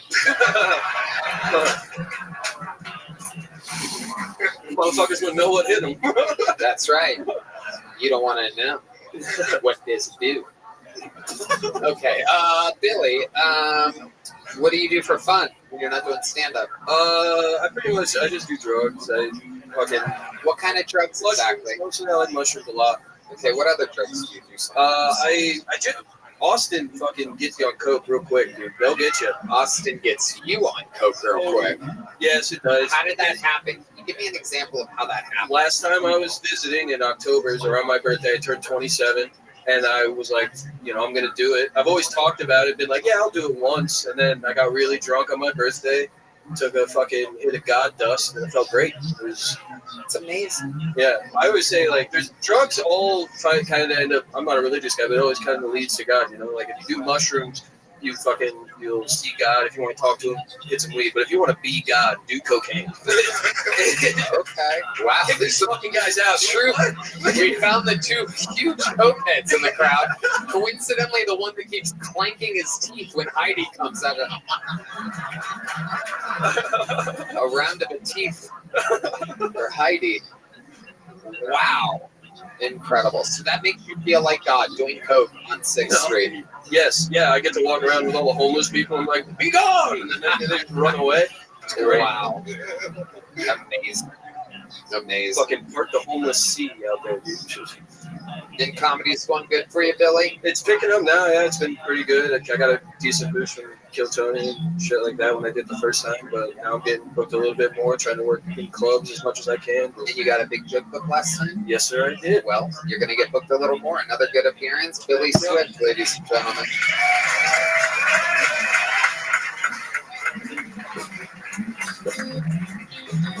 Right. Well, we are now We're going to wrangle another name. Oh, that's inside? Let's do that right now then. Ladies and gentlemen, your next bucketful is inside. There is an I next to the name. It could be you if you signed up.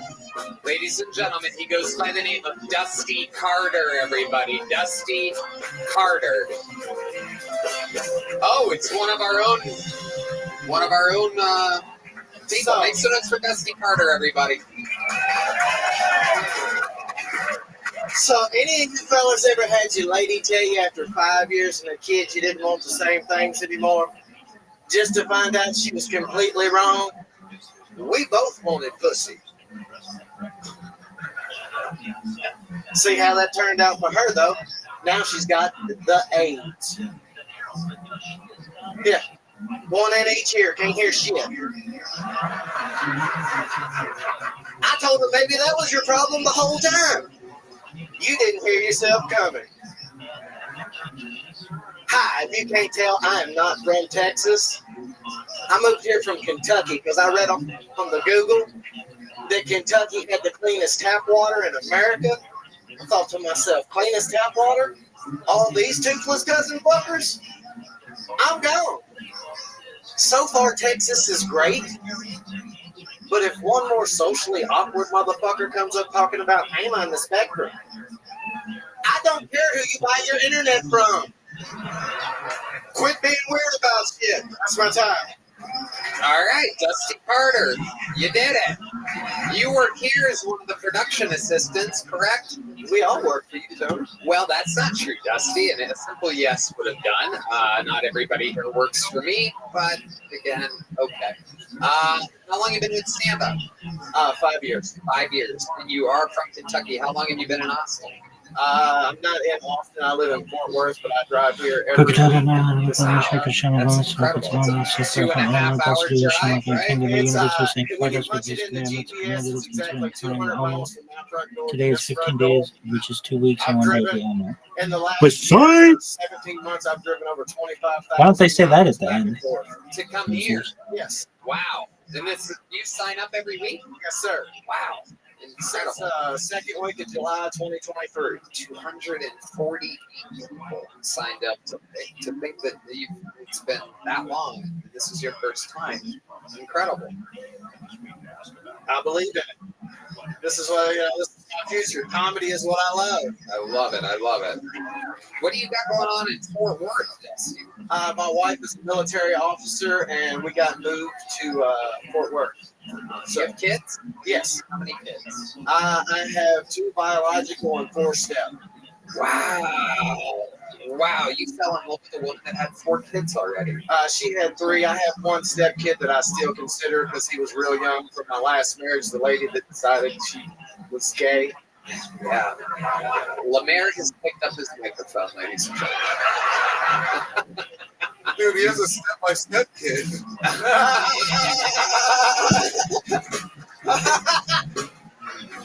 Lemaire somehow, I don't know where that came from, Lemaire, but that was incredible. Step by step. So, Dusty, tell us more about you. What do you think's the most hillbilly thing about you? Your look is incredible. You look like you're from the top left corner of the GTA map. Yeah. You look like the GPS that you plug in to get here is on a 4-wheeler. But not only did I grow up in the county and birthplace of the Confederate President Jefferson Davis. Wow. But I grew up in the hills in the 1990s where I had HBO but not running water. Wow. Incredible. So what would you have to do for water? Go to the well? We had a well for a while, but our house burnt down. Oh, you are just as trash as it gets. I love this. I love it. And when your house starts burning down, if you don't have running water, a little fun fact, you are fucked. Yeah. That's it. You just watch it go. There's really nothing you can do. Just grab the television. You grab the TV. Grab the kids too, but the TV first. Yeah. I was 7, so I took off barefooted in my dun-to-duns down the street to try and get Papa to help. Hell yeah. Well, when you don't have shoes, you can't put them on. Damn right. That's, you finished. I started it. You finished it. Me and Dusty do a comedy duo thing every once in a while. Can I ask you a question? What is it? So you were with somebody, you had a kid, and they became gay? Yeah, after 5 years, she decided that she was interested in women, and she wanted to do that polyamory thing. And I was kind of against it, but I was like, if it's gonna make you happy. Right on. So why did she have to do the kid anymore? Well, she had a kid when I met her, Oh. and he was like 5 or 6 months old, and I raised him until he was in kindergarten. That's my dude. He's now 12, and I talk to him at least once a week. That's my dude. Okay. He lives with you. No, he lives with his dad. I have custody of my daughter, the girl that her and I had. I've had her since. Wait, were you fucking a dude? I don't have to kind of my ex-wife had a child, and during the pandemic, she went nuts. And that father and myself both took our children from her because she's not in a good spot at that time. She's now doing much better, but at the time, so she's not gay anymore. Actually, no. How did that happen? Exactly. What's the order of events for her to not be gay anymore? Okay, well, she was with a chick. First of all, let's slow it down real quick. Because when you said that she was interested in women all of a sudden, you were kind of not into it, but then you let her do what she wanted. Did you hang out with the two chicks at the same time? Yes, her and I and some chicks did a lot of things. Yeah, let's talk more about that. Somehow there's a penguin involved or something like that. Oh, yes, that is a dolphin. Thank you, John Dees. John Dees, a master of water animals. Not a lot of people know that, but I knew it was a dolphin. I don't know why I said that. Let's talk about this Kentucky threesome. No, this was in Louisville, West Kentucky. Okay. Yep. Okay. So, so you and all your cousins got together. A good old Kentucky orgy, or as we call it, a family reunion. You know what I'm saying? Hell yeah. Thanksgiving Day. We grab for the turkey at the same time. Let's fuck over it. Whoever gets the bigger part of the wishbone gets the other bigger part of the bone. Oh my God, you dirty bastard. Okay, so Dusty. Did you enjoy having multiple women at once? Yeah, I mean, I wouldn't. I'm not gay. Right. No, exactly. Did it make you more of a man? Did you have a beard before the threesome? No, I was clean shaven, shorter hair then, but I had spent a former life being, I'm an ex-con, I was a drug dealer, I was a meth cook. I'd done all that wild stuff. Lemaire.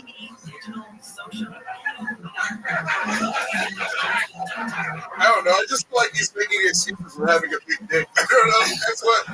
That's what it sounds like to me. I am falling deeply in love with Lemaire. I had a feeling this was going to happen here tonight. This is incredible. But I just wasn't, I was wanting to live a different kind of life, so I did it.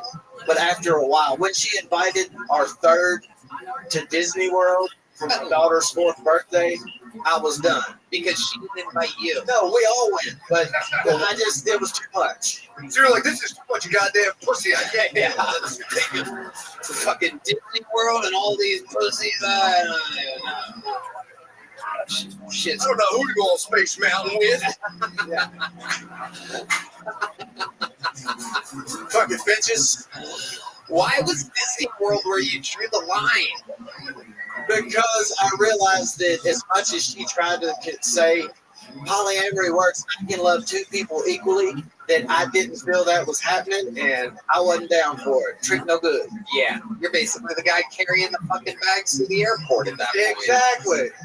Exactly. So we was walking out of the Magic Kingdom, and I told her, we'd already been arguing.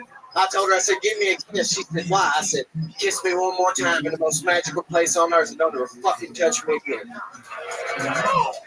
My God, this is my favorite show on the Travel Channel.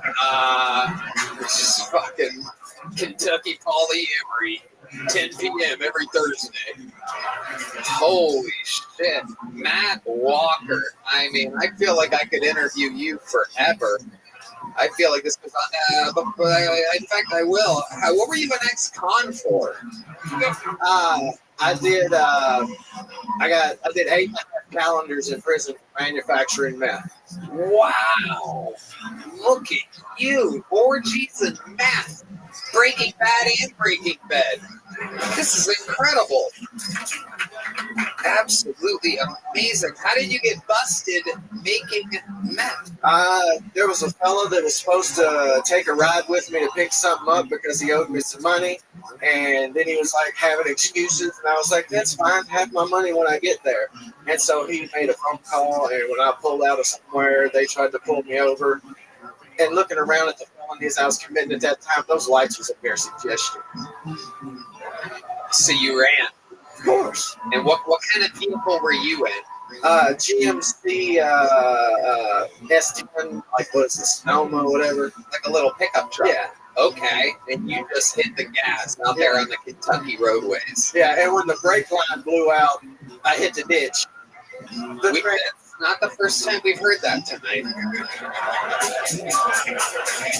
But I didn't let the wreck stop me, you know. I don't know if you got 99 problems, but a ditch. Nope. Absolutely. Welcome, Arnold. Long time no see. How are you? Keep signing up. Living the dream. Every day's a holiday. Every meal's a feast. What's good in your neck of the woods? You know, this would be It sure is comfy. I go, no way to end it.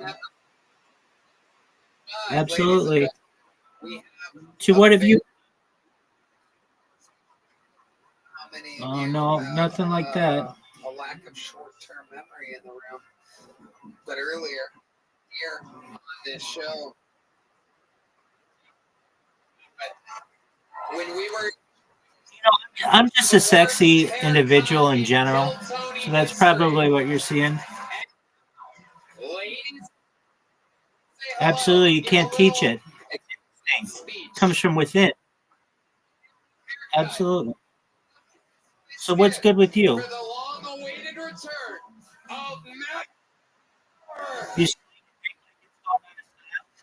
Are you slanging dick like it's going out of style?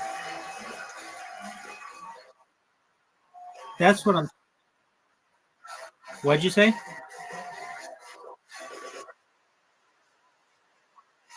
I slept late, 3:28 in the morning.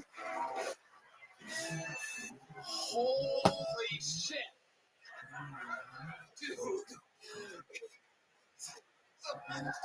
Watching Kill Tony. Do you know what Kill Tony is, son? You're gorgeous. This is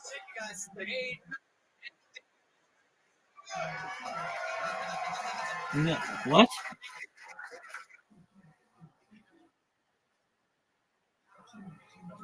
No, Kill Tony. It's the largest live podcast in the world.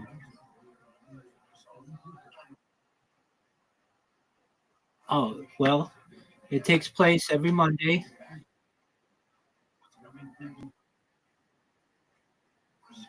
It Okay, well, it's going to be on Netflix soon, so that's pretty cool.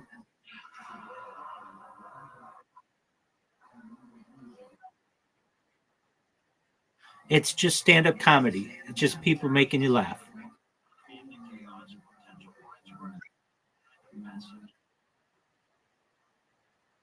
Yeah, I mean, they shouldn't even really call it a podcast. It's video, and it's going to Netflix. Well, I shouldn't say that. It's already on Netflix, so you can actually watch it on Netflix right now.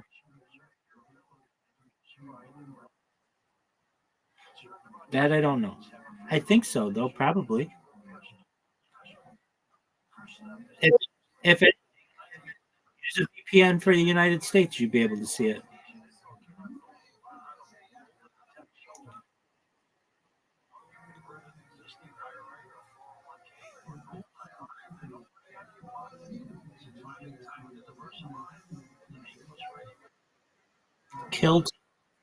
Kill Tony, KILLTON.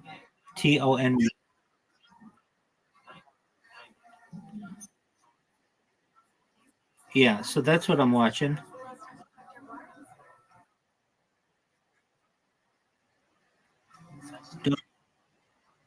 I mean, it's a podcast. That's what I said. I'm in agreement with you. They call it a podcast, but it's really video. They should. Yeah, lots of people. Joe Rogan, Post Malone, Tucker Carlson. A lot of people have been on it. I agree.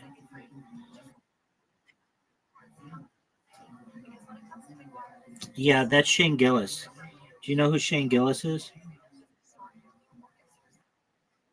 He's a comedian. He's very funny. Word Mockingbird.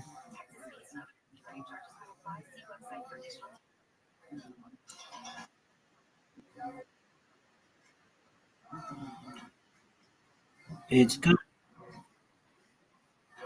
Yeah, well, they're gonna start having them on every Monday.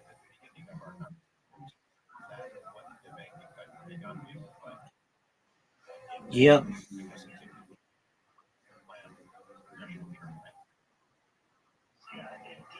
Yeah. So it'll be on tonight. Um, at like 6 o'clock Pacific time.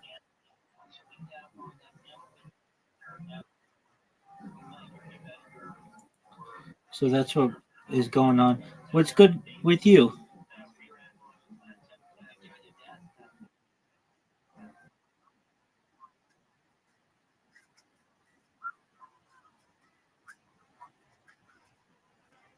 Very cool. You want to play mini golf? All right, Zoot, get your ass in here. Here we go, big dog. Zoot's always down for mini golf. No, it's Arnold.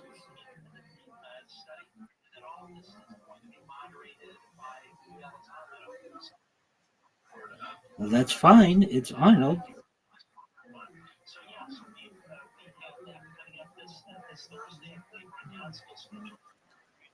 I sent you guys.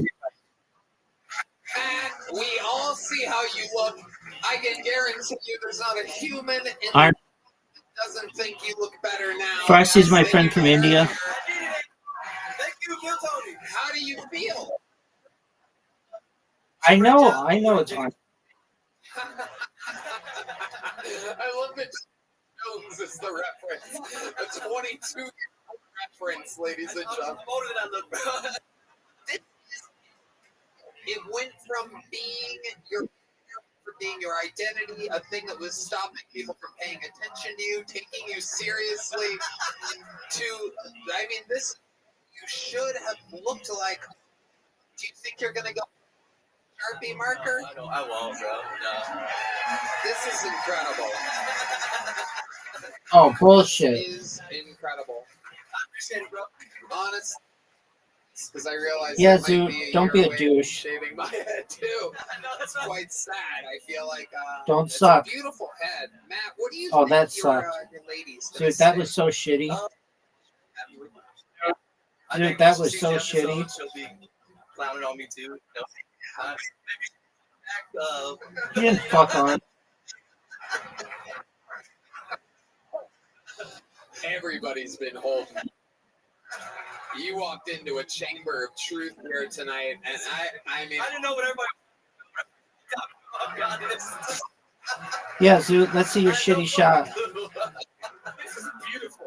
Oh, that was beautiful. It is serious, undeniable, and perhaps any type of change I've ever seen in this episode.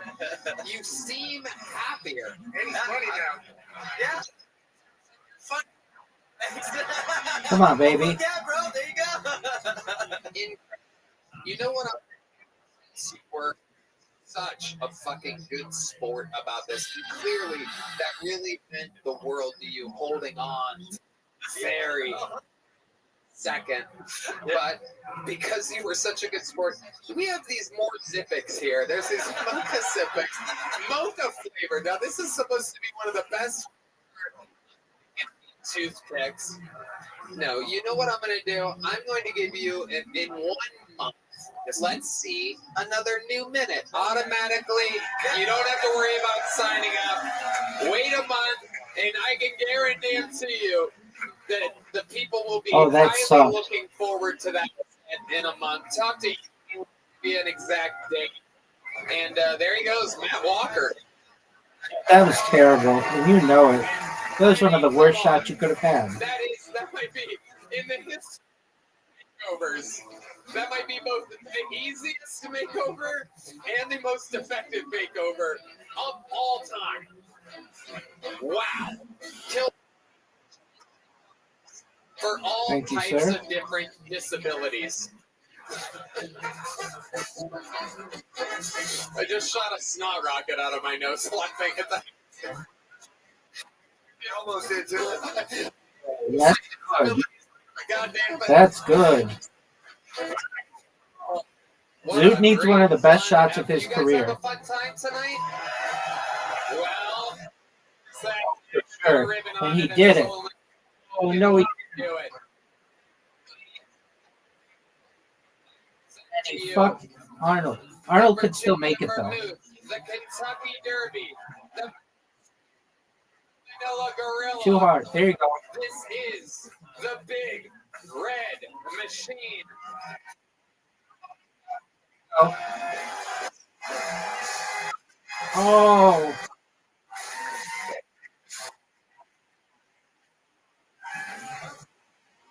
Damn, I'm starting to think my ass should have made well, Ray J. And by the way, Tony, you know I don't like this goal. Goldberg is so mad drunk. She's Word, now dog. refusing to have sex. Hey, Whoopi, I had to. I'm so mad Trump got elected that I'm now refusing to play in the NFL. Hey, nobody trying to have sex with your old ass bitch.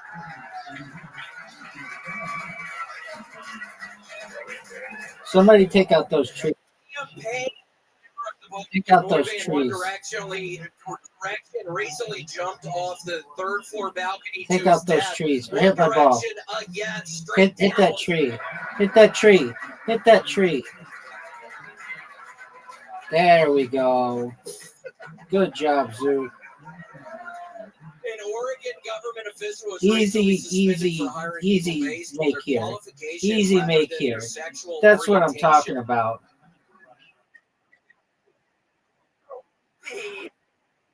There. Okay, that's my talk to ladies. There you go, Arnold. The record holder for all there you go, Arnold.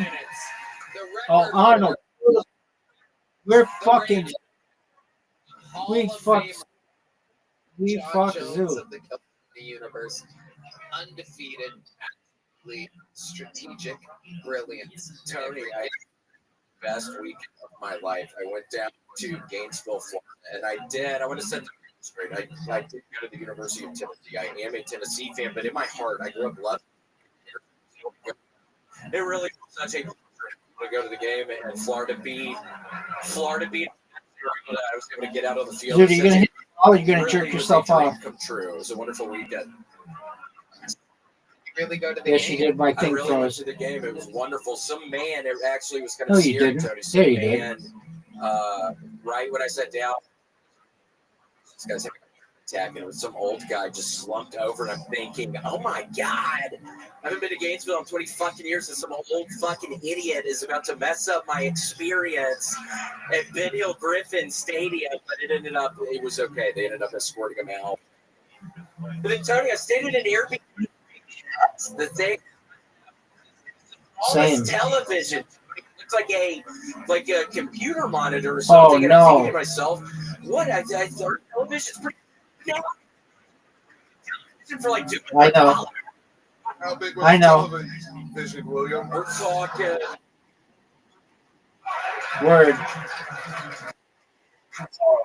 Like a You fucked me. 24-inch television. That's too small. I know. Yeah, it was. No, you're not. You're deep in the Put a pink. bigger television in here. Was it like elevated up, or was it kind of like big room? It was on a dresser, and there wasn't a lot of stuff in the. And You're gonna hit the yellow. There's a bunch of kids stuff, and it seems like the lady was staying there, and her kids were there. Got the window stuff. Catch me. It was weird, yeah. Have you ever thought to the game? I was just You hit me deeper. For a lot of the time. William, have you ever thought that Zoot. you were the creepy guy? Why are you always looking out of blinds and stuff? It's like on the other side of it. It comes up like once. No way, Zoo. Like, you're looking out of No way, Zoo. You're like a young version. No. From home. Shovels the snow. Because I probably wasn't gonna make it. Version of that guy, Old Man Shovel Slayer, I think it is. Right? He was very nice to that church where his granddaughter was singing. Dude, I fucked you so badly. Dude, I fucked you so badly. Kid stuff. Look, I have the lead. Yeah. I don't think I could have made my shot. So it was my obligation to stop you from scoring. The show I did on Sunday with this horrible bitch. She was drunk, and it was some place. It was just some venue where they were doing this show, and they didn't have this one out, and it was just me. What's that? With it. I'm thinking about my sweet dead grandparents, probably hopefully smiling, looking down at Gainesville. Pardon me. They were living. I'm doing a show. I was able to get out on the field, and there's this stupid fucking bitch.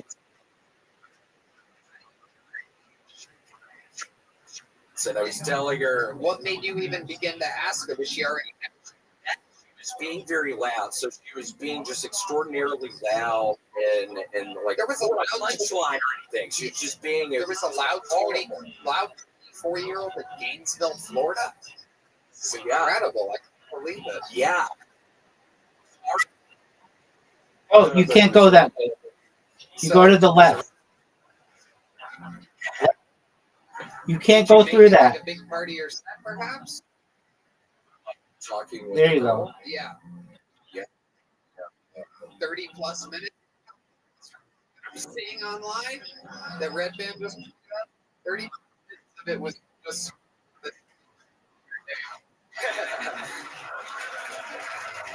Saying shit like, shut the fuck up, you stupid bitch. I love your energy, but laugh at the punchlines, you dumbass. Yeah. Her boyfriend, you should actually be embarrassed. I really hope you're embarrassed right now because you should be. Control.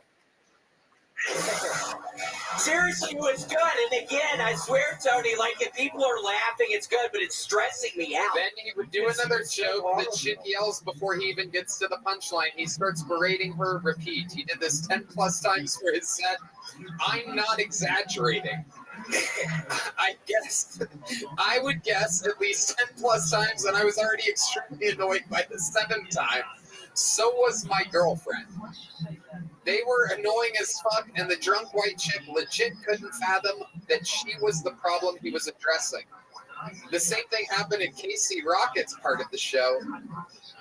She kept screaming, "Give me the key, I want the key," after he did his Dutchman's key bit. However, Casey addressed it once and then never again. He just kept pushing through his golden material. William, however, would just not let it go. Okay, well, that's good. And that also sounds like just some fucking idiot, maybe. That sounds like a dumbass, kind of. Zoot, you lost. Yeah, then I hear waterfall. I thought she vomited. She's gone. You like the strategies that I used? And I was so happy, and I swear to God, she fucking walks back. Dude, that's got to piss you off so badly because I played so cheaply. Because I thought she vomited on the ground and got kicked out because I heard this noise and then she was gone, and I was like, oh my God, she's gone. And then she Zoot, you quit. filled up drink. I'm like, oh God, this is. So this seems like it's the closest Zoot, what are you doing? Sunday show in Gainesville, Florida. You're fun. It's kind of perfect storm. Zoot, you're being a little. That's All right, I'm sending you another invite. Sounds like. Did you have good seats on the sideline?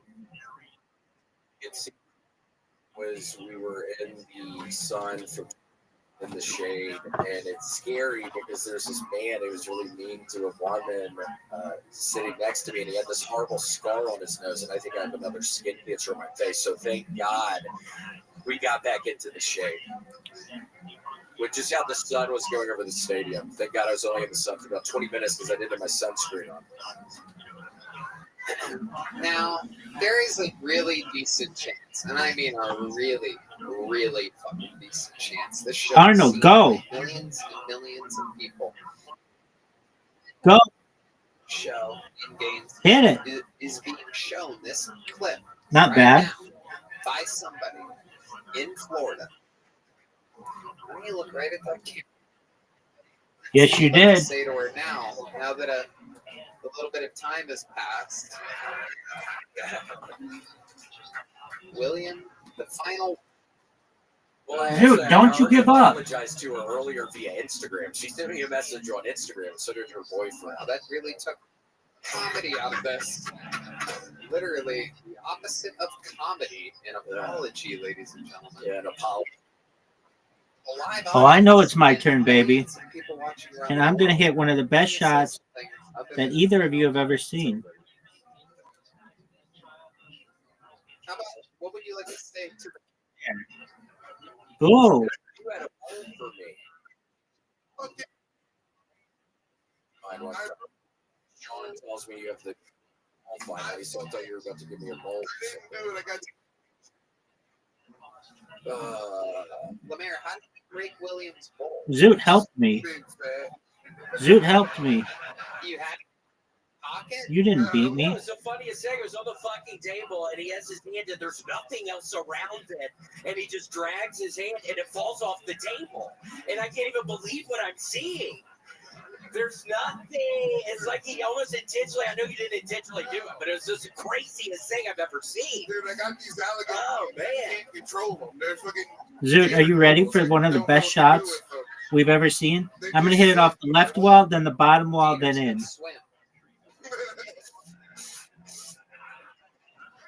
William, is there anything you would Drop like to in. say? Him not bringing. it's good. We have a new apology. Normal William Montgomery. Someone's been making. This guy used to. Oh yeah, Christmas time. If you need cameo, I'm doing cameos for Christmas. William, I do have this bowl that I've been smoking out of all back in the mothership, but I can give you this. Wait, you're Oh, that fucked me. yeah, that's That fucked me. Joe Rogan's. Do you think Joe Rogan has the money to spare to give away a green room pipe like that? I don't like to count jokes like that. That's not a thing I would do. Us RNs, we don't do that. It's public knowledge. I was just making a joke. You shouldn't give William pipe in the green room. That would be. I know. My finger stuck. Yeah, I'm sorry. Fine, man. Welcome to an apology-filled ending for Kill Tony. Got it. William, anything else you want to passion? Too hard. Passion. Hard. That person, whatever fucking review you read. Zoot, you must make it. Show, so that dumbass saying, "Oh yeah, it really bothered me, my bitch." Then he kept on dealing with something. That's a fucking idiot. So that's what I Totally agree. People are laughing the whole fucking time. I'm literally killing it up there. You're damn right. Some of the time I am, but you're throw me off a little bit. You're damn It fucking was horrible. But and so that doesn't matter what they say. Ladies and gentlemen, the Golden Goat, William. Ladies and gentlemen, wow, he's done it again. Drawing is in from Ryan J. Ebelt. Let's see what Chris Rogers has over there. It is indeed Michael Gonzalez. How loud can this place get for the great and powerful Matt McCusker? Matt Shane's Secret Pod. Make sure you catch him on tour. He's literally one of the best comedians out there. MattMcCusker.com for tickets. How about a hand for the Kill Tony debut of Lemaire Lee, everybody?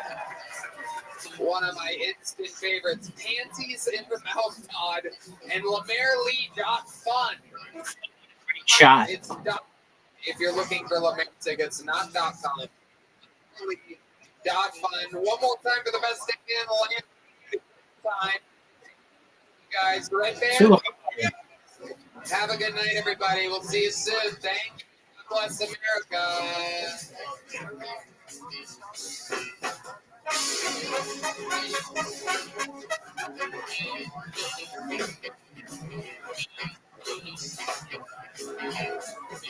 Hit it. No.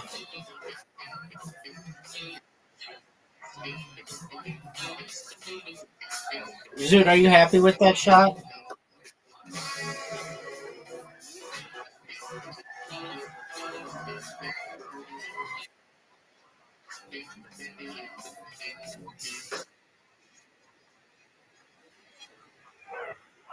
Yeah, get your protractor out.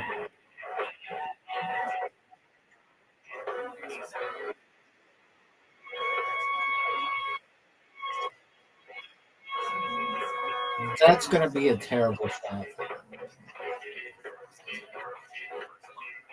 Awful. What are you doing?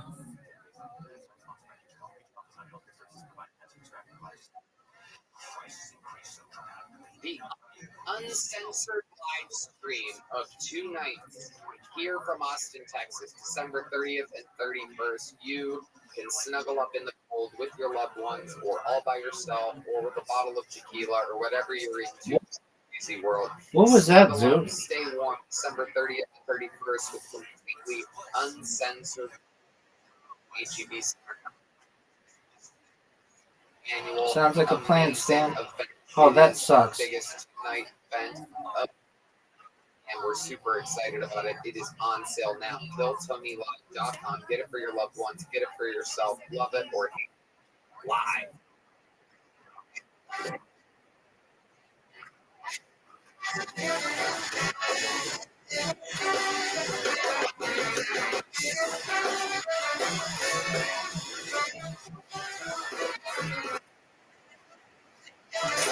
Whatever you want to do, Doug. Dude. Double water bump. Triple water bump.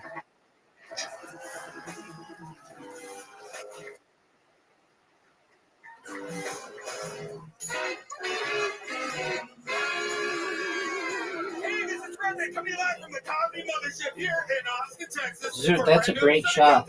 Psych.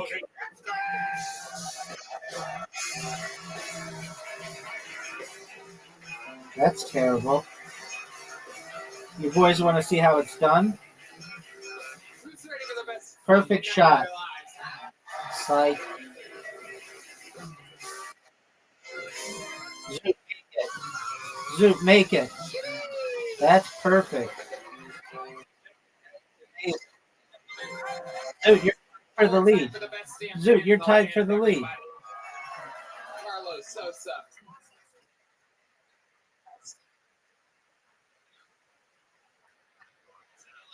Because you kept water bumping each other. Matt Mueling on the are John B's on the keys, and this is indeed the one and only, the great and powerful D Madness on the bass guitar. Oh yeah, feels good in here tonight. We're gonna have a lot of fun. Before we What get the started, fuck here's was a that? amazing sponsors that made it up. No, seriously, Zoot, what the fuck was that? Is now open. Check out on Secret Show every Thursday. Hit my ball. Go to Sunset Strip I'll take it. for tickets. Oh no. Happy to have you guys here. Just Zoot's got a tough shot. Harry is spelled H-A-R-R-Y, Oh, thank you. by the way. Not Harry. A-I-R. Good job. He's gonna fuck you over, Zoot. Potter, like a guy with a He lot of just hair? fucked you over. We haven't even begun yet. It's unbelievable. Anyway,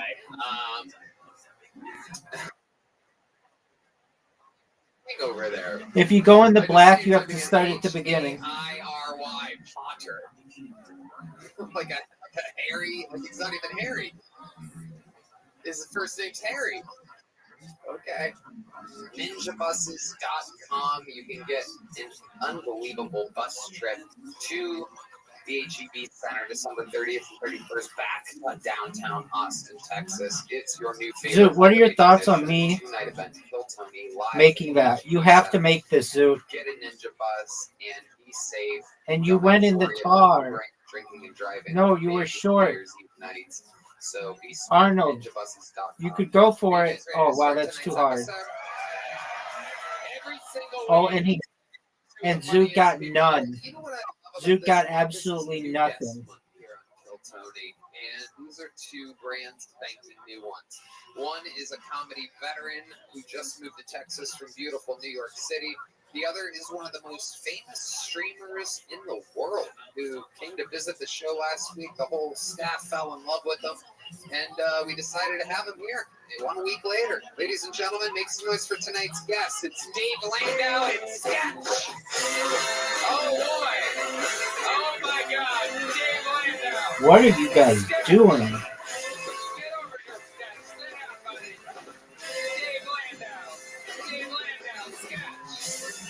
Oh my goodness. Zoot. This episode is sponsored by DaveLandau.com. Sketch is one of the most famous streamers in the world. Never done stand-up comedy before in your life. No, sir. In front of a live audience. Look at that. This guy's used to just fucking sitting there, no pants on, whatever's going on in the wild world of streamers. I don't ever see any of it. Love it. Hey, it's a little more formal, but I'm ready to. I'm here ready to fuck up. So I guess we'll nailed it. First live audience, you guys are it. That's pretty exciting. Dave Landau, a 20-year stand-up comedy veteran. Yeah. Word, dog. Thanks for having me. We're going to have a lot of fun tonight. I'm looking forward to it. Very funny, man. I've seen a stand-up movie resident to Texas. Am I correct? I've been in Dallas for a while. Oh, coming to Austin finally, which is its own state. Exactly. Isn't that the truth? We're going to have a wild time tonight. 250 human beings signed up for this. Jesus. I dedicate this last shot to Zoot. Anything can happen. I don't want to. Tony.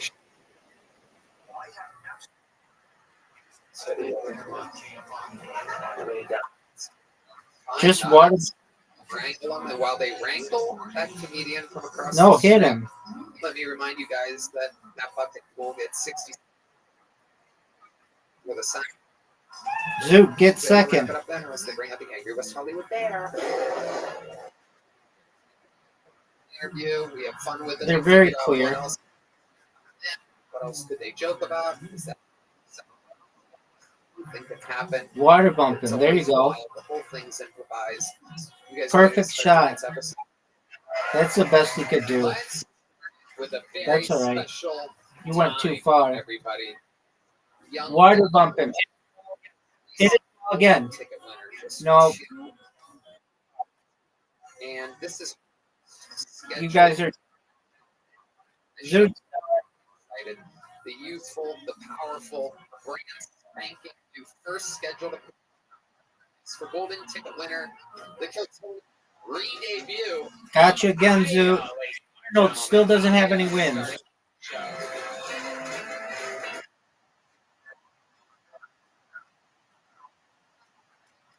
Yeah. College is cool. I love learn things. He's about played more yourself. games than I have. Like I recently found out that We play it all night. I'm asexual, so I'll see any of my professors. You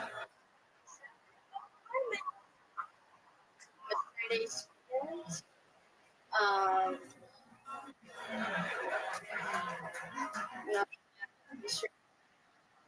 have sugar daddies. Do it. As babies. But It's a good question. I would never Just one sell moment. insulin to pay rent. I'm like too scared of reaching for one of the needles. Genius. I'm genius. I can't afford diabetes. $35 for a pair of socks. Yeah, it says genius level No, I'm 47. broke. I'm so broke. The other day I googled at home.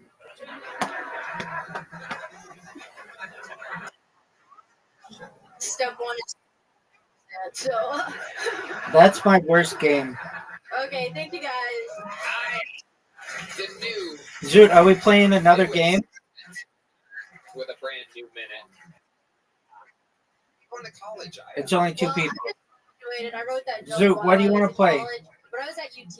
I just finished there. Nice. Yeah. Hell yeah. What did you study?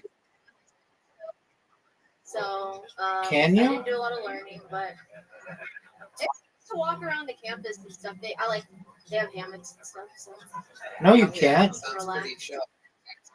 College or do you do it? no, I went for free. That's so, two people. The government. Basketball. I don't Basketball. know. The state government. I think it was a little bit of both. UT gives out they're really generous. Really generous people out there.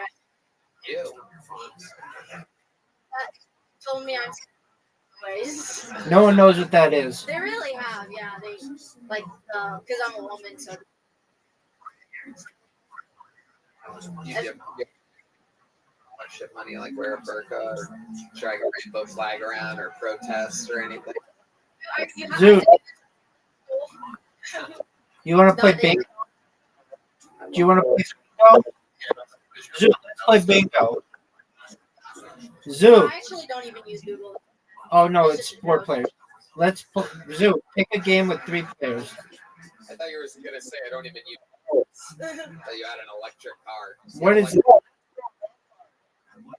What's the island? Oh, I know. I have a Zoot, the island is only 2 people. It's a Toyota. The island is only 2 people. Zoot, what about Ocho? Zoot, you want to play Ocho? Are you actually asexual? Zoot. I actually Zoot. sexual at one point. Zoot. Shorter size. There you go. So maybe eating more. I like them all different. That's sweet, actually. People can't hurt you anymore. I am. Speaking of all different types, does your dad really have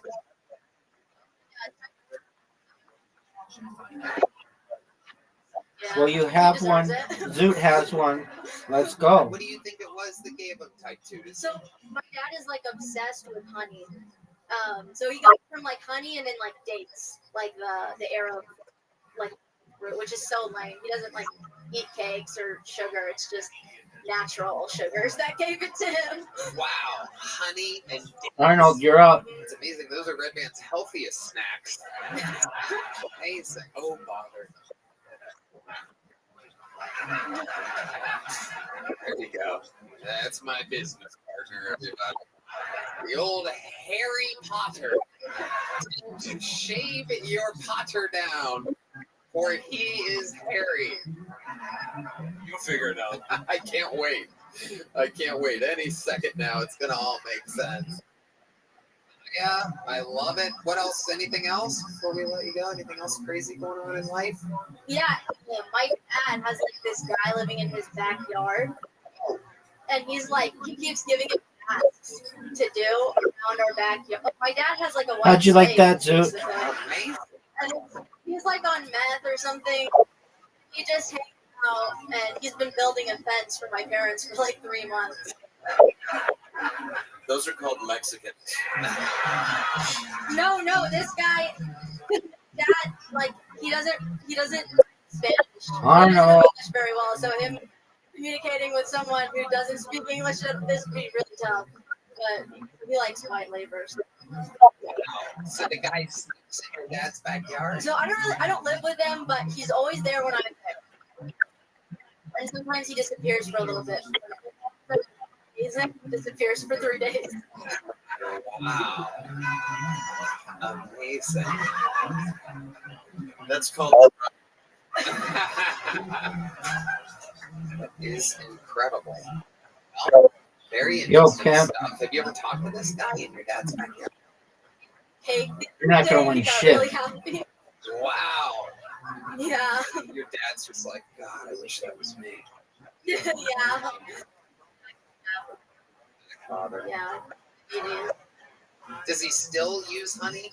Still? Yeah, he can't get over it. Like every single, even if he's good all day, he'll bake a bunch of dates before he goes to bed. Or like I walked on him to spoon.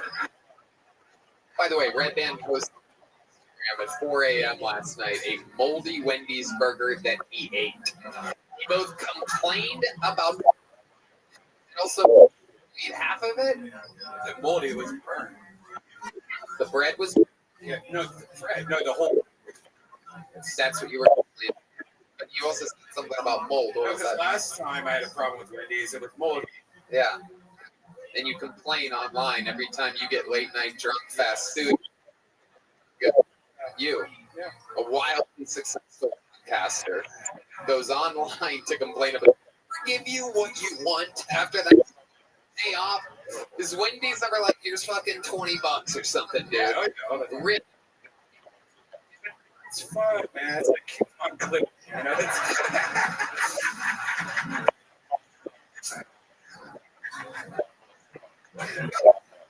Oh my god.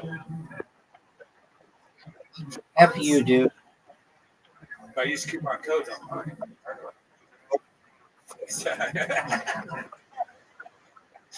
Okay. I am ready to get this show started. Amazing stuff. I love it. We're born here on Kiltony. The Kiltony first ever scheduled set by everybody. Oh, snap. Heidi has arrived. Arnold. Everybody make some noise for Heidi.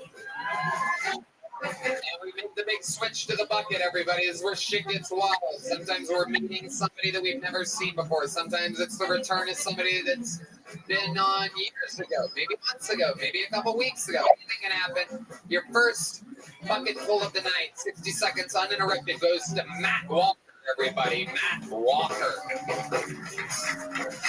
Oh, shit, it's Matt Walker. Oh, my God. Make some noise for Matt, everybody. Hey, how's it going, everybody? So I recently got kicked out of the hair club for men because I shaved my head.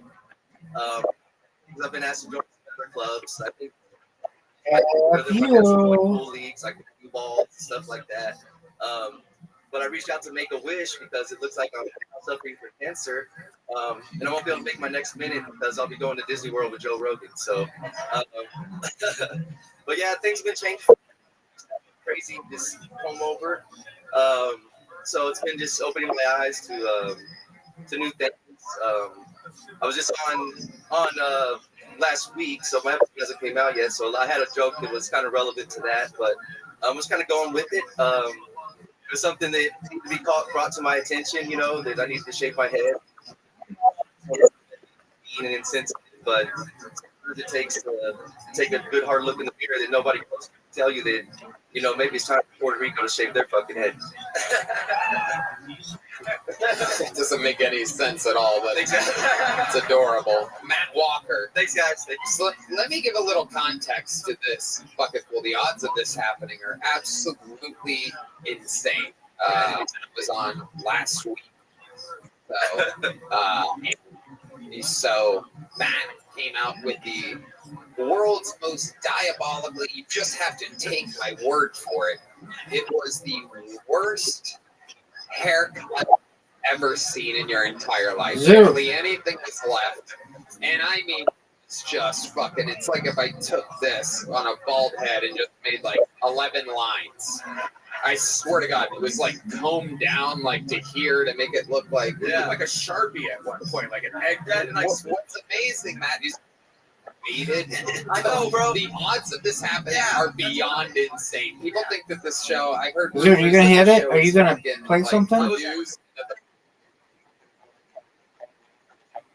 Yeah, not to cut you off. Welcome to my life, baby. Last week because the guy with the beard and the cowboy, he comes on. He's been on. What? That it doesn't seem so random that maybe like it's not or whatever. But I mean, I should have another couple weeks. You could be a. Oh shit! Yeah, I know. You got a little excited.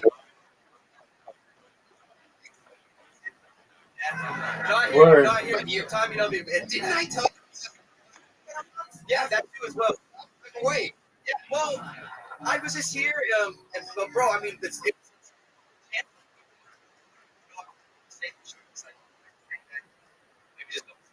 know what I'm saying? Oh no, baby. West Side. You would have been a. Well, hopefully it'll. I could have just. It'll resonate. It'll resonate with people at home. Yeah, yeah. Oh, you're bald head, dude. I was. Do another joke. We kind of don't understand some of the cards, though. You're gonna Like see. the ghost. We don't really get what that Only does. time in the show's history in which we insisted Arnold, on shaving accept somebody's your head. invite. I would just Pimp. say, give me a little break. Like I did come. Hey, dog, that's how it's. That was only in like 4 or 5 days that I was coming up with all these. My head just been spinning, bro. Trying to come up. Spin now. Oh, what was that shit? On top. Soft top you got up there. But yeah, I appreciate the opportunity you gave me last week. All right, Jelly Roll, relax. Jesus Christ. Fucking acceptance speech over here. Look, it matches the drapes down there. Yellow reverse. F that. So, Matt, have you thought about anything that we might be interesting? Well, you could make it a thing in India. You have a billion people you could teach. The cop would not give me a break. You had an invalid license? Yeah, because my and it's really just because the DMV they have people to get you a new license. You jerk about it. My birthday was on November, so my license is that needs to be expired. Yeah, expired, not suspended or on November 6th.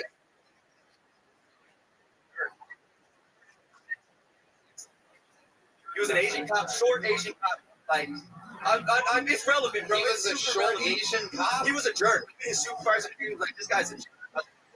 In the middle, like you're not. His supervisor came. He made him give me a break, and then he hated it, dude. He like walked away, like because his supervisor like, you need to give that a warning. That bullshit, Right. My dad had to come pick me up. Yeah. Oh, dude, fuck I told that. my shit. I got it out in an hour. He was like, he's trying to time me up. He's like, bro, I'll get it out today. Like, no, bro. But it's just another bump. You put a +4, son. Videos and shit lately about like how some of these things are making you stronger, more resilient. You know what I'm saying? Yeah. Jelly Roll was one of them. The Jelly Roll. It's an egg roll that was. So your car got towed and you had to get it out? Yeah, I got it out. I called because it's Sunday, bro. Getting tied up. What does that mean, tied up? Like to you? Just trying to.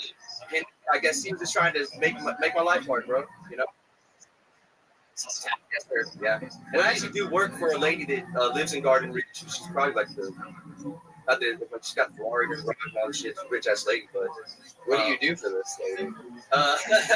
It does kind of have a little vibe to it, What do you do with this lady? Dude, go. She has me do she's like a Martha Stewart type.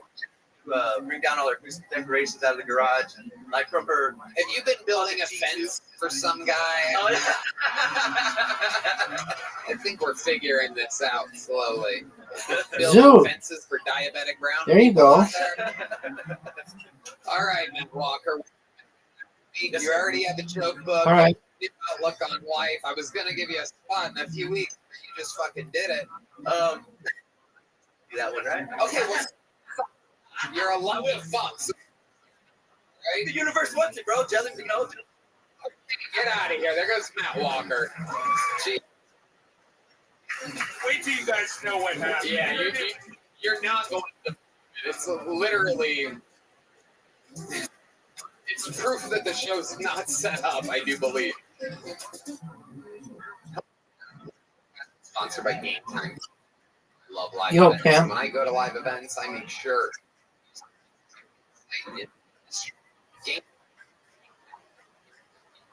picks that makes getting tickets for your favorite live No, it events wasn't. even easier. Game Time Picks filters out the fluff to show you only incredible deals on Red Band. Tony, Game Yeah, Time but I is would. the best ticketing game in town. I just thought it was a deal. Game. Easy to pick your All right. seats, add them to your cart, and check out. I personally love the seat views before you. In addition to the lowest price guarantee. Got about it with Game Time Picks. Curation makes it easier to stay more on company. Shows the total up front with Game Time also has the best ticket. Your purchase is covered with the most. Dude, you said you were done playing games. Are you done? Game Time. Download the Game Time app and account. Use code KILL. Always off your redeem code CONY. What time is it? All right, your next bucket full, ladies and gentlemen, goes All right, to the Arnold, name I'm of sending you a Danny darts B. invite. Danny B is next on Kill Tony. Here we go.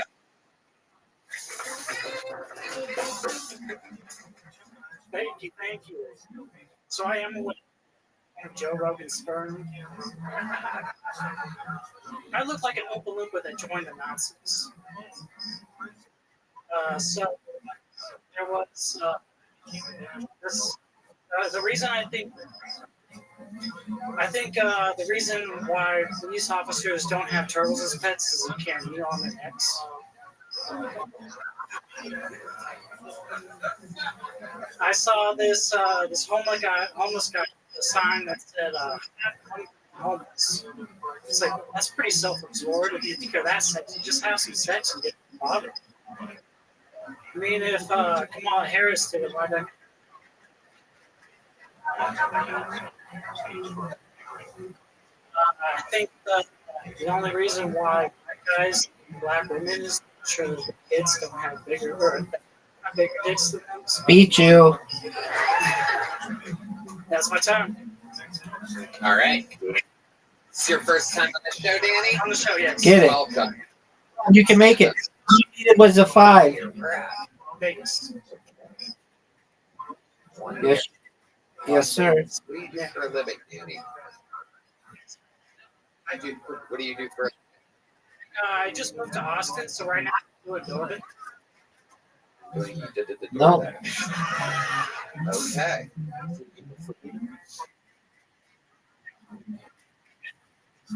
Good DoorDash. Did they give you guys ratings? Yes, they do. Deliver late night Wendy's. Me and Rabbi have a straight up line. He just texts me. Wow, you even talking.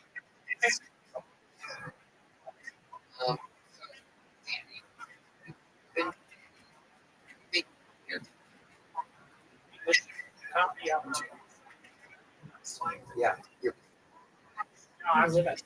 Oh, nice. So you were in Vegas. Did you move to Austin? I live in. You live in your car. Yeah. Okay, where you been parked? Uh-oh, we're even at 11. Ask people that live in their car. It's a tricky situation. I park it in like a gym parking lot. You have a gym membership? Yes. That's how I shop. Means I'm done. Get it. You gotta see it flashing. You see it's flashing. Get the 11. Okay, now get the 2. No, get the 2. You checked out as well. So we tied. Now it's closest to getting a bullseye.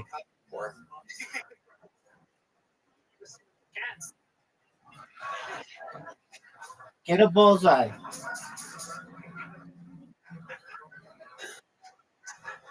What do you do for fun, Danny B? So just like outdoor stuff, hikes, walk around. I got ya. Shit like that. That's You did well, though. And what kind of car is it that you live in? It's a 2015.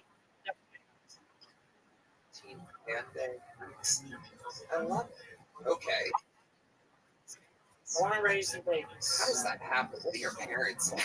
I've always wondered that. How does So my covering Adam. I don't know. I just sent you an invite. And my dad real dad is. Oh, Miss Aquarius? He's been in prison since She's I a was friend of 3. mine.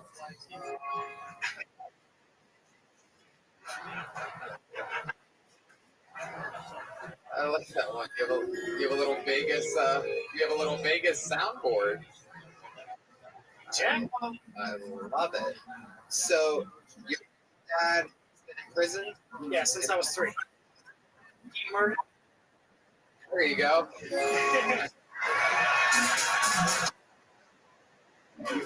Wow. Do you know the context of the murder? Can you describe what happened?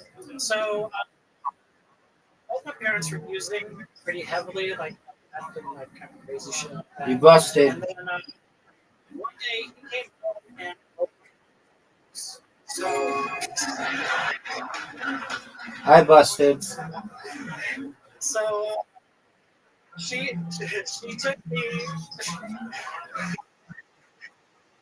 Yeah. She took me to one of her friend's house, and she had like 2 guys like sleeping over. And my real dad was. That's a great idea. Check Nothing out. makes a guy that'll punch you in the nose happier than 2 fucking dudes at the house.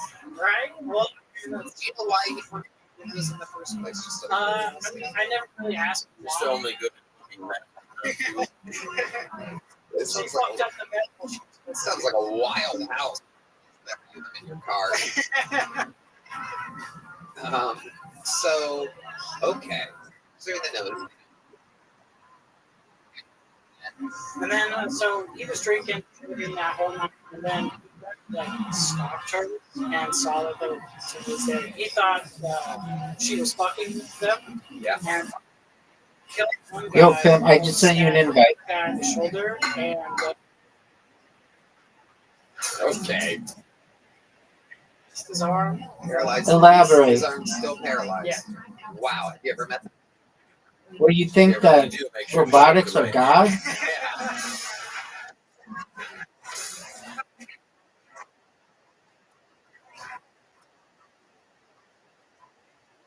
What did he do to the other guy? That's not Set God. him apart?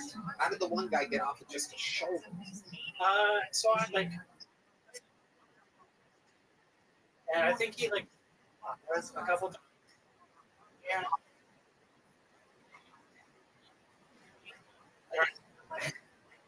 It was pretty messy. It was pretty messy.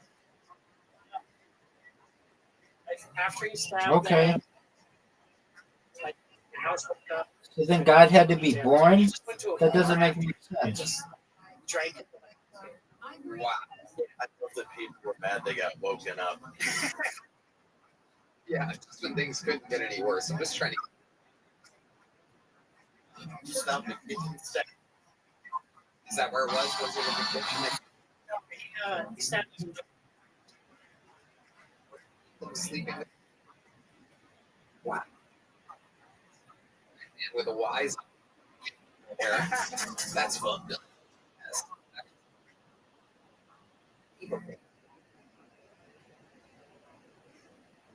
Once when I was in Vegas, even we could buy like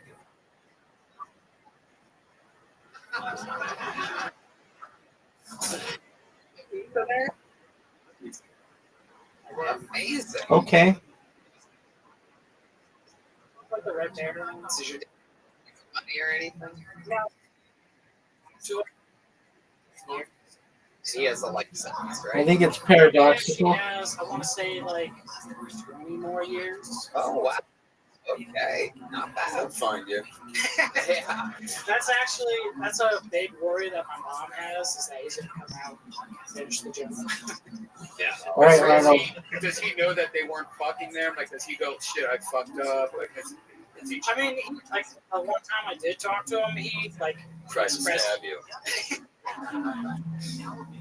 The one time you talked to him?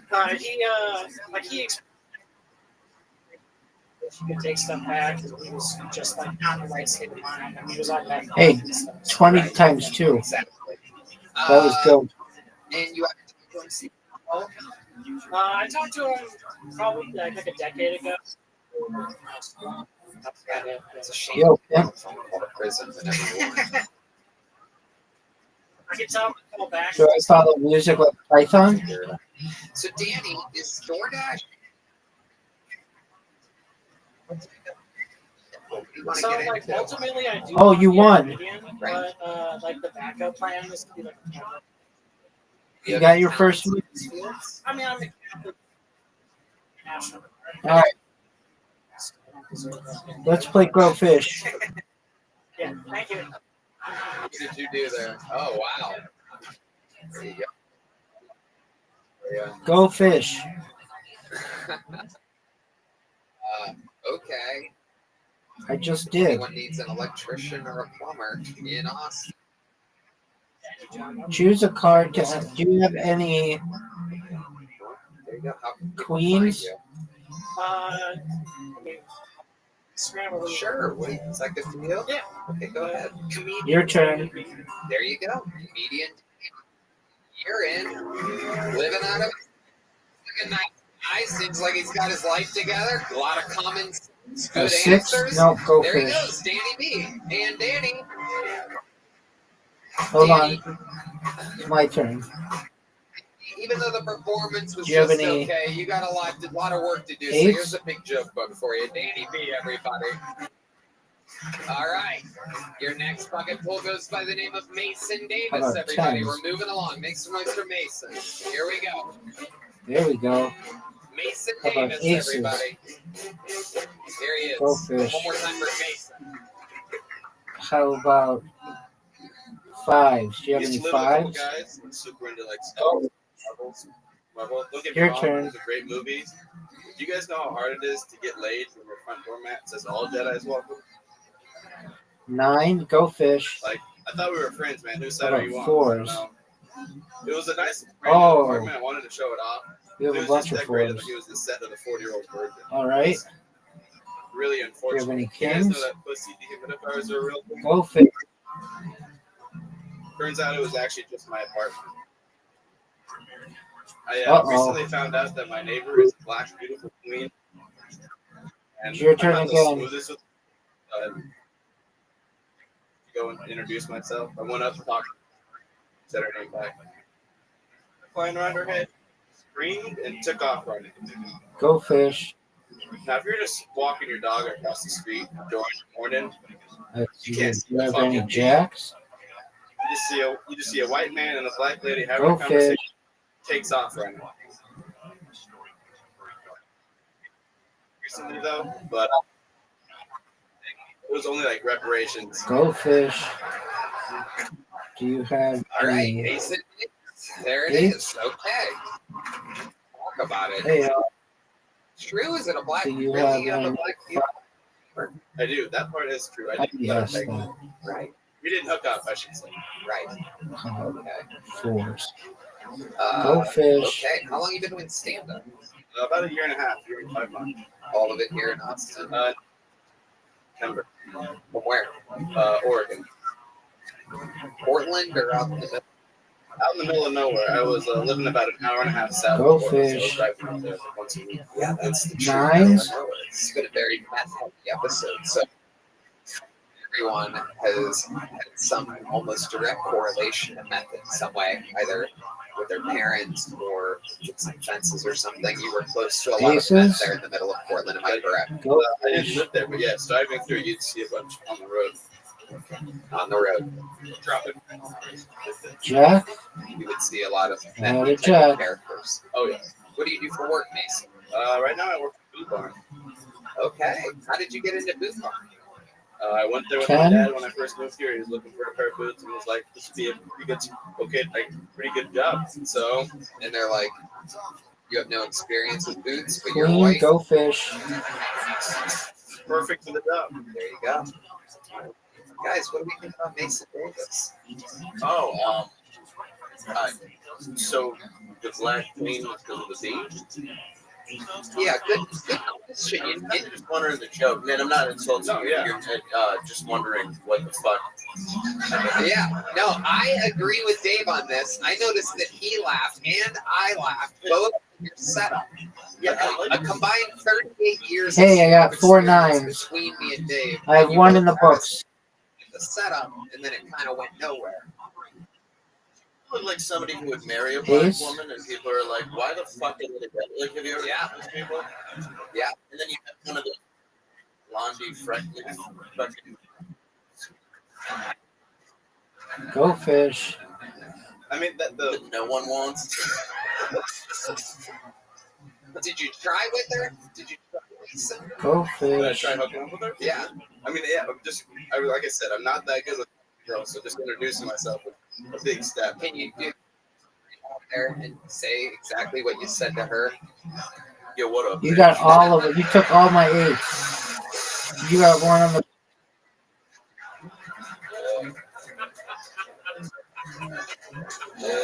For a second, I thought that was it. Fish. Okay, look out there and give us an example of what you said to this beautiful black queen. My name is Mason. I just moved here. What's your name? Hang on now. The fuck? Creepy ass Go motherfucker. fish. Looking like all the characters of You have aces. I know you do because you took a bunch of mine. My rent's gonna go up. There we got them. Have you ever been a black woman before? I have not. What up? Ooh. Go fish. Like. Wow. Why do you think that is? Damn.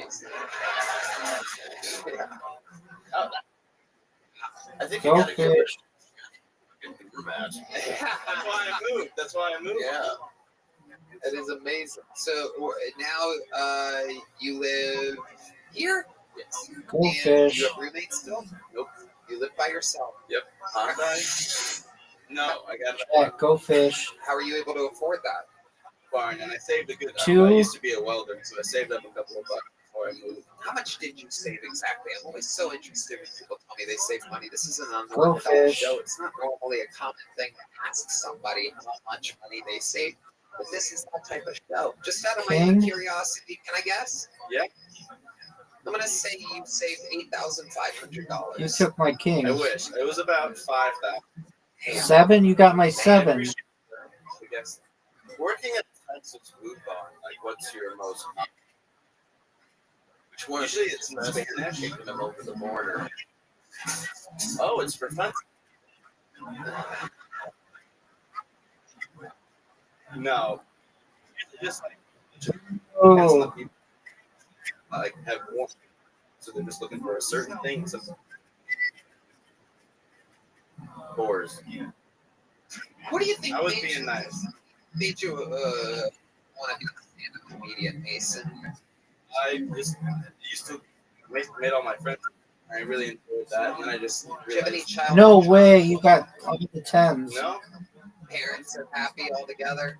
yeah, No murders and everything. no, Go fish. Nothing at all. Just make your friends in Oregon laugh. yeah, and I was getting good, and I wasn't doing it that much. So I was Doing a lot Dog. of spots here in Austin. trying, What do you mean by trying? Is that hitting a lot of. right? Is that working for you? Yeah. Yeah, right. What else do you do for fun, mate? No Figure out way. this- Moved here pretty recently. This is the city, and it's a little overwhelming at first, but I've been trying to figure out where the cool little deal. Yeah. What part was overwhelming? Can you give me an example? of I the heard you say 7. Where I'm from, there's not a That's what I'm street that talking shuts down about. for bars. There's maybe one bar, 1 or 2 bars. So when I came down to that the first Thank night, I was you. like, this is degeneracy, and it was awesome. I loved it. Yeah, it is lovely. There we go. Mason. Very good. Fun times. Anything else we should know about you before I get you out of here? Motorcycle, my buddy's motorcycle. 2. How did that happen? I was driving at night, and I didn't know. I just went straight Oh shit! into a field, and Did you get hurt? I split my knee open, like kneecap, like volcanoed out. You could like see my kneecap. Oh. I think so. Oh, lucky. Was the motorcycle total? We're tied. So how did you pay your friend? You just paid for it straight up. What was that? 17. It was a jigsaw. No way, you're gonna win.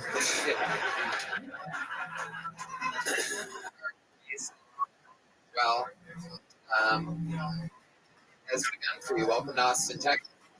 2 from the deck and collected 1 book. Whoa. One more book roll up here. Been on the show a few times. Take your time. 1 week ago, he said to me,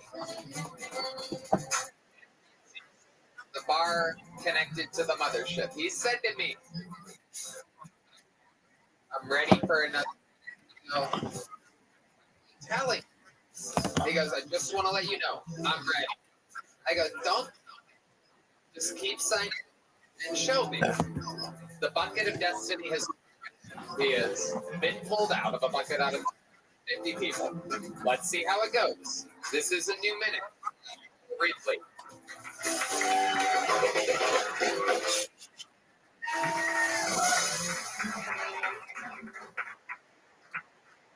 To the gym recently. It's like a new thing for me. Last 2 weeks, I had ADHD, so it's like hard to stick to a routine.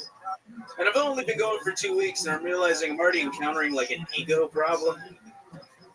Like I'm finding myself shirtless in the mirror, listening to Beethoven after a workout, and I can hear an ego demon gassing me up from the back. He's saying things like, "Look at what you have become. Look at what you have become. They used to make fun. You used to wear your t-shirt in the pool with your little Asian nipples peek through. But soon, my child, soon, the moon will encapsulate the sun. The king will take his rightful place upon the throne.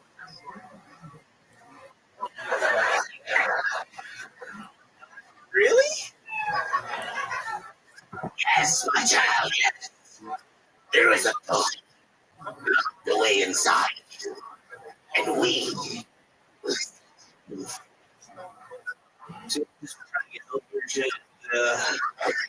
There you go. 1 minute, 16 seconds from. What's up, Tony? How are you, dude? Are you running this thing? How are you, buddy? I'm doing good, man. I'm freaking out. What's up, brother? It's good to see you. See you too. I'm happy. Yeah, very. I'm super happy. All right, relax. Let's jump right into it. I feel like that randomly coming up to me telling you're so. Is that how you thought it would go? Huh? No, not at all. I thought it was going to be way better than that. I've been closing for a while to get big pops. Always like, really? You know, I also have a lot of nerves. Just, your boy, I don't know what the fuck he Tony, but I was a little.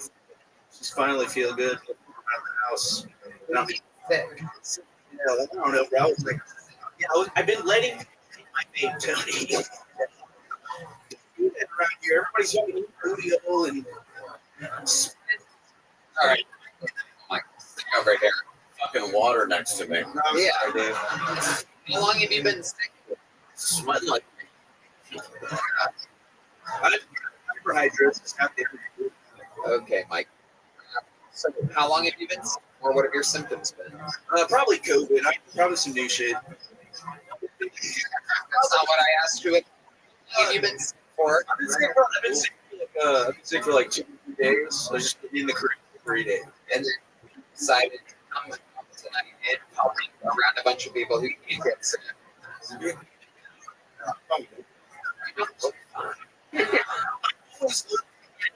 Like ever since you can't be a sweaty Asian. You just always look like. That is true. I've always been sweaty. Like I've always been sweaty guy, but I feel so good today. I'm being no symptoms at No, all. no, I'm good. Okay. just being in the house, I'm happy to be out of the house. We've been locked up in the crib today. Questions. Do you nipples? Who said that? True? Nah, they're big and brown, dude. Are they? Yeah, I got some brown areolas. I got some fat boy nipples, dude. Really? No, more $50. Yeah, not small either. How's the hair? Fucking. How is the hair on those things? The world wants to. Dude, I shave them. I have to shave.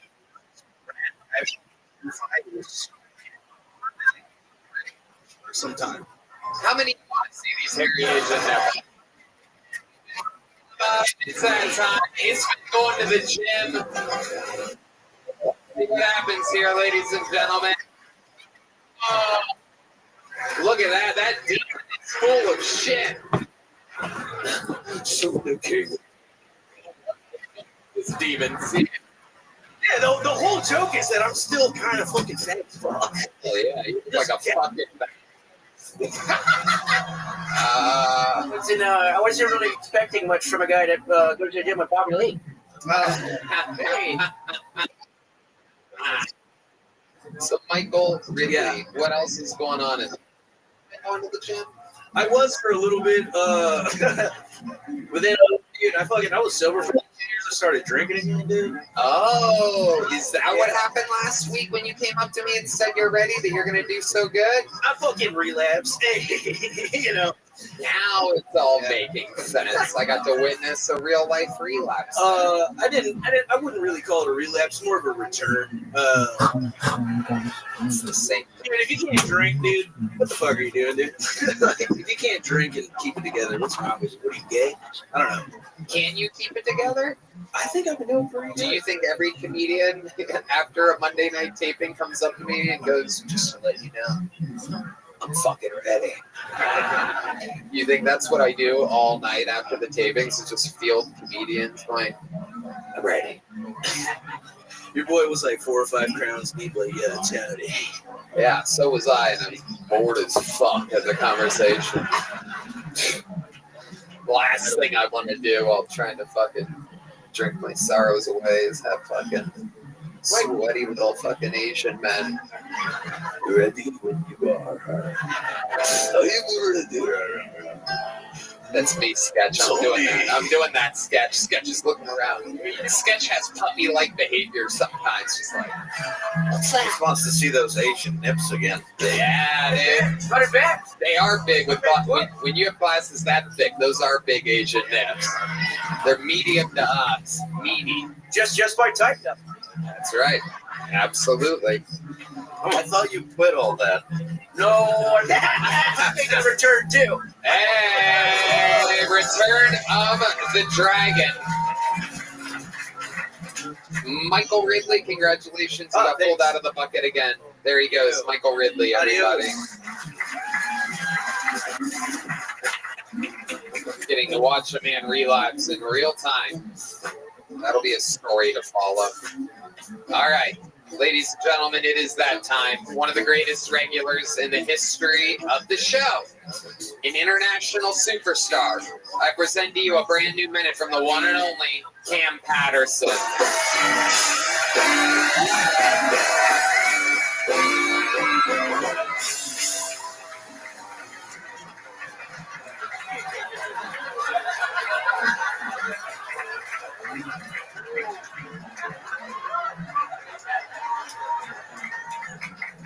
I'm glad y'all like that little gag, because I am not ready. I'll tell you that. But this minute, it's funny because I've been trying to figure this minute out, and I don't know how to tell it for real. All I know is I used to be a bully, right? I used to hurt people a little bit when I was in elementary school and middle school and shit like that. And I would get suspended all the time. And one day they wanted to call my parents, but they didn't understand that I was doing all this bullying because my parents aren't the best parents in the world. You know what I'm saying? And she wanted to call my dad real bad. And I was sitting in the office and she was looking at me, scolding me and stuff. She called my dad. She put him on speakerphone. And my dad was talking to us like, if your son's a bad person, he's gonna get expelled. He's bullying other students. He is somebody with a baseball bat. You need to talk to him. And then my dad just went, "Hey Cam, stand up." And I was 5'1" at the time. And then he just went, "Who the fuck is he bullying, bitch, midgets?" And hung up the phone. That's my time. Thank you so much.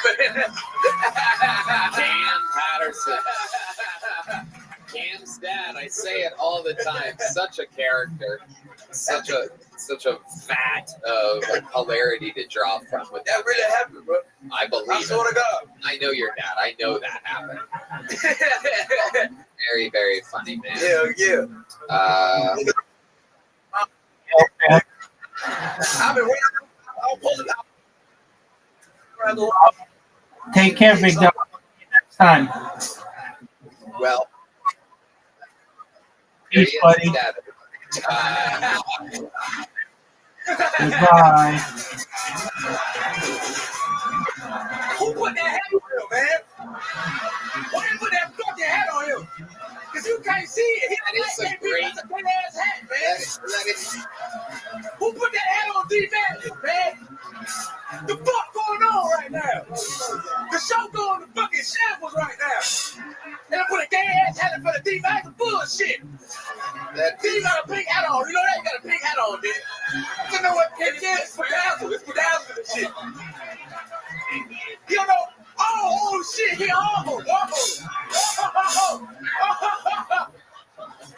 The nigga don't know colors. Oh, fuck. I ain't know that. Oh, I forgot he was blind. Oh, man. I forgot he was blind. Okay, I'm sorry. Still though. are you gonna give him his damn bass guitar, Josh? What the fuck? Josh, you have 2 jobs. What the fuck going on right now, man? Jesus fucking Christ, man. The show going to shambles, nigga. God damn. This poor guy, he just sits me up here to get roasted to death. You have any idea how stupid your head is? He's just sitting there like, whoa, what the fuck's going on? You at least give him his, there it is. Oh, man. Oh, my God.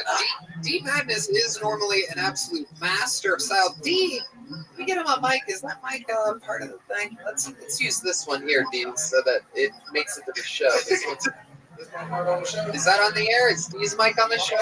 Yeah, use that one. D Madness. Try to edit those in. Yeah, Matt, shut the hell up. I'm kidding. We're all fucking friends here. D Madness, we don't often get to talk to you deep and personal. I like a moment like this where it's a little bit off the beaten path.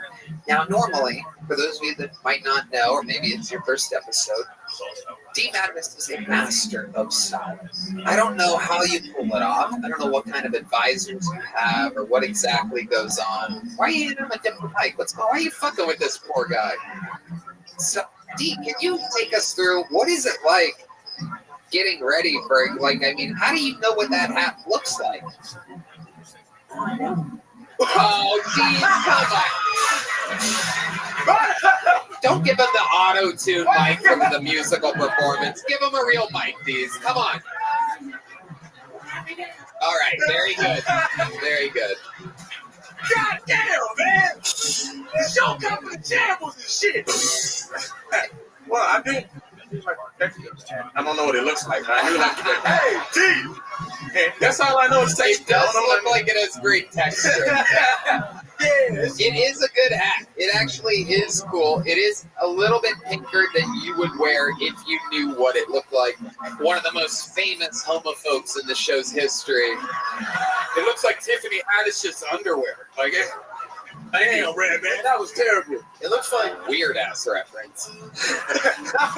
If you threw a fanny pack on, you'd look like every older black woman going to Vegas. Well, ain't that wonderful? It's so. I'm gonna keep on with this in mind next time I talk. What'd you say, Dean? I'm gonna keep all this in mind next time. Oh shit! Oh, he's gonna get you back, Cam. Next time you smell funny, you're getting roasted. Yes, brother Darkness.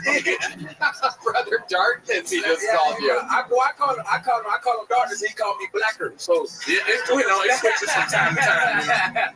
What's up, Darkness? What's up, Blacker? What's up? Yeah, they all mean the same to me. D Madness, do you have any final words you'd like to say to Cam Patterson, who decided to shift all of this part to you in that roastable hat? Actually, Cam, why don't you do me a favor? I want you to look at my t-shirt. Well, most people, how you know what it say? I know what it's saying. Nigga, I know what it's saying.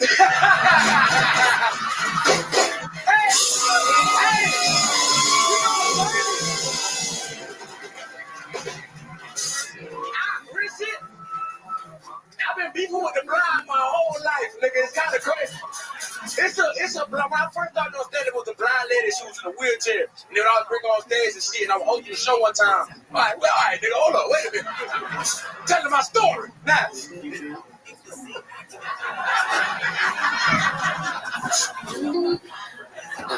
I swear to God, really goddamn strong about it. I'll shoot at it.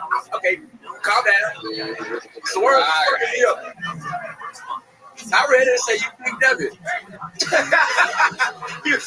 But it was a blind lady. It was a blind lady coming to the show. She was in a wheelchair with an ambulance.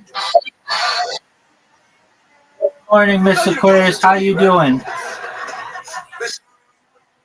I'm wonderful. How'd you sleep? Excellent. You ready to take on the day? All righty. You go hit it hard. We'll see you tonight, okay? Take care. And I hate that. Thank you. Hope that bitch. Goddamn. She is the nicest lady of all time. Most blind person in the room here. Sketch. I can see pretty far. There you go. Tell him, Sketch, you should be real good. Hey, fuck him. Yeah, you what? Come here to shake level. It's like round up a retarded kid. Yeah, fuck, nigga, yeah. Hey, stop. Me and Cam hung out last night, and he's put it out of my house. No, I didn't. Yes, shit. Oh, whoa, hey, Shit. hey, go to fuck. Hey, hey. I did not stay the night. I was there for a long time. And we drank a little bit, but I did not stay the night. And then he sent his homeboy to come grab his jacket this morning. And Wow. Oh, man. I knew it was going to look bad. Okay, wait. I'm sorry. You all right. You good. Don't shoot nobody, nigga. All right, listen. Understand something. Understand something. Listen, I'm glad about this. It's a good story. It's a funny story. So, Sketch, we did the stream last night, and Sketch gave me a lot of gifts and shit, so I wanted to give him something back in return, right? So I gave him my jacket off my back, right? What do you mean when you say it like that? Listen. So I gave him my jacket off my back, right? That's my favorite jacket. So I got back in the car with my homeboy, my girlfriend, right? I got back in the car. Had to clarify that. Got back with my homeboy and my girlfriend. So I got in the car and I was drunk. And I was like, man, it was such a good time, man. But I gave him my favorite jacket.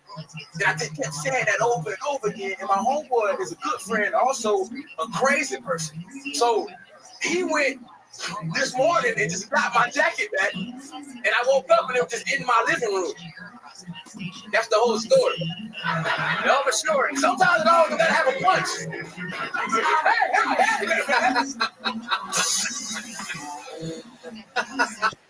Cam, don't wipe your nose with the What towel up, that you wiped Connor? the COVID mic with. No, I didn't. I did this. We're gonna get his boat sick. Come on.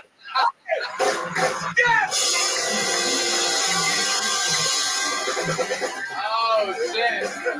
Sketch is crushing live. That was good. Oh, my God. Cam, you're so gay. We're going to give you D-Madness's hat as a gift.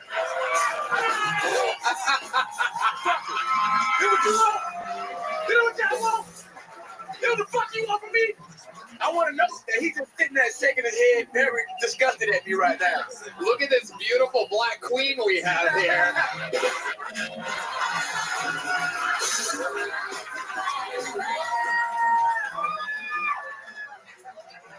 Oh, we're having fun here tonight. How loud can this place get for the always impactful Cam Patterson?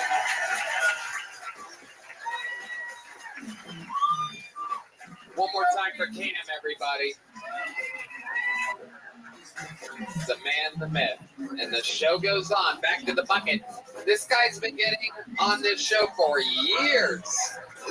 We've seen him a lot. Very lucky man, and he's back again. Make some noise for a new minute from Tim Warner. Always fun styles of Tim Warner. So, Trump was elected president. Right? Yeah. But yet, Biden is still in the White House. Like, I think this is really awkward. Like, you ever been in a relationship that ends before the lease does? One of you's on the couch, the other's in the bedroom. Every time you come out, they're just like, all right, listen. No, come on, man. The guy you're with, he's garbage. Hear me out. Just hear me out. A lot of women now apparently are going celibate to protest Trump's election, which I just think is crazy, you know? Just when you thought they couldn't get any worse at driving. Oh. Recently saw a sticker for a scent competition. How the hell does this work? I'm at peace. I'm at more peace than you. That's all I got. Okay, Tim Warner. All right. Okay. Hi, Tim. How's it been going? All right. How are you? Good. Remind us all, how long have you been on stand-up again? 14 years now. 14 years. Okay. Why? I was gonna say normally it goes better than that. That was something. What do you think went wrong there, Tim? 14-year veteran. Oh, Jesus. A lot of things, dude. But you know. Yeah. Oh, being sober hasn't helped. Dealing with a lot of shame without like getting fucked up and escaping reality and just accepting things. That's been a bitch. How long have you been sober now? We are on 2 years and 1 month. We remember that. We remember when you went sober. A lot of those initial sober performances were good, rock solid.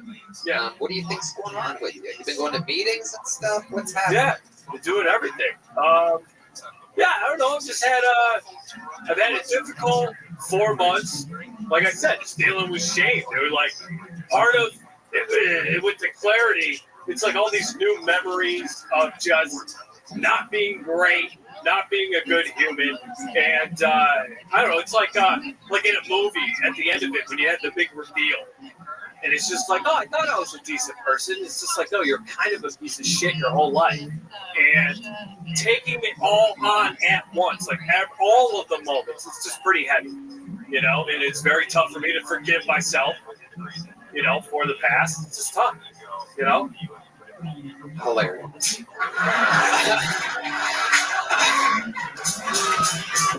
How you forgive your barber? Got him. Why would a woman being celibate make her a worse driver? Did I miss something there? Did I miss like part of the setup? I just think they're really, like at least here, I think a lot of them are aggressive. So I figured not fucking would make them even more aggressive. And that would just be double aggressiveness. There's a woman shaking her head yes out there. Yeah. As though to say that if she wasn't sexually active, she would be a worse driver. I find it to be an interesting take. I was kind of waiting for something there. Zed? Is that what you said? Zed. I heard Zed. That makes more sense. That's I think, yes. I think a lot of people, I don't know, they didn't really get anything. I liked the premise of the Biden still being in the White House while Trump's definitely the inevitable president, but that kind of went, that was kind of like you have to like have roommates to get that. Perhaps this seems like no one in this audience has had a roommate in their entire lives by the reaction that we got. Anything else you've been working on? Maybe another new thing or something. Maybe something else. Or maybe a quick little joke. You're funnier than that minute. Every time you've been on the show, it's been funnier than that. Yeah. You've been gone for a while, right? Like 4 or 5 months. I haven't seen you on social media doing positive shit all over my Instagram. Is that normally what he does? Yeah, he usually puts like this like live, laugh, love type shit. He's like, I'm sober now. He's like doing all these messages. And I actually thought about you recently. I was like, what the fuck have you been up to? Is there something else that has happened recently? Are you not sober? Are you trying to get No, I guess I'm just, I don't know. Have you been living, laughing, loving? Actually, yes, but yeah, it's been a struggle. I've been by myself, basically. All right, same thing. I've never thought I'm good enough. I don't think I'm good enough, right? So I did Thank you. Yeah. So I did the stupid the competition in Austin thing. Fucking worse than this. Completely didn't make it to the next round, whatever else. So What do you think went wrong there? Oh, then let's God. get back to your next. First of all, no one should have moved on. That was such. They began the show. The first person on the show brought like everybody. Right. So the first person up brought everybody. Went over their time. They're completely eliminated. There's 13 people after that no one cared about. When I was last, and I didn't give a shit. I came up with a shit Those attitude. of you that don't know, which I'd imagine is 99.7% of our listeners at least, there is a famous old competition here in Austin called Austin's Funniest Comic, which was a thing that like mattered before this invasion of real comedians coming from LA and New York, more experienced people from a more tougher club, in which has better performers. So you have to be better to be able to be on the lineup and stand out. So this Austin's Funniest Comic thing is still a thing that people try to win and try to get on, but it is voted on by the audience, so people invite an audience to come. So the more people you know, the better your odds are of winning. And Tim, by the sounds of your lonely diatribe, I'm guessing you got about nobody to go there, right? So I didn't advertise it like that. I don't want to stack the audience. I like to win based on like me being fun. Trust me, I get it. You know, I did that once when I first started. There was a competition at the Ice House. I got second place. I won a side of fries. I wore a shirt and tie for that. I thought I would be a shirt and tie comedian back in my first few weeks, literally, of doing stand-up in May 2007. Someone just poured a drink on their own head in memory of my side of fries. Anyway, this shit's gone off. It's fucking. Can we get Cam back up here to talk shit to D Madness? No, I'm kidding. Tim, so your competition goes awry, and then what happens? We went way off base. No, it's just, I don't know. I started questioning a lot of things. Hung out by myself. I don't know. Just, searching, you know? And, now I've come out of it, and I don't know. I shot fucking 2 for 14 today. You know? What it is. Did a woman drive you to this competition? Thanks, buddy. Was that okay? So, what was your drug of choice? I've been 15 years sober, so I'm just curious. I don't know. Whatever I was given, really. Yeah. You ever have what I could get? I mean, I just drank, which just led, like all the time, which just led to veterans, you know, hookers and fight clubs and coke. And I turned down heroin. Thank you. But yeah, it's mostly, you know, I was in New York a lot. So, a lot of people just go and see the, like, you know, sites. I saw the sites that aren't on a map.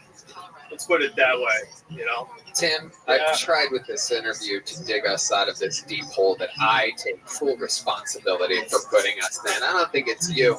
I think it's me. But you know what I think? I think you need something to look forward to in life.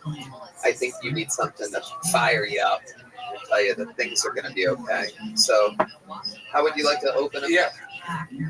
Would you like to do better at the Secret Show Thursday? You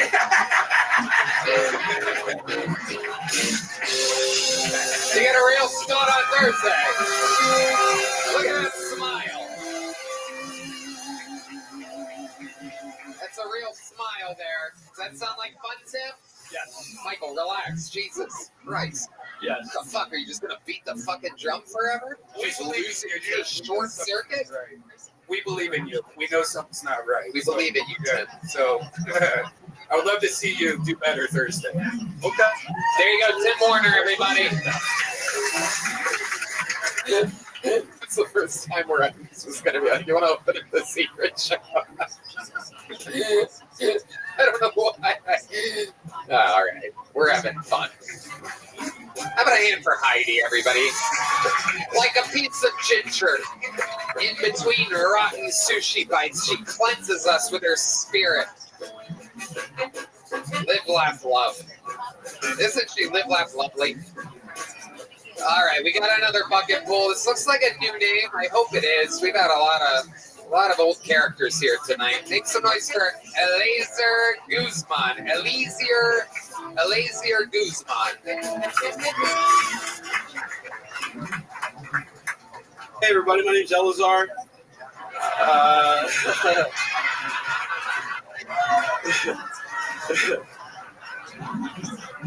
He tried his best. Yeah, I probably shouldn't have smoked before this. You guys ever smoke and they feel you're gonna have a heart attack? I gotta stop smoking meth.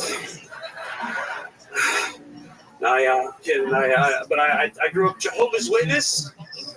Oh, I never get that reaction. Usually even Mormons are like, yikes. So I made stuff like my birthday recently really weird. I just recently turned 34. Thanks. I've been freaking out about it. Felt like I hadn't had enough sex in my life. So my last month being 33, I just trying to go as many dates as possible. And this last date I went on, this girl was like, look, I want to have sex tonight, but I have a UTI. And I said, look, I don't care what school you went to.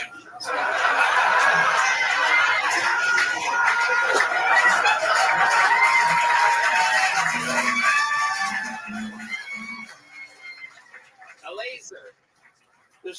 Am I saying that right? It's Elazar. Elazar. Elazar. There's a second E in there. Silent. Yeah. It looks like Eleazar. Yeah. Or Eliezer. Yeah, it's people how we say all- that a lot. Yeah, people say that. When they read it. Yeah. About 100% of the people that read it. Yeah. Just making sure. You tried to make me look like a fool. Elazar, obviously. How long you been doing stand-up? 11 years. 11 years? Awesome. Where at? New York City, New Jersey, all over the country. Fantastic. Well, you live in Austin now? I live in Austin. Yeah, past For 8 how months. long? 8 months. What do you do for work? I work at NABC Burger. Whoa. NABC? Not a damn chance. That is one of the best burgers in the entire city, owned by our very good friends. You have fun working there? I love it there. A lot of pride. It's a great place. Amazing. You get high on drugs. Why you eat the burgers over there? Oh, yeah. So addictive. I'm broke as fuck, so I eat a burger every day. Yeah. Amazing. You getting a lot of spots around town? Not really. I just kind of make my own shows. I've been producing for a while. So. Smart. Yeah. I love that. Very smart. You put on a good show, and look, the people that you think are funny, eventually will pick up steam. Is it a weekly show? Yeah, I have 3 right now. Very smart. This is what I think more people should do and try, especially if you're a more experienced comedian than 11 years. How long were you doing it in New York for? Pretty much the whole time except for the past 8 months. Right. Yeah. What was the part where you said it all around them? So I did like some tours through like Tennessee and like New Orleans, Texas, been just like bar shows, Arizona. Very cool. Very cool. What were you doing for work? Did those people pronounce your name right? No. Yeah, it seems like they would. Yeah.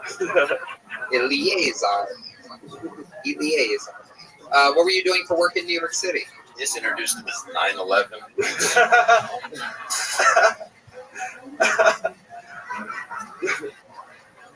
I was a busser. A busser. A busser. A busboy. Yeah. You say a busser, like you're not a boy at all. Yeah, no. I say bus man, so yeah. Absolutely. What else about your life? I write stories. What kind of stories? Short stories and novels. Nice. I'm doing that for most of my life. You do that like on a typewriter or a computer? Or what? Mostly on my phone. Yeah. What's your love life like? Good-looking guy? Not great. I'm a little awkward. So yeah. So I fucked once since I've been out here. That's all that matters. Yeah. Once, that's all you need. How about love? When's the last time you were in love? You ever been in love? Yeah, a couple times. Yeah. Yeah. How long ago was that? Maybe like 2 or 3 years ago. What happened there? She was psycho, so yeah. That happens. Yeah. That happens every once in a while. Is she a bad driver? No, but she carried a gun. She's in New York City. No. Yeah, actually New Jersey. Oh, that makes sense. Yeah. Yeah, that's not a cycle. That's just New Jersey. Elazar. What is that? Mexican? No, I'm Puerto Rican. Ah, nice.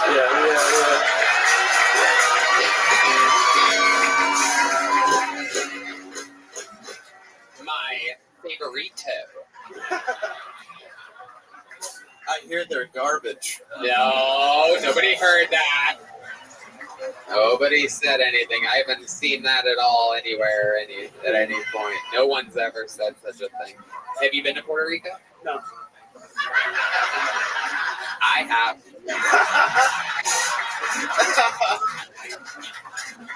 At one point, it was one of my favorite vacation spots. What happened?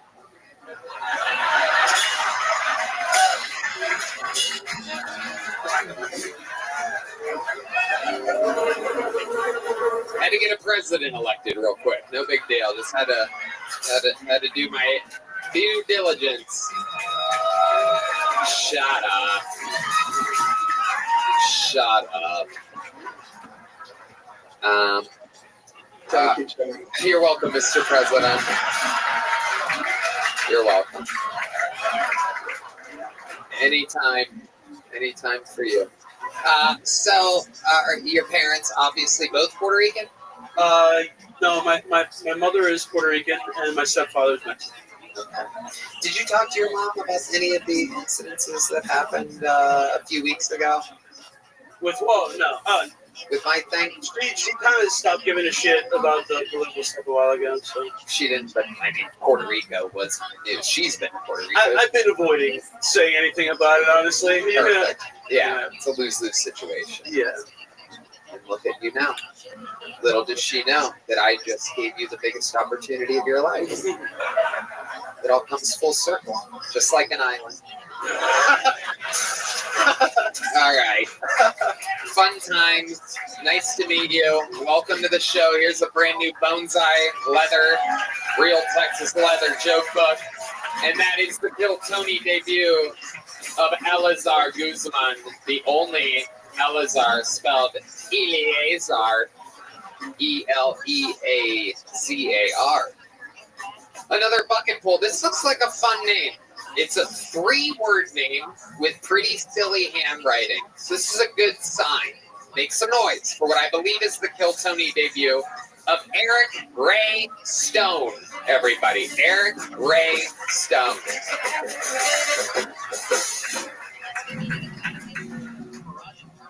Hi, everybody. So I'm originally from Miami, which I know is the last thing you expect somebody that looks like this to say.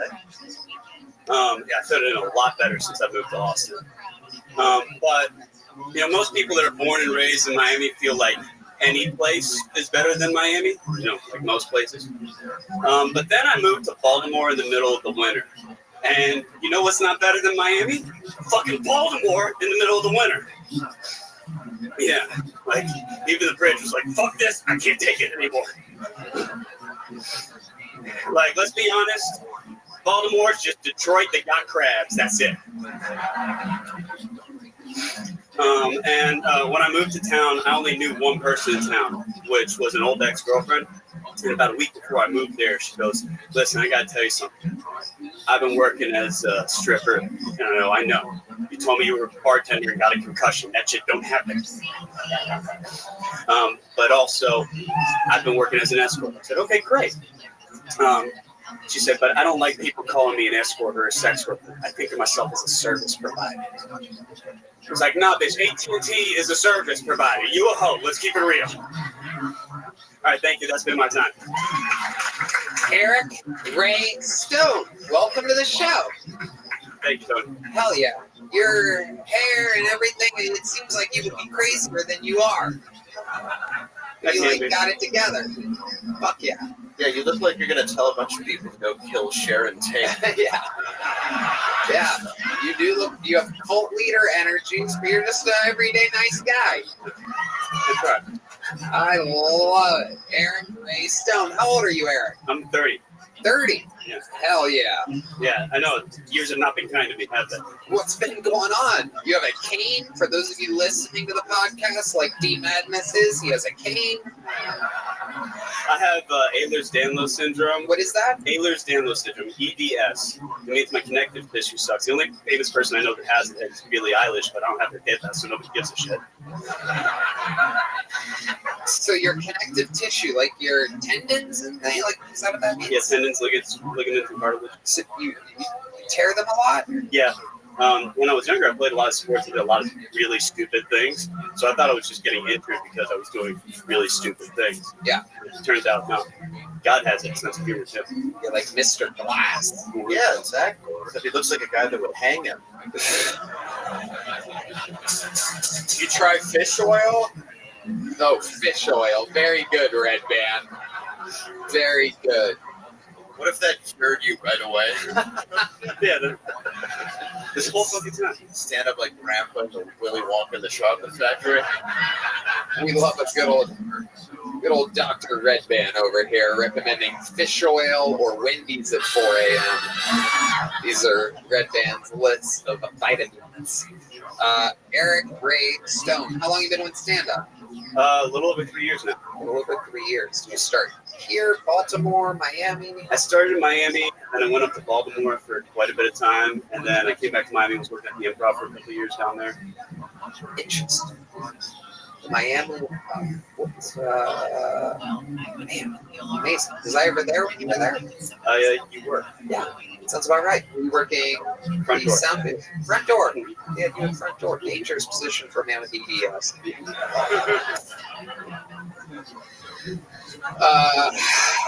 Did you look like that when you were in Miami?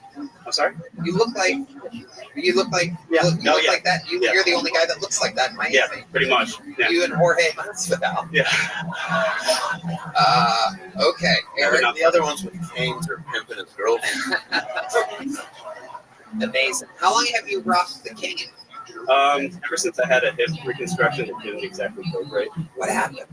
Well, I was supposed to heal from the surgery, and I didn't. So. Did you try fish oil? Yeah. You did. Butter. Yeah, ironically, they actually make you stop fish oil before you go into surgery. Like, that's one of the things they were really specific about. I was like, that's odd, but okay.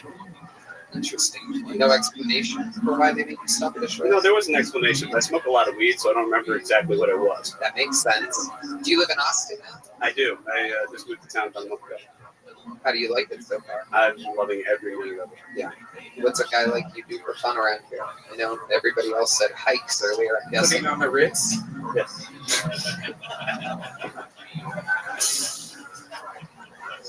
Look at him cracking up over here. Look at him just dying of laughter. That was fucking funny.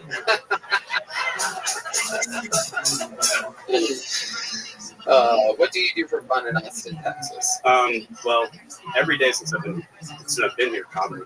Yeah, but I've actually been hanging out at Sunset Strip a lot. We got a lot of friends that work there. Look at that. Look at that. Some fish. All right. Tell us something crazy about your life, Eric. What's a fun fact that would surprise us about you? You ever do anything crazy or see anything crazy in your family? So I found out not too long ago that apparently a lot of my family that was in Cuba that are now millionaires here were political prisoners because we were very fond of explosives and not so fond of communists. Yeah, I did not know that. Can you really just spell out what you just said? I'd prefer not to because it's... Okay, all right. Well, he makes bombs and he looks like a guy who makes bombs. Yeah. Guys, he just finished his manifesto before he walks up there. And I mean that with love. That's the Ten Commandments. You've been moseying along. Eric, you have a look to you that is incomparable to most. Does this, do you go on dates and stuff? Do you have Yeah, actually, I went on a date with one of the most beautiful women I've ever met about 2 weeks ago. How'd it go? Great.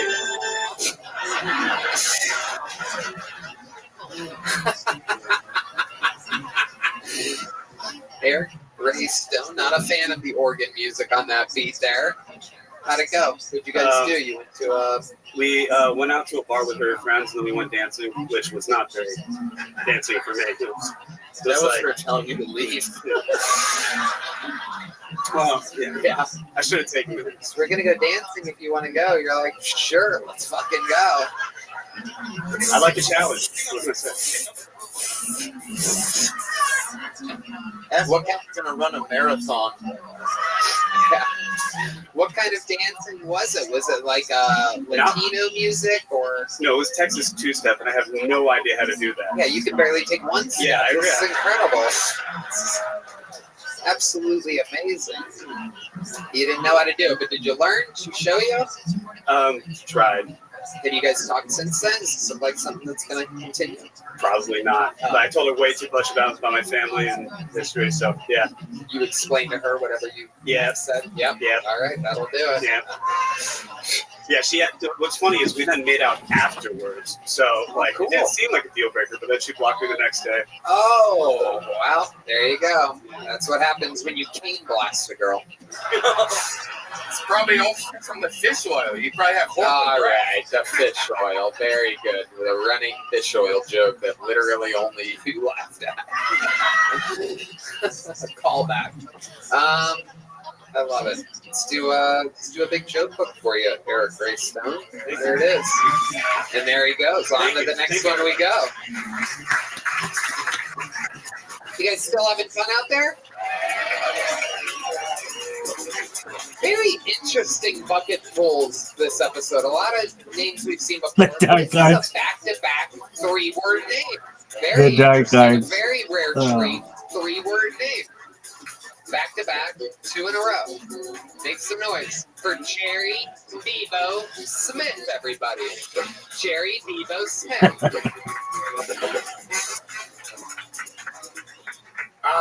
The whites. Hey, a lot of people can't tell by looking at me, though. I'd like to tell people this all the time, but I'm actually mixed myself. My mom is white, my dad is black. It's a lot of pros and cons to being a mixed kid. Like, the biggest con to being mixed is that I got high blood pressure and mesothelioma, but that's fucked up. Y'all laughing, but some mornings I don't know what the fuck wrong with me. And here's the best part. This is the part I like the most. I have a big dick and a high credit score. Brr, brr, brr, brr. My eyes up here, nigga. Get the fuck out of here. All right, I'm lying. Listen. My dick is huge. My credit is fucked up, son. My dad told me a long time ago when I was a kid, he said, it doesn't matter if you got good credit if your dick big. You'll find some fat white woman to buy you anything you want. I I said, niggas, you talking about my mother? I almost whooped his ass that day. That was the day. Thank you. Wow. One of the performances of the night. The Kill Tony debut of Jerry Debos. Eagles Nation, my nigga. All right, you from Philly? No, I'm from DC, but I live in San Antonio. Okay, welcome, welcome. How long have you lived in San Antonio? Well, I started my career in San Antonio in 2010. They got my picture on the wall at that time. Very good. Very good. I know he ain't asked me that, but I felt like a nigga gotta shine. Gotta shine. Hell yeah.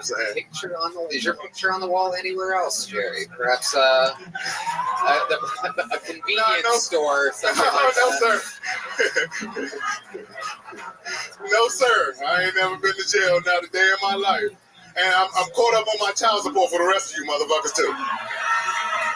I love it. How many children do you have, Jerry? I have 3. Okay. And they all got their own mother because they need special attention.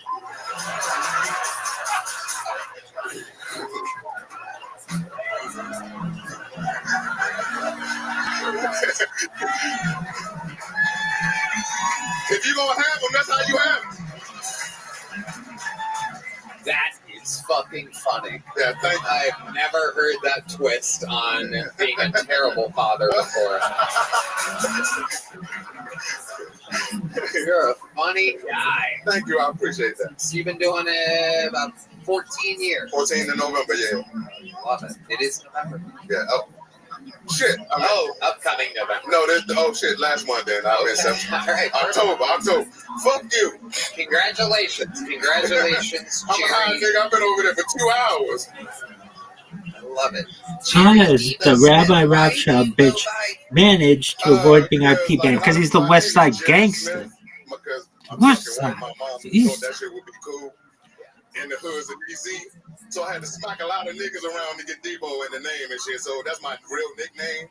So I like to go by my nickname when I'm on stage. I don't want to go by Jerry Smith. Nobody would come see me. I like it though. I get it. You have a Debo hoodie, but it's with Seinfeld. Yeah, that's my favorite show, man. I'm sorry, I didn't talk over you and shit. No, that's great. That's me sitting on Seinfeld couch smoking a blunt and shit. I love it. That's my merch. If y'all want to buy it, JerryDeboSmith.com. Seinfeld's really your favorite show? Yeah, it's my favorite show. Oh, you really are a Jerry. That is the one. The last per minute on that show is fucking amazing. Yeah, I totally agree. You ever watch Golden Girls? Yeah, yes, I do. Yes, I do. LPMs for days. Like shit, I swear. Your mom picked the television, didn't she? No, I did. That's my favorite show. Yeah, my mom died way before Seinfeld came on. Sorry. No, it's all good. How did your mom die? 1995. She had Oh no, Seinfeld was banging. Did it? I thought it started in like 89. I mean 98. I'm sorry. I'm high now. This nigga a samurai? All right. What the fuck? He say what the fuck, and I look back at this nigga a samurai on the drums. All right. We both fucked up over here. A sleeveless samurai. Get that nigga. I'm sorry. I don't mean that they told me not to talk over y'all. Let me shut the fuck up.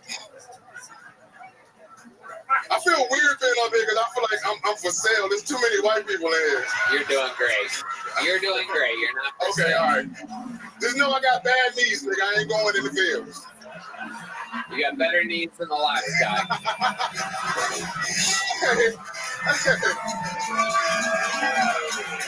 I seen him. That's funny as shit. I'm gonna be quiet. I'm waiting for you now. You're doing good. You're doing good. Let the laughter die. Let it die. Anyway, when did your mom die? Mine, 1995. But how? How did she die? Kidney failure. Oh my goodness. Did she have... Y'all gonna see a nigga kill somebody here tonight. Did she have diabetes or? No, she didn't. She was white. Diabetes is on my dad's side. That's on the other side. Okay. She just had random kidney failure? No, well, I don't want to put her business out there, but she smoked cocaine and shit, shit like that. Oh, okay. It's all right. Yeah, it's Is that your dad? Yeah, honestly, yeah. You ain't wrong, though. It ain't like he wasn't a drug dealer and shit.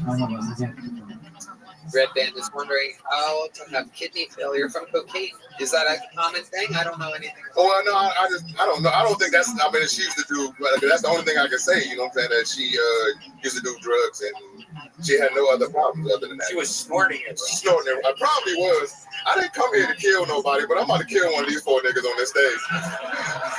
I got one more mama joke and I'm gonna fuck somebody up. Show y'all why my name is Debo. Oh shit, Jerry, relax, Jerry. I'm just playing. I'm having fun. Yo, mama's so fat. Oh my goodness.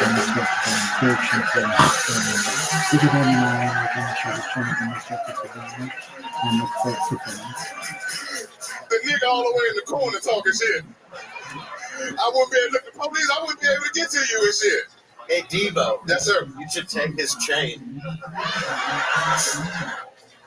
That shit fake. That's his. Oh shit. That shining like a motherfucker. It's fake and your eyes cross a little bit. They got you, my nigga. It was close. It was a close call. Are all your kids in one city? Or? No, my oldest son is 13, and my daughter is 12, and they live in Virginia. And my son, I have a 7-year-old here, and he's 16.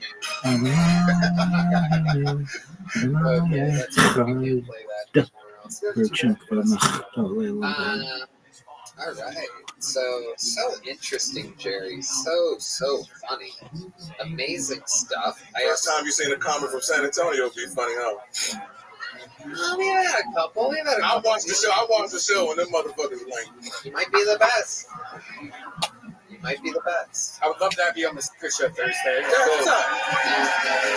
And here's the big joke up. Sign up again. Come back. We need people like you. Jerry Devo Smith.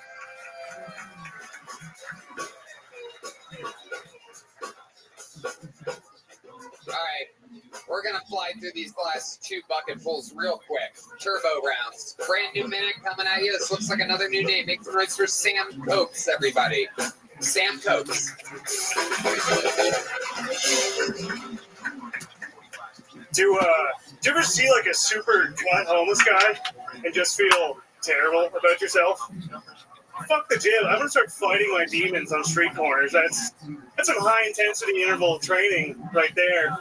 I had a date recently, the first date. The topic of hobbies came up. Now, I like hunting, but what's worse is I can only really afford to hunt squirrels. So I mentioned that, and there's nothing to gain by admitting you're a squirrel hunter on a first date. Yeah, that is a lose-lose situation, if you're wondering.